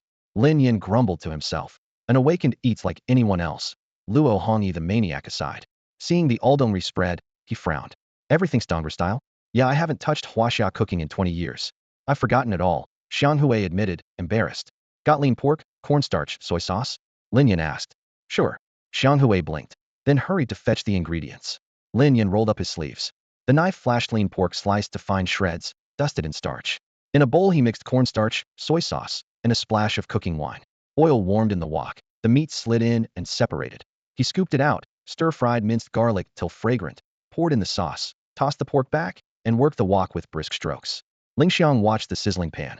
What's he making? She whispered. Quiet. Just watch. Xianghui murmured, eyes glued to the wok. In under 5 minutes, a rich aroma filled the air. Lin Yin lifted the steaming plate and called, What are you waiting for? Let's eat. All right. Ling Xiang snapped back, dishing up rice. Normally she took half a bowl, now she filled it to the brim. Lin Yin set the plate in the center. Bit rusty, so the Yuxiang shredded pork might be off. And no scallions. Gubin Xianghui shook his head, took a deliberate bite. Sweet, savory, and just tangy enough the flavor exploded across his tongue. His eyes stung, tears rolled down. The taste of home. How do you make someone who spent 20 years undercover in an enemy nation living every day on edge, acting without pause shed truly heartfelt tears? Serve him a meal from home. People of Huaxia yearn for their homeland, their soil, the flavors of home. When Lin Yin started cooking, his spatula flew and hot oil crackled. He used only the pork tenderloin, onions, and carrots common in Dongri, but sliced everything paper thin. Soy sauce, mirin, and white sugar mingled in the pan, yet he quietly slipped in aged vinegar, dabanjiang, and ground Sichuan pepper seasonings rarely found in that country. As steam billowed, a familiar yet distant aroma filled the little rented flat. Gu Ben Xianggui's rigid shoulders suddenly loosened. The smell struck like a heavy blow against the shell head worn for 20 cautious years. Even if Lin Yin presented only a seemingly plain bowl of spring noodles, it was enough to let Gu Ben Xianghui set aside that name for a moment and return to being Gu Wenxiang. Father Gu Ben Lingxiang grasped his wrist, calling softly, Gu Wenxiang wiped the moisture from his eye, steadied himself, then placed a chopstickful of Yuxiang's shredded pork into his daughter's bowl. Gu Lingxiang, remember, this is the taste of home, not eel rice or sushi. Yes, father, I will. She took a solemn bite and chewed slowly. The taste of home carried a faint tartness that stung her nose. Clearly Lin Yan's hand had slipped when he poured in the vinegar. After dinner, Gu Bin Xianghui put Lin Yan's phone on charge. The screen lit up with an incoming call from an unknown number that auto-displayed the name Tian Peng. Evidently, ever since Lin Yan had escaped the water and phoned Duanzhu, the info department's tech team had been monitoring the device. The moment it powered on, Tian Peng was alerted. Minister Tian? Lin Yan answered, sounding puzzled. It's me. Are you all right tonight? Tian Peng asked with concern. Earlier, Gu Bin Xianghui had already reported the Sakura Island eruption and Lin Yan's overall plan. Lin Yan chuckled. What could happen? I just put down a bunch of Dongri thugs. Pity I couldn't bring Takoma Sakurako back. Takoma Yano recalled her to Edo. He sighed. I'm aware, Tian Peng said calmly. Our Dragon Claw in Edo reports that Yachi is brewing something big. Brewing what? Lin Yan frowned. Still unclear. That operative isn't high enough to reach the core, only that a major move is imminent. Planting a dragon claw inside Yachi's headquarters. Dragon taming's reach shocked Lin Yan. Had assumed most claws were ordinary, like Gu Bin Xianghui. So what do you need from me? He asked. Tian Peng wouldn't share intel for free. Go to Edo, handle it however you like. Aren't you already in Dongri to collect a debt? Tian Peng laughed, granting him a completely free assignment. Alone? Aren't you afraid something might happen to me? I'm more afraid nothing will happen to Yachi. Tian Peng chuckled over the line. If you walked away unscathed from the Demon Emperor, what in Dongri could possibly harm you? He only hoped everyone was safe, specifically the members of Baki. Lin Yan muttered old man under his breath, then raised his voice. Where's the map? The route? You don't actually expect me to saunter into Edo City by error, just swim there, do you?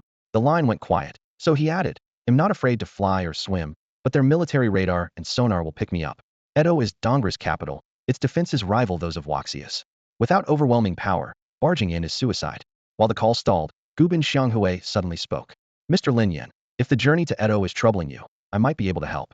Lin Yan's eyes lit up. I'm listening. My family happens to be heading to Pingon tomorrow to buy supplies, she said, calm yet certain. From there, an armored bullet train runs straight to Edo. Good idea, Lin Yan nodded, though still wary. But boarding that train requires ID checks. No legal documents, no entry. Tian Peng chimed in. Leave the IDs to me. We have Dragon Claw comrades in Pingon, and one of them is high-ranking enough to get you every document you need. Then it's settled. We leave for Pingon at first light. Lin Yan exchanged a few polite words with Tian Peng and hung up. The television in the living room was still on. The news anchor, expressionless, reported, tonight the gates of Ye Castle were assaulted by a rampaging demon king. 18 Baki members were killed, and even the castle lord who has undergone a fourth bloodline awakening was seriously wounded. Lin Yan flipped through every channel, yet found no mention of the Sakura Island eruption or the ruined summer festival. Baki had clearly buried the story, but with so many witnesses, the truth would leak out unless every last one was silenced. He remembered the clue Gu Bin Lingxiang had given. Just before the eruption, several people in Baki uniforms were seen running up the mountain. Lin Yan's lips curled. He wondered how Baki planned to explain that away. A familiar melody reached his ears, the national anthem of Huaxia. He followed the sound, and as he pushed open a door, a pair of long, fair legs came into view. Ah! Gu Bin Lingxiang shrieked, cutting the song short. Her cheeks flushed. Why didn't you knock? Lin Yan chuckled. You sing beautifully. Don't stop. He noticed a small card on the table, a hand-drawn red flag whose blank center silently declared her conviction. Living in enemy territory, she could only leave the emblem empty for now. You won't laugh at me, will you? Gu Bin Lingxiang drew her legs back onto the bed, voice barely above a whisper. Of course not, Lin Yan said solemnly. Anyone who sings the anthem with heart deserves respect. Reassured, Gu Bin Lingxiang stole a glance at him, inhaled deeply, and began again. Lin Yan kept his eyes closed, listening the whole time. Only after she finished did he open them. Faced with Gu Bin Lingxiang's puzzled look, Lin Yan explained everything once more. Forget it, don't I just sing it for you? He drew a deep breath, straightened his back, and his voice rolled through the little dining room. The melody was powerful and grand, crashing over them like a rising tide. Gu Bin Lingxiang listened in stunned silence. She had never imagined the national anthem could sound so awe-inspiring. When the final note faded, applause came from two directions. Lingxiang clapped first, and the clatter of dishes behind them ceased as Gu Bin Xianghui, having finished the washing up, stood behind Lin Yan. Thank you, Mr. Lin Yan, Xianghui said solemnly, eyes slightly red. I never realized how far off-key ID slipped over the years. As long as your beliefs stay in tune, it doesn't matter if the melody wavers, Lin Yan replied with a smile. They'll remember that. Lingxiang, still beating time with one hand, tried to restore the tune herself while her long, pale legs swung lightly beside the chair. After watching her for a moment, Lin Yan suddenly asked, "Do you two want to go back home?" Xiang Hui froze, but Ling Xiang looked up and smiled. "Of course. I've heard life back home is far more interesting than here in Dongri, and Mother's waiting for us. I've only seen her in photos.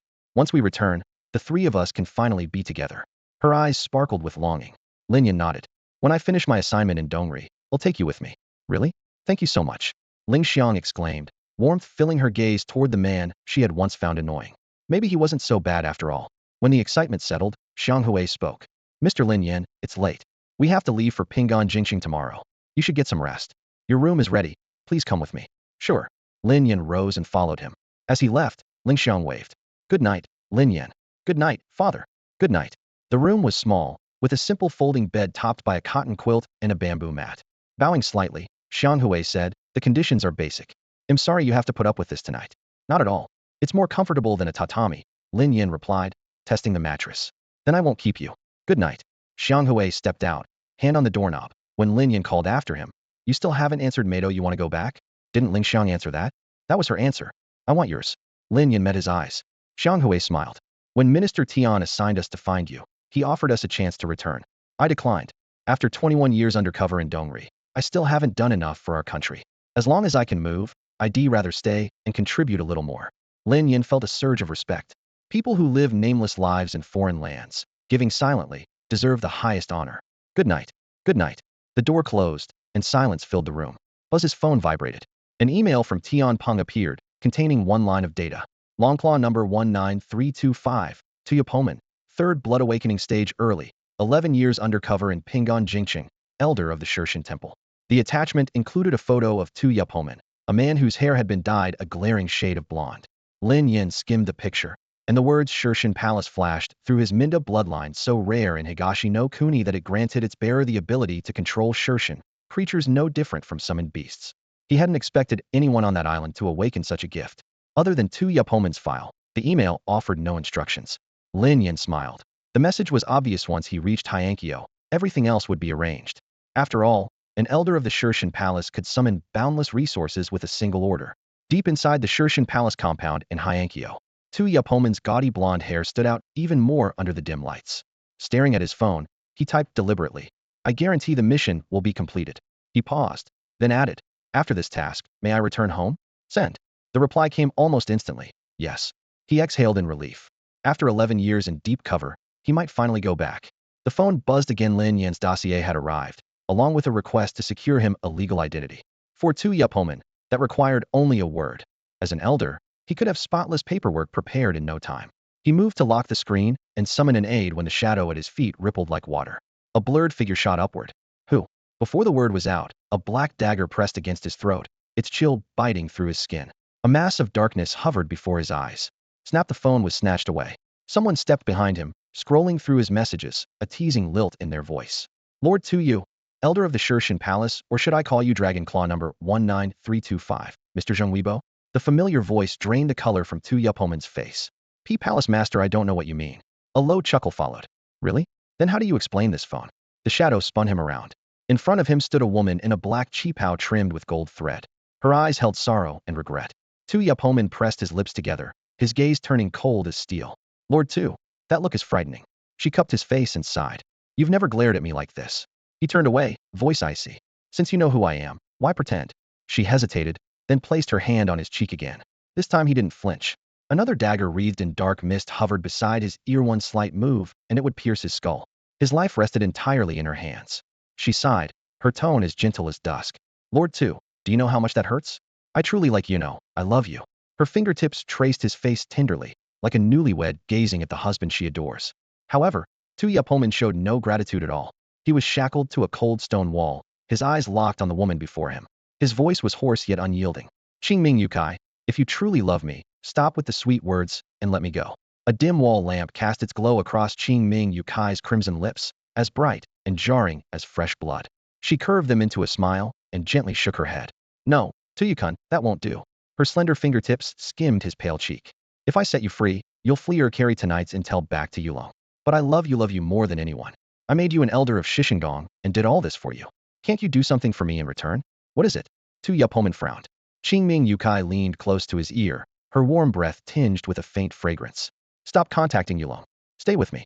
Become a true citizen of Dongrigua. If you agree, they'll pretend none of this ever happened. Her tone was soft, yet it bored into his mind like a spell. Tu Yapolman's eyes began to glaze. He almost complied. Then he bit the tip of his tongue. The sharp taste of blood snapped him back to himself. Never. He forced out the words through the pain, each syllable ringing. I, Zheng Weibaborn of Huaxia, will die for Huaxia. A proud son of Huaxia would never be Baki's dog. The instant the word dog left his lips, Qingming Yukai's smile froze, her face twisting. It had been 60 years since Shishingong split from Baki's four lineages. They had driven the demons from Pingan Jingcheng, seized the ancient capital, and dreamed of standing equal to Baki. Baki, busy clearing monsters elsewhere, let them grow. But Shishingong's bloodline awakening stalled at the 5th generation, while Baki produced a 6th Limu Yizanghuo, alongside the Baki Dashi, reclaimed most of Dongrigua in just 2 years. Pushing south, Baki turned its eye on the lingering thorn. Shishingong crumbled at the first blow and was forced to bow. Ever since, the world mocked them as strays who finally crawled home dogs of Baki. As head of Shishingong, Qingming Yukai loathed that word. You said what? The words had barely left her when Tu Yapomen felt a crushing pain in his chest and spat blood. The dagger once poised at his throat had vanished. In its place a pitch-black blade was buried in his abdomen. A dark mist raced along the metal, devouring flesh and soul alike. With effort, he squeezed out a single word. You. Blood trickled from the corner of his mouth. His gaze fixed on Qingming Yukai's enraged, twisted face and slowly dimmed. Saimai Yukai's painted smile twisted. Tuyukun, I didn't treat you like a spy. I still adore you, you know. She narrowed her eyes and beamed, the sweetness edged like a knife. In the next heartbeat, thick black vapor surged out with a hiss, swallowing Tu Yu Bayman whole. Just before the darkness claimed him, Tu Yu Bayman forced out a hoarse oath. Yulong will rule the eastern sun. A pitch-black shell sealed over his body. The dagger in his gut absorbed into the murk until blade and armor became one. 30 minutes later, Saimai Yutsai snapped her fingers. Crack. Spiderweb fractures raced across the shell. Crack, crack, crack shards flaked away like weather-worn plaster. Tu Yu Bayman hung in midair, eyes opening slowly. The gaping wound in his belly had vanished. His skin was flawless. Saimai Yutsai studied the reborn Tu Yu Bayman and giggled. See, Tuyukun, obedience suits you. A crimson gleam flickered in his eyes. Mistress, he bowed. Don't call me mistress, call me Yutsai. Yutsai, he stumbled over the word, but obeyed. Pleased, Saimai Yutsai suddenly lunged forward, looping her arms around his waist and pressing her cheek to his chest. When you behave like this, I just adore you. Her warm breath brushed his skin. She gave him a playful squeeze and muttered, a bit stiff. Yutsai mistress Tu Yu Bayman hugged her back, awkward and tense. Saimai Yutsai arched a brow. No mistress. You may only call me Yutsai. Pausing, she added, from now on you're not Hyming. Your name is Tu Yu Bayman. Yes, Yutsai. He nodded, holding her more securely. Saimai Yutsai released him, glanced at her phone inbox, and a chill glinted in her eyes. Tuyukun, go do what needs doing. Yes. Tu Yu Bayman took the phone and left. The moment the door shut, a savage aura erupted from Saimai Yutsai. Boom. A shock wave shattered the furnishings, sending splinters, fabric scraps, and metal fragments flying. Yamada Yulong, what's so impressive about them? She growled, ghost light swirling in her eyes. The next day, in 8-layer city, Lin Yin and Gubin Lingxiang climbed into an unremarkable delivery truck, Lingxiang at the wheel. Outside, Gubin Xianghui gripped Lin Yin's hand. Mr. Lin, my daughter's safety is in your hands. Lin Yin gave a small smile. Relax. As long as she's alive, she'll be fine. Gubin Xianghui nodded, issued a few last reminders, and watched the truck pull away. At the city checkpoint, Gubin Lingxiang handed over a manifest and discreetly slipped the sentry some bills. He waved them through without bothering to inspect the cargo hold. Lin Yin leaned against the passenger side window, letting the wind whip his face. His gaze drifted to Ling Xiang Beauty in a beat-up truck. Those long, elegant legs were working the clutch instead of pedaling a tricycle. Legs that good were made for a tricycle. What a waste. What are you staring at? Ling Xiang felt his gaze and shot him a look. Lin Yin grinned. Didn't know you could drive. Pretty good, right? I got my license at 17, she said proudly. So you're an old pro. Impressive, impressive. Lin Yin covered his mouth as if offering solemn praise. Born in the eastern sun, Gubin Lingxiang had no idea what old pro implied. Taking it as a compliment, she broke into a cheerful tune summer of Kikujiro. Lin Yin closed his eyes, enjoying the melody. Without warning, a shrill scream tore it apart. Yikes, demon beasts ahead. Gubin Lingxiang had been humming a light tune when her voice suddenly rocketed past 70 decibels, as shrill as a car horn inside the cab. Lin Yin, stretched out in the passenger seat and hoping to doze through the bumpy ride, nearly ruptured an eardrum at the scream. You're still sleeping? Demon beasts right there. The girl turned with a tear-streaked face, her voice urgent and pleading.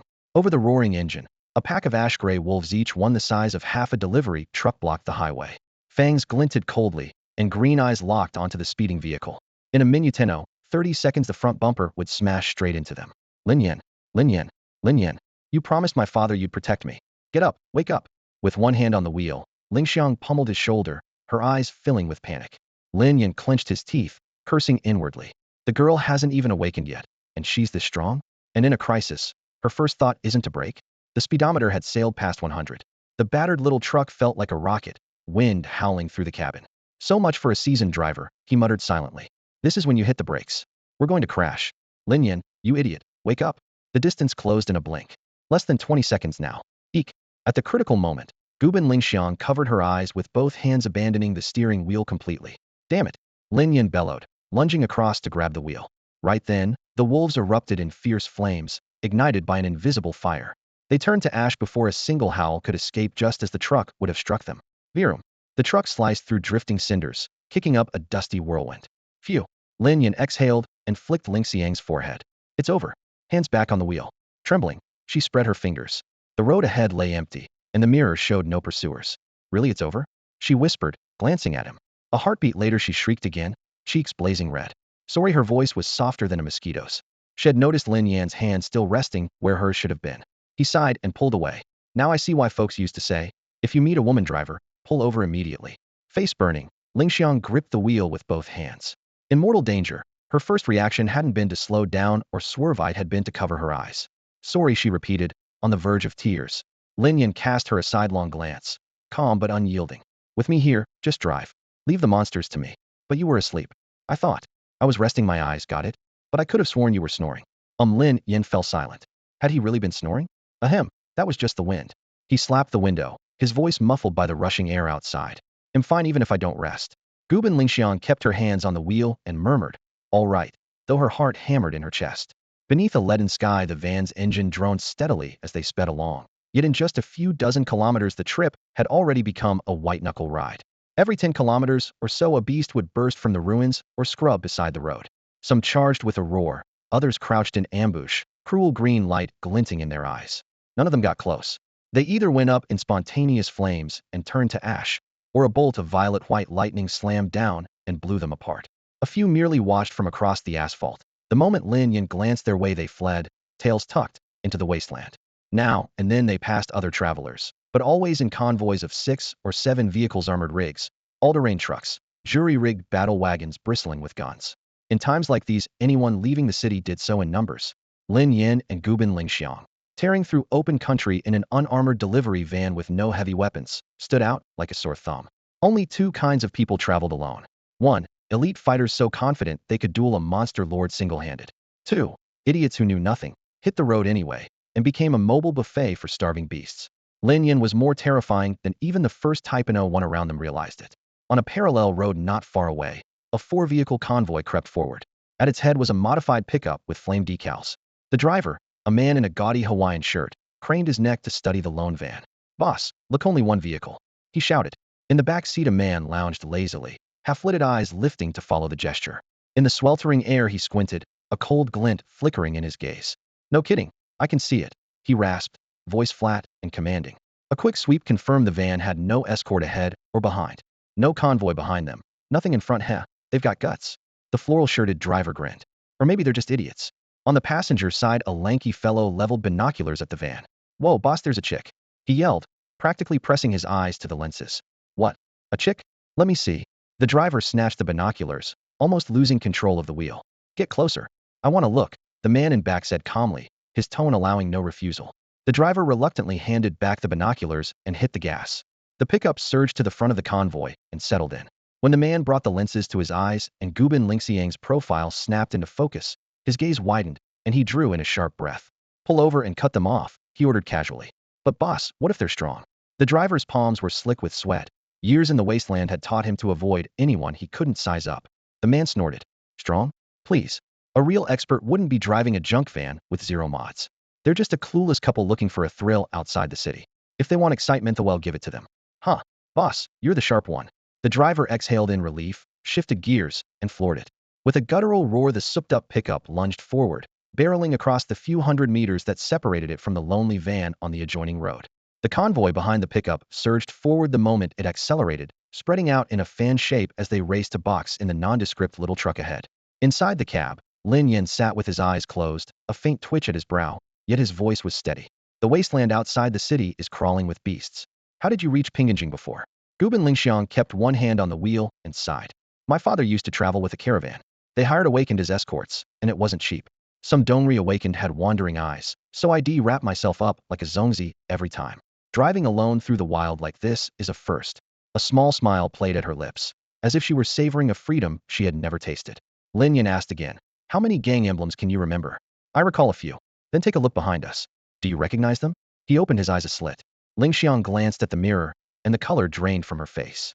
That's the Shanben group. Boom. Even as she cried out, a pickup swerved across their path. Screech, she slammed the brakes on instinct. Tires skidded over the dry gravel, leaving two jagged black streaks more than 30 meters long, the harsh stench of burnt rubber filling the air. The moment the little truck stopped, every vehicle behind it braked in unison, closing in a half moon.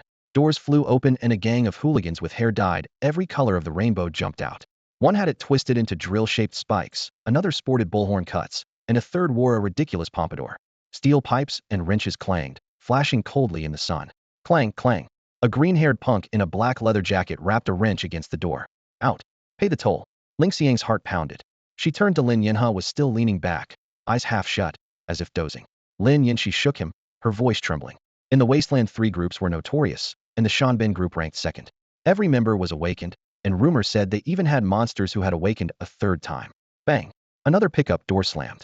A man in a floral shirt strode over, slapped the truck's door, and yelled, hey, sweetheart.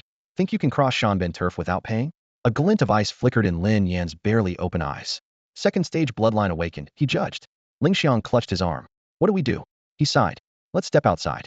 I could use a stretch. He reached for the handle. Suddenly bang. The driver's side door was ripped clean off. Baka, can't you hear me? The man in the floral shirt roared, grabbing for Lingxiang. Let go. Snap. A gust of force whipped past Lingxiang's temple. The man in the floral shirt spun through the air as if struck by an invisible hammer, turning twice before crashing onto the gravel. Blood trickled from the corner of his mouth. Lin Yin withdrew his hand, gazing at the prone figure with indifference. Use your words. Keep your hands to yourself. The man in the back seat of the pickup suddenly narrowed his eyes at Lin Yin.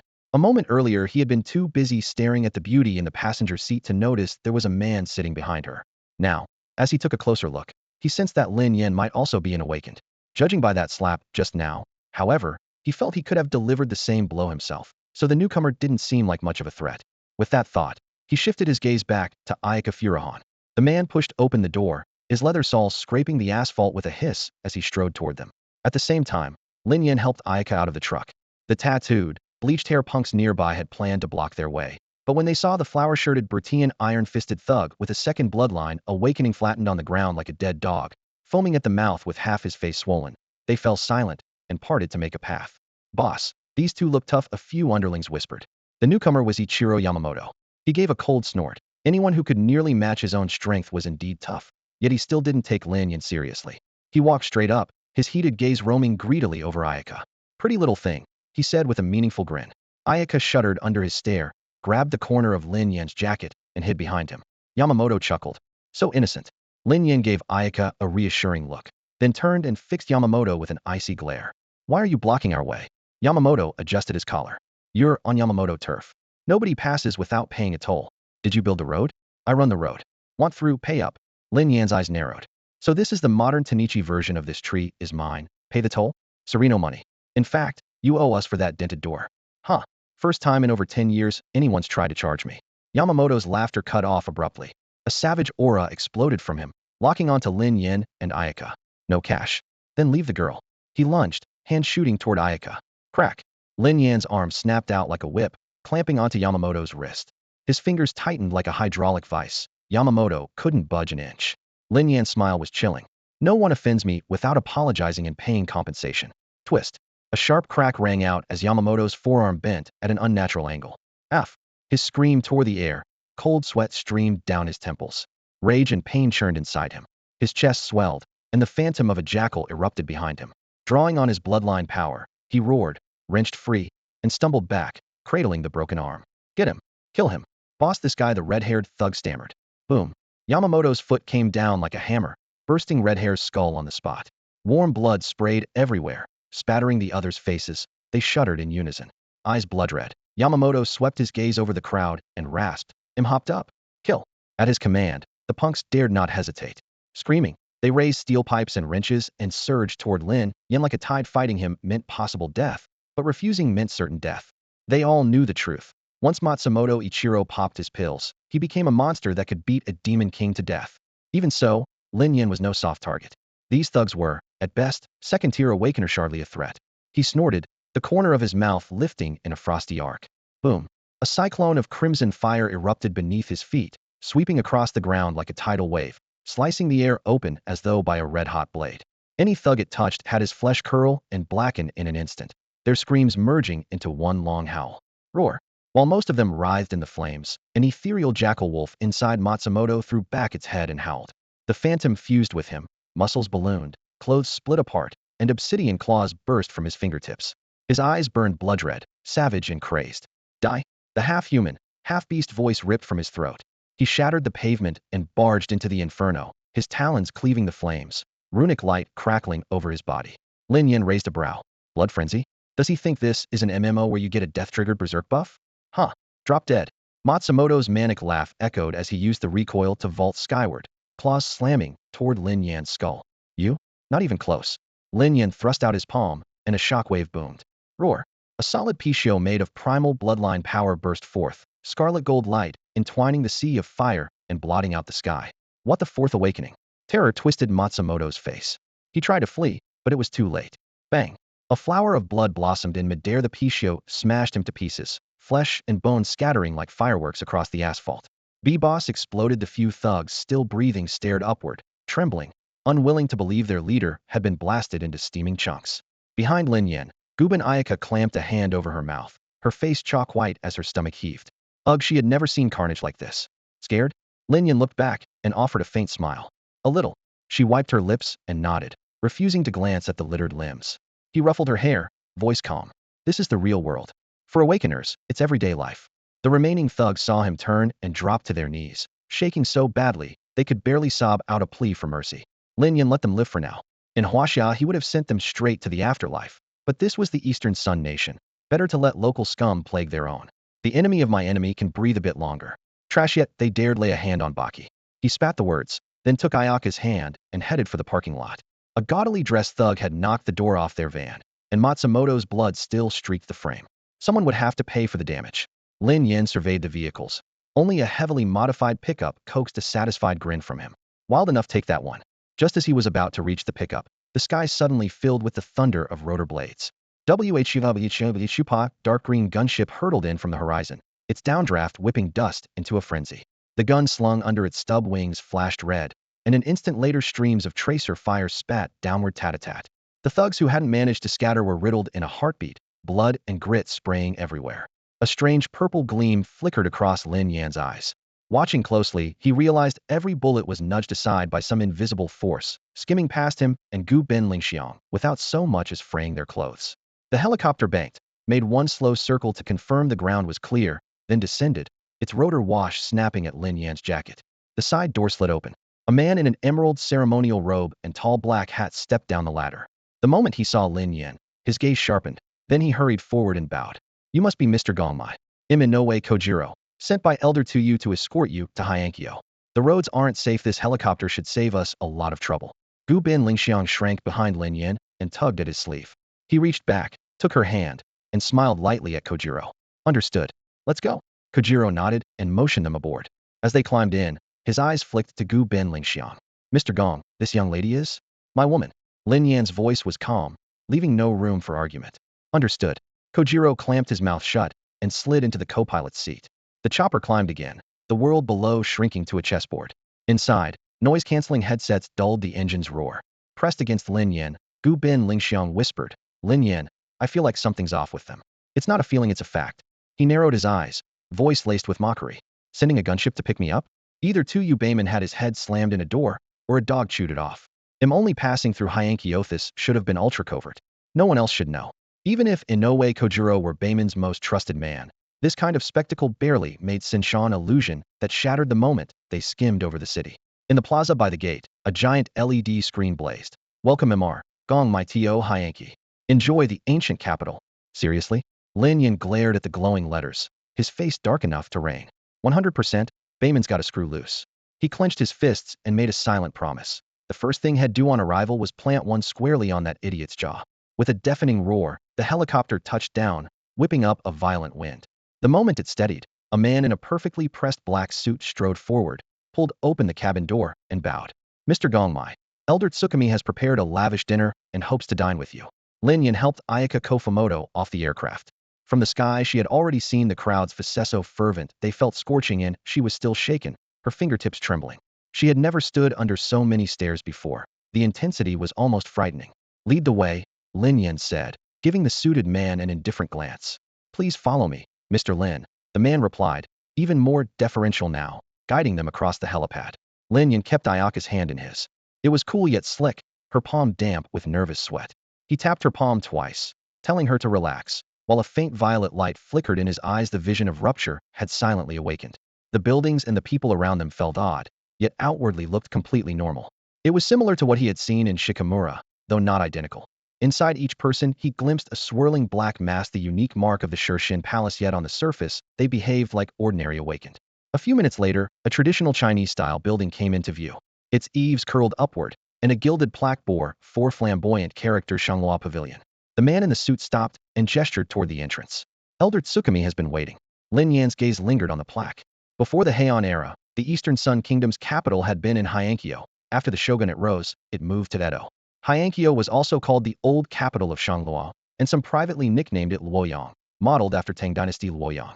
The pavilion before him faithfully reproduced that style. He could not name the exact Chinese tower it evoked, but it felt familiar, had seen similar images online. He surveyed the area, the violet gleam in his eyes still bright, but found nothing amiss. Through the walls, he clearly saw a blond man in a brown kimono seated at the table Tsukumi Hamin, exactly as shown in the photo Wadapong had given him. The same dark vortex churned inside the man. Creaked wooden door swung inward, and the suited man bowed aside. Tsukumi Hamin rose with a smile. Mr. Gongmai, should I say Mr. Lin Yin, welcome to Hyankyo. Lin Yin turned his head, noting in his peripheral vision that the suited man had not left, one eyebrow rising involuntarily. Ayaka Kofumoto tightened her grip on his hand. She stared in surprise at Tsuchimikado Hamon, seated on the dais. The man had just spoken Lin Yan's true name, and with outsiders watching, no less. Lin Yan's identity was supposed to be a tightly guarded secret. Yet today's spectacle-armed helicopters circling the city, citizens craning their necks, even dancers from the Kabuki Quarter performing on the ramparts had nothing to do with keeping a low profile. Now that Tsuchimikado had called out his name in public, Lin Yin would almost certainly dominate tomorrow's headlines. Ayaka Furuhan began, her brows knitting, but Lin Yin raised a hand to stop her. There's no need to question him. Tsuchimikado must have his reasons. Lin Yin squeezed her hand reassuringly, yet kept his eyes locked on the elder, smiling with narrowed eyes. Am I right, Elder Tsuchimikado? Ha. Lin Yin, you truly see far. Tsuchimikado Hamon boomed with laughter. Of course I have my reasons. Hyankyo is under the complete control of the Shikigami Palace. No remnants of Yamada can interfere here. Ayaka still glared at him. But you just spoke Lin Yan's true name in front of strangers. During a covert mission, you never reveal your real name, codename or not, especially when anyone else is listening. Even without formal Dragonclaw training, only 4 years under her father, she knew that fundamental rule, and Tsuchimikado, a veteran Dragonclaw like her father, certainly should as well. Lin Yin studied the old man with equal interest. A faint violet gleam flickered in his eyes, and a knowing smile tugged at his lips. Tsuchimikado answered the accusation with a soft chuckle. The latest concern is unnecessary. Everyone you met today is under my command and can be trusted implicitly. With that, he rose and bowed deeply to Lin Yin. Does my explanation satisfy you, Mr. Lin? Ayaka glanced at Lin Yin, still uneasy. Lin Yin stepped forward, helped Tsuchimikado up, and smiled. Satisfied, certainly. I'd guess you did it to throw off potential spies. The safest place is often the one that looks the most dangerous. The loudest entrance can actually be the quietest. Exactly.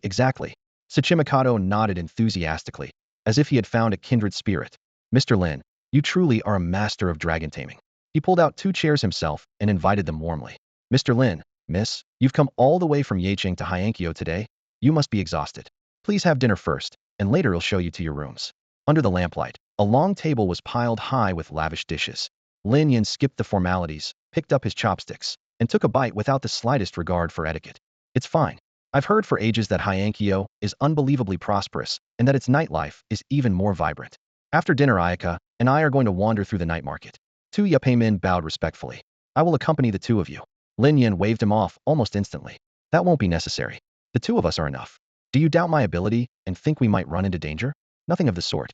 Tu Yapeimin nodded again and again, his eyes sweeping over Lin Yin yet unable to gauge his strength. In Hyankyo, how could Mr. Lin possibly be in danger? However his tone shifted, you might still need a local guide. He clapped his hands. A heavy wooden door slid open and a burly, barrel-chested man strode out. This is my most loyal subordinate, Tu Yapeimin introduced with open pride.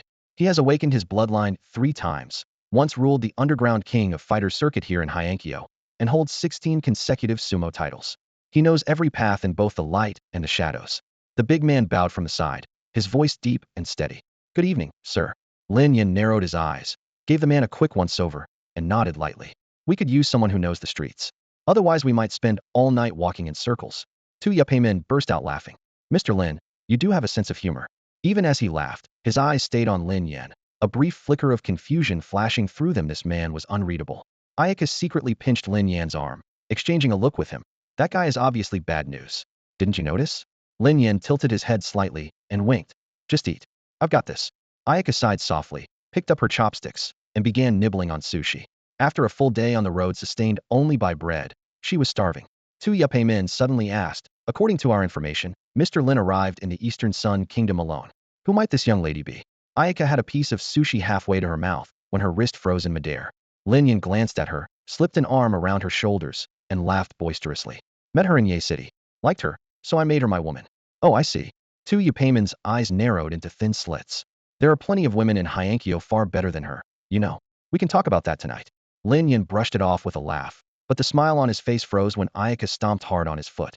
Ayaka turned her head away with a soft snort, though the corner of her eye stayed fixed on him. Tu Yapeimin took it all in and smiled even more brightly. Night deepened. Lin Yin led Ayaka by the hand out of Shanghua Pavilion, warm yellow lanterns glowing behind them. Behind them, Tu Yapeimin bent at the waist, his tone still gentle and polite. May you both have a wonderful evening. Thanks. Lin Yin waved back and guided Ayaka toward a dimly lit street corner, disappearing into the sea of lights. The towering sumo champion in a black suit silently followed, staying a meter behind them far enough not to intrude, close enough to watch their every move. As soon as the shadow disappeared, the healthy color drained from Tu Yapeimin's face. His eyes went vacant, unable to focus. A wisp of dark vapor rose from his crown, and the moment it detached, his body snapped backward and crashed to the floor with a dull thud. The mist shot away toward the distance, while 2 expressionless men in matching black suits hoisted Tu Yapeimin and carried him off. The drifting shadow eventually settled on the topmost floor of the tallest skyscraper in Heian City. Penthouse, floor-to-ceiling windows. Qingming Yukai stood with one hand in her pocket, looking down at the sea of lights. The black mist hovered behind her, then twisted into a human silhouette and dropped to one knee. Master, did you see him? Qingming Yukai kept her gaze on the nightscape. Yes, the shadow replied. His name is Lin Yan. I sensed no awakened ability, and he keeps a woman beside him. He claims he met her in Ye City and decided to keep her. What are they doing now? They finished dinner and headed to the night market.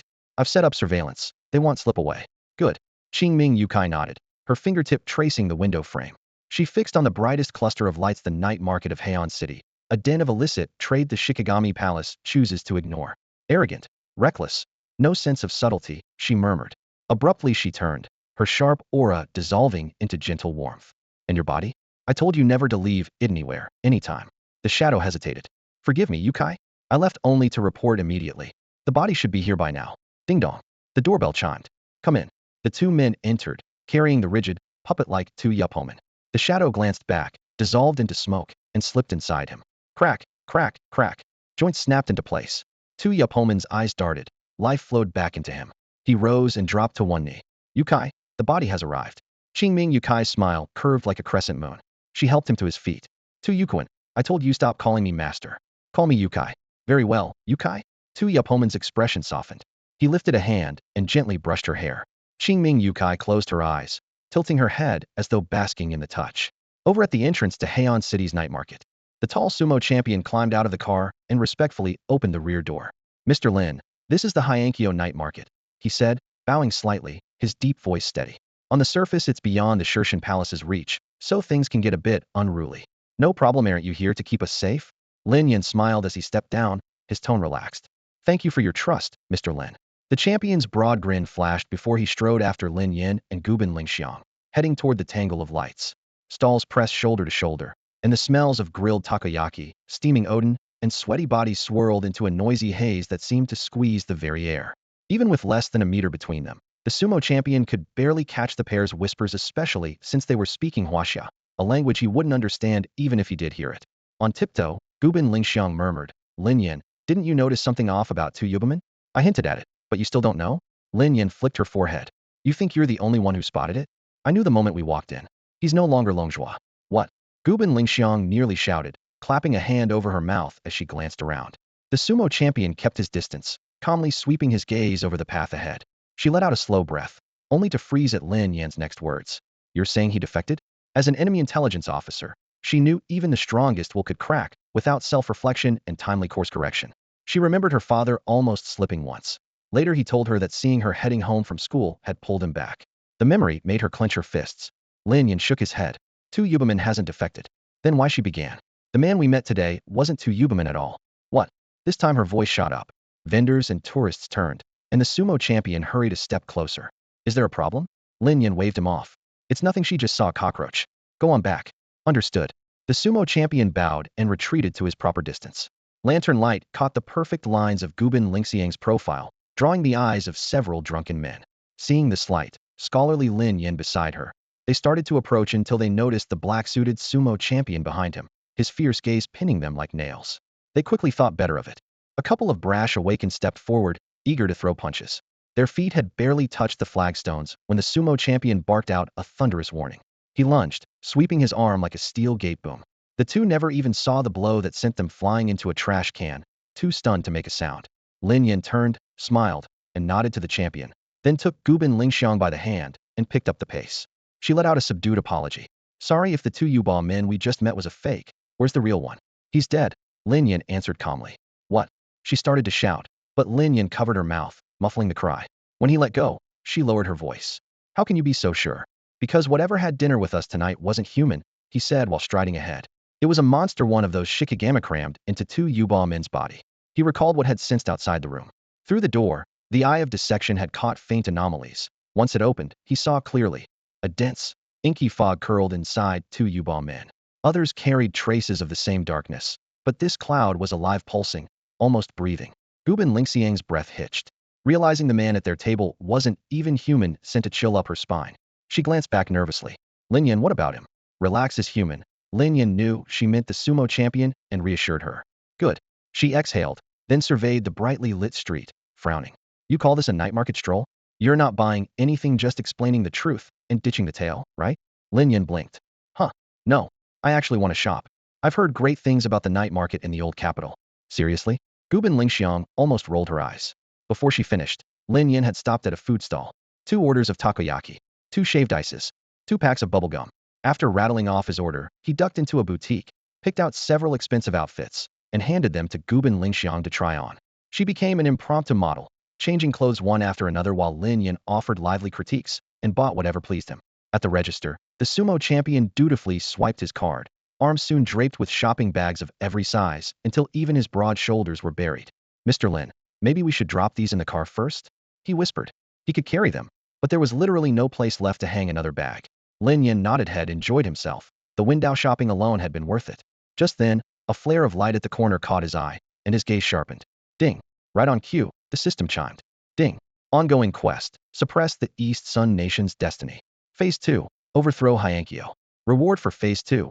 Pishio Bloodline Purification 6. Do you accept? Accept. Lin Yan tapped the confirmation without hesitation. Yet a trace of doubt lingered. Why had the system been triggered by nothing more than the silhouette of a strange girl? He knew every mission required a catalyst, sometimes a person, sometimes an object, and the catalyst was usually the key to success. His instincts told him that girl was anything but ordinary. Night had fallen, and lurid neon bathed the streets of Hyankyo in shifting colors. Spotting an ostentatious KTV sign in the distance, Lin Yan headed straight for it. Mr. Gong, the car is over there. Yanjiansi Gaoan, imposing sumo champion laden with shopping bags, reminded him kindly. Still holding Gubin Ayaka by the hand, Lin Yan replied casually, I know. But there's a KTV right here, and I feel like relaxing for a bit. But Sir Gao hitched the dozen bags higher, sounding helpless. Put everything in the car first. We'll talk when we come out. Lin Yan dismissed him with an impatient wave. Gao hesitated. Mr. Gong, Elder Tsuchimikado told me. Lin Yan's face suddenly darkened. a threat glinting in his eyes. The Tsuchimikado clan sent you as a guide, not a watchdog. If I want to enjoy myself, must you hover over me? An invisible pressure burst from him, sweeping toward Gao like a tidal wave. Gao had awakened his bloodline 3 times and carried out countless assassinations, yet one look from Lin Yin felt like facing a monstrous yokai. His heart pounded, knees nearly giving way. Thump thump thump thump. Cold sweat drenched his back. When he finally regained his senses, Lin Yin and Gubin Ayaka had already slipped through the KTV doors, leaving only the night wind beneath the neon.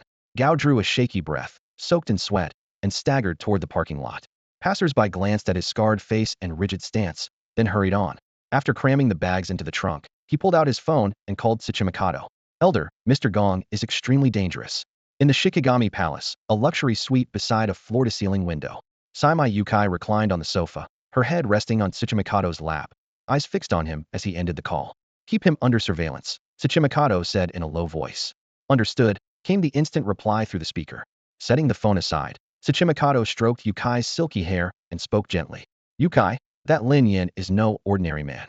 He looks untrained, yet one glance from him terrified Gao. His true level is at least a 4th bloodline awakening. I heard everything, Tsuchimikadoken. Saimai Yukai cupped his face, her eyes full of affection. She had heard every word of the call just now.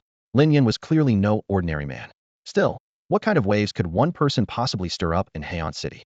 A 4th-tier blood awakened was nothing in front of Shirshin Palace. Her fingers drifted over Tu Yupeiman's cheek, and a look bordering on obsession gleamed in her eyes. That Lin Yin serves Yulong too, doesn't he? I imagine Yulong prizes him dearly. Her voice was soft and syrupy, yet edged with steel. If I make Lin Yin as obedient as you tell me, Tu-Yukun, wouldn't that be delightful? Tu Yupeiman bowed his head at once. Of course. He'll see to it. No hurry. Qingming Yukai suddenly sat up, looped her arms around his waist, and whispered, Tu-Yukun, tonight is ours. Then she flung herself at him. Under the lamplight clothes fell loose, and the air thickened with heat. Night deepened, yet the street that Shirshin Palace chose to overlook blazed with neon. The KTV sign flickered non-stop, and a harsh mix of smoke filled the doorway. Gubin Lingxiang kept her head down, clutching Lin Yan's hand so tightly her knuckles whitened, too scared to glance around. None of the shops here were clean, and the KTV was even dirtier. The lobby wasn't openly selling sex, but a swarm of men and women swanned about. Women strutted by in scraps that covered less than a bikini, some draped in nothing but 2 sheets of sheer gauze, hips swaying in circles. Most of the men were shirtless, their shoulders and backs plastered with garish tattoos, smoke curling from their lips, a few brazenly puffing on illegal highs. The moment Lin Yin stepped inside with her, dozens of eyes crawled over her face and body. Several drunks shouted prices, and one sneered at Lin Yin. Pretty boy can't handle you? Sweetheart, let me. The words had barely left his mouth when the hecklers began dropping like dominoes. One man face-planted and cracked his front teeth. Another crashed into a burly patron and took a vicious kick to the groin, screaming in agony. Gubin Lingxiang noticed Lin Yin hadn't even lifted a hand, yet everything pointed to him. She squeezed his hand tighter, a rush of safety flooding her chest. It was indeed Lin Yan's doing. His 4th blood awakening had gifted him Fortune Revera talent that sent a target's luck straight to the bottom. The fortunate merely stumbled. The truly unlucky might be crushed by a falling meteor in broad daylight. He guided her deeper inside, toward the reserved suite. An attendant stepped in to block their way, asking politely, Sir, what kind of room would you like? I already have friends waiting for me, Lin Yin replied calmly, slipping an arm around Gubin Lingxiang's waist. Her cheeks flared crimson. The attendant caught on instantly, hurried aside, and smiled even wider. Of course, sir. Right this way. He'll leave you and your friend to your evening. And if you and your friends want something even wilder, we have a few top-tier princesses available. Enjoy your evening. The attendant added the remark as the 2 of them walked past. They were used to scenes like this: awakened patrons booking a suite, partying like madmen until they wore themselves out, then summoning a few princesses for the encore. Ordinary women could never handle an awakened stamina, so the club kept professional services on standby. Lin Yan ignored the helpful offer, slipped an arm around Gubin Lingxiang's slender waist, passed beneath the corridor's dim neon glow, and pushed open the door. After a few steps, Gubin Lingxiang whispered, Could you let go of me now? I could have let go ages ago, Lin Yan replied with a lazy grin. I thought you wanted me to hold on a little longer. What are you talking about? She slapped his hand away, then glanced around the thin doors on either side, barely muffled the chorus of moans and gasps that clearly had nothing to do with karaoke. Her cheeks flared red, yet after a moment, she took Lin Yan's hand. Why did you bring me here? We've shaken off that guy, can't we leave? Lin Yan stopped and gave her a baffling look. Who said I was running from that fat slob? With the little power he's got, I could kill him with a breath. Her heart tightened. Then why did you? A surge of unease washed over her. You saw everything on the way in? Lin Yan said, smiling cryptically. Tell Mui, do you think I'm here? Lin Yan, Yu Gubin Lingxiang lurched back, clutching her chest in panic, and hit the wall with a dull thud.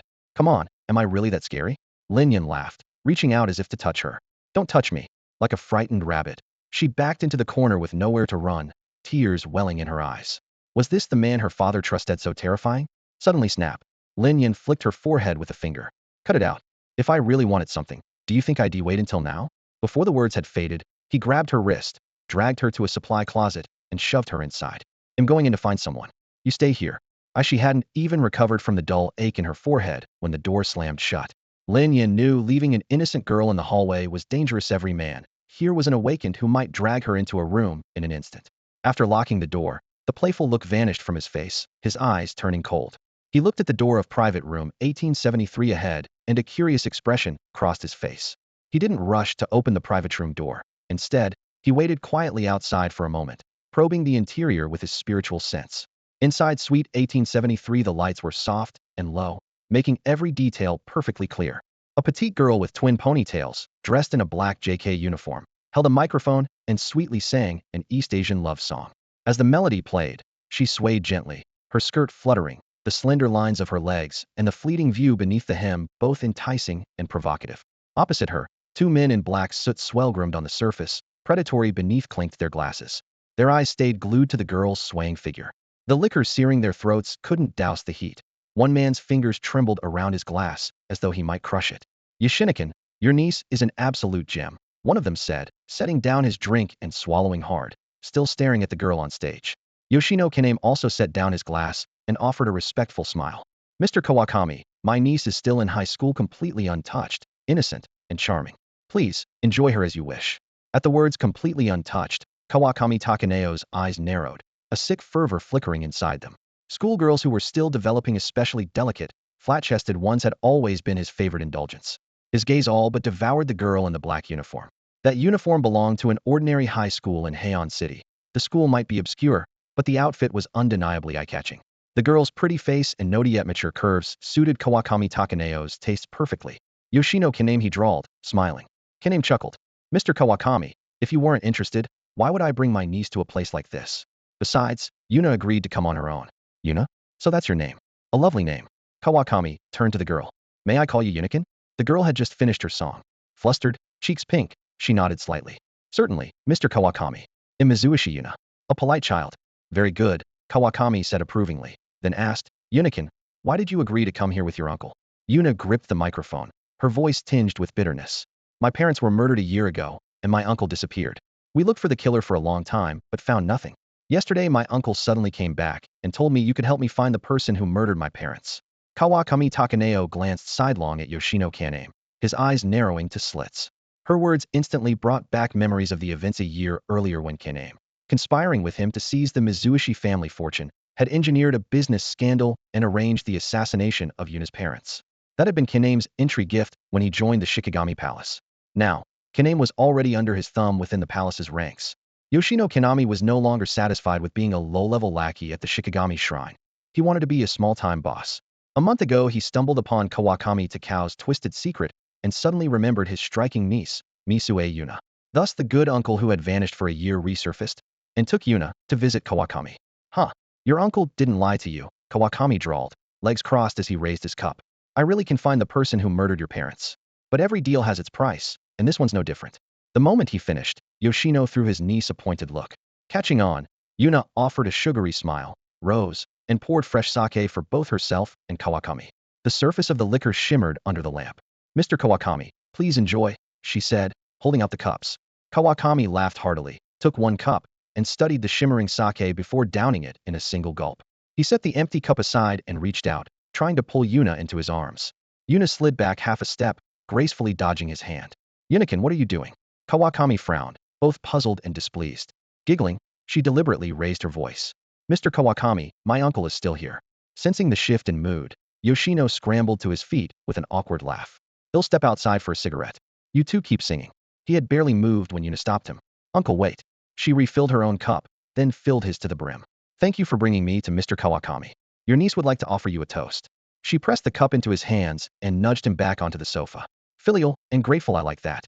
Kawakami bellowed, slapping Yoshino's shoulder. Yoshinokin, you can't refuse her goodwill. Cornered, Yoshino drained the cup in one motion.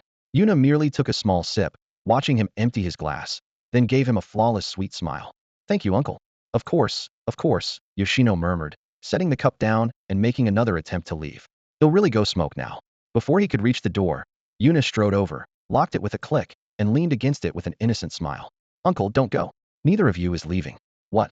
Yoshino's brow furrowed. Yunakin, what are you talking about? Kawakami's expression tightened with caution. Yuna acted as if she hadn't heard. In 2 quick steps, she stood before them, undoing the side clasp of her pleated skirt under the lights. A pale waistline flashed in and out of view. Kawakami stared, Adam's apple bobbing. But the skirt's hem lifted only a fraction before Yuna drew a small, curved blade from the fold at her waist. Steel Gleamita Kaiken, the short dagger samurai once used for seppuku.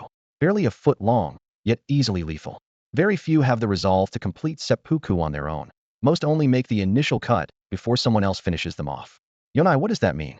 When Shishue Yonai drew a short dagger from her sleeve, its icy gleam made Chuanchang Giang instinctively retreat. His face went rigid in an instant. Yonai, stop. You mustn't be rude to Mr. Chuanchang. Jie Jinan barked, bracing against the table to stand. The moment he moved, his limbs turned to jelly, every ounce of strength drained away. Yonai, what did you do? Yonai leveled the blade at Chuanchang's chest and offered a sweet smile. I slipped something into your drinks a moment ago. What? Yonai, do you have any idea what you're doing? Jai's voice cracked with fear.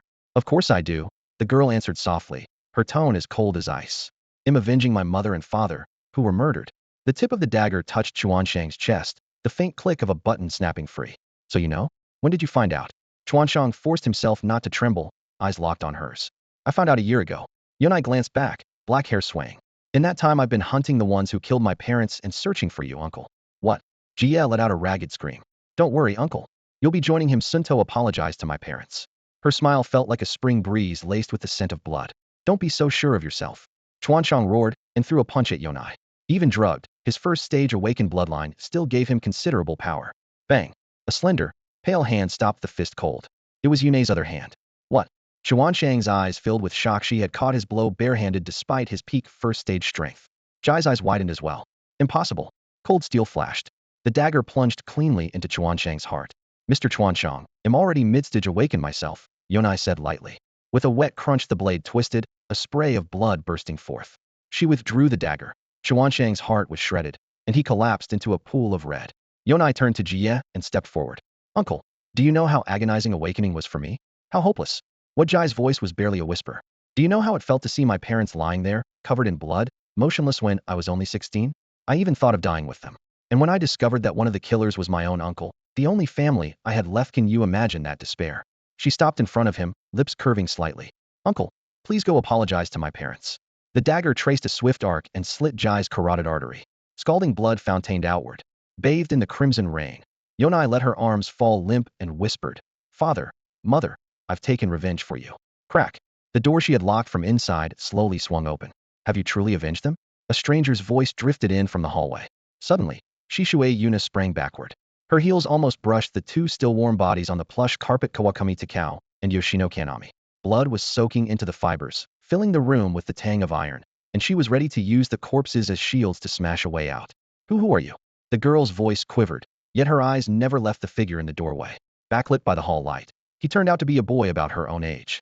A sly curve flickered across her lips. Handling men was her specialty, especially naive schoolboys who should still be working on homework.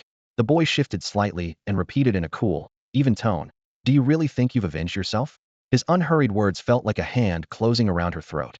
Yuna's panic vanished, replaced by a sugary smile. What are you talking about, classmate? Revenge? Feigning confusion, she lowered her gaze to the dagger in her palm, its silver blade glinting. Why am I holding something like this? Her pupils trembled, tears gathered, and she looked up at him. No, I didn't do this. It wasn't me. I am scared. Sobbing, she dashed toward him on legs wrapped in black thigh-high stockings, forgetting to drop the dagger. The boy grinned and opened his arms as if inviting an embrace. Got him. Yuna exulted inwardly. As she closed in, her face went blank. Her wrist snapped, and the blade shot toward his chest. Clang. The metal rang out. With 2 fingers, the boy pinched the tip and held it steady, smiling. Were you planning to kill me with this little knife too? Wah. Yuna's pupils shrank, but the fear vanished instantly behind an innocent facade. How could I? It wasn't me. I don't know what came over me. She dropped the dagger, clutched her head, and staggered back. That single clash told her the weapon was useless against him. Pale as a sheet, she collapsed onto the sofa. Even as her eyes skimmed over Kanami and Takao's bodies, she produced just the right touch of sorrow. Uncle Mr. Kawakami, how could this happen? The act was flawless. Click. The boy slid the bolt and locked the door. The sound hit her like an ice pick through the chest, and real panic finally reached her eyes. She jerked her head up as he advanced step by step. Pulling her feet onto the sofa, she curled into a tight ball. What do you want? Don't come any closer. Stay away. Shisue Yuna gasped and flailed her hands in front of her. In the next instant, the boy opposite her clamped down on her delicate wrists. What do you think you're doing? She shouted, struggling as he pried her fingers apart. Nestled between her snow-white fingers were 3 tiny packets of white powder. This stuff doesn't belong in the hands of a girl your age. The boy plucked the packets free and tossed them into a nearby wine glass, where the powder dissolved at once. Not that it's any use to me either. Who are you? Yuna's face went deathly pale as she stared at the frightening strength of the youth before her. The boy smiled lightly. Me? Gongmai.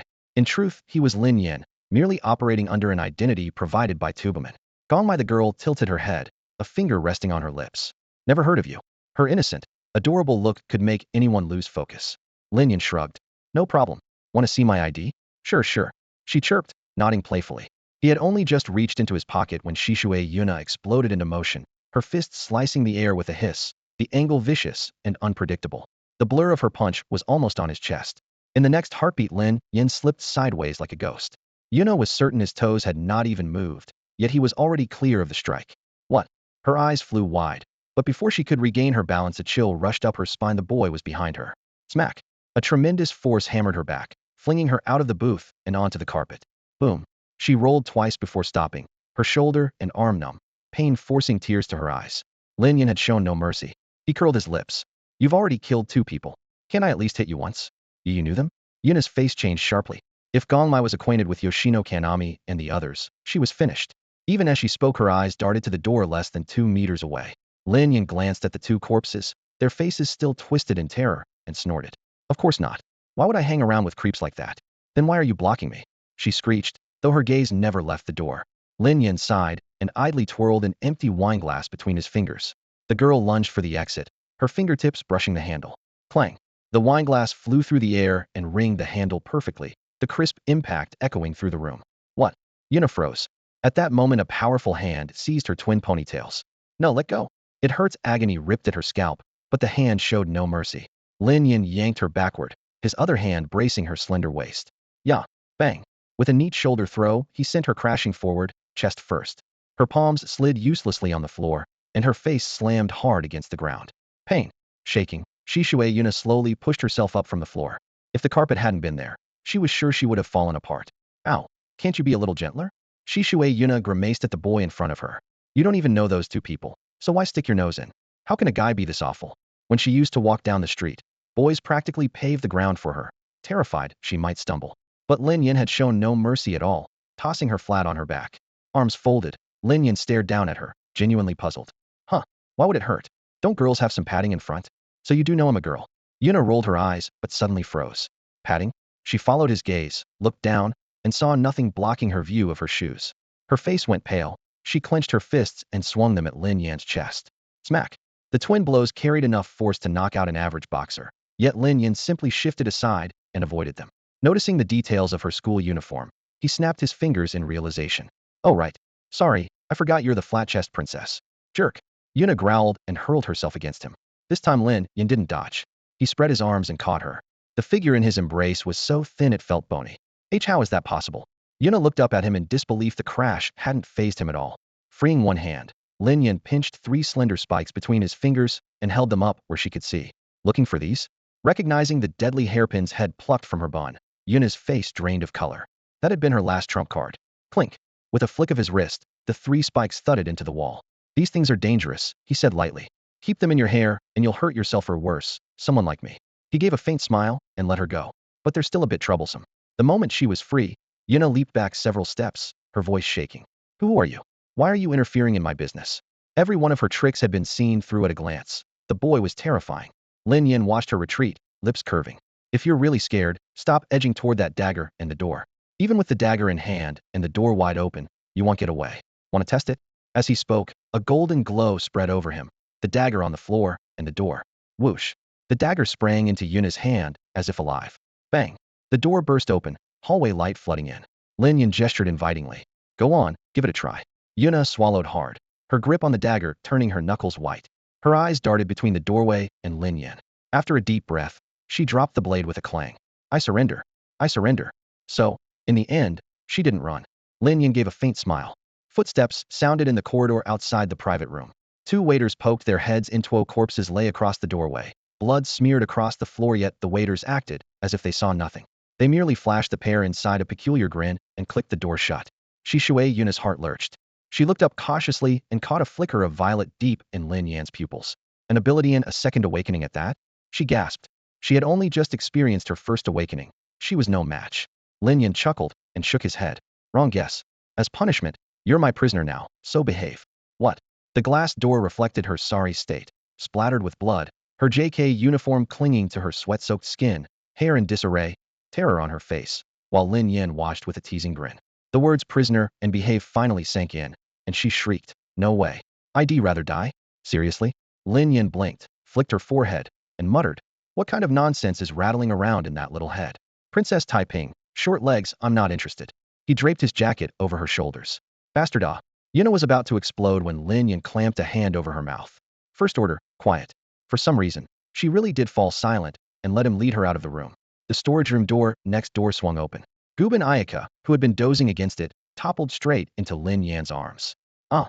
She woke the instant she touched him, cheeks flushing. Sorry, I must have nodded off. After a long drive to Hyankyo, hearing about the upheaval at the Shikigami Shrine, and being dragged around as Lin Yan's unpaid fashion model, the ordinary girl was exhausted. Once shut inside the quiet storeroom, sleep had claimed her completely. Lin Yan patted her shoulder. It's all right. Go get some rest. Rest? Sleep? So you really are planning to sleep with her? Yuna screeched. Only then did Ayaka notice the petite girl beside Lin Yan, barely 153 centimeters talent. She offered a gentle smile. Oh, a cute little sister. Gubin Ayaka. What's your name? Yuna looked her up and down. Tall, long legs, and a generous bust.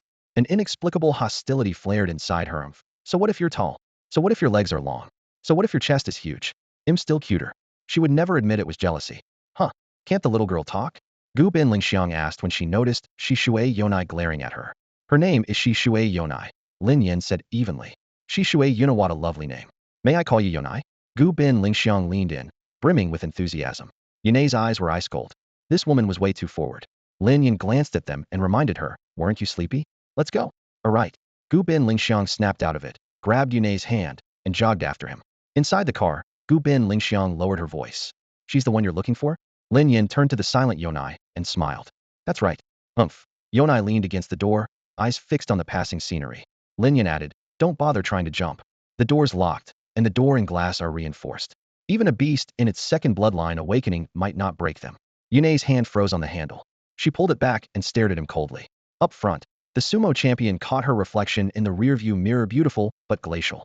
The car stopped at the hotel entrance. The sumo champion stepped out and opened the door for them. Mr. Gong, Elder 2, yes, suite is ready, but there's only one room, he said, his eyes flicking between the two girls. Did you expect two? Lin Yan asked mildly. Of course not. The sumo champion bowed and ushered them inside. In the lobby, he handed over a keycard. Mr. Gong, hey, race your card. They'll be in the suite next door, on standby. Lin Yan took it, his tone calm, yet absolute. I have one request. The sumo champion paused. Yes, sir? Move out of the room next to mine. What? He stared, stunned. Lin Yan's voice went cold. Do I need to repeat myself? No, sir. The sumo champion lowered his head, stole one last glance at the girls, and hurried off. Lin Yan snorted and led the two girls into the elevator. Presidential Suite 1. The hotel's most lavish accommodation. Living room, bar, private spa, pool, everything arranged to make guests feel at home. Though this home bordered on obscene luxury. There was only one bed. On the nightstand sat a clear box jam-packed with Gang Ben Group's latest ultra-thin condoms, dozens of them, pushing against the lid. Yunai's face went deathly pale. Gu Bin Lingxiang didn't notice. She flopped onto the soft mattress, and the bounce made her even drowsier. Within seconds, she was half asleep. Then Yonai suddenly asked, her voice like ice, planning a threesome. Are you? What? Gu Bin Lingxiang shot upright, cheeks burning, and looked at Lin Yan in a panic. Lin Yan, you can't possibly. She clutched her chest and staggered backward in panic. No wonder he had gone to the KTV to bring Shishui Yonai out. This had been his plan all along. So much for that comfortable bed. They wouldn't be sleeping in it now. Lin Yan merely rolled his eyes at her. Big chest, no brains. Do you believe her, or do you believe me? Gu Bin Lingxiang glanced at Lin Yan, then at Shishui Yonai. You. Before she could finish, Shishui Yonai cut in. You want the two of us to pretend we're sisters and have a threesome? You'd better shut up, or else. Lin Yan's gaze chilled. Or what? Whipping? Humiliation? Bondage and hot wax? She taunted. Whack. Lin Yan chopped the back of her head. Get your mind out of the gutter. He turned to Gu Ben Lingxiang. Shower before you sleep. Surely you don't mean she hesitated, eyes darting. Lin Yan snorted. Relax, am not interested in either of you. Under his threatening stare, the sound of running water soon came from the bathroom. Only then did Lin Yan narrow his eyes at Shishui Yonai. So what do you think I'm up to? Did I strike a nerve? She backed away in fear. You really think you'd fancy a short-legged, flat-chested princess like me? He asked, one brow raised. But you prepared all this stuff. She protested. Suddenly she grabbed a small box and hurled it at him. Lin Yan caught it, noted the heart-shaped logo, and tossed it into the trash. Pointless. What? Hey, she barely spoke before Lin Yan produced a length of rope, bound her tightly, and left her unable to move. You realmph. A towel jammed into her mouth cut the words short. Don't misunderstand. I just don't want you running off. When Gu Ben Lingxiang stepped out of the bathroom, Lin Yan untied Shishui Yonai and kicked her toward the door. Your turn. Shower, and ditch those clothes these thighs soaked in blood. Shishui Yonai looked around helplessly. There was nowhere to escape. Despair washed over her. Was she really going to fall into this jerk's hands? Aunt Nami, save me. The hiss of running water echoed from the bathroom. At the moment, Gu Ben Lingxiang was wearing the pajamas they had just bought at the night market. The soft pink cotton was covered with rows of little white rabbits, and the pointed hood drooped against her chest. She had just washed her face. Damp locks clung to her neck, and her cheeks were flushed from the hot water and her own nervousness. Lin Yan, is what Yonai said really true? Barely 2 days had passed since last night, yet Lin Yan had acted as though nothing were amiss. Last night, after all, they were at her house with her father present, so he could hardly overstep. But now it was the dead of night in a hotel room, just Lin Yan, her, and Shishui Yonai. Worse, she had just watched Lin Yan tie Yonai up like a zongzi and haul her into the bathroom.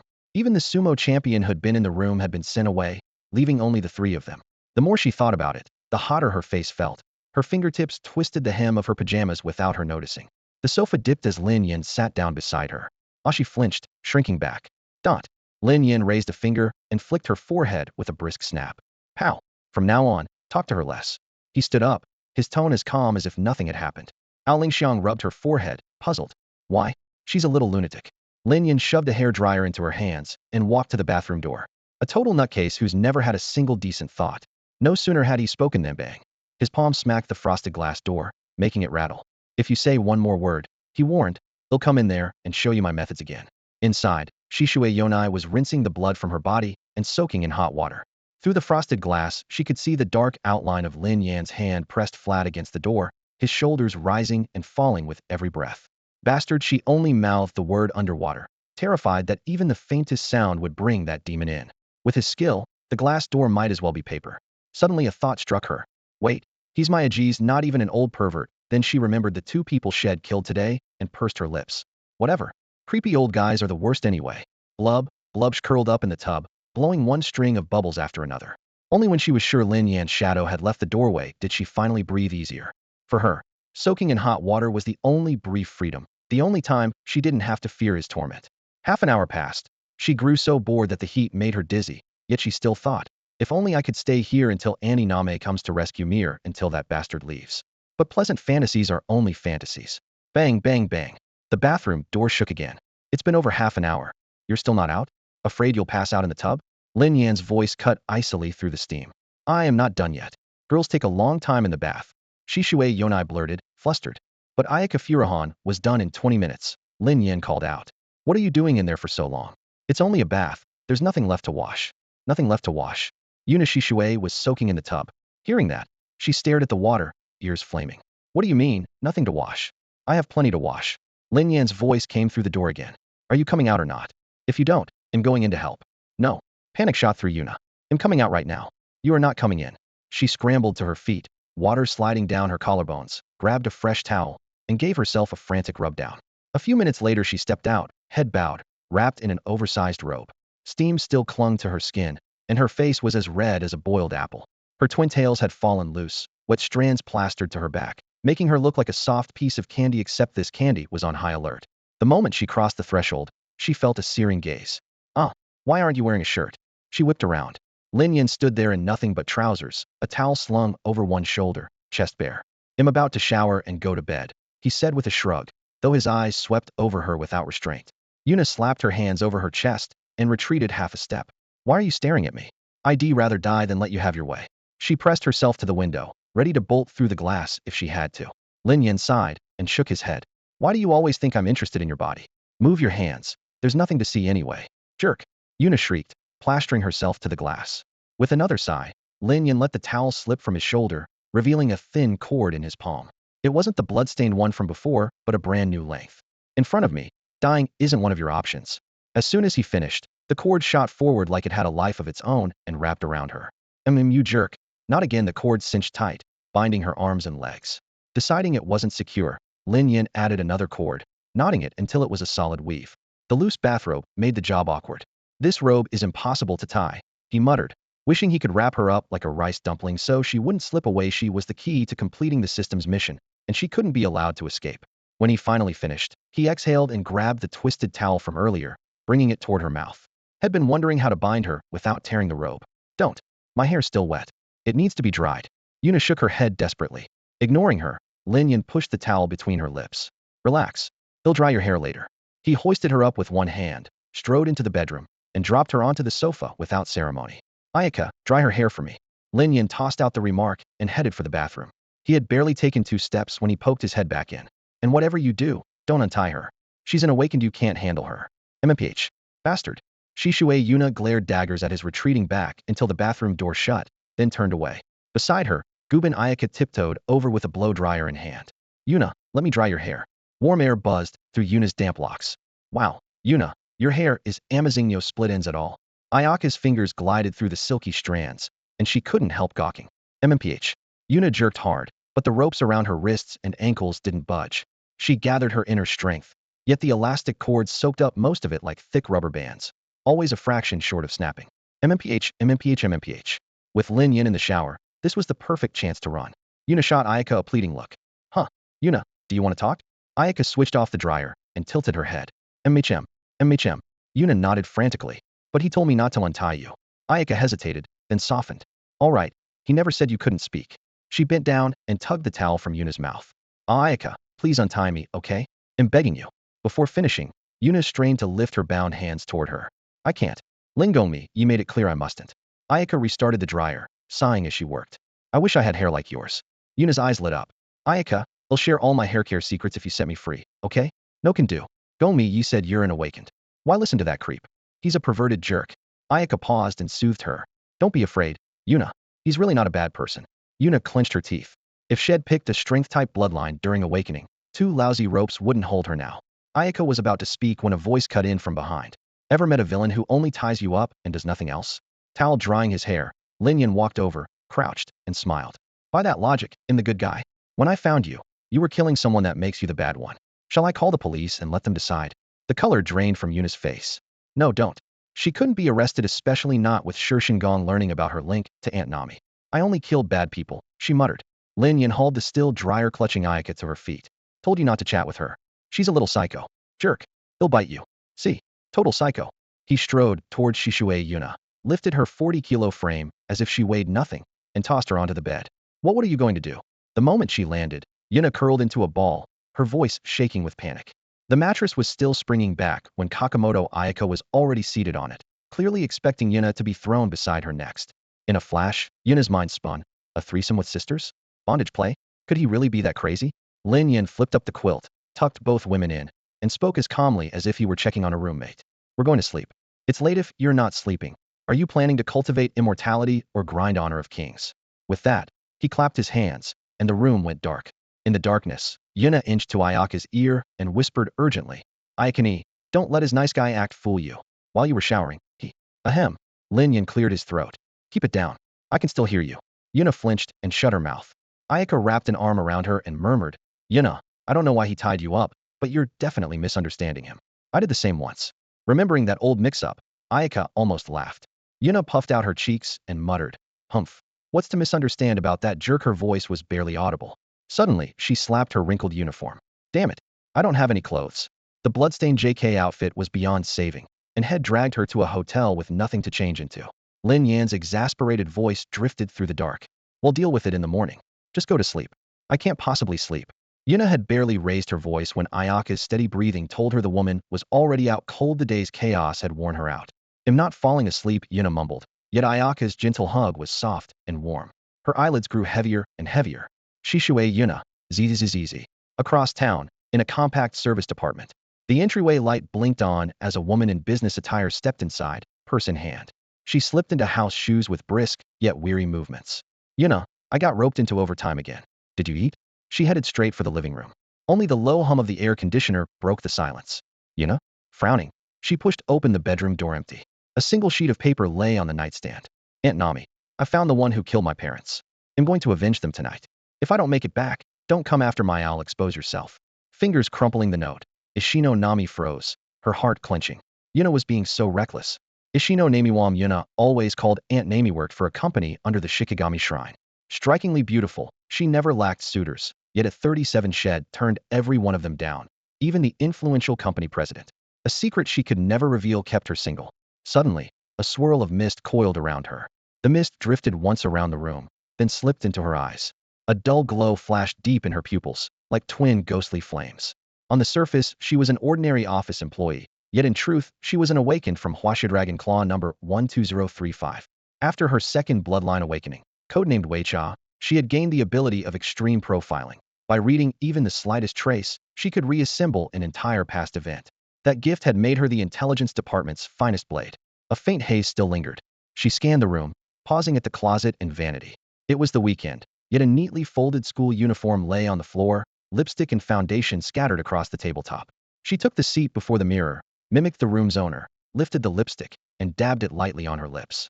Such understated makeup usually pointed to a restaurant shifter, a night of entertainment.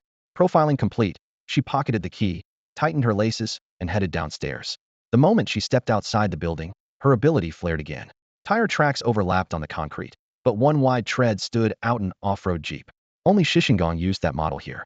She lowered her hood, hands in pockets, and followed the trail. It hooked right at the gate straight toward Hyunjing's notoriously chaotic night market. The market blazed with lights. Among the crowds were countless Jake-style girls in immaculate makeup. If the target dressed like that, only two venues made sense: a bar or a KTV. Bars were loud and messy, hardly Shishue Yuna's style for revenge. A KTV, with its private rooms, fit perfectly. At the entrance to one KTV, police tape was already up. Shishingong staff carried out two middle-aged men in body bags. One man's nose matched the lost uncle Yuna had described, the very relative who had murdered her parents. Two bodies, a gutted surveillance system, and an absent killer all proclaimed the same message: she had taken her revenge. Ishino Nami lingered at the perimeter, listening to bystanders. Only the two corpses had been found, no suspect. Relief washed through her. Yuna had escaped. Yet if vengeance was done, why had she not gone home? The cordon was too tight to search further. As she turned away, a glint on the ground caught her eye: a slim silver dart, Yuna's favored weapon. Extreme profiling ignited. Images flooded her mind. She was standing somewhere else, sensing a third presence. This was bigger than she had feared. 200 meters from the Hyunjing Hotel entrance, a taxi rolled to a stop. Ishino Nami stepped out, paid the fare with a smile, and waited for the car to pull away. The phantom light returned to her eyes. Frowning, she walked toward the hotel doors, where faint wheel marks whispered of what had come before. The tire tracks matched those left by the interloper at the night market, from the wheel diameter to the depth of the grooves. Nami Ishino's face turned icy in an instant. Yuna Zishui's revenge should have ended flawlessly, but someone had cut in halfway and dragged her straight into a hotel. The moment Nami entered the lobby, her gaze locked on a street-facing room. A vivid image flashed across her mind: someone was inside. The kidnappers had split into two teams. One remained on the first floor, while the other rode the elevator upstairs. Avoiding the cameras, Nami crept to a door on the ground level and pushed her ability to its limit. Specks of dust on the tiles, pressure patterns on the handle, and lingering fingerprints told a precise story. The person who opened the door had broad hands, carried extra weight, and maintained a steady heartbeat. Only one individual. A quick profile confirmed Yuna Shishue was not in that room. Nami slipped into the elevator. By comparing scuff marks on the floor with fingerprints on the buttons, she traced the captors' movements and pinpointed their destination: the top-floor presidential suites. When the elevator chimed at the penthouse, relief washed over her. Few guests occupied this level, and only two suites were lit. One had seen no traffic for at least 8 hours, leaving the most expensive presidential suite one as the obvious choice. As she neared the door, a faint metallic scent of blood reached her nose, the same smell from the night market. Diet and lifestyle can subtly change the odor of blood, eluding even police dogs, but to Nami, who had awakened her bloodline twice and mastered extreme profiling. The scent was unmistakable. Yuna Shishui was inside. She tested the lock, but the high-security mechanism resisted ordinary tools. She couldn't afford to alert anyone or break the door down, and stealing a master key in a mega hotel like this was nearly impossible. After a long moment of thought, she drew a steady breath and knocked. Meanwhile, Lin Yan jolted awake on the bedroom sofa, a faint smile tugging at his lips. Knock, knock, knock. It's past midnight, who is it? Room service, sir. Sorry, we don't need any. It's complimentary. All right, I'm coming. He was the kind of person who would do anything for a freebie. Shriyanami was momentarily speechless. His impatience the moment he heard the word free was almost laughable, yet it gave her the opening she needed. Moments earlier she had pushed her profiling ability to its limit, scanning every detail of the target inside the room. No hint of cultivation, apparently just an ordinary man. But how could an ordinary man have abducted Shishui Yuna? Click. The lock turned. Nami bent her right leg, ready to kick the door in. The razor-edged blade hidden in her soul glinted wickedly. Bang! The door cracked open a sliver, then slammed shut again. Poised to strike, she froze in disbelief. Shut the door? I'm all set to jump you, and you shut the door? Stifling her irritation, she lowered her voice. Why do you close it all of a sudden? From behind the door came Lin Yan's drowsy, almost limp reply. I just realized it's probably a honey trap. I'm not falling for that. Nami nearly rolled her eyes. Where did this sudden vigilance come from? Taking a slow breath, she tried to sound sincere. I swear, it's not a setup. Step back so I can see if anyone's with you. His muffled voice drifted out again. Helpless, she retreated to what she calculated was the farthest distance, about 1 meter 30 yard, which she could still subdue him in an instant. A moment later he muttered, all right, looks like you're alone. Sliding a fingertip down from his forehead, he quietly sensed the entire hotel. Plenty have awakened around, but most were busy with their own group activities, hardly an ambush. Pity only one came. No chance to catch them all. The door opened a crack once more. Nami lowered her stance, the blade at her toe flashing coldly. Crash! The panel swung inward with tremendous force. Before she could take in the scene, a rope loop whipped out like a lasso, cinching her arms. Thud. She was yanked into the room, and the door slammed shut behind her. A master. Nami's heart tightened. Her ordinary man conclusion shattered in that instant. Someone who could control force with such precision was a profiler's worst nightmare. Before she could break free, 2 more ropes snaked through the air and bound her completely. The lights were off. Neon from the floor-to-ceiling window sketched a lone silhouette.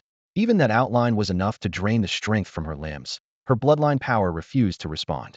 The figure spoke exactly the same bargain-hunting voice as before. Honestly, why do people keep looking for trouble? What the word died on her lips as a wave of dizziness crashed over her. Consciousness was severed as if by a knife. Dragging her across the carpet, Lin Yan laid her on the bedroom floor and muttered to himself, the first one already? I'm still in the hotel, and the Shikigami Palace can't wait to make a move? He rubbed his temples, glancing at the 2 freeloaders snoring on the bed. Forget about Guben Ayakash as an ordinary civilian, and whenever I try to get things done I still have to stash her someplace safe. As for Shishui Yuna, I haven't figured out what that girl is good for yet. Lin Yan muttered inwardly. Can't you people give me a few days to work out the perfect way to eliminate you? He glanced at Shiryanami, now pinned face down on the floor, and shook his head. Enemies were showing up faster than he could handle them. It was a little after 3 a.m., his eyelids felt like lead weights. Tu Payman's situation crossed his mind again. He had to remind Director Tian to update the Dragon Claw files before their intel crew got wiped out, and they were left in the dark. With that thought, Lin Yan opened his contacts and dialed Tian Peng's secure line. Celestial Dragon Information Headquarters, Huaxia. Tian Peng tossed the last file into the archive box and could barely stay upright. Ever since Lin Yan left for the Eastern Nation, he had crammed a folding cot into his office so he could pull intel at a moment's notice. The kid, however, had gone silent. No one even knew if he was still alive. He had barely shut his eyes when someone pounded on the door. Director, Lin Yan is requesting a call. Coming. Tian Peng rubbed his temples. Perfect timing, as always. He yanked on a jacket and hurried to the comm console. The line was already live. Lin Yan, have you reached Hyankyo? Tian Peng asked first. The trip from Yeizhou to Hyankyo took about a day, and the Eastern Nation hardly had armored trains. Yep, Lin Yan drawled. Made it just fine. Good evening, Director Tian. Skip the small talk. If you've got something, say it. If not, let me sleep. Aren't you supposed to head for Edo tomorrow? Tian Peng yawned. Had been juggling crises non-stop, and 24 hours weren't enough. I'm afraid Edo's off the schedule, Lin Yan said with a sudden chuckle. What happened? Tian Peng sat bolt upright, instantly alert. The dragon claw you recommended to Yupamin may already be dead. What? Tian Peng roared, refusing to believe it. Lin Yan explained calmly. Know how I got into Hyankyo today? 2 Yupamen hijacked me halfway, flew me in on an armed helicopter, and even arranged a kabuki troupe on the walls to welcome me. That isn't his style, Tian Peng growled. He tracked every heavyweight dragon claw overseas, especially Tu Yupe who was always cool and discreet, and he had warned him how crucial this mission was. Showing off doesn't equal betrayal. Why do you say he's dead? Director, ever heard of a Shikigami? Lin Yan lowered his voice. After Lin Yan rattled off the whole story, Tian Peng finally understood Tu Yupe had been replaced by a Shikigami. Their call last night had been perfectly normal, which meant, whatever happened, it went down today. Lin Yan frowned in confusion. How had he walked in on this at exactly the wrong moment? Lowering his voice, he warned, Director Tian, you'd better confirm the status of all our field agents one more time. Of course, Tian Peng replied, then pressed on. Now that you're exposed, what's your plan? Shirshin Palace has a fighter at the peak of a fifth bloodline awakening. You might not be able to take him. Do you want to withdraw? The second Zhenjiang has already said he can send support whenever you need it. Ever since learning of Lin Yan's predicament, the second Zhenjiang had taken the blame onto himself, berating his own tardiness for almost costing the life of a Chinese prodigy. Having confirmed that Lin Yan was still alive and even planning to wreak havoc in Dongri, had offered to come in person. Lin Yan refused flat out. He still had the side quest overturn Pingon capital. If the second Zhenjiang showed up, the Baki leadership would react, and all of Dongri's attention would lock onto them. Even if the side quest succeeded, what about the main mission? He wasn't about to trade a watermelon for a sesame seed. The best plan was to clear both main and side objectives in one go. With that logic, Lin Yan laid out his battle plan and recommendations in detail. Tian Peng pondered a moment, then said, verifying every Dragon Claw status really is a hassle. Thanks for the reminder. Since you're set on making a splash in Pingon capital, they'll send you every Dragon Claw's file there and give you full command authority. Use them however you need. Lin Yan almost dropped his phone. That was some generous authority. Every Dragon Claw in Pingon capital would now answer to him. No problem. He replied at once. Cross-checking everyone would take time, but if he could dig up a few top-tier fighters, the mission would move forward in leaps and bounds. The phone buzzed. A new email arrived, containing the complete dossiers of every Dragon Claw in Pingon capital. Files sent. Keep them safe. Well, double-check the rest of the regions too, Tian Peng reminded him. Will do. Lin Yan chuckled, hung up, and opened the email. The first name on the list was Tu Yuba. Lin Yan skipped to the man was almost certainly Kia. He scrolled on, then froze, pupils contracting. No way. Head captured one of their own. Dragon Claw number 12035. Cover name, Ishino Nami. Position, ordinary staff, 1st Division, Shirshin Palace. Age, 36. Level, mid-stage, 2nd Bloodline Awakening. Bloodline ability, extreme profiling. A red backdrop ID photo was attached. Lin Yan glanced at the woman head knocked out and tied up on the floor, then back at the smiling face on the screen. She was clearly the same person. The only difference was that the woman in the photo looked younger and prettier.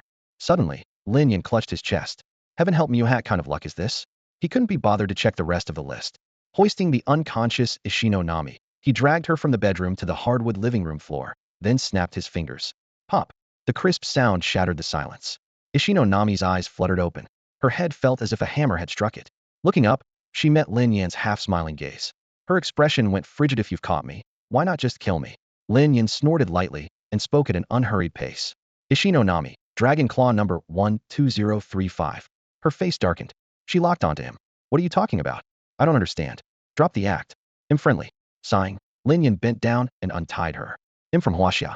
Proving it is easy. He pulled an embossed ID from an inner pocket. Pangu Academy student card. When the current swept him away, Head lost the Qingyao sword. Yet this card survived intact. A Pangu Academy pass is almost impossible to forge.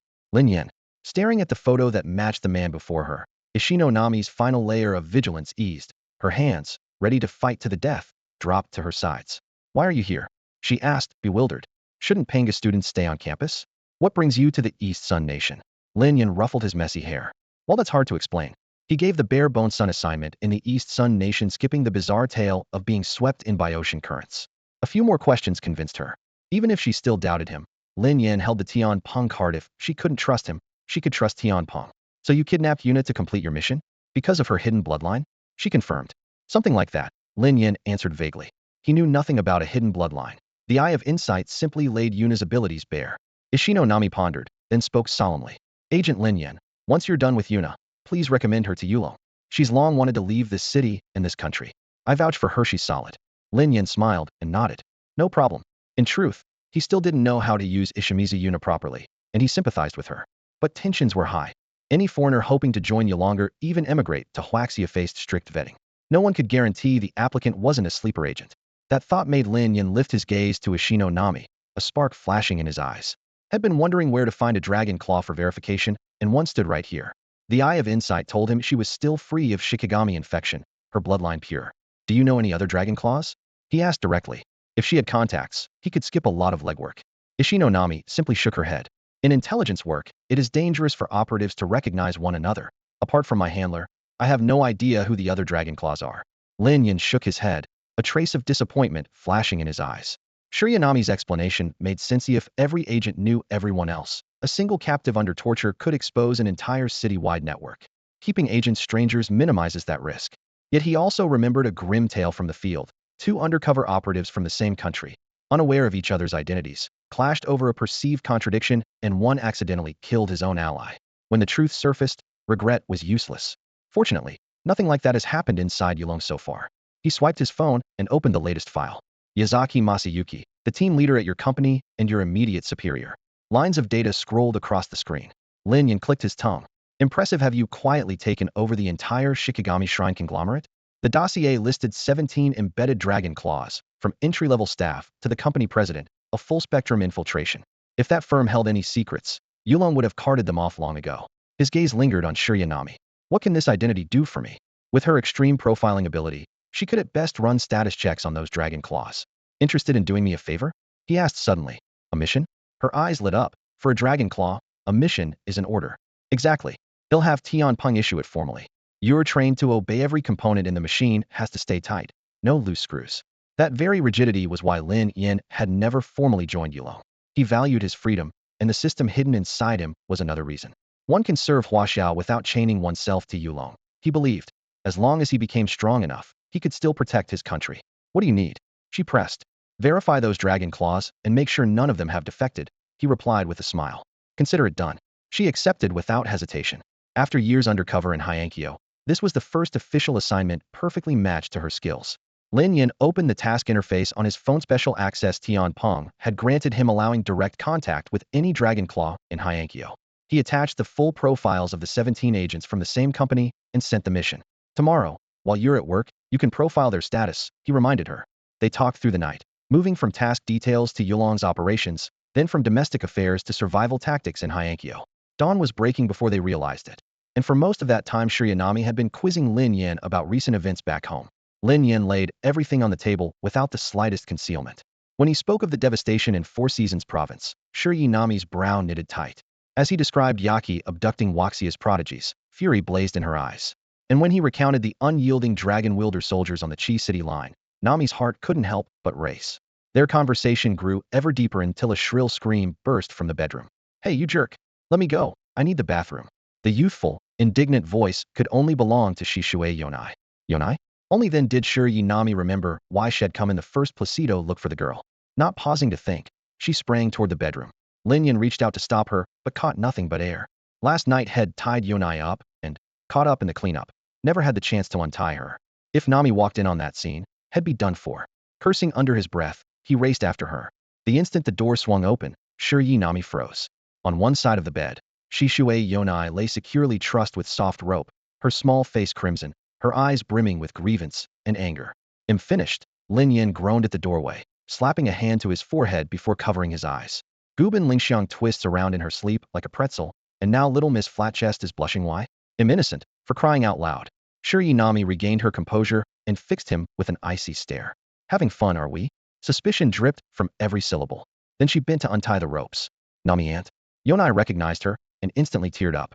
Nami aunt, did that jerk kidnap you too? Sob, it's all my fault.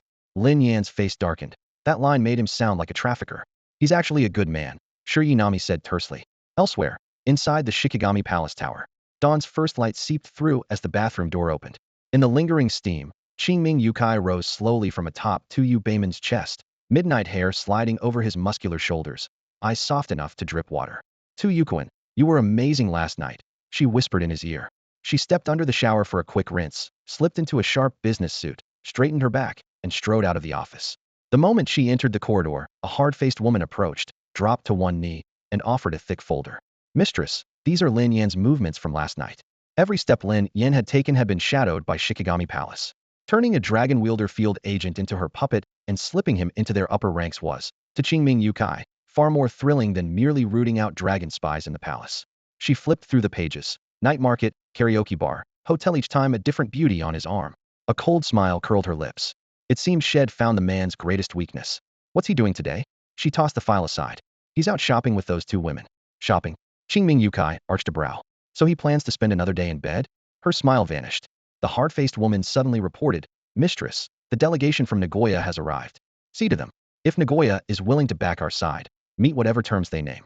Yes, ma'am. The woman withdrew at once. The corridor fell silent, leaving only Qingming Yukai's slender silhouette. Her gaze sharpened, killing intent crackling like lightning. Shikigami Palace will soon stand toe-a-toe with Yaki once more. The next morning, Lin Yan stepped out of the hotel with Kakabun Ayaka and Misue Yuna. The moment they appeared, everyone noticed that Misue Yuna had traded her ceremonial robes for a crisp, casual outfit delivered at dawn by the sumo champion himself.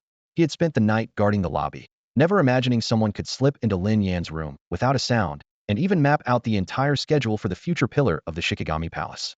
Now, trailing behind Lin Yan, he was in awe of this gongmai. After a wild night that had destroyed both their outfits, the man walked with a steady stride and an unruffled face. His stamina was nothing short of monstrous. Ishinonami left the hotel a little later. After a quick scan to confirm she wasn't being tailed, she slipped into the subway and headed for the office. Today marked her first assignment from Yulong, and her custom-built ability was the linchpin. The moment she walked through the doors, she locked onto her target Tuno Makio. They belonged to opposing factions and were openly hostile at work. Who would have guessed they were both Yulong operatives? Whether they were truly colleagues would be settled by the coming test. Tunakun in early today? Ishino Nami greeted, wearing her most professional smile as she approached. Meanwhile, Lin Yan had just finished a leisurely shopping trip and was now enjoying lunch at Misa Yuna's apartment cooked by the hostess herself. In stark contrast, the sumo champion was camped outside the complex clutching a disposable bowl of ramen from a street stall. He couldn't fathom it. Booking a room with a girl after karaoke was normal enough, done it, but going home with her afterwards and still hanging around? How long did this guy plan to stay in bed?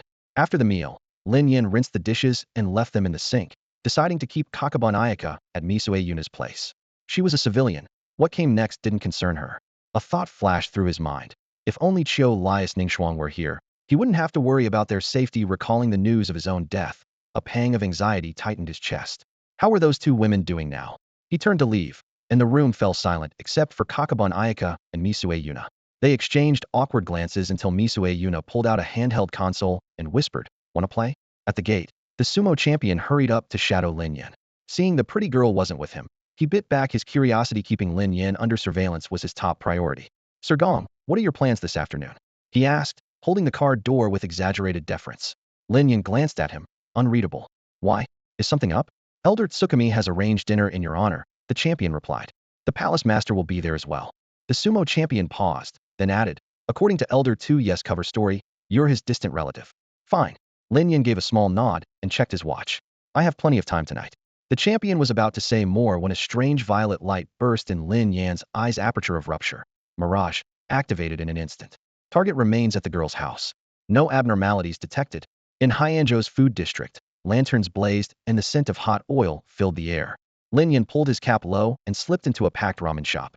It was the dinner rush. A long line snaked outside, but he moved like a shadow along the wall, unnoticed as he pushed into the back kitchen. Only one bare bulb lit the room, the stove popping softly. The lone cook, Song Yuenjinya, was scooping flour when he felt a breath behind him. "Who are you?" He spun, flour in one hand, the other drifting to his sleeve, where 3 thumb-sized steel balls were hidden. Swish. Lin Yan was suddenly inches away, violet light rippling in his eyes.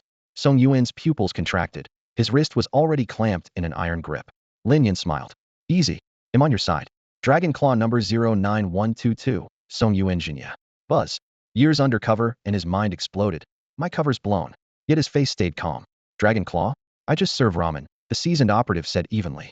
Lin Yan sighed, pulled out his phone, opened Song Yuan's classified file, and forwarded the latest assignment. "I've checked no betrayal, no Shikigami replacement." A second encrypted phone in Song Yuan's inner pocket vibrated. Mail from Yulong. His heart pounded, but with Lin Yan so close he dared not move. "The mission's here. Read it," Lin Yan said with a faint smile. Song Yuan slowly pulled the phone, eyes locked on Lin Yan, thumb opening the message. A second later his face froze, Adam's apple bobbing. "See commissioner?" When was the last time he'd seen a Yulong commissioner? He couldn't remember. Lin Yan's expression hardened, his voice low but sharp. "Dragon Claw number 09122, Song Yuenjinya. Present." Matsubara Shinya snapped to attention and saluted Lin Yan. "There's an operation tonight. Get ready." Lin Yin said in a low voice. Yes, Commissioner. Would you like a bowl of ramen first? Shinya glanced at the wall clock. It was lunchtime and asked with quiet concern. Lin Yin smiled. Do you miss the jajang noodles back home? The sudden question stunned Shinya. He nodded instinctively. 30 years she had been undercover in Higashinichi for 3 full decades, shifting through more than a dozen identities. Courier, dock worker, tavern runner, yet of all his covers, ramen shop owner had lasted the longest 5 years. He had learned the craft from the previous master. As an apprentice, he memorized every broth's precise, simmering time and gauged the moisture of each dough by feel. Then, when the moment was right, he killed that master cleanly because the man had joined Yaki. After the assassination, he posed as a survivor of a village destroyed by yokai and drifted to Hyankyo, where a benefactor helped him open this ramen shop. Today his ramen tasted more authentic than most local chefs, but he still could not recreate the jajang noodles of his homeland. All of this lay in his personal file, along with the emails he had sent again and again. I really miss the jajang noodles back home. Lin Yin repeated softly. Lu Shubo, once the mission is done, he'll take you home for a bowl of jajang noodles. Thank you. Matsubara Shinya Lu Shubo bowed deeply, his voice trembling. When he rose, the doorway was empty, as though Lin Yin had never been there. Flowers still hovered between his hands, and the alert on his phone confirmed the new orders. None of it had been a dream. He might really be going home. A raucous shout came from outside. Boss, where's our ramen? We're starving. The flower slapped onto the counter as Shinya roared. Starving? Are you? We're closed. Skip Emiliao live. All afternoon Lin Yin threaded through the alleys of Hyankyo, using his piercing eye to inspect every Dragon Claw operative. Those not possessed by a Shikigami received their assignments quietly. Anyone already taken over was executed on the spot. Pedestrians gasped as friendly companions suddenly collapsed, a pin-sized hole in their chests. Through it their organs were charred like charcoal. Some Dragon Claws looked normal, yet when Lin Yin revealed his badge, a greedy, murderous light sparked in their eyes, the gleam of bounty hunters chasing ahead. He sent those traitors to the afterlife just as quickly. Even after working the entire afternoon, he had checked off barely half the names on his list. More than 100 Yulong operatives are now embedded in Hyankyo. All afternoon Lin Yin had time to screen only 40-odd targets, and those were merely the fighters who had undergone a second bloodline awakening, not even a fraction of the whole list. He knew he was out of time. That night Saimai Yukari, head of Shikigami Palace, had invited him to a banquet he suspected was a trap. The venue was once again Shanghua Pavilion, the most prestigious and heavily guarded restaurant in the city. At 5 o'clock the setting sun turned the pavilion's vermilion eaves dark gold. Arm in arm with Tsuchimikado Hammon, Saimai Yukari ascended the stone steps. A man dressed head-to-toe as a samurai was already waiting at the entrance. When he saw them, he hesitated, frowned, then sighed and stepped forward respectfully. Palace Master Saimai. MH. Saimai Yukari acknowledged him coolly, crossed the threshold, then glanced back at him. Mr. Fujikawa, as Negoshi's negotiating representative, there's no need to be so tense. Though she said so, she kept her arm linked with Tsuchimikado Hammon, openly ignoring Fujikawa Kichiro's feelings. He answered in a low voice and followed, still visibly ill at ease. She told him to relax, yet her actions made it clear he was an outsider, and Negoshi meant little to her. After they were seated, she continued to hold Hammon's hand. Mr. Fujikawa, we'll start shortly. One more guest has yet to arrive. No problem, Fujikawa murmured. Her tone bordered on ordering a servant, but he dared not protest. The Shikigami Palace might be the last refuge for samurai like him, and survival demanded submission. Outside Shanghua Pavilion, Lin Yin arrived in a car driven by a sumo champion he had drafted as a tool. Climbing out, he casually swept the surroundings with his eyes. Every guard belonged to the Shikigami Palace. The weakest were at the late stage of a first awakening. More than 20 had reached a second awakening, 3 had awakened a third time, and none had crossed the 4th threshold. Sir Gong, the Palace Master, and Elder Hammon are already waiting inside. A woman, a second awakening fighter, hurried over and winked at Lin Yin. She was Ishikawa I, one of Yulong's Dragon Claws, and the 16th Claw Lin Yin had recruited. He nodded and walked with her toward the entrance. At the doors he stopped, raising his head to study the majestic structure. Vermilion beams and indigo tiles stacked layer upon layer, lanterns swaying beneath the eaves. A thought flickered through his mind. Long ago Xiang Yu set a death trap for Liu Bang in the Ba Tower. Tonight Saimai Yukari was preparing her own Hongmen feast for him, here in Shanghua Pavilion. But I want bolt and disgrace like Liu Bang. Lin Yin let out a cold laugh, his eyes as sharp as blades. Beside him, Shichuan Huai pushed open the heavy vermilion doors of Shanghua Pavilion. The hollow bronze ring slammed against the wood with a dull clang that echoed through the empty corridor. Just before they stepped forward, the phantom of a golden-black Pishio whisked past Lin Yan's back, its scales bristling and fangs bared, vanishing into the air in a blink. At the same moment, a nearly invisible barrier hummed to life, enveloping the entire pavilion like an enormous glass helmet turned upside down. The doors closed silently behind them, and the wooden bar dropped into place. Sichuan Hui's nose suddenly tickled, and he sneezed twice, loud and sharp. A fellow member of the Shikigami Palace slapped his shoulder, laughing. 2 awakenings, and you still catch a cold? Rubbing his nose, Sichuan Hui drawled. The organization just recruited a bunch of gifted high school girls. I guess I overdid the fun. Come on, man, that's not fair. The other guard's eyes lit up. Which department are you in that gets perks like that? We're on the same shift, must be fate, right? How about lining up a couple for me? He slung an arm around Sichuan Hui's neck and slipped him a black card with golden patterns, the Shikigami Palace's internal account card. As long as it held funds, a tap between 2 cards transferred a fortune instantly. Sichuan Hui gave him a curious look, but pocketed the card without hesitation. No problem, brother. The recruitment division is swimming in kickbacks. Heh, thanks man. Sichuan Hui chuckled and narrowed his eyes. Don't mention it. I do need a small favor though. The other man, completely off guard, thumped his chest. Say the word. Your business is my business. Really? Then die for me. Wah. Before the word left his lips, steel ripped through cloth. He looked down to find a blade jutting from his belly, blood gushing. As he tried to cry out, a gloved hand clamped over his mouth and nose, smothering every sound into a muffled grunt. Agony and suffocation crashed together. He struggled for a few seconds, convulsed. Then his arms fell limp and silence claimed him. Out of the darkness, a figure materialized, bent down, and dragged the corpse into a patch of shrubbery. Minutes later, someone of the same build and wearing the same uniform emerged from the bushes, fastened his jacket, pulled his cap low, and resumed the patrol. Wind hissed through the treetops like breaking waves, unable to muffle the lurking menace. Outside the pavilion, past the Shikigami Palace's cordons, an elite Huaxia unit known as Dragon Claw lay in ambush, tightening around the enemy's heart like the talons of a dragon. Shanglua Pavilion was ablaze with light. The moment Lin Yan stepped into the private room, he saw, across the dining table, a stunning woman whose allure was edged with savagery. She was openly holding Tuyu Beiman's hand, without the slightest embarrassment. He knew her dossier by heart. Qingming Yukai, lord of the Shikigami Palace, at the very peak of a 5th bloodline awakening. What surprised him even more was the third person at the table, an elderly samurai in full armor, hair drawn into a flawless gray-white topknot, with twin swords resting quietly at his waist. Averted eyes and silent, the old man radiated a mountain-like steadiness that jolted Lin Yan mid-stage. 4th awakening. Lin Yan raised an eyebrow inwardly. He had assumed Hyankyo's power hierarchy had a missing rung, plenty of 1st to 3rd awakenings on the streets, and a 5th stage monarch on the throne. So, how could there possibly be no 4th stage awakenings? He sat down and gave Qingming Yukai a curious look. Tu Yubaman had clearly been replaced by a Shikigami, yet she still clung to his arm as if nothing had happened. Could it be she didn't know he was no longer human? But she was the mistress of the Shikigami Palace, its strongest resident. She might have rebuilt him herself. If she really understood his identity and kept holding her own Shikigami like that, Lin Yan's shoulders twitched. This palace mistress had some peculiar tastes. Fujikawa Kichiro frowned at Lin Yan. The honored guest Qingming Yukai mentioned was just a young man, and there wasn't the faintest trace of awakened bloodline energy around him. Since the last raid on Yecheng, Lin Yan had masked his aura again. A spy never shows his trump card. An unregistered 4th awakening, Fujikawa muttered. He knew his identity wouldn't stay hidden for long, yet he kept his power buried, waiting to see what Qingming Yukai would do. The trap was obvious. How would she set the board? Suddenly, Tu Yubaman spoke. Lin Yan, all the dishes are Huaxia cuisine. I hope you don't mind. Relax, no poison. Lin Yan narrowed his eyes. Using Lin Yan instead of Gongmai was outright hostility. He put on a blank look. Lin Yan? Who's Lin Yan? I'm Gongmai. Qingming Yukai gently swung Tu Yubaman's arm and smiled. In Huaxiao there's a saying, your last meal should be a good one. This feast is for you. I hired the best chefs in Heian City. Good enough? Lin Yan scanned the dishes and cursed silently. A naked hongmen banquet, complete with an executioner's meal. Fujikawa's frown deepened. Moments ago she said the guest hadn't arrived, yet now she treated him like an enemy.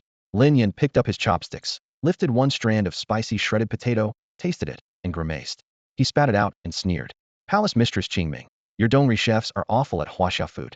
These so-called spicy potatoes taste like greasy French fries. A century of isolation really leaves cooks stuck with their own recipes.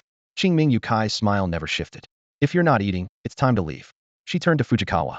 Naga City has chosen the Shikigami Palace. Show me your loyalty, kill him. Don't take the head. I needed to raise a Shikigami. Understood. Fujikawa grit his teeth, stood, and bowed deeply to Lin Yan. My apologies, sir. Before his words faded, he drew his katana, the cold blade flashing toward Lin Yan.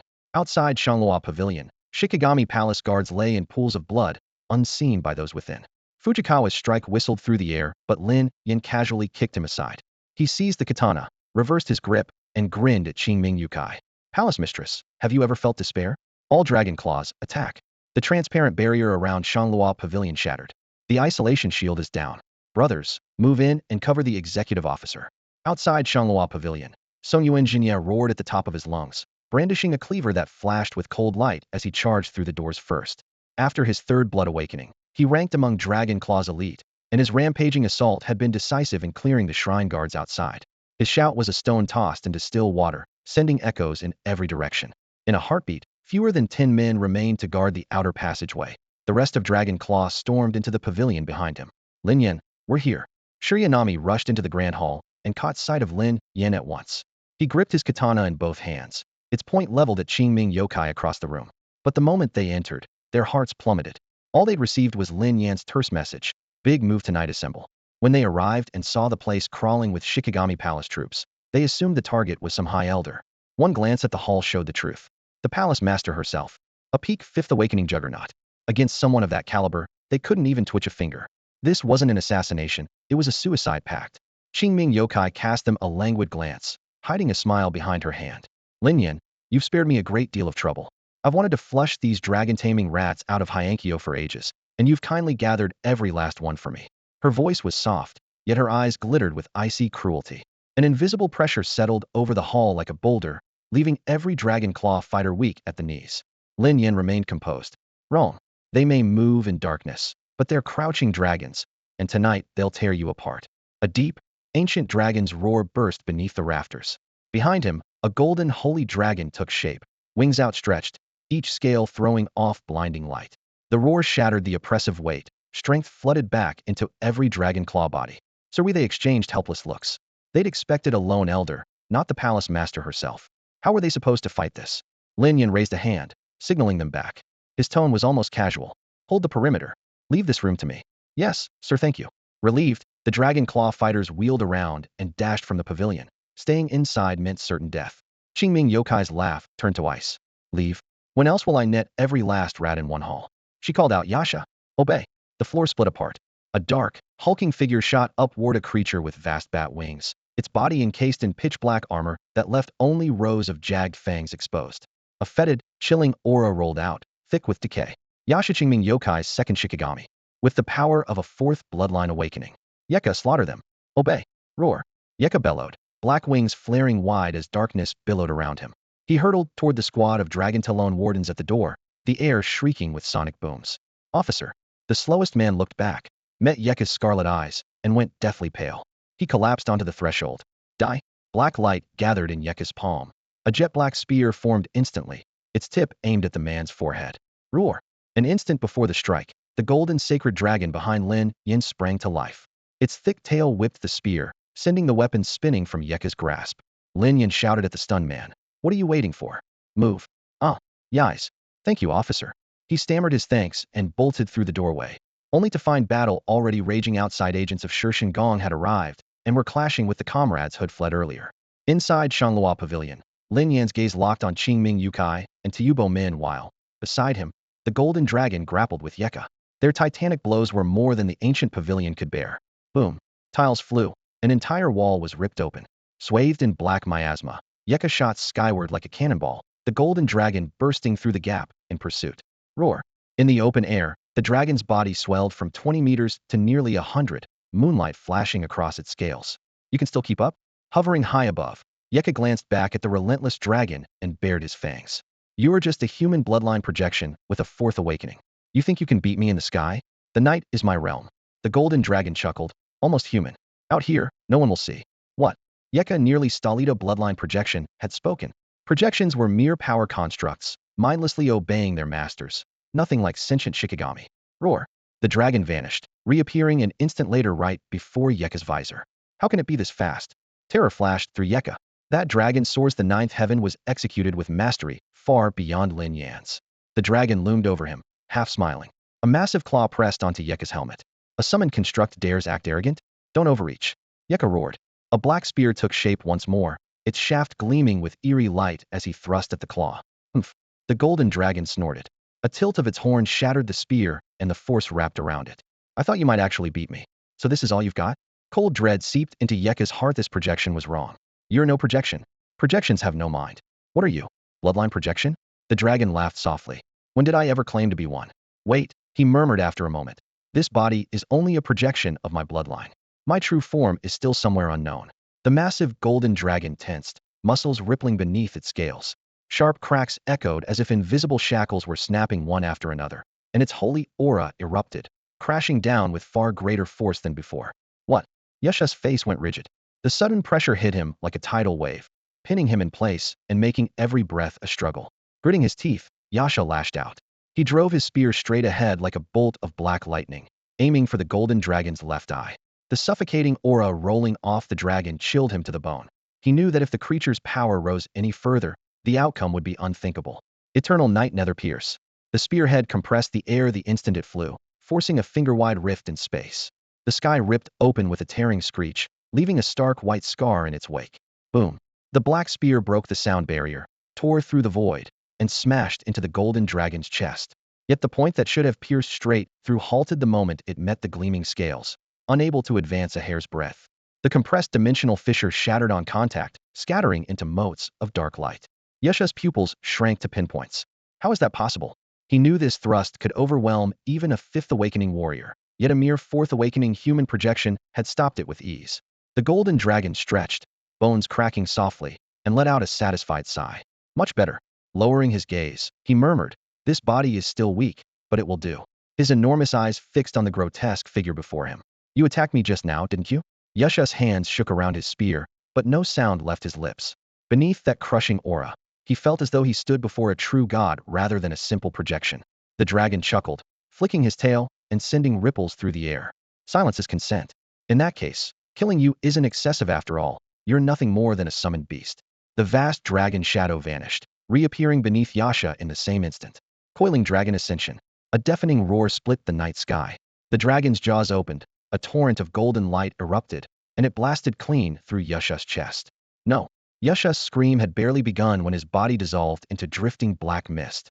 On the ground, only a handful of people noticed the disturbance overhead.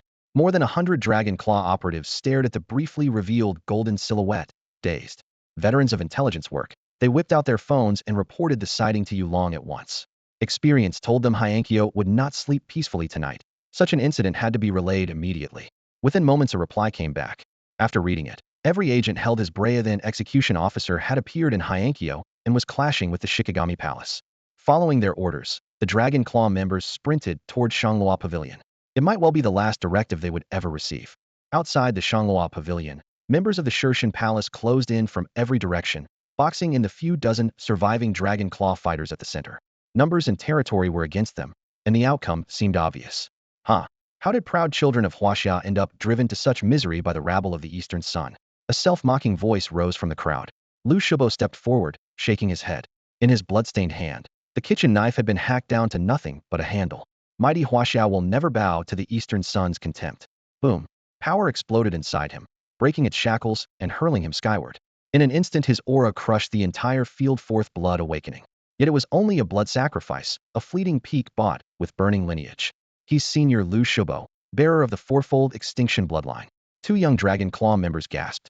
Back in the beast tide, he charged in and out 7 times with nothing but that kitchen knife. Heh, so the youngsters still remember me, Lu said, his voice rough. Though he looked youthful, he was past 50. Listeno 1 disturbs the commissioner. He raised one finger. Blood altar. A crimson mist gathered, solidifying into a towering altar. From it a brand new kitchen knife slowly emerged. Stroking the blade, he murmured, "This knife has slain countless fiends and several greater monsters. Today let's see how it fares against humans." Dragon Handler, Dragon Claw Lu Shubo stands here. Eastern Sun curs, who dares face me? His roar rolled out with wailing spirits, shaking the field. The Shirshan Palace fighters exchanged looks, then shouted as one, "Charge." Dozens lunged, a third of them already at the third blood awakening. Crash. Blood-red arcs of steel smashed into the onrushing tide. The sacrificial power was savage. Each swing sent bodies flying, screams ripping through the air. The cost was just as brutal. Blood seeped from every pore until he seemed forged of scarlet iron. Yet his face held only the will to fight, no trace of pain. A sacrifice has a limit. Moments later his body convulsed, his aura collapsing. 7 or 8 gaping holes burst open, oozing black blood under mass assault. Wounds were inevitable. Ah, getting old, Lu chuckled, bracing himself on the knife. Looks like no zhajiang noodles tonight. With the words barely spoken, he darted forward. The kitchen knife carved a crimson arc straight at the foe before him. Splurt. A katana jutted from his chest, while the cleaver in his hand had already struck the Shirshin palace fighter in front of him. If he had to die, he would at least take one of them with him. Senior Liu. The two juniors who had cried out only moments before now roared in fury. Their bloodline power detonated in an instant, shattering the air like a sledgehammer boom. Senior. They shouted again. Their only answer was a contemptuous snort from a Shirshin palace warrior who had awakened his bloodline 3 times. Know your place. He raised his palm, ready to deliver a killing blow. Suddenly, golden light exploded overhead. A blast of dragon breath crashed down as a golden sacred dragon swept across the sky. Its pressure fell like a collapsing vault of heaven, snuffing out every breath below. Inside the Shanglua pavilion, Lin Yan, wielding the katana he had wrested from Fujikawa Michiro, fought side by side against Saimai Yukai and Tsukimi Waman. Steel and spellcraft clashed in a dead-even struggle. Saimai Yukai's expression shifted like storm clouds. Only 4 awakenings, yet you can match me now? Lin Yan, the more we fight, the more I want to see how strong you'll be once I forge you into a Shikigami. She tapped Tsukimi Woman's shoulder. Hey Ming, show your true form. Don't damage Tsuchimi Wakan's body. Yes, master. A cloud of black mist burst from Tsukimi Woman's chest and solidified. A pitch-black figure with glowing crimson eyes took shape, a dagger of cold steel glinting in its hand. The real He Ming. Ugly as sin, Lin Yan muttered. He shifted his stance as fiery phoenix wings unfurled behind him. Phoenix acceleration. Flames erupted along the katana, undying divine fire. Boom. The blaze poured out like a tidal wave, warping the air with its heat. A corridor of fire blasted open before him, its far end aimed straight at He Ming. That chilling black aura reminded him of the sea dragon lurking deep in Bo, equally vile, equally nauseating. Divine fire, heaven scorch. A piercing cry split the air. A fire phoenix shot from the blade, riding a torrent of flames straight toward He Ming. He Ming met it with scorn. A mere 4 awakening human? It raised one hand, intent on catching the fire barehanded. But as the phoenix closed in, panic flashed in its eyes. Its power felt crushed beneath an unseen weight. What kind of fire is this? It shrieked, hastily summoning 9 nether black mist into a shield. The barrier had barely formed when the flames hit like oil thrown onto a blaze. The fire only burned hotter. No, it's scorching me. My 9 nether chi master, help. He Ming poured every ounce of strength into beating out the flames, but the divine fire clung like tar. Flames rolled across its body, searing flesh and peeling skin, yet nothing could extinguish them.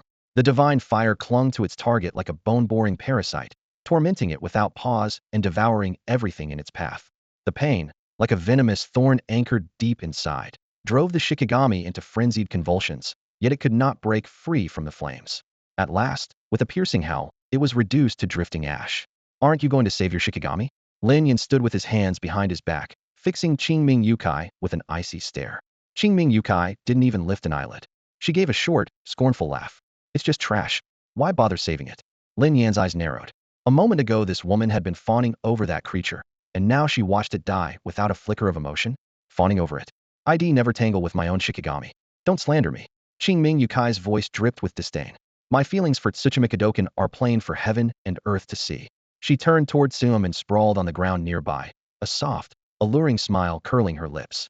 It isn't completely useless. It kept Tsuchimi Kadokan from getting hurt. Hold on, Tsuchimi Kadokan. Once I finish off this boring Huaxia man, they'll send another Shikigami in, and we can play again. Facing Lin Yan once more, her eyes turned glacial. The time that piece of trash bought me is enough. Lin Yan, you and the rats you brought with you are mine now. A resonant hum shook the air. Behind her materialized a massive white fox, snowy fur bristling, 9 tails spreading like a fan.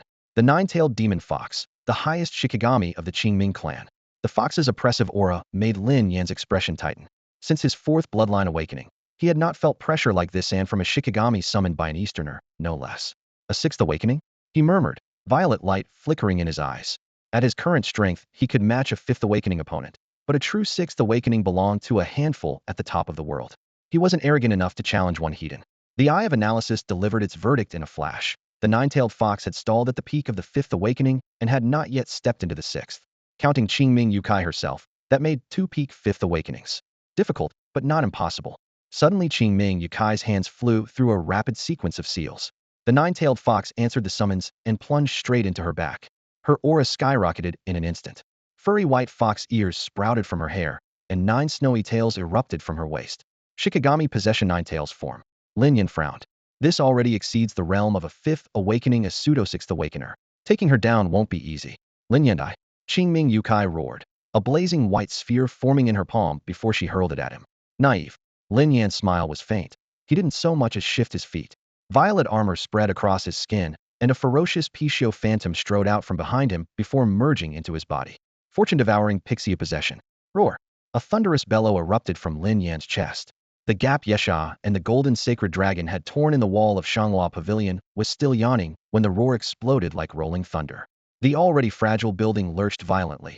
Beams splintered, timbers rained down, and dust billowed everywhere. Then boom. A deafening crash drowned out every other sound. Instinctively, everyone turned, their minds blank with shock. Shanghua Pavilion had collapsed. The cataclysmic rumble was the death cry of the oldest and sturdiest in Hyenkyo, brought down by nothing more than the aftershock of the Pishio caged inside Lin Yan.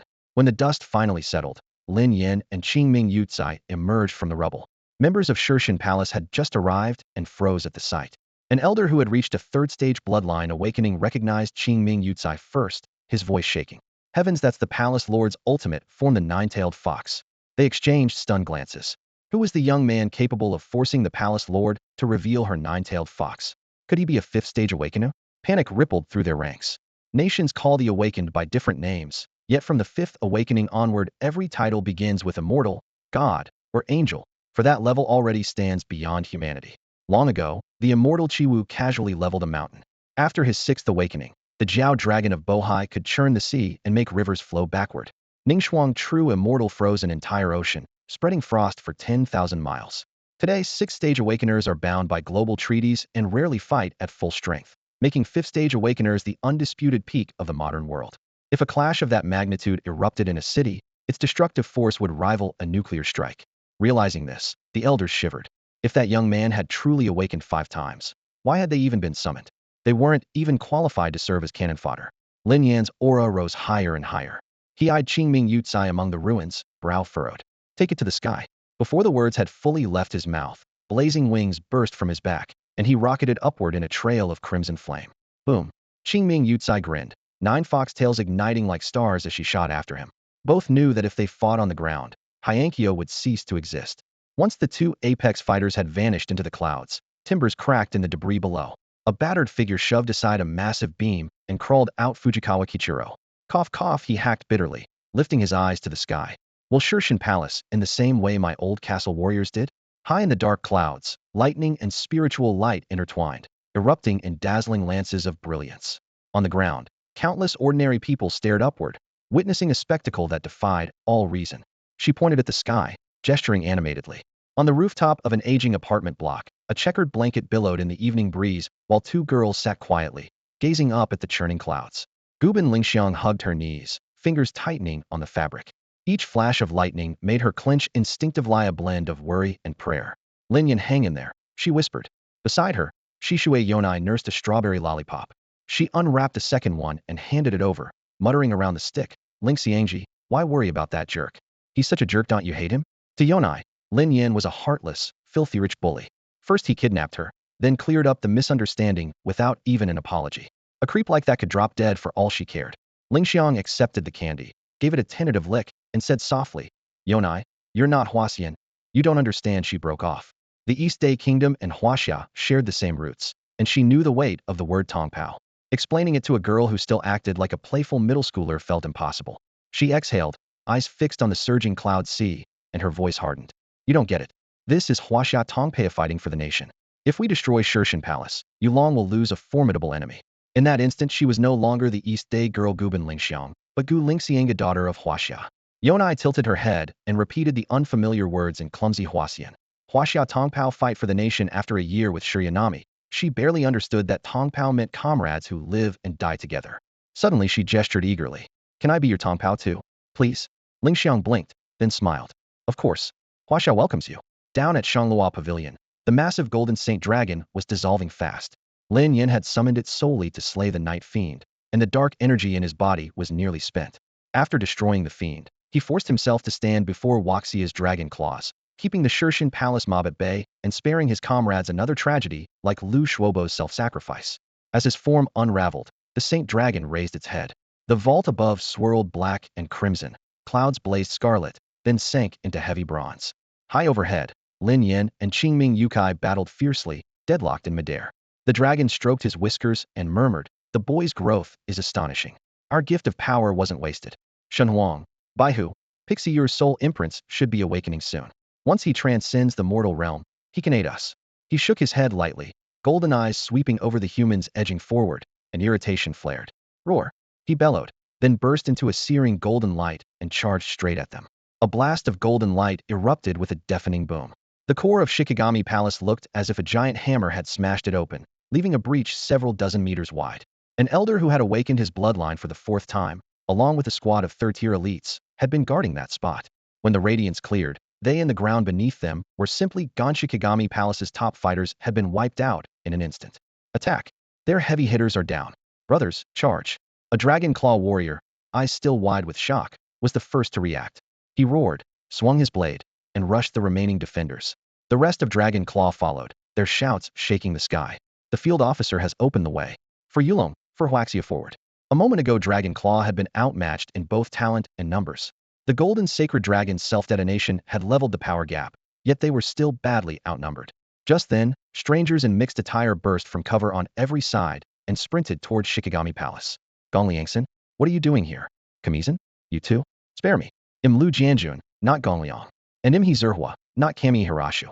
The two men in suits stared at each other, stunned. Both were Dragon Claw agents. They had fought each other in rival companies over the same project, each posing as an Eastern Sun executive. With their covers blown, what was left to argue about? "Lu Jianjun, take the contract. Crushing Shikigami Palace matters more. Keep the damn contract. The Shikigami dogs are mine."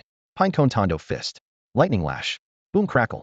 Fist force and lightning whip struck together, hurling a Shikigami fighter at the peak of his first awakening. Neither attacker had progressed beyond mid-first awakening themselves. So effective? They exchanged a glance. "Team attack. Pinecone Tondo lightning lash." They nodded once and lunged. Lu Jianjun's Tondo force drew in his Zerhua's lightning lash, doubling its power. Their target, a summoner at his second awakening, had just called forth a Shikigami when the murderous aura closed in. "Little fox." With his shout, a knee-high fox appeared, but the crackling whip was already descending. One lash, two, three. 3 streaks of lightning smashed into the little fox, and on the third strike the creature burst apart. "Little fox." The summoner staggered, mind reeling. While he hesitated, the fourth lash came crashing down on his head. 4 lashes. 5 lashes. The Songwa Tando force had produced a lightning whip capable of 5 full strikes, enough power to cross ranks and kill a Shirshin Gong member who had achieved a second bloodline awakening. The victim took only 2 hits before he screamed, his eyes rolled back, and he collapsed, already dead. They wanted to see if they could draw out a 6th strike, but at maximum effort they slammed into an invisible wall. No matter how the power swelled, the 6th lash just wouldn't appear. Lu Jianjun silently guessed they would need at least one of them to complete a second bloodline awakening before they could break that bottleneck. "Hey, how about we call this move the Songwa Tando Lightning 5-strike whip?" Hizerwa panted, laughing between words. A strange sense of déjà vu washed over him, as if he'd heard the name in another life. "Haha, perfect. Songwa Tando Lightning 5-strike whip it is." Lu Jianjun bellowed in approval. "We can even teach it to others. When we get back home, let's open a martial arts school and train all our comrades." "Found our own sect, huh?" Hizerwa's eyes gleamed. "Then let's name the school the Songwa Lightning Sect." Lu Jianjun shook his head, frowning slightly. "The Songwa Tando force has elements of Xingyi and Taiji. Let's call the school the Hunyuan Xingyi Taiji Sect. Any new techniques we create can be added later." "Hunyuan Xingyi Taiji Sect," Hizerwa whispered, eyes blazing. "Great name." Imin settled. While they chatted, a Shirshin Gong fighter at mid-second awakening strength spotted the two youths, both still at first awakening. Transforming his body into steel, he roared and lunged. "Look out!" Someone shouted, but the pair were ready. Songwa Tando Lightning 5-strike whip. Crack, crack, crack, crack, crack. 5 lashes fell. The attacker's skin split, his steel ability shattered. Electric arcs tangled with metal, forming a mesh of lightning that delivered a brutal shock to anyone caught inside. When the sparks died, a naked man lay beside the corpse of the first victim, a sharp military dagger still clutched in his hand though he could no longer grip it. The air reeked of scorched protein, drawing frowns all around. Lu Jianjun stared at the bodies and shrugged. "You picked the fight. Don't blame me for not playing nice." He and Zerhua then shifted positions. On the far side, Shishingong operatives were trying to barter a few low-level Longzhua members as hostages. The moment the duo arrived, the tables turned. Working together, they sent every Shishingong fighter present straight to the King of Hell. They finally realized that adding a surprise attack to the Songwa Tando Lightning 5-strike made the move even deadlier. The Songwa Tando Lightning 5-strike is at its best when the target never sees it coming. On the ground the battle had reached a fever pitch, weapons and spells weaving a blazing sea of fire. High above the clouds, another clash was burning just as hot. Up in the sky, a slender horn slowly pushed through Lin Yan's forehead, dark red lines pulsing across his cheeks in time with it. Boom. A dull explosion went off against his shoulder. Picio, 8-directional shield. He shouted. 8 massive shields snapped open, each bearing the snarling face of a Picio. The shockwave slammed into the shield wall and disappeared as if swallowed whole. When the barrier dropped, Lin Yan was deathly pale. He tumbled from the rolling clouds and coughed up 2 mouthfuls of metallic blood. Ha! Lin Yan, you're about to break, aren't you? Be a good boy and become my Shikigami. Qingming Yukai laughed, slashing straight for him. Lin Yan knew that even after his 4th bloodline awakening, his opponent was only a breath away from her 6th. A heated fight would be suicide. Inside him, the undying divine flame blazed. Dark energy and spiritual chi poured into his meridians at 2, 3 times their usual speed. They shuddered under the flood, swallowing it all. Boom. Thunder rumbled deep in his dantian. Roar. A tiger's cry tore through the sky. A violet-eyed white tiger surged up behind him, its colossal shadow locking onto Qingming Yukai, as though staring straight through her at the 9-tailed demon fox she had summoned. That single look made every hair on Qingming Yukai's body stand on end. She realized with a jolt that even her strongest Shikigami, the 9-tailed demon fox, was trembling in silent dread, instinctively cowed by the towering tiger. What kind of beast are you, to scare even my 9-tailed demon fox? She demanded. Lin Yan chuckled. Are you stupid? Who flashes their trump card? Before the words were out, his eyes blazed. White tiger's sacred release. Roars echoed as the violet-eyed tiger shattered into countless motes of light that poured into his flesh and blood. At the same moment, undying divine flame. Extreme restoration. Boom. Scarlet gold fire engulfed him. Within the flames his skin knit back together, every wound vanishing. He stepped out like a phoenix reborn, and a clear birdsong seemed to echo in the air. Mockery glinted in Lin Yan's eyes. Come on. Whoosh. His figure simply vanished. What? Qingming Yukai lost him completely no sound. No aura. Nothing. Roar. A beastly cry erupted behind her. A gigantic hand ripped through the air, seized the 9-tailed demon fox by all 9 tails, and, with a savage swing, hurled it aside. What? Qingming Yukai cried out. Lin Yan seized her, swung her overhead, and smashed her into the ground. Boom, boom, boom. She plowed through one towering ancient tree after another, splinters flying before finally skidding to a halt. The 9-tailed fox's body was shredded and bloody. Crimson streaks soaked her snow-white fur. This is impossible. You were clearly spent. How do you still have this kind of power? Gritting her teeth against the pain, she stared up at him. Maintaining her 9-tailed form was never easy. After such a protracted battle, she was near her limit. Her earlier taunts had been pure bravado. By her calculations, even if Lin Yan had fully merged with the Picio bloodline, he still shouldn't have been able to turn the tide, and until a moment ago, she had indeed been overwhelming him. Yet now Lin Yan hung in the air, restored, stronger than ever. The sudden phantom of a white tiger, the phoenix's cry echoing inside him, each signaled a complete awakening of his bloodlines, but in a way that defied every rule she knew. Every lineage in him was absurdly strong, far beyond reason. Lin Yan drifted down, eyes cold as forged steel. Why would I explain anything to you? He said. Raising one hand, he summoned a needle-thin, finger-length spike that hovered above his palm. The Beast King's thorn. He had long avoided using this forbidden weapon, but with every other blade shattered, it was all he had left. The sky darkened at once. Black clouds churned, violet lightning writhed, and every bolt converged on the spike, drawn by its dormant ferocity. When the Beast King's thorn appears, blood is inevitable. Years ago, while slaying the azure-scaled dragon fiend, Lin Yan had been too weak to unleash even a tenth of its might. Now he could wield more than half, more than enough to finish a battered Qingming Yukai. Thunder detonated, violet light rending the heavens, white-hot fire spearing upward. To power the thorn you need the blood of 20,000 spirit beasts. If the donors are high tier, only a few drops suffice. One drop from a beast emperor is already excessive. The thorn in Lin Yan's hand was infused with the essence of the flood dragon emperor, Ao Linghai, stolen by the system in their desperate battle and finally put to use. The spike itself had been forged from a shard of the Picio horn once embedded in Lin Yan's browan object of pure, savage malice. Purple radiance swallowed the world. A lightning bolt as thick as a mountain pillar erupted from the thorn and crashed down on Qingming Yukai. Thunder to rout 10,000 troops, Beast King to crush 10,000 fiends. No. Beyond the walls of Hyankyo, the earth and sky shook. Boom. The ground lurched.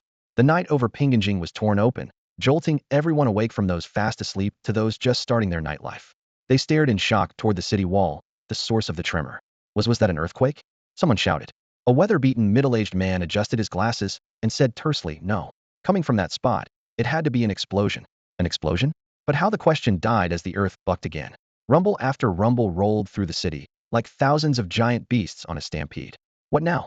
The cry had barely left a woman's mouth when a drunk burst in from the gate, bottle in hand, and collapsed. Monsters are coming. What? Roughly 5 kilometers outside the walls, searchlights snapped on. The converging beams lit up a sea of shadows, countless eyes reflecting eerily in the glare. A woo. A chorus of roars shook the ground. Yaoguai. Real Yaoguai. Where did so many come from? Shi Shengong. Where are the Shi Shengong handlers? Aren't they supposed to protect us taxpayers? Panic erupted near the wall. Civilians scattered, and the gate stood wide open, completely unguarded. A man with a vicious scar across his cheek took one last drag on his cigarette, then flicked it away. He sneered, Shi Shengong. Hathos leeches only watch their own backs. And right now they can't even do that. He shrugged off his coat, seized the broadsword leaning nearby, and strode to the open gate. Who is that nut? You'll get yourself killed. Get back, the gate's closing. Only then did the bolder citizens realize the danger. If the Yaoguai poured in, Pinganjing would become a slaughterhouse. They sprinted for the entrance, but the scarred man was already outside, facing the rushing tide alone, utterly unflinching. Stop playing hero. Come back. The massive doors groaned, leaving just a narrow gap. Clang. He planted his blade in the dirt, a gust exploding from around him. Bang. Like muffled thunder, his sword swept out. Boom. The lead gale leopards were sliced apart before they reached him. Blood and bone sprayed through the air. So fast. The citizen's warning died on his lips. The beasts were already in pieces. Unawakened. He's Shi Shengong. Someone yelled, eyes shining with relief. We're saved. Shi Shengong is here. Before the cheer could spread, the scarred man slowly turned his head. The bloated, scar-covered face split into a grin. Friend, you're mistaken. I'm not with Shirshin Palace, I'm Huaxia Yulong. His voice was low and powerful as he added, don't even think about calling for help. I've cut off all comms in Pinganjing. He threw back his head and laughed, then kicked off the ground like a cannon shell and dived into the tide of monsters. Thunder crescent slash. Boom. An arc of lightning tore open the night sky, and the city gate slammed shut. The people inside froze, hearing only the distant roll of thunder and the beast's dying screams. Huaxia Yulong? Zhonglin, using, muttered in disbelief. Why would they help us? A hand tapped his shoulder. Because Huaxia Yulong exists to protect ordinary people, a calm voice answered. Sadakan? His longtime friend Sada was smiling, brighter than Zhonglin had ever seen. Sorry I kept it from you for 7 years, Sada said, gripping his shoulder. I'm from Huaxia Dragon Claw, embedded in Higashi Nichi. He pushed the gate open just wide enough for one person. Huaxia Yulong defends our land, and our people no matter whose people they are. Whoosh. Sada slipped through the gap and charged toward the scarred man surrounded by monsters. Brother, I've got your back. Bang. The gate slammed shut again. Zhonglin stood before it, stunned. Yulong never turns its blades on ordinary folk. The beast's roars pounded against his eardrums. Moments later, a group rushed up the wall. Civilians? Get clear, this place is dangerous. A blood-soaked giant shoved Zhonglin aside and shouted, anyone who can still fight, with me. If you can't, get up on the wall. Grab a weapon, kill those beasts. Yes, sir. 100 voices answered, loud as an army. Clanked gate swung open again. A monster lunged. Wham! The giant's blade sliced off its head. Charge! Fight! Protect the people! Zhonglin grabbed one of the warriors about to storm out, his voice trembling. Who are you? Us. Huaxia Yulong. By then, Shanghua Pavilion was in ruins. Fujikawa Michiro dragged himself from the rubble. During the earlier battle between Dragon Claws and Shirshin Palace, had been gravely wounded, powerless to strike back. Corpses littered the ground, almost all Shirshin Palace members. Only a dozen Dragon Claws lay dead, their bodies lined up neatly, the rest already withdrawn. Shirshin Palace finished, he whispered. Among the fallen were 8 comrades who matched his own rank and strength. Shirshin Palace lay in ruins. The 8 elders who had reached a 4th bloodline awakening were all dead, while the Dragon Claw unit had lost barely a dozen fighters. How overwhelming is their power? Fujikawa Kichiro, a samurai of Nagoya Castle, felt a crushing weight in his chest. Despair filled his eyes. Shirshin Palace has fallen, are we doomed to follow? Before the words left his lips, a deafening bestial roar rolled across the city. Heavy artillery and psionic rifles answered, flashes of fire streaking through the night. Fujikawa raised a hand, shaped a spell, and looked through the shattered roof. Outside the gate, dozens of colossal monsters were hemmed in by a Dragon Claw squad. They were butchering the beasts. A spark of hope flared in his heart. If Yaki treats us like expendable pawns, why not switch sides to Huaxia's Yulong core? He slapped his abdomen, spat out the clotted blood, and shot toward the gate in a streak of light. Friends of Yulong, I've come to help. The instant he landed, he drew a second katana and roared, Riptide Cross Slash. Twin blades flashed. A thunderous cross-shaped strike blasted the monster's back, clearing open ground. Several dragon claw fighters froze, staring at the warrior with the thick Eastern Island accent. Didn't we wipe out every last Shirshin Palace survivor? One muttered. Fujikawa glared back, his words clipped but clear. Quit gawking, kill the beasts. With that, he burst forward, blade a silver blur against the horde. Though still badly wounded, he had awakened his bloodline a fourth time. These third awakening monsters were no real threat. He understood that to earn Yulong's trust, he needed proof of loyalty. Saving these embattled dragon claw soldiers and carving through the beasts would be the perfect offering. As Fujikawa charged alone, two dragon claw soldiers exchanged a glance. Old Fong, he's a local, why would he? Old Fong raised a hand. Don't forget, patriots exist in every land. Anyone who fights for their people deserves respect. A warrior isn't right or wrong, only the banner differs. But Shirshin Palace is another matter. When danger struck, they scattered, lives be damned. That is true injustice, true evil. They had no doubt Shirshin Palace hadn't been eradicated. Their current strength could never wipe out the entire order. Even with their top fighters dead, plenty of first and second awakening members had to remain. Yet when the monster tide came, those men vanished.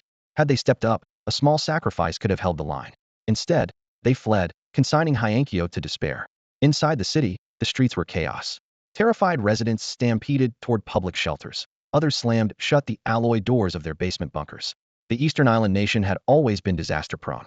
Even a century ago, before dark energy raged, tsunamis, quakes, and typhoons were common.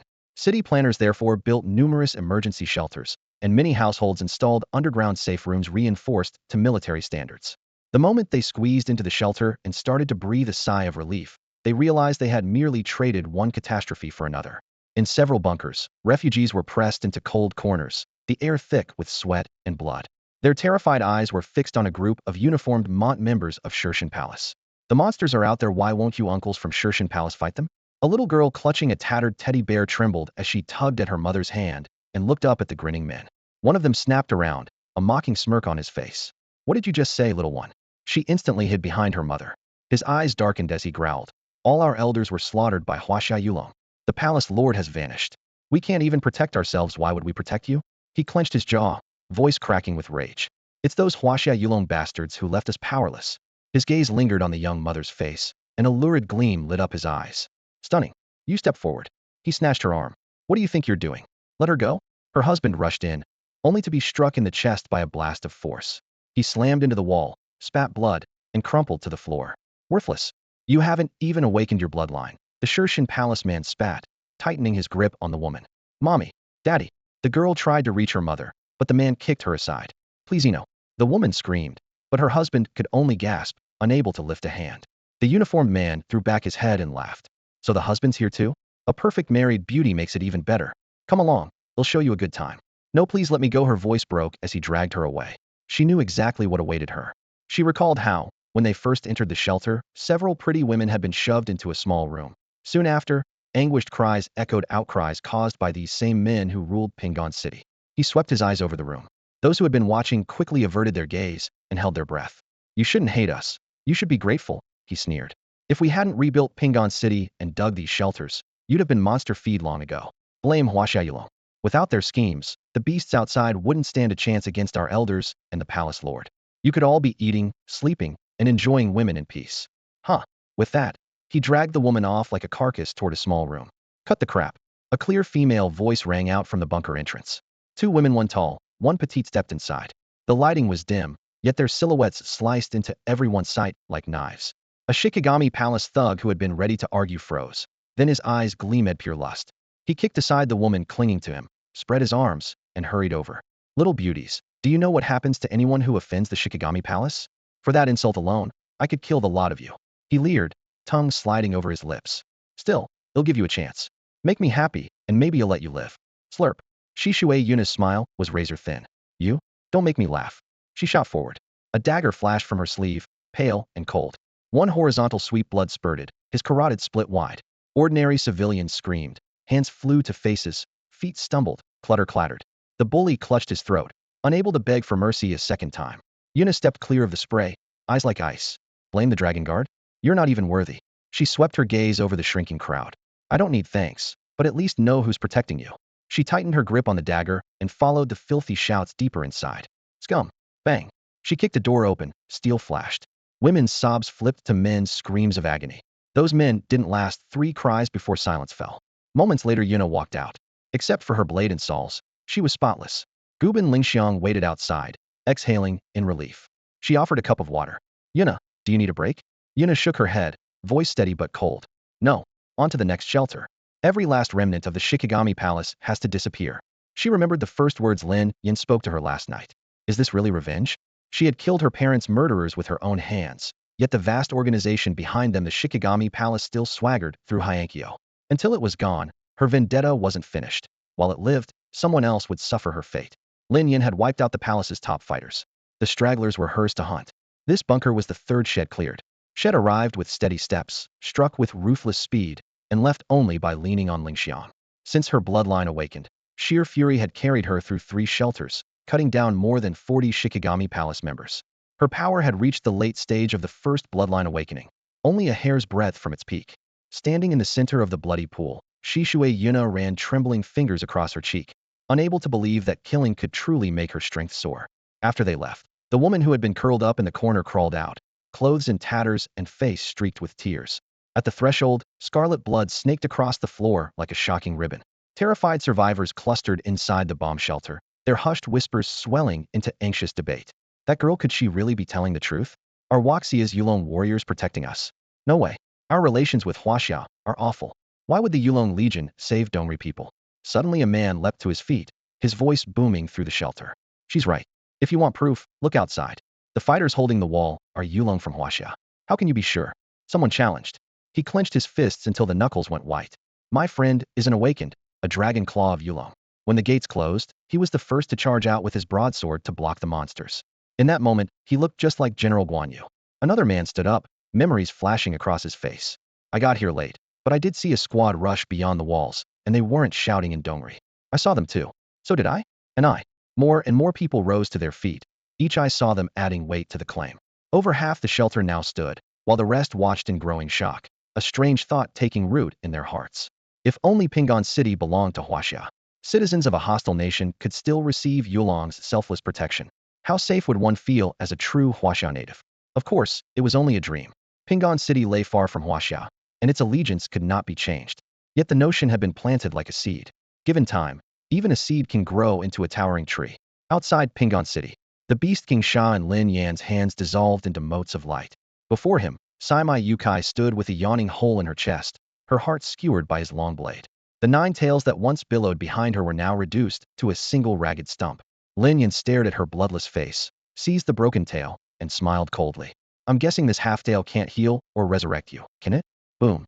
The undying divine flame erupted in his palm, black-red waves of fire sweeping outward. To Yujin in her final moment, Saimai Yukai seemed to see Ta beckoning from afar, a gleaming sword in his other hand. Thus fell the once formidable Saimai Yukai. Ding. You have slain the pseudo-6-stage bloodline awakener Saimai Yukai. Public opinion in Pingon City toward Wuxia's Yulong and the Shirshin Palace has been overturned. Objective to overturn Pingon City completed. Auspicious Pishio Bloodline Purity 6. The sudden system message left Lin Yin momentarily stunned. Public opinion overturned? He hadn't even started his ideological campaign yet. Lin Yin scratched his head, utterly baffled. This was easily the most ridiculous assignment he had ever taken. He had done nothing. Yet the people of Pingjing were apparently expected to complete their own self-rescue quest. He shook off the thought. Whatever, they'll head back to the city first. His fierce clash with Qingming Yukai in the forest had rocked the heavens and earth, driving hordes of yokai beasts into a frenzy. With luck, they would simply go berserk, lose all reason, and tear each other apart. With none, they would merge into a single, catastrophic wave. Let's hope the awakened in Pingjing can hold out, he muttered. The city's firepower was solid so long as no Beast King took command. They should survive in theory. After fixing his bearings, he unfurled his wings and shot into the sky, racing toward the distant city walls. Meanwhile, outside Pingjing. Boom, boom, boom. Rat-a-tat. Muzzle flashes lit the parapets, machine gun barrels spitting lead like steel pythons. Every shell and heavy weapon Shirshin Palace had left behind was now in the Dragon Claw unit's hands. Cannon blasts and gunfire merged into a continuous roar, as though determined to tear the onrushing yokai to shreds. At the foot of the wall, more than 80 Dragon Claw members formed the final line of flesh and blood. A blade flashed. One fighter slashed a beast down with his tachi, but before he could withdraw the sword, shadows surged. An enormous demon erupted from the gloom, jaws widening. With a crunch it swallowed him, corpse and all. Loudly.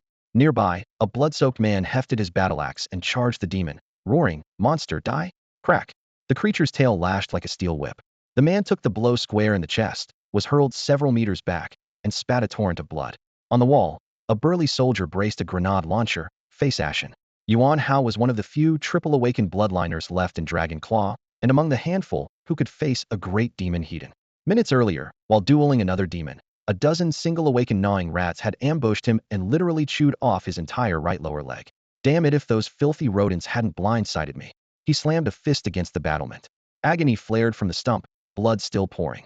He struck the stone again, crimson seeping into every crack. A sharp voice barked in his ear. Mr. Yuan Hao, do you want to live or not? Ishino Nami scrambled up with a medic kit. Working fast, she wrapped bandages around the wound. As a triple awakened, Yuan Hao's regeneration was extraordinary.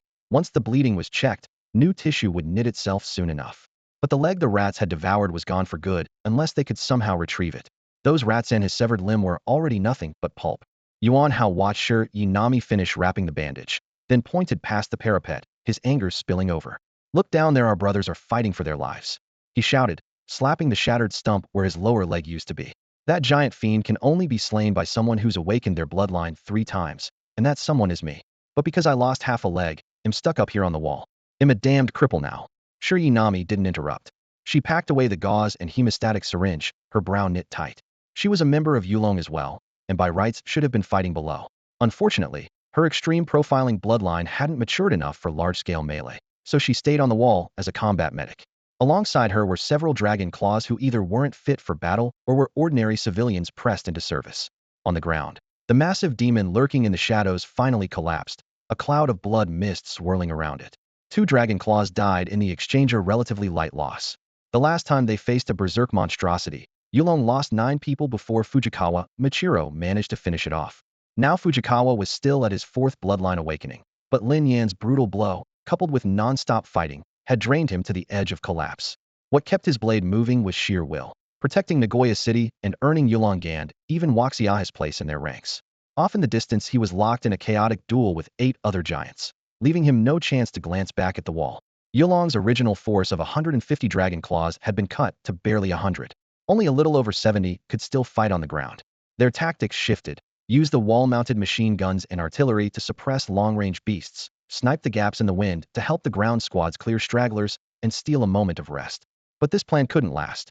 Shikigami Palace had left Nagoya with almost no spare ammunition. Another 15 minutes of high-volume fire, and the belts would run dry. After that, they would be down to hand-to-hand combat. Ammo. Don't tell me Hyankyo sent us here without ammo. A machine gunner suddenly roared. His barrel was cool. The chamber was empty. The loader beside him shook his head. That's it. Everything Shikigami Palace brought is locked in regional armories. Only the elders or the palace lord can open them. Damn it all. Where am I supposed to find an elder now? The gunner cursed, kicking the empty gun and yanking the iron rod from the broken stock. To hell with those Shikigami bastards.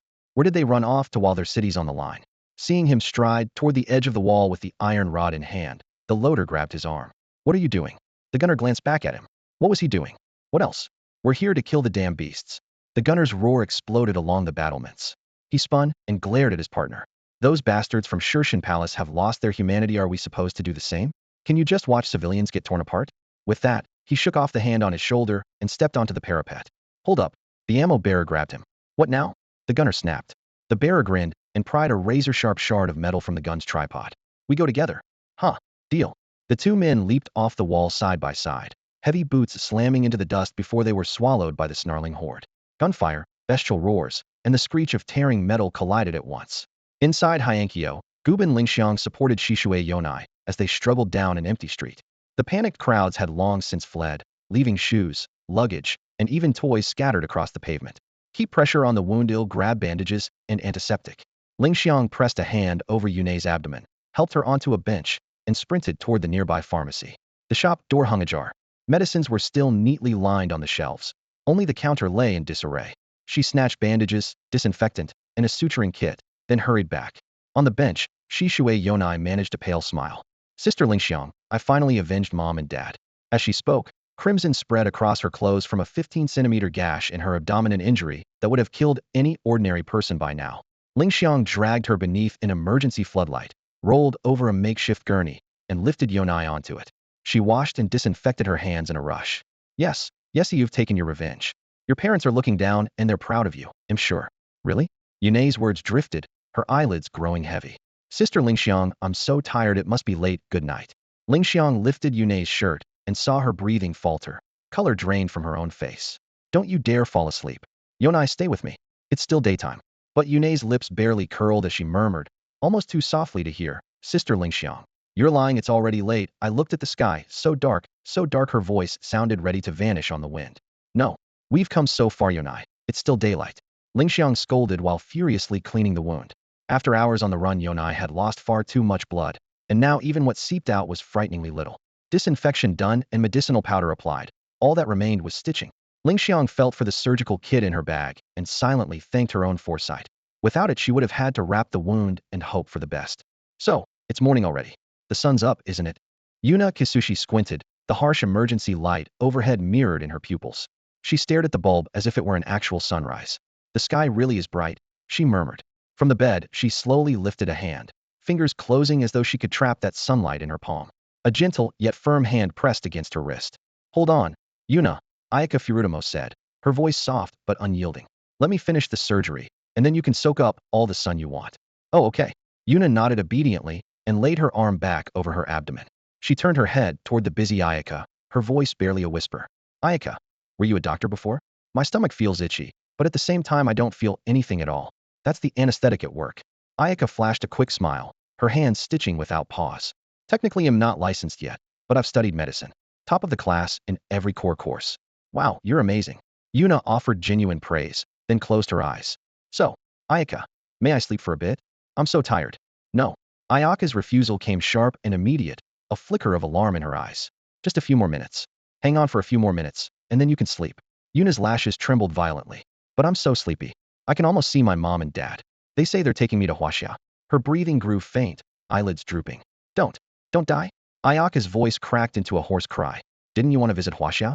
Survive this, and it'll take you to the imperial capital. We'll see sites that have stood for a century, eat the best food, even visit my hometown. You can stay as long as you like, plus we can give Lin Yan the beating he deserves, remember? So don't die. Tears splashed from Ayaka's cheeks onto the sterile drape. She longed to return to Huaxia too. She hadn't even met her birth mother yet. Lin Yan, that jerk, right? Ayaka, beat him up for me. Thanks, goodbye. Yuna's lips curved faintly. Her voice faded to nothing, then went silent. The final stitch slipped from Ayaka's fingers, her whole body jolting. Yuna, don't die. She growled through clenched teeth. If anyone's going to punch Lin Yan, it has to be you. Bzzz. An indescribable vibration surged from her spine into her brain. Classical medical texts roared through her consciousness, a torrent of knowledge flooding every nerve. Ayaka's eyes flew open. Nature bloodline had awakened, the healer's lineage.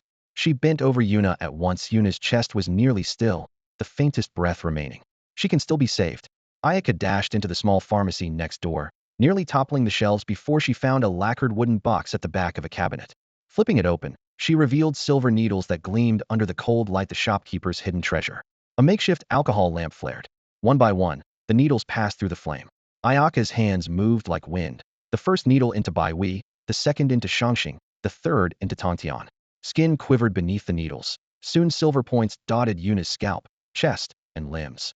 After driving in the 26th needle, Ayaka finally stopped, her bangs soaked with sweat. It was the first time she had unleashed the power of her awakened bloodline. Aside from inserting the needles, she still had one final, crucial task to complete. Gathering her qi, the blood energy coursing through her meridians poured into her palm, transformed into true qi, and shot unerringly into the 26 silver needles. In an instant the needles vibrated as one, their tails fluttering like strings plucked by an invisible hand, fanning out in a sheet of silver light. Her qi raced down the shafts and flooded into Yuna Zishui's body. Had a grandmaster of traditional medicine been present, his jaw would have hit the floor. This was the long-lost art known as guiding needles with qi, and the 26 needles before them were the legendary soul-summoning 26. As long as the patient still drew breath, these needles could call the spirit back. Just a little more, Ayaka Kabumoto muttered, clenching her teeth as she poured every last ounce of blood and qi into the needles. Suddenly, Yuna's eyes flew open. Ayaka, big sister, she whispered, her voice barely audible. Thank goodness, Ayaka began, but before she could finish she collapsed onto the floor with a thud. Ayaka. Yuna tried to sit up, yet her body refused to respond. Fresh from surgery, she was so weak that even her eyelids felt like lead. Only after hearing Ayaka's steady breathing did she relax and close her own eyes. Neither noticed that the silver needles still quivered, their shafts shifting through colors. A strange energy in the air flowed through them and into Yuna without pause. Had Lin Yin been there, his piercing eye would have shown Yuna's bloodline purity soaring 87, 88, 99, 100. Her first refinement was maxed out. Once she awoke, she could begin the second awakening, nearly matching Lin Yan's record. At the same time, Ayaka's bloodline purity crept upward as well. Yet with one girl on the bed and the other on the floor, both utterly spent, neither sensed any change in herself or the other. Inside Heian Kyo, the once deserted streets now held small teams of one or two. They combed the area, snagged a few bags of food and tissues, and hurried back to the underground shelters. In the bunker, nerves were raw, but the instant a team returned, the stifling tension eased and people crowded around them in excitement. How is it, my American? Were there many monsters out there? My American, how much food did you bring back? Minami Miyamura handed out his supplies and gave a wry shake of the head. Not a single beast out there. Aside from the blackout and the empty streets, everything looks normal. What? Everyone exchanged stunned looks. You mean there was no invasion at all? Someone pressed. No, the monsters are definitely here, Minami said, voice dropping. But they're stuck outside the walls. None of those beasts made it into the city. No way. The crowd erupted again. Didn't the people from Shikigami Palace run off long ago? Then who's fighting the monsters now? Could they be awakened from another city? Someone asked, bewildered. The speaker instinctively turned, eyes landing on the object in the corner that was wrapped layer upon layer in black plastic. Dried blood had darkened on the outside. Nearby, several desolate women clung to their families, still sobbing. Inside the bags lay two bodies, the remains of Shikigami Palace operatives. An hour earlier, those men had been standing at the shelter entrance, claiming they had been sent to protect the refugees. It soon became clear they were every bit as ruthless as the beasts outside. Just as despair spread, two young women burst in. The flash of a blade ended the threat in an instant. Before leaving, they tossed back a single line. Remember who's protecting you. Recalling that moment, Miyamura Nin shook her head lightly. It wasn't Yaki. It was Yulong Huaxia Yulong. Yulong. Huaxia Yulong. Several people drew a sharp breath. That's right, Miyamura pressed on, her words quickening. While I was out looking for food, I spoke with people from other shelters. They said Huaxia Yulong showed up in the northern district and pulled survivors out of the Shikigami Devil's hands. Those who had been in the dark stared in astonishment. Chinese rescuers had come back for them. After the shock came heartfelt gratitude. My American, is this true? A stern-faced, white-haired elder stepped forward. He was the elected chief of the shelter. Chief, every word is true. Miyamura bowed deeply. I moved closer to the north and heard gunfire, beasts roaring, in a language I couldn't understand. The fighting is still going. The old man's eyes blazed. He stamped his foot. Anyone who's willing, come with me. We're going to support our heroes. He strode toward the shelter's heavy alloy door. At first only a few dared follow. But as the line stretched through the tunnel, more and more joined. In moments the passage was a roar of voices, and a tide of refugees surged out of the bunker. On streets long silent, human figures reappeared. One, then two, then dozens. Almost every emergency shelter poured people out. All of them aimed for the north gate, where heroes were holding the line. They couldn't fight awakened battles against monsters, but they could raise their voices and cheer for those brave, unknown warriors. At that moment, on the massive northern wall, barely 20 members of the Dragon Claw squad remained. Their magazines were empty. They tossed their rifles aside, gripped blood-streaked close combat weapons, and vaulted over the parapet. Wounded or not, awakened or not, they shared a single resolve: to stop the beasts with their lives and let none set foot in the city behind them. Boom. The grenade launcher roared one last time, its firestorm hurling shards of stone. Yuan Hao kicked the empty ammo box away and grinned savagely. About time I got back to carving up monsters. He raised his war knife, ready to charge, then jerked his head toward the street inside the walls. Are you all crazy? Get back. Yuan Hao bellowed. In his line of sight, a wave of unarmed civilians was rushing toward the wall, flags held high, voices ringing. Just then, in the brooding northern sky, a lone figure burst through the clouds. A pair of blazing wings of fire spread wide behind the newcomer. Yuan Hao's pulse spiked. Below, the civilians paid no heed to the Dragon Guard's warnings and charged toward the wall through a hail of artillery fire. Are you deaf? Get back to the shelters. The whole place is crawling with beasts. He bellowed, amplifying his voice with spiritual energy until the air shimmered, yet the crowd kept coming. Hell, does everyone in the land of the rising sun have a screw loose? He growled, balling his fists. He was ready to jump down and deliver some moral education the only way he knew how. Ancient sages led with virtue. A 6'3" northerner led with virtue plus a fist when virtue failed. One foot hit the parapet, but the next instant the crowd froze. Every single person bowed in perfect unison. Thank you, Dragon Guard of Huaxia. Arigato. A few teenagers in school uniforms stepped forward, shouting, uncles, aunties, big brothers, big sisters. Gambat. Yuan Hao's fury evaporated, tears pricking his eyes. Damn it, these cheerful little daybreakers actually made me cry. He wiped his face and turned to find every comrade on the wall blinking back tears. They had only been following orders and basic decency, never expecting gratitude. Yet this blessing outweighed any medal. Yuan Hao inhaled sharply and roared, "Quit sniveling. Hold it in. One shout from the kids, and you're all blubbering? You call yourselves men? Anyone still standingo kill beasts?" Before the echo died, he vaulted over the wall, cleaver in hand, plunging into the horde. The dragon claw's head, just berated, snapped a salute to the bowing citizens of Hyankyo, then leaped after him. Even Ishiya Nami unleashed her bloodline power, brandished her katana, and dove into the fray. Since the siege began, the dragon claws had suffered brutal losses. Fewer than 90 still lived, and the onslaught hadn't eased. When the last defender vanished below the wall, only rows of kneeling figures remained, hands stacked, foreheads pressed to their knuckles, the highest ceremony in this land. They gave thanks and prayed for the foreign heroes. May your banners fly high, and may you return alive. No one noticed that a seed called respect and trust had already broken the soil of their hearts and was growing fast. Inside the city, gunfire tapered off while the beasts' howls rose and fell. The ranks of warriors thinned, yet each fighter was hailed as a hero. Every civilian deserves protection, no matter their homeland. Every hero deserves respect, no matter their origins. Roar. Yuan Hao severed the head of a fiend that had awakened its bloodline 3 times, then staggered on one foot, swaying with exhaustion. Damn it, I'm spent. Last one down. He clenched his jaw, eyes blazing as he glared at the serpent with emerald eyes streaking toward him. Just a little snake. Even if I, Yuan Hao, die here, they'll drag you down with me. Before the words had faded, he whipped his tachi overhead. Spiritual power surged into the blade like a raging tide. A silver arc shot out at the serpent. Wuxia tore apart, but the slash carved only a hollow void.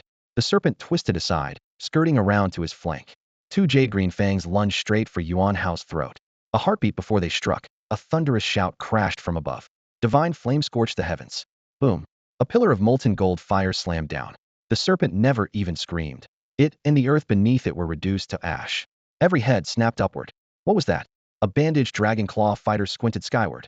The blaze didn't fade. Instead it stretched and unfolded. The flames gathered into a phoenix, crimson feathered with a golden tail. Kia! Its cry shook every heart.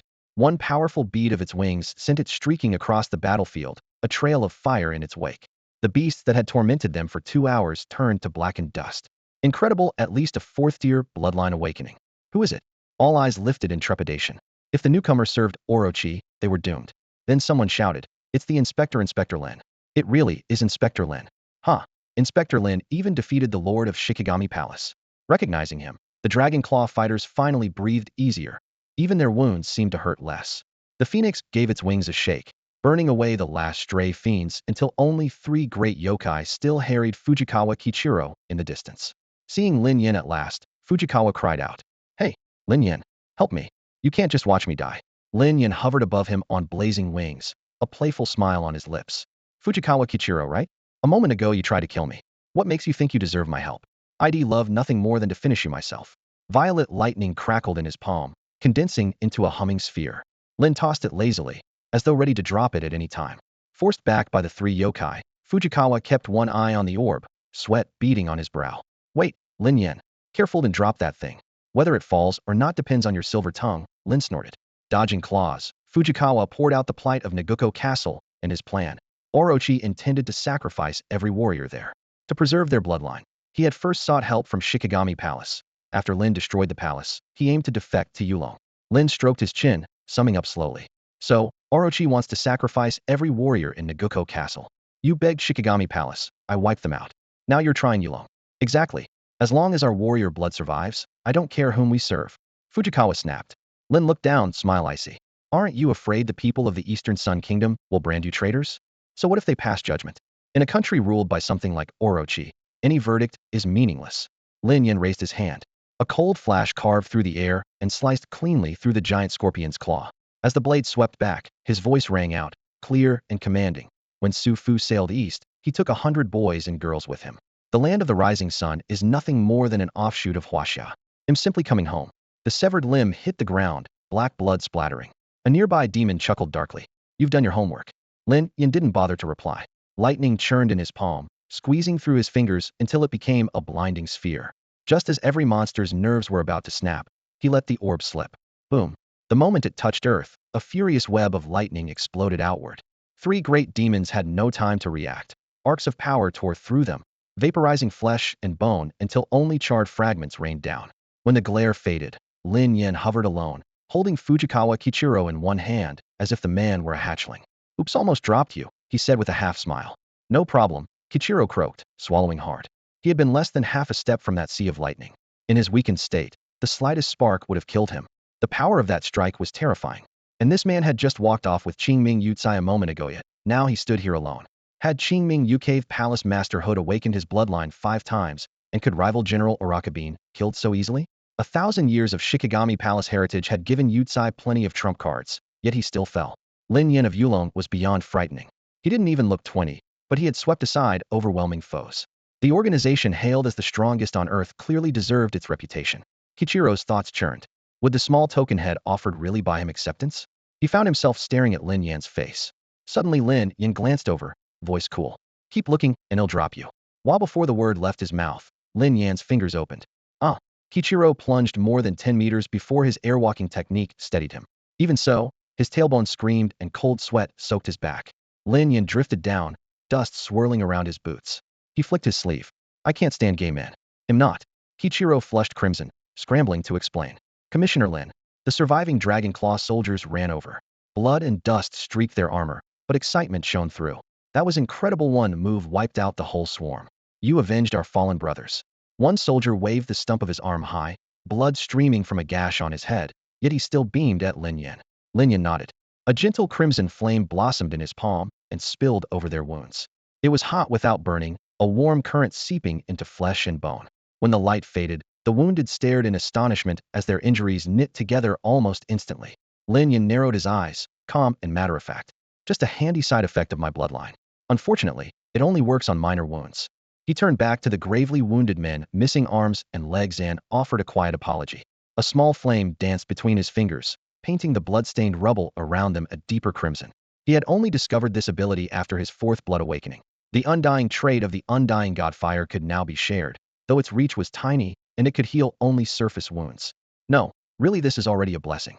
The soldiers in shattered armor managed faint smiles. They knew surgery was their only real hope. Lin Yan lowered his hand and sighed. The beast tide had begun because he and Qingming Yucai had clashed. With barely half of the Dragon Claw unit left, his guilt ran deep. A trickle of healing power could never make up for it. Then, Inspector, this man he saved us. Someone pointed at Fujikawa Kichiro, who was sitting beside Lin Yan, hissing in pain while rubbing his tailbone. He saved you? Lin Yan raised a brow and gave Fujikawa a slow once-over. The man looked ordinary, yet he was clearly interesting. Lin Yan lifted a hand. Another streak of blue-gold flame appeared and drifted onto Fujikawa's shoulder. The pain vanished at once, even the scrapes closing up. Eyes round with shock, Fujikawa blurted, Sugoi. Lin Yan, so it's a yes? I want our warriors to join Yulong. Gone was any semblance of an elder's composure, only uncontained joy remained. Lin Yan let a crooked smile slip. They'll have to file a report to the organization first. Report to the organization? Fujikawa blinked. He had assumed a young man this powerful must hold real sway in Yulong. Lin Yan added matter-of-factly, among Yulong's upper ranks, I'm actually the weakest. What? Fujikawa turned to stone. He wasn't exaggerating. By upper ranks, he meant Yulong's 9 marshals, each a terror whose bloodline had awakened 6 times. Beyond them were several peak 5th awakening immortal stone step from joining the marshal list whom even Lin Yan couldn't guarantee he could defeat. Watching Fujikawa's stunned face, Lin Yan felt an odd sense of delight. No wonder people in his previous life loved war-hype videos. Pulling someone's leg really was exhilarating. Still reeling, Fujikawa helped carry the surviving Dragon Claw soldiers while others bore the fallen. Together they pushed open Hyankyo's heavy gates. The moment Lin Yan stepped through, his jaw dropped. Citizens filled the streets in dense rows, kneeling in a dark sea that stretched for blocks. The sight recalled Winter City after its beast horde had been crushed, yet the posture here was even more familiar, the highest courtesy of Dongri. What are you doing? Get up, all of you. Lin Yan strode forward, frowning as he tried to lift a white-haired elder at the front. The old man stayed prostrate, voice hoarse yet resolute. We are powerless, so let us thank you like the heroes from Huaxia. Lin Yan froze for a heartbeat. Their identities were no longer a secret. Lin Yan crouched down and said, I appreciate your gratitude, but please, get up. Yet the old man before him remained on his knees, and behind him the townsfolk of the entire city still knelt, not a single head raised. The square was silent except for their breathing, the air seeming to solidify. Minutes passed before the first ray of dawn split the horizon, bathing them in gold as dust drifted lazily through the light. The elder lowered his joined hands, pressed his forehead to the ground, and struck it hard. Hero from Waxia's Yulong, please allow us one humble request. What is it? Stand up first, and then we'll talk. Lin Yan frowned, his gaze sweeping over the sea of kneeling people. The old man didn't budge. No, we won't rise until you agree. Seeing this, Lin Yan could only sigh. All right, speak. If it's reasonable, I'll consider it. Arigato, the elder said, bowing again with solemnity. We wish Yulong to take charge of our city, Hyankyo. Lin Yan almost choked. What? The elder lifted his head, and his voice rolled outward like thunder. We wish Yulong to take charge of our city, Hyankyo. From near and far, the shout rippled until it felt as though the whole city cried out in unison. Lin Yan was stunned, struck by one thought people here really hand over their cities at the drop of a hat. Just then, Fujikawa Kichiro's eyes lit up. He too knelt, and, imitating the crowd, called out, We also hope Yulong will take charge of Nagoya. On behalf of everyone there, I thank you for your wise decision. We'll talk later. Lin Yan waved him off, yet the request grew more absurd in his mind. Apparently, it wasn't only Hyanki outside of Yamatonoroki. The whole Eastern Sun Nation had this quirky habit of gifting cities. Fujikawa suddenly shouted, If you refuse, I won't get up. Neither will we. Over 10,000 residents of Hyankyo echoed, their voices shaking the flagstones. This is impossible. Lin Yan pressed his temples and pulled out his phone. Dialing Tian Punga wasn't about to decide something this crazy on his own, not when he hadn't formally joined Yulong yet. The call connected quickly. Tian Peng's tired voice held a thread of impatience. Lin Yan, what now? Is the Shikigami Palace gone? Yeah, Lin Yan answered, then added casually, Minister Tian, they're offering us 2 cities. Interested? Huh. Tian Peng froze. Lin Yan recapped everything this happened, then that from start to finish. By the time he finished, Tian Peng's jaw was nearly unhinged. Lin Yan, you're unbelievable. In the information department office, Tian Peng gripped the desk, racking his brain for praise yet unable to find the words. The feat was unprecedented. Freaking amazing captured his feelings best, but it sounded far too slangy for a minister. So do we take them? Lin Yan asked again. Yes, absolutely. Tian Peng's tone was firm. Back then, Little East Sun occupied plenty of Huaxiao land. Taking 2 of their cities is hardly excessive, but keep it discreet. Understood, Lin Yan replied, immediately picturing how to install a puppet administration out front, the same trick the Eastern Sun Nation once played. Smart move. They'll have a team on site in the morning, and they should arrive around noon. When they get there, handle the handover. No problem at all, Lin Yan replied readily, then added, about those Dragon Claw members who want to go home once the special envoy is in place, anyone who wishes to return will be sent back right away. Good, came the crisp response. After a few more polite words, the call ended. Lin Yan put away his phone and looked at the citizens of Pinganjing and Fujikawa Machiro, all still kneeling before him. He sighed softly. All right, I've agreed to your request. From today on, Pinganjing and Mingyuqing belong to Huaxia. Thank you so much. The white-haired elder in front choked up, eyes turning red. Shirshin Palace had once been powerful, but it was selfish, caring nothing for the lives of ordinary people and living only for its own pleasure. Watching these residents who had just emerged from the flames of war, Lin Yan could only shake his head. Their resentment toward the palace ran deep. He glanced around, frowning. Where were Guben Ayaka and Shishue Yuna? With Ayaka's personality, she should have shown up by now. Suddenly, Ishino Nami, covered in blood, ran over clutching her phone, panting heavily. Lin Yan huffed. Yuna isn't answering her phone. I asked her to heat water for a bath, but I've called several times and she won't pick up. Could something have happened to them? After a year together, Ishino Nami already regarded Shishue Yuna as family, and the worry on her face was plain to see. Don't panic. He'll find them. Lin Yan pressed 2 fingers to his brow, and his vast divine sense swept across the entire city. He first checked Ishino Nami's home, completely empty. Then he scanned the air raid shelters, no living people, only faint remnants of dead Shirshin Palace members. Expanding his search, he locked onto 2 unfamiliar auras in the city, both experiencing a first bloodline awakening. Demonic beasts? His expression tightened for a moment, then a small smile appeared. Found them. They're fine, don't worry. As the words left his mouth, he shot into the sky. Inside a ruined house, Shishue Yuna lay covered in blood. Rough stitches crisscrossed her abdomen, more than 20 of them, while 26 silver needles were still embedded in her body. Guben Ayaka lay collapsed on the floor, her strength and bloodline power completely drained, unconscious. Lin Yan landed, knelt beside them, and gently brushed their hair. You did well, Ayaka. Your revenge is complete. He found a quilt and carefully covered Ayaka. Looking at the row of needles in Yuna's body, he chuckled wryly. This job calls for a specialist, and I'm not one. So he simply sat on the floor and stayed by their side, keeping silent watch. Mingyuqing. The city was unrecognizable. Its walls lay in ruins, every guard dead. All because a blazing miniature sun now hung in the sky above it. High above Nagoko Castle, before the sun had even crept over the horizon, a blazing sun was already hanging in the sky. To the people of the Eastern Kingdom, it was no auspicious omen. For the city below, it was a death sentence. Flames poured from that burning orb like thousands of molten waterfalls, turning streets and pavilions into an instant inferno. Residents, soldiers, and officers were reduced to charred husks before they could even scream. Suspended in the center of the sky, her 12-layered kimono billowing in the firelight, a woman stood motionless. Her eyes were as cold as winter stars. She looked down on the thousands dying below without a trace of pity. Oase Yuki, the greatest general of Nagoko Castle, was streaked with blood. He planted himself in front of a group of burned warriors, katana raised. His blood-red eyes locked on the woman Blood Sakura, avatar of the goddess Amaterasu. Lady Blood Sakura, great Amaterasu. Must you wipe us out completely? Oase roared. The fire kept falling. Oase slashed upward. Soul-crossing dragon flash. A phantom dragon spiraled from his blade, snuffing out the descending flames one by one. But when he looked up again, the burning sun still blazed, and Blood Sakura's face remained indifferent. The lives of mortals mean nothing to me, she said, lifting her hand. With a thunderous roar, the fiery sun pressed downward. Half of Nagoko Castle began to melt in the searing light. Oase felt as though he were trapped in a sea of flame, every breath turning to scalding steam. President Oase, I can't hold on behind him. A long-haired warrior named Nico was flushed crimson, sweat and blood seeping from her pores. Before she could finish, a jet of blood sprayed from her mouth. Companions collapsed all around. Oase clenched his teeth. All squad leaders follow me. He leapt skyward, blades sweeping wide. Azure wolf phantom gleam. A great wolf wreathed in starlight howled into the heavens, its jaws snapping at the false sun. A sudden chill chased away the blistering heat, buying the survivors a fleeting breath. But Blood Sakura merely lifted an arm. A little wolf? Scatter. The sun spat a column of white fire that struck the wolf's heart. With a pained howl, the starlit beast shattered and vanished. In the instant the wolf dissolved, a black shadow flashed behind Blood Sakura. Ayajetsu's shadow step. Oase's blade flared, skimming the outer rim of the fiery sun like a meteor streaking through night. What? Blood Sakura frowned, her empty hand miming a reverse grip on an invisible sword as she swung to block. Clang! The ring of steel erupted in midair. Under the blazing sun, a streak of blinding light suddenly shot across the sky. The incandescent beam spun like a razor-sharp arrow and halted in front of Oase Yuki.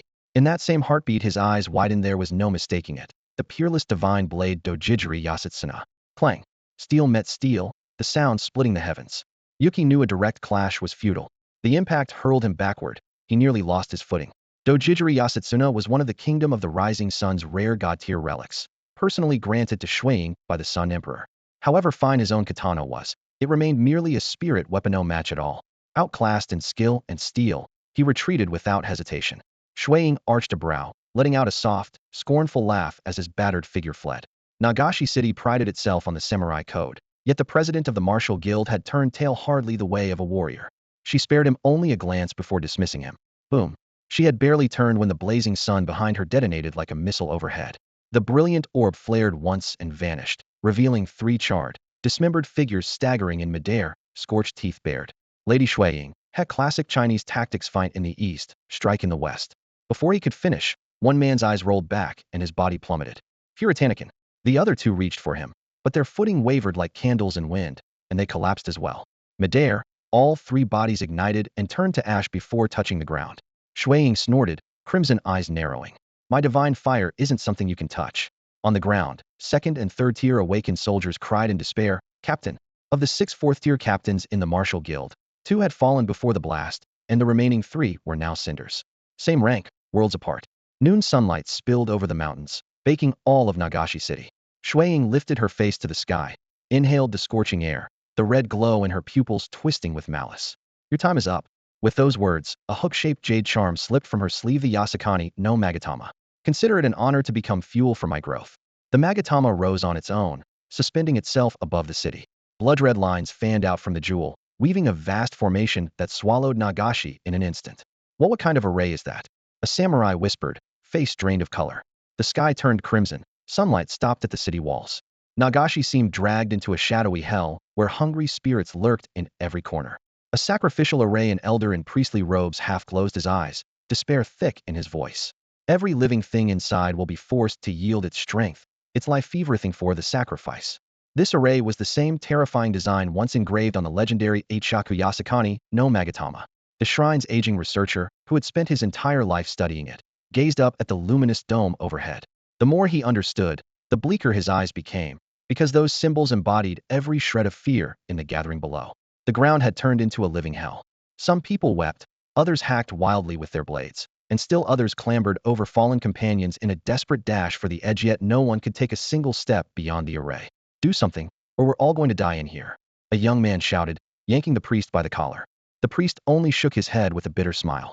This is a sacrificial array to Amaterasu Amikami. Mortals can't break it, especially when we're the offerings. Like lambs in a pen slamming against unbreakable walls, everyone's hope plunged into ice-cold darkness. Boom. A fissure split the sigils in the sky. Blue wolf drifting light flash. A streak of azure tore through the clouds, a great wolf slamming its claws against the barrier. It's the guild master. A ragged cheer erupted. For the first time, that suit of samurai armor seemed brilliantly heroic. The samurai of Nagoya Castle will never die in a pointless sacrifice. Shizakura had just turned when a thunderous roar exploded behind her, steel glinting like midday sun. Extreme Flow Ultimate Night Parade of 100 Demons. Roars, howls, mad cackling. Iwase Yuki stepped forward, katana cleaving through the air, its arc wrapped in the shrieks of countless yokai. The rising sun seemed shoved back behind the mountains. Darkness reclaimed the sky, shadows racing everywhere. Kukuku, such a pretty girl. Her flesh will be exquisite. Rarik, those mortals look tasty enough to glut me. Hee hearts. Every crimson heart is mine. The swarm of demons grinned and crashed toward Shizakura. That's the guild master's final art night parade of 100 demons. Once he uses it, his power will plummet. Someone cried. Iwase Yuki panted, fists welded to his katana. The blade gleamed icy and lethal inside the churning miasma. His arms bore no visible wounds, yet fresh gashes kept opening, blood dripping from his fingertips. Every 2 heartbeats, a new cut formed, each one marking the birth of another demon. The samurai were right. The instant he launched this technique, his strength fell to the earliest stage of his 4th blood awakening. The more demons he summoned, the faster that strength drained away until he would be an ordinary man. But there was a crueler truth even his comrades didn't know. This art also devoured his lifespan. Strength might recover, lost years never would. And this was already the 2nd time he had invoked it. The first time was during the Frontier Campaign.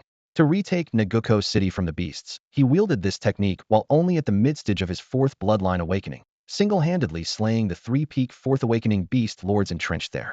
That battle left his cultivation in shambles, and it took 10 whole years to mend the damage. Afterward, he could barely command 10 spirits. Now, though, the shadows swirling at his feet were too many to count, at least 50, and still multiplying. His arms were spread wide, skin split, and bleeding to his fingertips. With so many specters, each on par with a peak 4th awakening cultivator, even Amaterasu herself would have struggled. Iwase Yuki bared his teeth, his voice ragged. Even a god couldn't stop them. He was at the brink. Had another ghost emerged, his blood and lifespan would have been wrung dry. As he squinted to see through the seething horde, the very center of the mass suddenly erupted. Boom. Nana, stay away. The ghosts nearest the blast shrieked as several were obliterated on the spot. What? Iwase Yuki's pupils shrank. The Hyaki Yagyo that kept him alive had been torn open in an instant. Dojidori 10,000 demon slash. With a roar, a massive Oni burst from the ground among the imps, clutching a huge sake cast shuden doji. KK crawl, little wretches tremble. Raw. Shutendoji tipped the barrel, and thick black vapor poured out, each wisp coalescing into a vicious wraith. Wraiths. Iwase Yuki went ashen. The spirits he commanded were helpless before these things. With another roar, the wraiths surged through the ghostly ranks, snatching up specters and hurling them into the barrel. No stop. The ghosts were devoured before they could even resist. The moment the last spirit vanished, blood surged in Iwase Yuki's chest, and he spat a mouthful of it. Backlash from losing every ghost nearly tore his organs apart. Shitendaji's gaze settled on him, a chilling grin spreading across its face. Tasty, it chuckled. The Oni lunged, claws bared. Swallowing flash. Gritting through the pain, Iwase Yuki drew his blade in a blur, but the arc of steel was pinched between 2 of the Oni's fingers. It seized his wrist, leaned in, and murmured, "Delicious," before opening its cavernous maw. President. Blood splattered across the ground. The crowd that had been cheering only moments before plunged back into terror. A crimson array unfolded over Naguko City once more. This time, no miracle came. The streets reeked of iron. Corpses lay in widening pools, and blood seeped from the living, rising in thin strands to feed the formation. The array refined that essence into a power blood Sakura could absorb, channeling it through the Yasukani Magatama straight into her body. Anyone looking closely would have seen her bloodline purity climbing at a staggering rate, 50%, 60-90. She now stood a single step away from her 5th bloodline awakening. Beep beep. At that moment, Shui Ying's phone chimed. A burst of harsh static crackled through the receiver. She glanced at the caller ID, her voice icy. Which city is to be sacrificed this time? Decaying Nei's tone stayed gentle, yet a chill crept beneath every word. I was going to have you offer the Shikigami bureau chief along with Hyankyo itself, but something has happened at Fushir Mountain. Come back. Bachi Dashi is there as well. Shuang nodded in silence, as if the caller were a stranger. Dikang Ne seemed unsurprised. To him, his adopted daughter was nothing more than a blade keen, obedient, incapable of defiance. All right. Shuang ended the call with a tap. All morning, she had drained a ritual array in Nagoya, built on the lives of several thousand people. Dark red energy churned inside her like flames gnawing on bone. She stood one step away from ascension. Once her bloodline awakened a fifth time, the true power of Amaterasu's lineage would bloom, and the world would finally understand the meaning of a divine rank bloodline. Edo Castle Palace. Dikang Ne set the phone down, eyes lingering on a stack of classified files. His brow furrowed, and he exhaled heavily. In the end, we still couldn't hide it from Huaxia. He clenched his fist until the knuckles whitened, staring through the floor-to-ceiling window in Huaxia's direction. Everyone knew better than to demand Fisher quotas from Huaxia, as they did from other nations. Huaxia already had 8 guardians who had reached the 6th awakening. No, 9. Days ago, Yulong announced the arrival of their 9th guardian, sending shockwaves across the globe. Huaxia had always stood above the rest. Now their strength had climbed another tier. If they chose to invade, half the world's map could change overnight. Dikang Ne's gaze shifted to a satellite image on the wall labeled Diamond Fushir Mountain, its surface glinting coldly under the lights. He muttered, "You want us to share the fissure? Then we'll share." In 7 days, the Fushir Mountain fissure would fully open, drawing awakened fighters from every corner of the planet. Dikang Ne intended to rip it wide 5 days early, using Ba Chi Da Shi and Zhuamu Yizang, only 2 Yaki with 6 awakenings to force it apart. The Yaki would plunge in first, sweeping up every treasure. By the time the fissure officially opened, the rest of the world would find nothing but an empty shell. The thought of those hidden riches set his chest throbbing, his breathing quick and ragged. Since the first dark energy storm, a fissure had lain within Kunlun Mountain. After an initial survey, Yulong sealed the area. Even its own members needed Qi Chun's personal approval to take a single step inside. From that moment, Yulong's power had soared. Other nations were convinced that fissure concealed wonders capable of explosive growth. How else could Huaxia boast 8 guardians and now a 9th while others struggled to field even 3? Yulong issued a proclamation. No awakener from any foreign nation may enter Huaxia without legitimate cause. Violators will be killed without mercy. Deep within the world's ridge mountains, a biting wind hurled snow against the cliffs. 8 foreign awakeners waded through knee-high drifts, their leather coats and boots coated in frost. The lead climber wore a striking red down jacket, a rucksack on his back, and an alloy trekking pole in hand. Huff, this must be Huaxia by now, right? Who would think we could slip in along this snow spine where Xiasengwo meets Huaxia? His companion chuckled. Isn't Yulong supposed to be lightning fast? We've been inside for over an hour and nobody's shown up. North America and Buddy and talk about Yulong like they're gods. Looks overrated to me. The captain in red cut him off. Enough crowing. Our target is the Kunlun Mountains. Keep moving. Before they could take another step, a white figure drifted down onto the snow ahead. An elderly man with silver hair stood there, Taoist robes snapping in the wind, a horsetail whisk in his hand. His voice was cold, yet he spoke flawless Xiasengwo. People of Xiasengwo? Heading for Kunlun? The man in red spun around, eyes shrinking to pinpoints. The newcomer was the nightmare of countless foreign awakeners, Huaxia Yulong, true immortal, Fuyun Jinxian. Run, he shouted, sprinting toward the border. The other 7 scattered at once. They could risk a battle martial, but a true immortal meant death. Fuyun Jinxian lifted his gaze and flicked the whisk. Boom.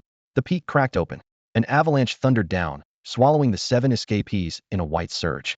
High above, the red-clad leader had barely risen a few dozen meters when strands from the whisk coiled around his ankle. He was yanked back and slammed into the snow at Fuyun Zengxian's feet. Spare me, immortal. Spare me. He dropped to his knees, voice trembling. The whisk swept again. He grunted and fell still. Fuyun Jinxian sighed softly. It isn't easy for Xiasengwo to raise a 4th awakening bloodline. Why throw your life away here?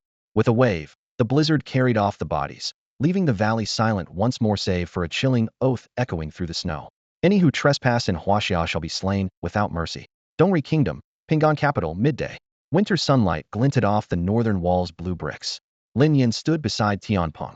Tian Peng had hinted that the incoming commander for Pinggan capital and Minggu City was someone Lin Yin knew, but he refused to name the person. Lin Yin mused, I know plenty of people. Who could it be? Gubin Lingxiang tugged his hand and whispered, Lin Yin, Yulong won't leave us unattended, will they? She and Shishui Yonai had awakened only recently and had come as soon as they heard Yulong was taking over. Lin Yin nodded reassuringly. They're already here. The words had barely left his mouth when a streak of light dived from the distant sky. Suddenly Lin Yan's eyes widened. So it's you. I figured they'd at least send a true immortal to handle this, but it's just you. Lin Yan rolled his shoulders, laughed loudly. and looked up to see a familiar face, his old classmate, Su Fei. Su Fei gave him an exaggerated eye roll. You think true immortals sit around twiddling their thumbs? Anyone who's reached a fifth bloodline awakening is already the elite of the elite. China may have dozens of immortals, but its borders are vast. Just guarding them takes every spare hand. On top of that, now that we've finally broken the ice after a century, there's a pile of overseas messes only fifth awakening fighters can handle. Where would they find the time? Lin Yan cocked his head, pondering. He remembered Ning Shuang had invited him for tea in the capital. Hearing how swamped everyone was, he muttered, are they really that busy? Busy as ever. Su Fei glared. Haven't seen you in nearly 2 months, and you're living large. Lin Yan merely smiled. Squinting, Su Fei thought to himself, 2 months ago this guy was barely at his first awakening. Now he's already surpassed me. Freakish growth. By the way, Lin Yan asked suddenly, why'd they send you? Got exiled to a labor camp in East Sun? Exiled my foot. I didn't do anything wrong. Su Fei straightened up. Lin Yan teased. Back in the day, officials who messed up were shipped to the frontier. You've been shipped abroad. Su Fei's face turned solemn. Abroad? This is Chinese soil. I'm here on vacation. Right, Chinese soil. Lin Yan laughed even harder. Ever since Head promised the people of Hyankyo to fold the city into China, they'd adopted the identity overnight would refuse a free city. He winked at Su Fei. Since you're here, want to tour our brand new Chinese metropolis? Su Fei spread his hands in protest. I just spent hours on a plane, didn't even get a meal, and they tossed me straight onto the job. Talk about squeezing labor dry. Who dare squeeze you? You're Minister Tian's favorite. Lin Yan patted him on the shoulder. The head chef at the Hyankyo Hotel started prepping the moment you landed. East Sun cuisine? Now that's a vacation. Su Fei's eyes lit up. Chinese dishes, actually. Lin Yan gave a faint smiley. Could never get used to East Sun's raw, cold fare. What? Su Fei yelped, then burst out laughing, his travel fatigue vanishing. In the presidential suite of the Hyankyo Hotel, Lin Yan's room remained permanently reserved. Word was that Yulong had dispatched new administrators, so the finest chef in the city once again put his remarkable skills on display. An entire spread of huaxia dishes filled the room, each 10-seat rotating round table already packed, and several more tables had been set up. A ring of fragrant braised lion's head meatballs, gently spicy poached fish, and glistening dongpa pork sent steam curling upward under the lights. Gathered around them were the Longzhou agents who had once operated undercover in Pingan Jing, the sharpest blades on the Yulong intelligence line. Lin Yan felt every one of them had earned a seat at his side. Their covers blown, they no longer needed to hide. This meal was both a celebration and a farewell. On either side of Shi Yinami, 2 girls sat shoulder to shoulder. Gubin Lingxiang clutched her chopsticks, her fingertips trembling with excitement, while Shishui Yuna sat stiffly, her gaze flickering everywhere. Aunt Nami, is it really okay for me to sit here? Yuna whispered, masking her nerves by resting her hands on her knees. Around the table sat nothing but Huaxia Yulong members. Even Lingxiang, daughter of a Longzhou agent, carried true Huaxia blood. Yuna alone was from the Eastern Sun country, and, worse, everyone here had reached a second bloodline awakening or higher, while she was still at her first. The gap in power made her breath hitch. Shi Yinami curved her lips in a reassuring smile. Silly girl, why wouldn't it be? Pingan Jing now belongs to Huaxia, so you count as Huaxia too. Didn't you say you wanted to join Yulong? Gubin Lingxiang nodded eagerly. That's right, Yunamei. You even picked a Huaxia name for yourself this morning. The high of her bloodline awakening was plain on Lingxiang's face, and the thought of returning to her homeland made her even more giddy. Lin Yan had told her the mission in Pingan Jing was over. She and her father could go home at any time. Spurred by the thought, she turned to smooth a stray lock from Yuna's temple, the gesture playful. Suddenly a calm voice drifted over their shoulders.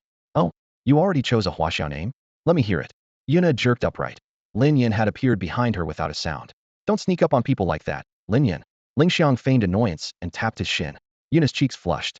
Gushi, she answered softly. Sounds nice, Lin Yan said, his eyes shifting between the girls. But why take the same surname as her? He glanced at Gubin Lingxianghuo's original name was Gu Lingxiang. Lingxiang huffed and gripped Yuna's hand. She's my best sister, so of course she takes my surname. You expect her to use yours, you rascal? Lingxiangji, it's fine, Yuna murmured, tugging at Lingxiang's sleeve while stealing a glance at Lin Yan, her ears burning. The image of him covering them with blankets at dawn, keeping watch until they woke, had replaced that earlier rascal label with responsible, dependable and maybe even handsome. Lingxiang gave a final dismissive humph and turned away, pretending to act aloof. Just then, Su Fei raised his glass and looked at the 2 girls. So you're the applicants, Gubin Lingxiang and Shishui Yuna? Yes, that's us, they replied in unison. Earlier, they had already met when Su Fei and Lin Yan went to pick them up. At dinner, Su Fei and Lin Yan were chatting away, leaving the 2 girls no room to join the conversation, so Lin Yan sent them back to the hotel first. Now reunited, the girls introduced themselves. My Huaxiao name is Gushi. I'm Gu Lingxiang. Shimizu Yuna and Koban Ayaka spoke almost in unison, a hint of nervousness in their voices.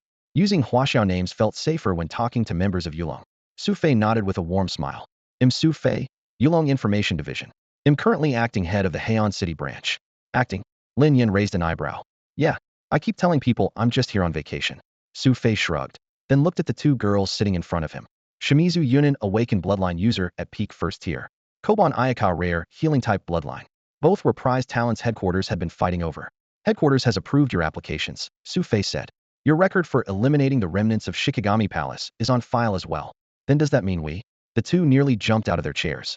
Not yet, Su Fei said, shaking his head. At least 6 months of evaluation. For now, you're reserve members of Yulong. Reserve is already amazing. Thank you. Shimizu Yuna sprang to her feet and bowed deeply. For someone born in Higashinian, qualifying for Yulong was a dream she had barely dared to believe in over the past year. Watching their excitement, Lin Yin laughed. Congratulations. Your wish came true. Being a reserve member also means you now hold Huaxia citizenship. The girls nodded rapidly, hearts pounding. Glancing around, Su Fei asked, they're all dragon claws? Yeah, Lin Yin sighed. We once had more than 100. After fighting the Shikigami Palace and holding off the beasts, this is all that's left, most of them wounded. To him, every one of them was a hero. He went on, the bodies of those who fell have been handled with care. When do you want to take them home? 3 days, Su Fei said. That's enough for me to check the local situation, let headquarters draft a plan, and arrange the return trip. I won't let these heroes spend their 7th day memorial in a foreign land. Lin Yin nodded and raised a bottle. Su Fei, since you've parachuted in as a senior officer, shouldn't you toast these warriors? Of course. Su Fei laughed, lifted his glass, and turned to the room. To every one of you, thank you for your service. I'm Su Fei from Yulong's Information Division, acting head of the Heian City branch. Over the next few days, I'll need your help. Hey, race to you. With that, he tipped his head back and drained the glass. Cheers. Everyone echoed, glasses held high. Amid clinking cups, the hometown flavors prepared by the Heian City chef filled the private room, and more than a few people wiped away tears at the familiar aroma. Once the meal ended, Su Fei began handing out assignments. Conduct a population survey of Heian City, evaluate its industries, and so forth.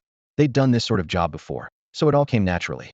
Now he and Lin Yin were cutting through the sky behind Fujikawa Kichiro, heading straight for Nagoko City. Mid-flight, Su Fei sidled up to Lin Yin and lowered his voice. So this is the East Sun guy who claims he's going to hand us Nagoko City? As he spoke, he kept sneaking glances at Fujikawa. The man's obsequiousness bordered on groveling. Lin Yin nodded. That's him. But something bad may be in store for the city. He repeated the intel Fujikawa had shared earlier. When he finished, Su Fei sucked in a sharp breath. Sacrificing an entire city? What kind of twisted plan is the East Sun Kingdom cooking up now? Who knows? Their logic is always crystal clear. Lin Yin shrugged. Had already decided to lie low in Nagoko City for a while and find out who had the clout to sacrifice an entire metropolis. Heian Kyoto wasn't far from Nagoko. After less than an hour in the air, the city walls came into view. Face flushed with excitement, Fujikawa pointed ahead. Almost there. That's Nagoko City. President, I found reinforcements. With the Dragon Tamer on our side, we're safe. Su Fei narrowed his eyes and chuckled. Those walls sure have personality. Gaps yawned everywhere, none of them patched, and the ramparts were only 20 or 30 meters high, far shorter than the 40 or 60-meter steel walls common elsewhere. Fujikawa offered an embarrassed smile. Martial culture thrives inside. Everyone trains and worships the warrior's path, so basic infrastructure takes a back seat. The walls are low so people can fight beasts up close. Lin Yin raised a brow. Seriously? Are the locals all that reckless? The words were barely out of his mouth when his expression hardened. Su Fei saw the change and asked what's wrong. He, too, sensed something was off. The city ahead was unnervingly silent. The vibe is wrong. Lin Yin sniffed the air, frowning. Smell that? Blood. Less than 10 kilometers from Nagoko, Fujikawa suddenly laughed madly. Nagoko City, I'm back. President, I'm back. He surged forward. Get back here. Lin Yin barked, yanking him by the arm. Screech. From the trees below, a massive vulture burst through the branches, skimming Fujikawa's chest. Its talons missed him by less than a meter. Fourfold bloodline, awakening peak monster king. Fujikawa's pupils shrank. Without Lin Yan's tug, had already be in pieces. Against a peak monster king, he didn't stand a chance. But how could a monster king be this close to Nagoko City? Fujikawa stared in disbelief. The president would never let a beast of that level within 50 kilometers of the city. Su Fei glanced at the massive vulture circling overhead, frowned, and said, Minggu City really does breed tough people. You even let demon lords loiter outside your walls. Had heard of the city's fierce martial spirit, and had assumed any beasts beyond the gate were just convenient targets for the warriors, nothing more. But Fujikawa Kichiro immediately shook his head, voice hard. Impossible. The guild master would never allow a beast past the third blood awakening anywhere within 50 kilometers. He clears the perimeter himself every year, training the recruits. A demon lord has no place here. Lin Yin raised a hand, and a dusky crimson flame leapt into his palm. He smiled lightly. Want to know why they're here? Let's capture one and ask. High above, the vulture hesitated, deciding whether to strike, when it caught sight of the flame in Lin Yan's hand. The pressure rolling off that spark made its spine crawl no weaker than the little sun it had seen on the horizon at dawn. Undying divine phoenix manifest. Screech. The flame burst into a gigantic phoenix of fire, rocketing skyward on a tide of searing heat. Damn! The vulture shrieked, beating its wings to flee. But how could it outrun a phoenix? It had flown barely 100 meters before its wings burned black and snapped, and it spiraled downward, trailing smoke. When it crashed before them, the vulture had already assumed human form, a woman with long, scorched wings and a hooked nose betraying her avian nature. Weakly she begged, "Please spare me." Fujikawa Kichiro demanded, voice like steel, "Talk. Why are you here? Not even first awakening beasts are allowed in this zone. What gives a demon lord the right?" The woman nodded frantically, voice shaking. I'm sorry. I thought the place was deserted, so I..." "Lies." Fujikawa roared. "This is Mingus Gate. Aren't you afraid the guild master will boil you for soup?" She stole a glance at Lin Yin and the fiery phoenix circling overhead, muttering, "Caught or roasted, it's the same. I'm far too pretty to be barbecued alive." Softer still, "But there really isn't anyone inside." "Impossible," Fujikawa shouted. At that moment a gust whipped out of the city, thick with the reek of blood, and his face drained of color. A chill gripped his heart. He shot toward the gate like lightning. Lin Yan's brow twitched. Touching a finger to his forehead, his gaze pierced the distance. His pupils contracted. So ruthless. "My lords," the vulture woman tried again to plead. Boom. The phoenix dove, a torrent of flame reducing her to ash in an instant. "What happened?" Su Fei asked, brow furrowed. "A massacre," Lin Yin replied, voice low. Above Mingu City, Fujikawa Kichiro felt only a hollow hunger, weak legs, and a draining fatigue. Even the power to stay airborne was almost gone. He nearly dropped out of the sky. Tingchuan Muilang wavered in midair, chest heaving, his face chalk white.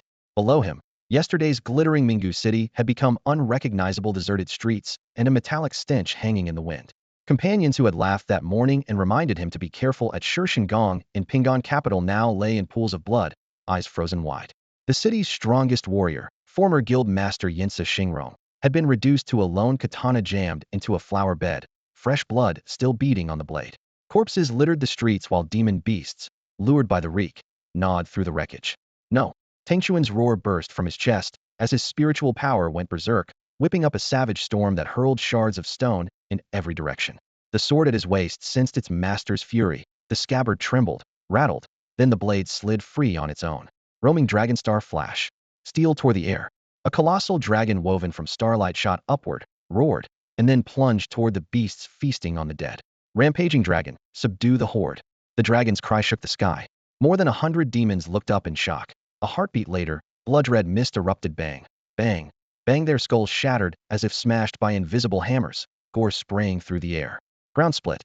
Flame burst. Falling wild goose. Tingchuan, eyes nearly crimson, unleashed sword art after sword art, ripping up flagstones and spitting sparks, emptying every ounce of rage. Across Mingu City, demon wails rose and fell in a chorus of agony. Not far away, Su Fei frowned and stepped forward, but Lin Yin clamped a hand on his shoulder. "Let him vent," Lin Yin murmured. "Right now he needs an outlet." Moments later, Tangchuan's strength gave out. Gasping like an ox, he finally stopped. Lin Yin walked up behind him, voice steady. "Out of energy. Finished venting?" Tangchuan nodded weakly. His spirit power was spent. "So what's next?"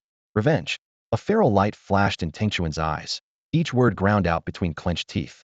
After the city's massacre, revenge was all he had left. "Baki isn't something a mid-stage fourth awakening can touch," Lin Yin said calmly.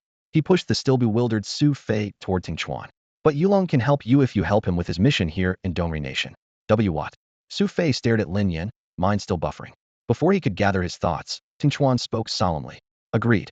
From this moment on, I, Tingchuan Muilang, swear on my honor as a samurai to aid Yulong with all my strength in Dongri Nation." Holy crap, Su Fei finally blurted. A few sentences and Lin Yin had recruited a war-grade powerhouse. Lin Yin, damn, that's genius. All right. Lin Yin gave a single nod, then turned to Su Fei, who was looking at him with open admiration. "Brother Su, once you get back, draft a contract. People from Dongri respect paperwork, so make the terms as detailed as possible. Also, he knows the layout of every nearby city. Have him work as our local undercover." "Fine." Su Fei forced a bitter smile. realizing Lin Yin had already planned the next steps for him. A moment later, he lowered his voice. You knew what would happen to Minggu City, didn't you? I can't believe you were completely unaware of the carnage there. Lin Yin didn't answer directly. Instead, he scanned their surroundings and fixed his gaze on Fujikawa Michiro. Tell Mui, did the Yaki sacrifice Minggu City in the first place? Inside the ruins, apart from the monsters they had just killed, not even a mouse remained. The dead silence made their scalps prickle. A ritual of this scale had to be earth-shaking. Its outcome could never be simple. Fujikawa Michiro lifted his head toward the gray sky, hatred burning in his eyes. They're trying to create a god. Create a god. Su Fei blurted before Lin Yin could speak. Your country still hasn't abandoned the god-making project? Horror and disbelief flooded his face. The god-making project? What's that? Lin Yin looked at Su Fei, genuinely confused. Su Fei hesitated, then sighed. I suppose it doesn't matter if I tell you now. Have you ever heard of the Dark Age? Lin Yin nodded. The term appeared in their history books, but only briefly. When the dark energy radiation erupted a century ago, history split into the old era and the new era. The old era received only a few lines. The new era was the focus. From year 4 to year 20 of the new era, every human city fell to beasts. Historians later called those 16 years the Dark Age. In year 21, humanity began to reclaim its cities. The textbooks devoted just 2 pages to that period, and Lin Yin had memorized them almost verbatim. Even awakened struggled to survive, trust between people evaporated, and everyone feared both monsters and other awakened. Su Fei nodded. That's the public story, but the real Dark Age was far war-sea time when humans ate humans. He had lived through those years. As a weak child, had witnessed secrets most people would never know.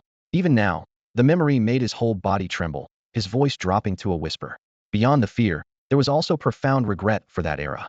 During the Dark Age, scientists around the world devoted themselves to studying the awakened. It was the era of the greatest breakthroughs in bloodline awakening. They believed that if a creature continued to advance its bloodline, it would eventually ascend to godhood and look down on all living things from the highest plane. Lin Yan's pupils shrank sharply. He stared at Su Fei in disbelief, his lips trembling. Awakening becoming a god. Are there really gods in this world? Su Fei spread his hands and shook his head. Who knows? Maybe true gods exist, or maybe they're just high-tier awakened. That idea, though, launched a global god-making project, and nearly every nation scientist dove right in. Then why was it shut down? Lin Yin pressed. Earlier, Su Fei had told Fujikawa Kichiro that Yachi was still pursuing the project, which meant Huaxia had already halted its own research. I heard it was finally deemed inhumane. So they pulled the plug, Su Fei replied.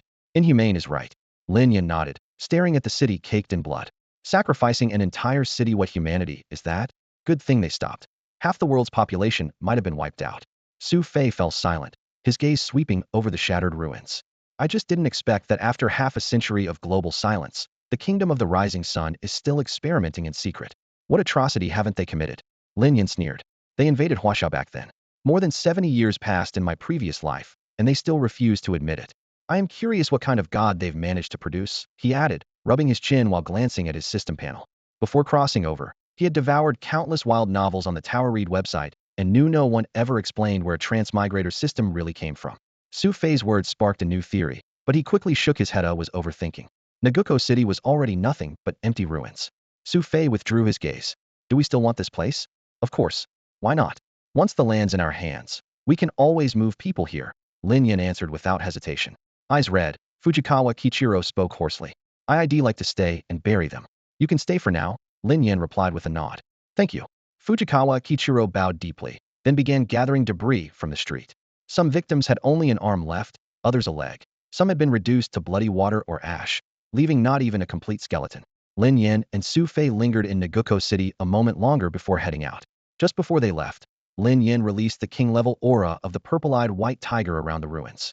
The pressure of the Beast King was enough to deter even monarch-class monsters from coming near. Night fell, and Lin Yin was about to rest when his phone suddenly rang. At this hour, the only person bold enough to call him was Tian Peng. The phone's vibration cut through the night as Lin Yin slid to answer, grumbling. Minister Tian, can't you let me get some sleep?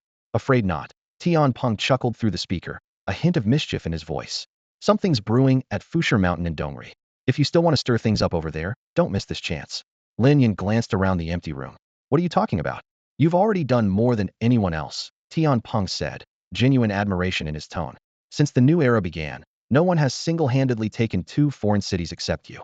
Lin Yin laughed softly but stared at the system interface, where a chain quest still blinked. Ongoing quest, suppressed Dongris national fate. Reward, auspicious Pishio bloodline purification 18. the status still read incomplete. That extra 18% tugged at his nerves like a fishhook. He suspected the upheaval at Fusher Mountain was the key to finishing the quest. Once he handled it, going home wouldn't be far off. After all, news of his death in battle had reached the homeland only 2 weeks ago. On the other end, Tian Peng seemed to read his mind. I know you're not coming back yet. Fusher Mountain is locked down. Yaki's eyes blanket the foothills. Getting up there is nearly impossible. Even you might not break through Hedon. However, he paused. If you leave for Edo City now, I can sneak you inside. Before he finished speaking, Lin Yan's phone chimed. An email popped up, displaying a detailed dossier. Sakamoto Ritsu, Tian Peng said. Our dragon claw planted in Yaki's Edo headquarters. Build's about the same as yours. The briefing laid everything out. 1. Yaki plans to use 2 6-stage bloodline awakeners Yamada, Orochi, and Saboku Ikizodo force open the Fusher Mountain Rift. 2. The operation is top secret. Only senior leaders and direct participants know of it. 3. Sakamoto Ritsu 3rd-stage awakener. Once promoted to combat squad leader for diligence, he offended the brass and was demoted to logistics chief. Now responsible for rift supply shipments, he discovered the plan by accident, a blessing in disguise. The moment Tian Peng heard the inside story, he thought of Lin Yan. When it comes to wrecking schemes, the kid's a natural. On his first day in the imperial capital, he beat Director Chu Xiong of Pangu Academy's disciplinary office so badly the man needed the infirmary, then had to deliver a formal apology the next morning. At Bohai Base 1, he triggered the infamous battlefield mudslide incident. The craziest part, after word of Lin Yan's death spread, the students had tormented trained like maniacs. Now more than 80 members of the mudslide squad have completed their second bloodline awakening speed and scale unmatched in Pangu Academy's history. One of them, a student named Lu Wang, has reached the late phase of his second awakening with blood purity above 70%. A celestial immortal renowned for thunder arts is already considering taking him as a disciple. But Lu Wang burst out. I only advanced so quickly thanks to Ling. To me he's both mentor and friend. He may be dead, yet he'll always be my teacher. Without his approval, I'll never take another master. If Lin Yan had been there, he would probably have slapped him on the spot. What kind of idiot turns down a true immortal's offer of apprenticeship, especially when the man isn't even dead?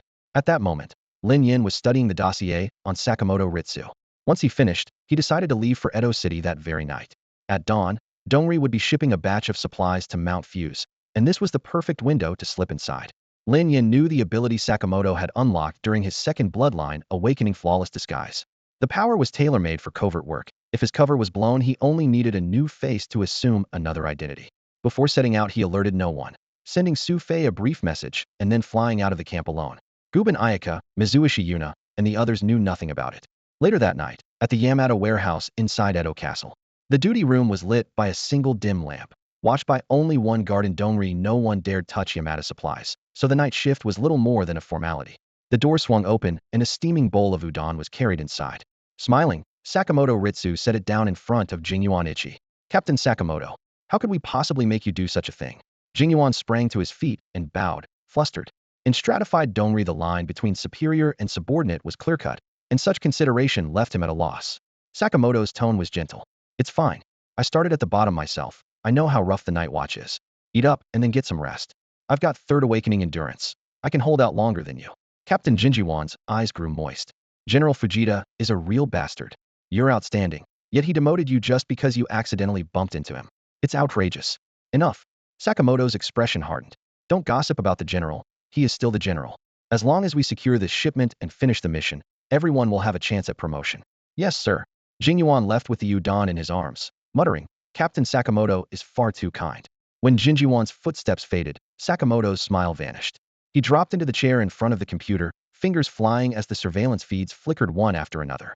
In the blink of an eye, a dark figure slipped silently into the duty room, closed the door, and the lock clicked shut. Sakamoto sensed the disturbance and whipped around. Operations officer, sir? A man who looked far too young was standing before him, his gaze calm and steady. Dragon Claw number 17360, Sakamoto Ritsu? The young man asked quietly. That's me. Sakamoto could hardly contain his excitement. Officer, you've finally come. He knew that as soon as he handed his identity over to this officer, the long infiltration would be over. He could go home, and, with it, claim the vacation he had been dreaming of. Lin Yan nodded. At 8 o'clock, an armored train will arrive from Heian City. Get on it. Head to Heian, and 2 days later you can ride back with the Dragon Claw station there. Thank you, Commissioner. How do I get in touch with them? You don't, Lin Yan said with a grin. Heian City now belongs to Huaxia. An hour later, every monitor in the warehouse flickered, and only one person remained in the control room, Lin Yan, wearing Sakamoto Ritsu's face. In the past hour, the real Sakamoto had poured out his entire life. Background, quirks, friends and foes in Yakiva everything. Lin Yin doubted he would need the information. Once he slipped into Mount Fuse this morning, the identity would be useless. Still, he memorized it word for word. 5 a.m. Captain, sorry to bother you. Simeon's here to inspect the cargo. We leave for Mount Fuse in an hour.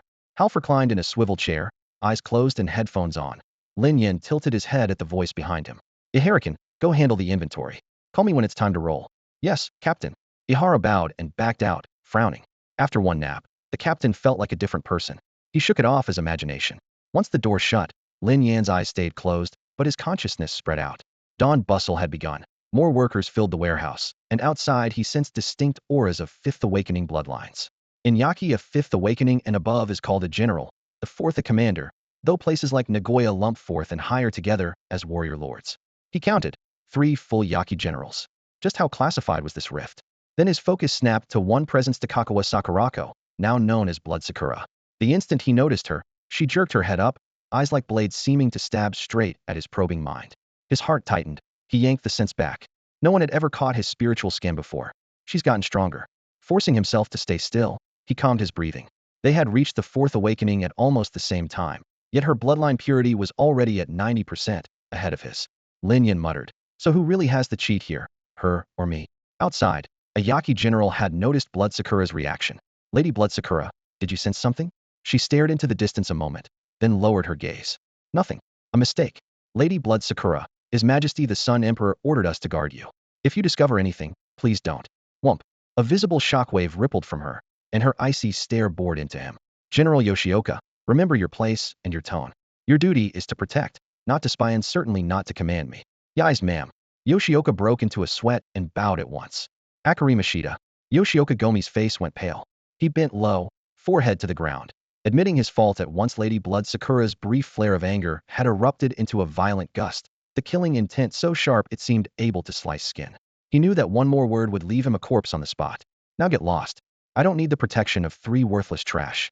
Blood Sakura's cold eyes swept over the 3 generals. Yes, ma'am. They gave a shallow bow and hastily withdrew. All 3 had reached a 5th stage bloodline awakening, though only at the mid-level. Blood Sakura, by contrast, was merely at the peak of her 4th awakening, yet strong enough to match a mid-stage 5th. They understood all too well that even together they would gain nothing from a fight. Once the figures were gone, Blood Sakura looked up at the sky again. A strange sense of familiarity washed over her. She frowned, recalling the small volcano on Cherry Blossom Island and the face of a man. Lin Yin. Tamaru, she murmured. That odd fellow who claimed to know her and dared call her Sakurako was someone she clearly did not remember, yet the moment she saw him, she had felt an inexplicable familiarity. How odd. Why would I suddenly think of someone so unimportant? With a soft sigh, Blood Sakura chose a direction and flashed away. Meanwhile, far off, Lin Yin slowly withdrew the spiritual sense he had extended. Blood Sakura had noticed it a moment ago, forcing him to pull back. Now he let it spread out again, more cautiously. Looks like she really doesn't remember a thing. Lin Yin chuckled quietly and shook his head at himself. Since she was here too, she was clearly heading for the rift. Sooner or later they were bound to meet again. Just then, Jingyuan Yijiang pushed through the flap. Captain, all the supplies have been tallied. We depart in 10 minutes. Understood. Lin Yin stretched lazily and stepped out of the tent, wondering what the rift truly was. 10 o'clock in the morning, Hyankyo. Sakamoto Ritsu arrived at the station, still pondering what Lin Yin had meant when he said, Hyankyo now belongs to Huaxia. The moment he stepped off the armored train, he understood his escorts led him straight to the harbor. On either side of the street, crowds of residents were diligently practicing Huaxia. Some were even belting out the Huaxia national anthem. Had he not verified his coordinates, he might have thought he was already back home. You're just in time, brother, his guide said with a grin. We sail in 30 minutes. I thought the commissioner said tomorrow? Sakamoto asked, surprised. That was the plan, but the people of Hyankyo were so cooperative. The household survey we expected to finish in 3 days, they were afraid we'd miss someone. So they counted themselves and handed in the results. We wrapped up in less than a day. He pointed to a freighter standing by. The ship's ready. It's only a cargo vessel, so I'll have to slip back in quietly. Sakamoto laughed. I get it, special circumstances. He stepped onto the deck. The whistle sounded, and the freighter eased away from the pier. The heroes who had been working undercover in Higashikuni were finally heading home. Mount Fushai's. Lin Yin had already arrived. That's all for today. Thank you so much for watching. I hope you guys enjoyed. If you wish to have another part of this recap, please give us at least 1,000 likes. Please don't forget to comment and subscribe to our channel for more content like this. Until next time.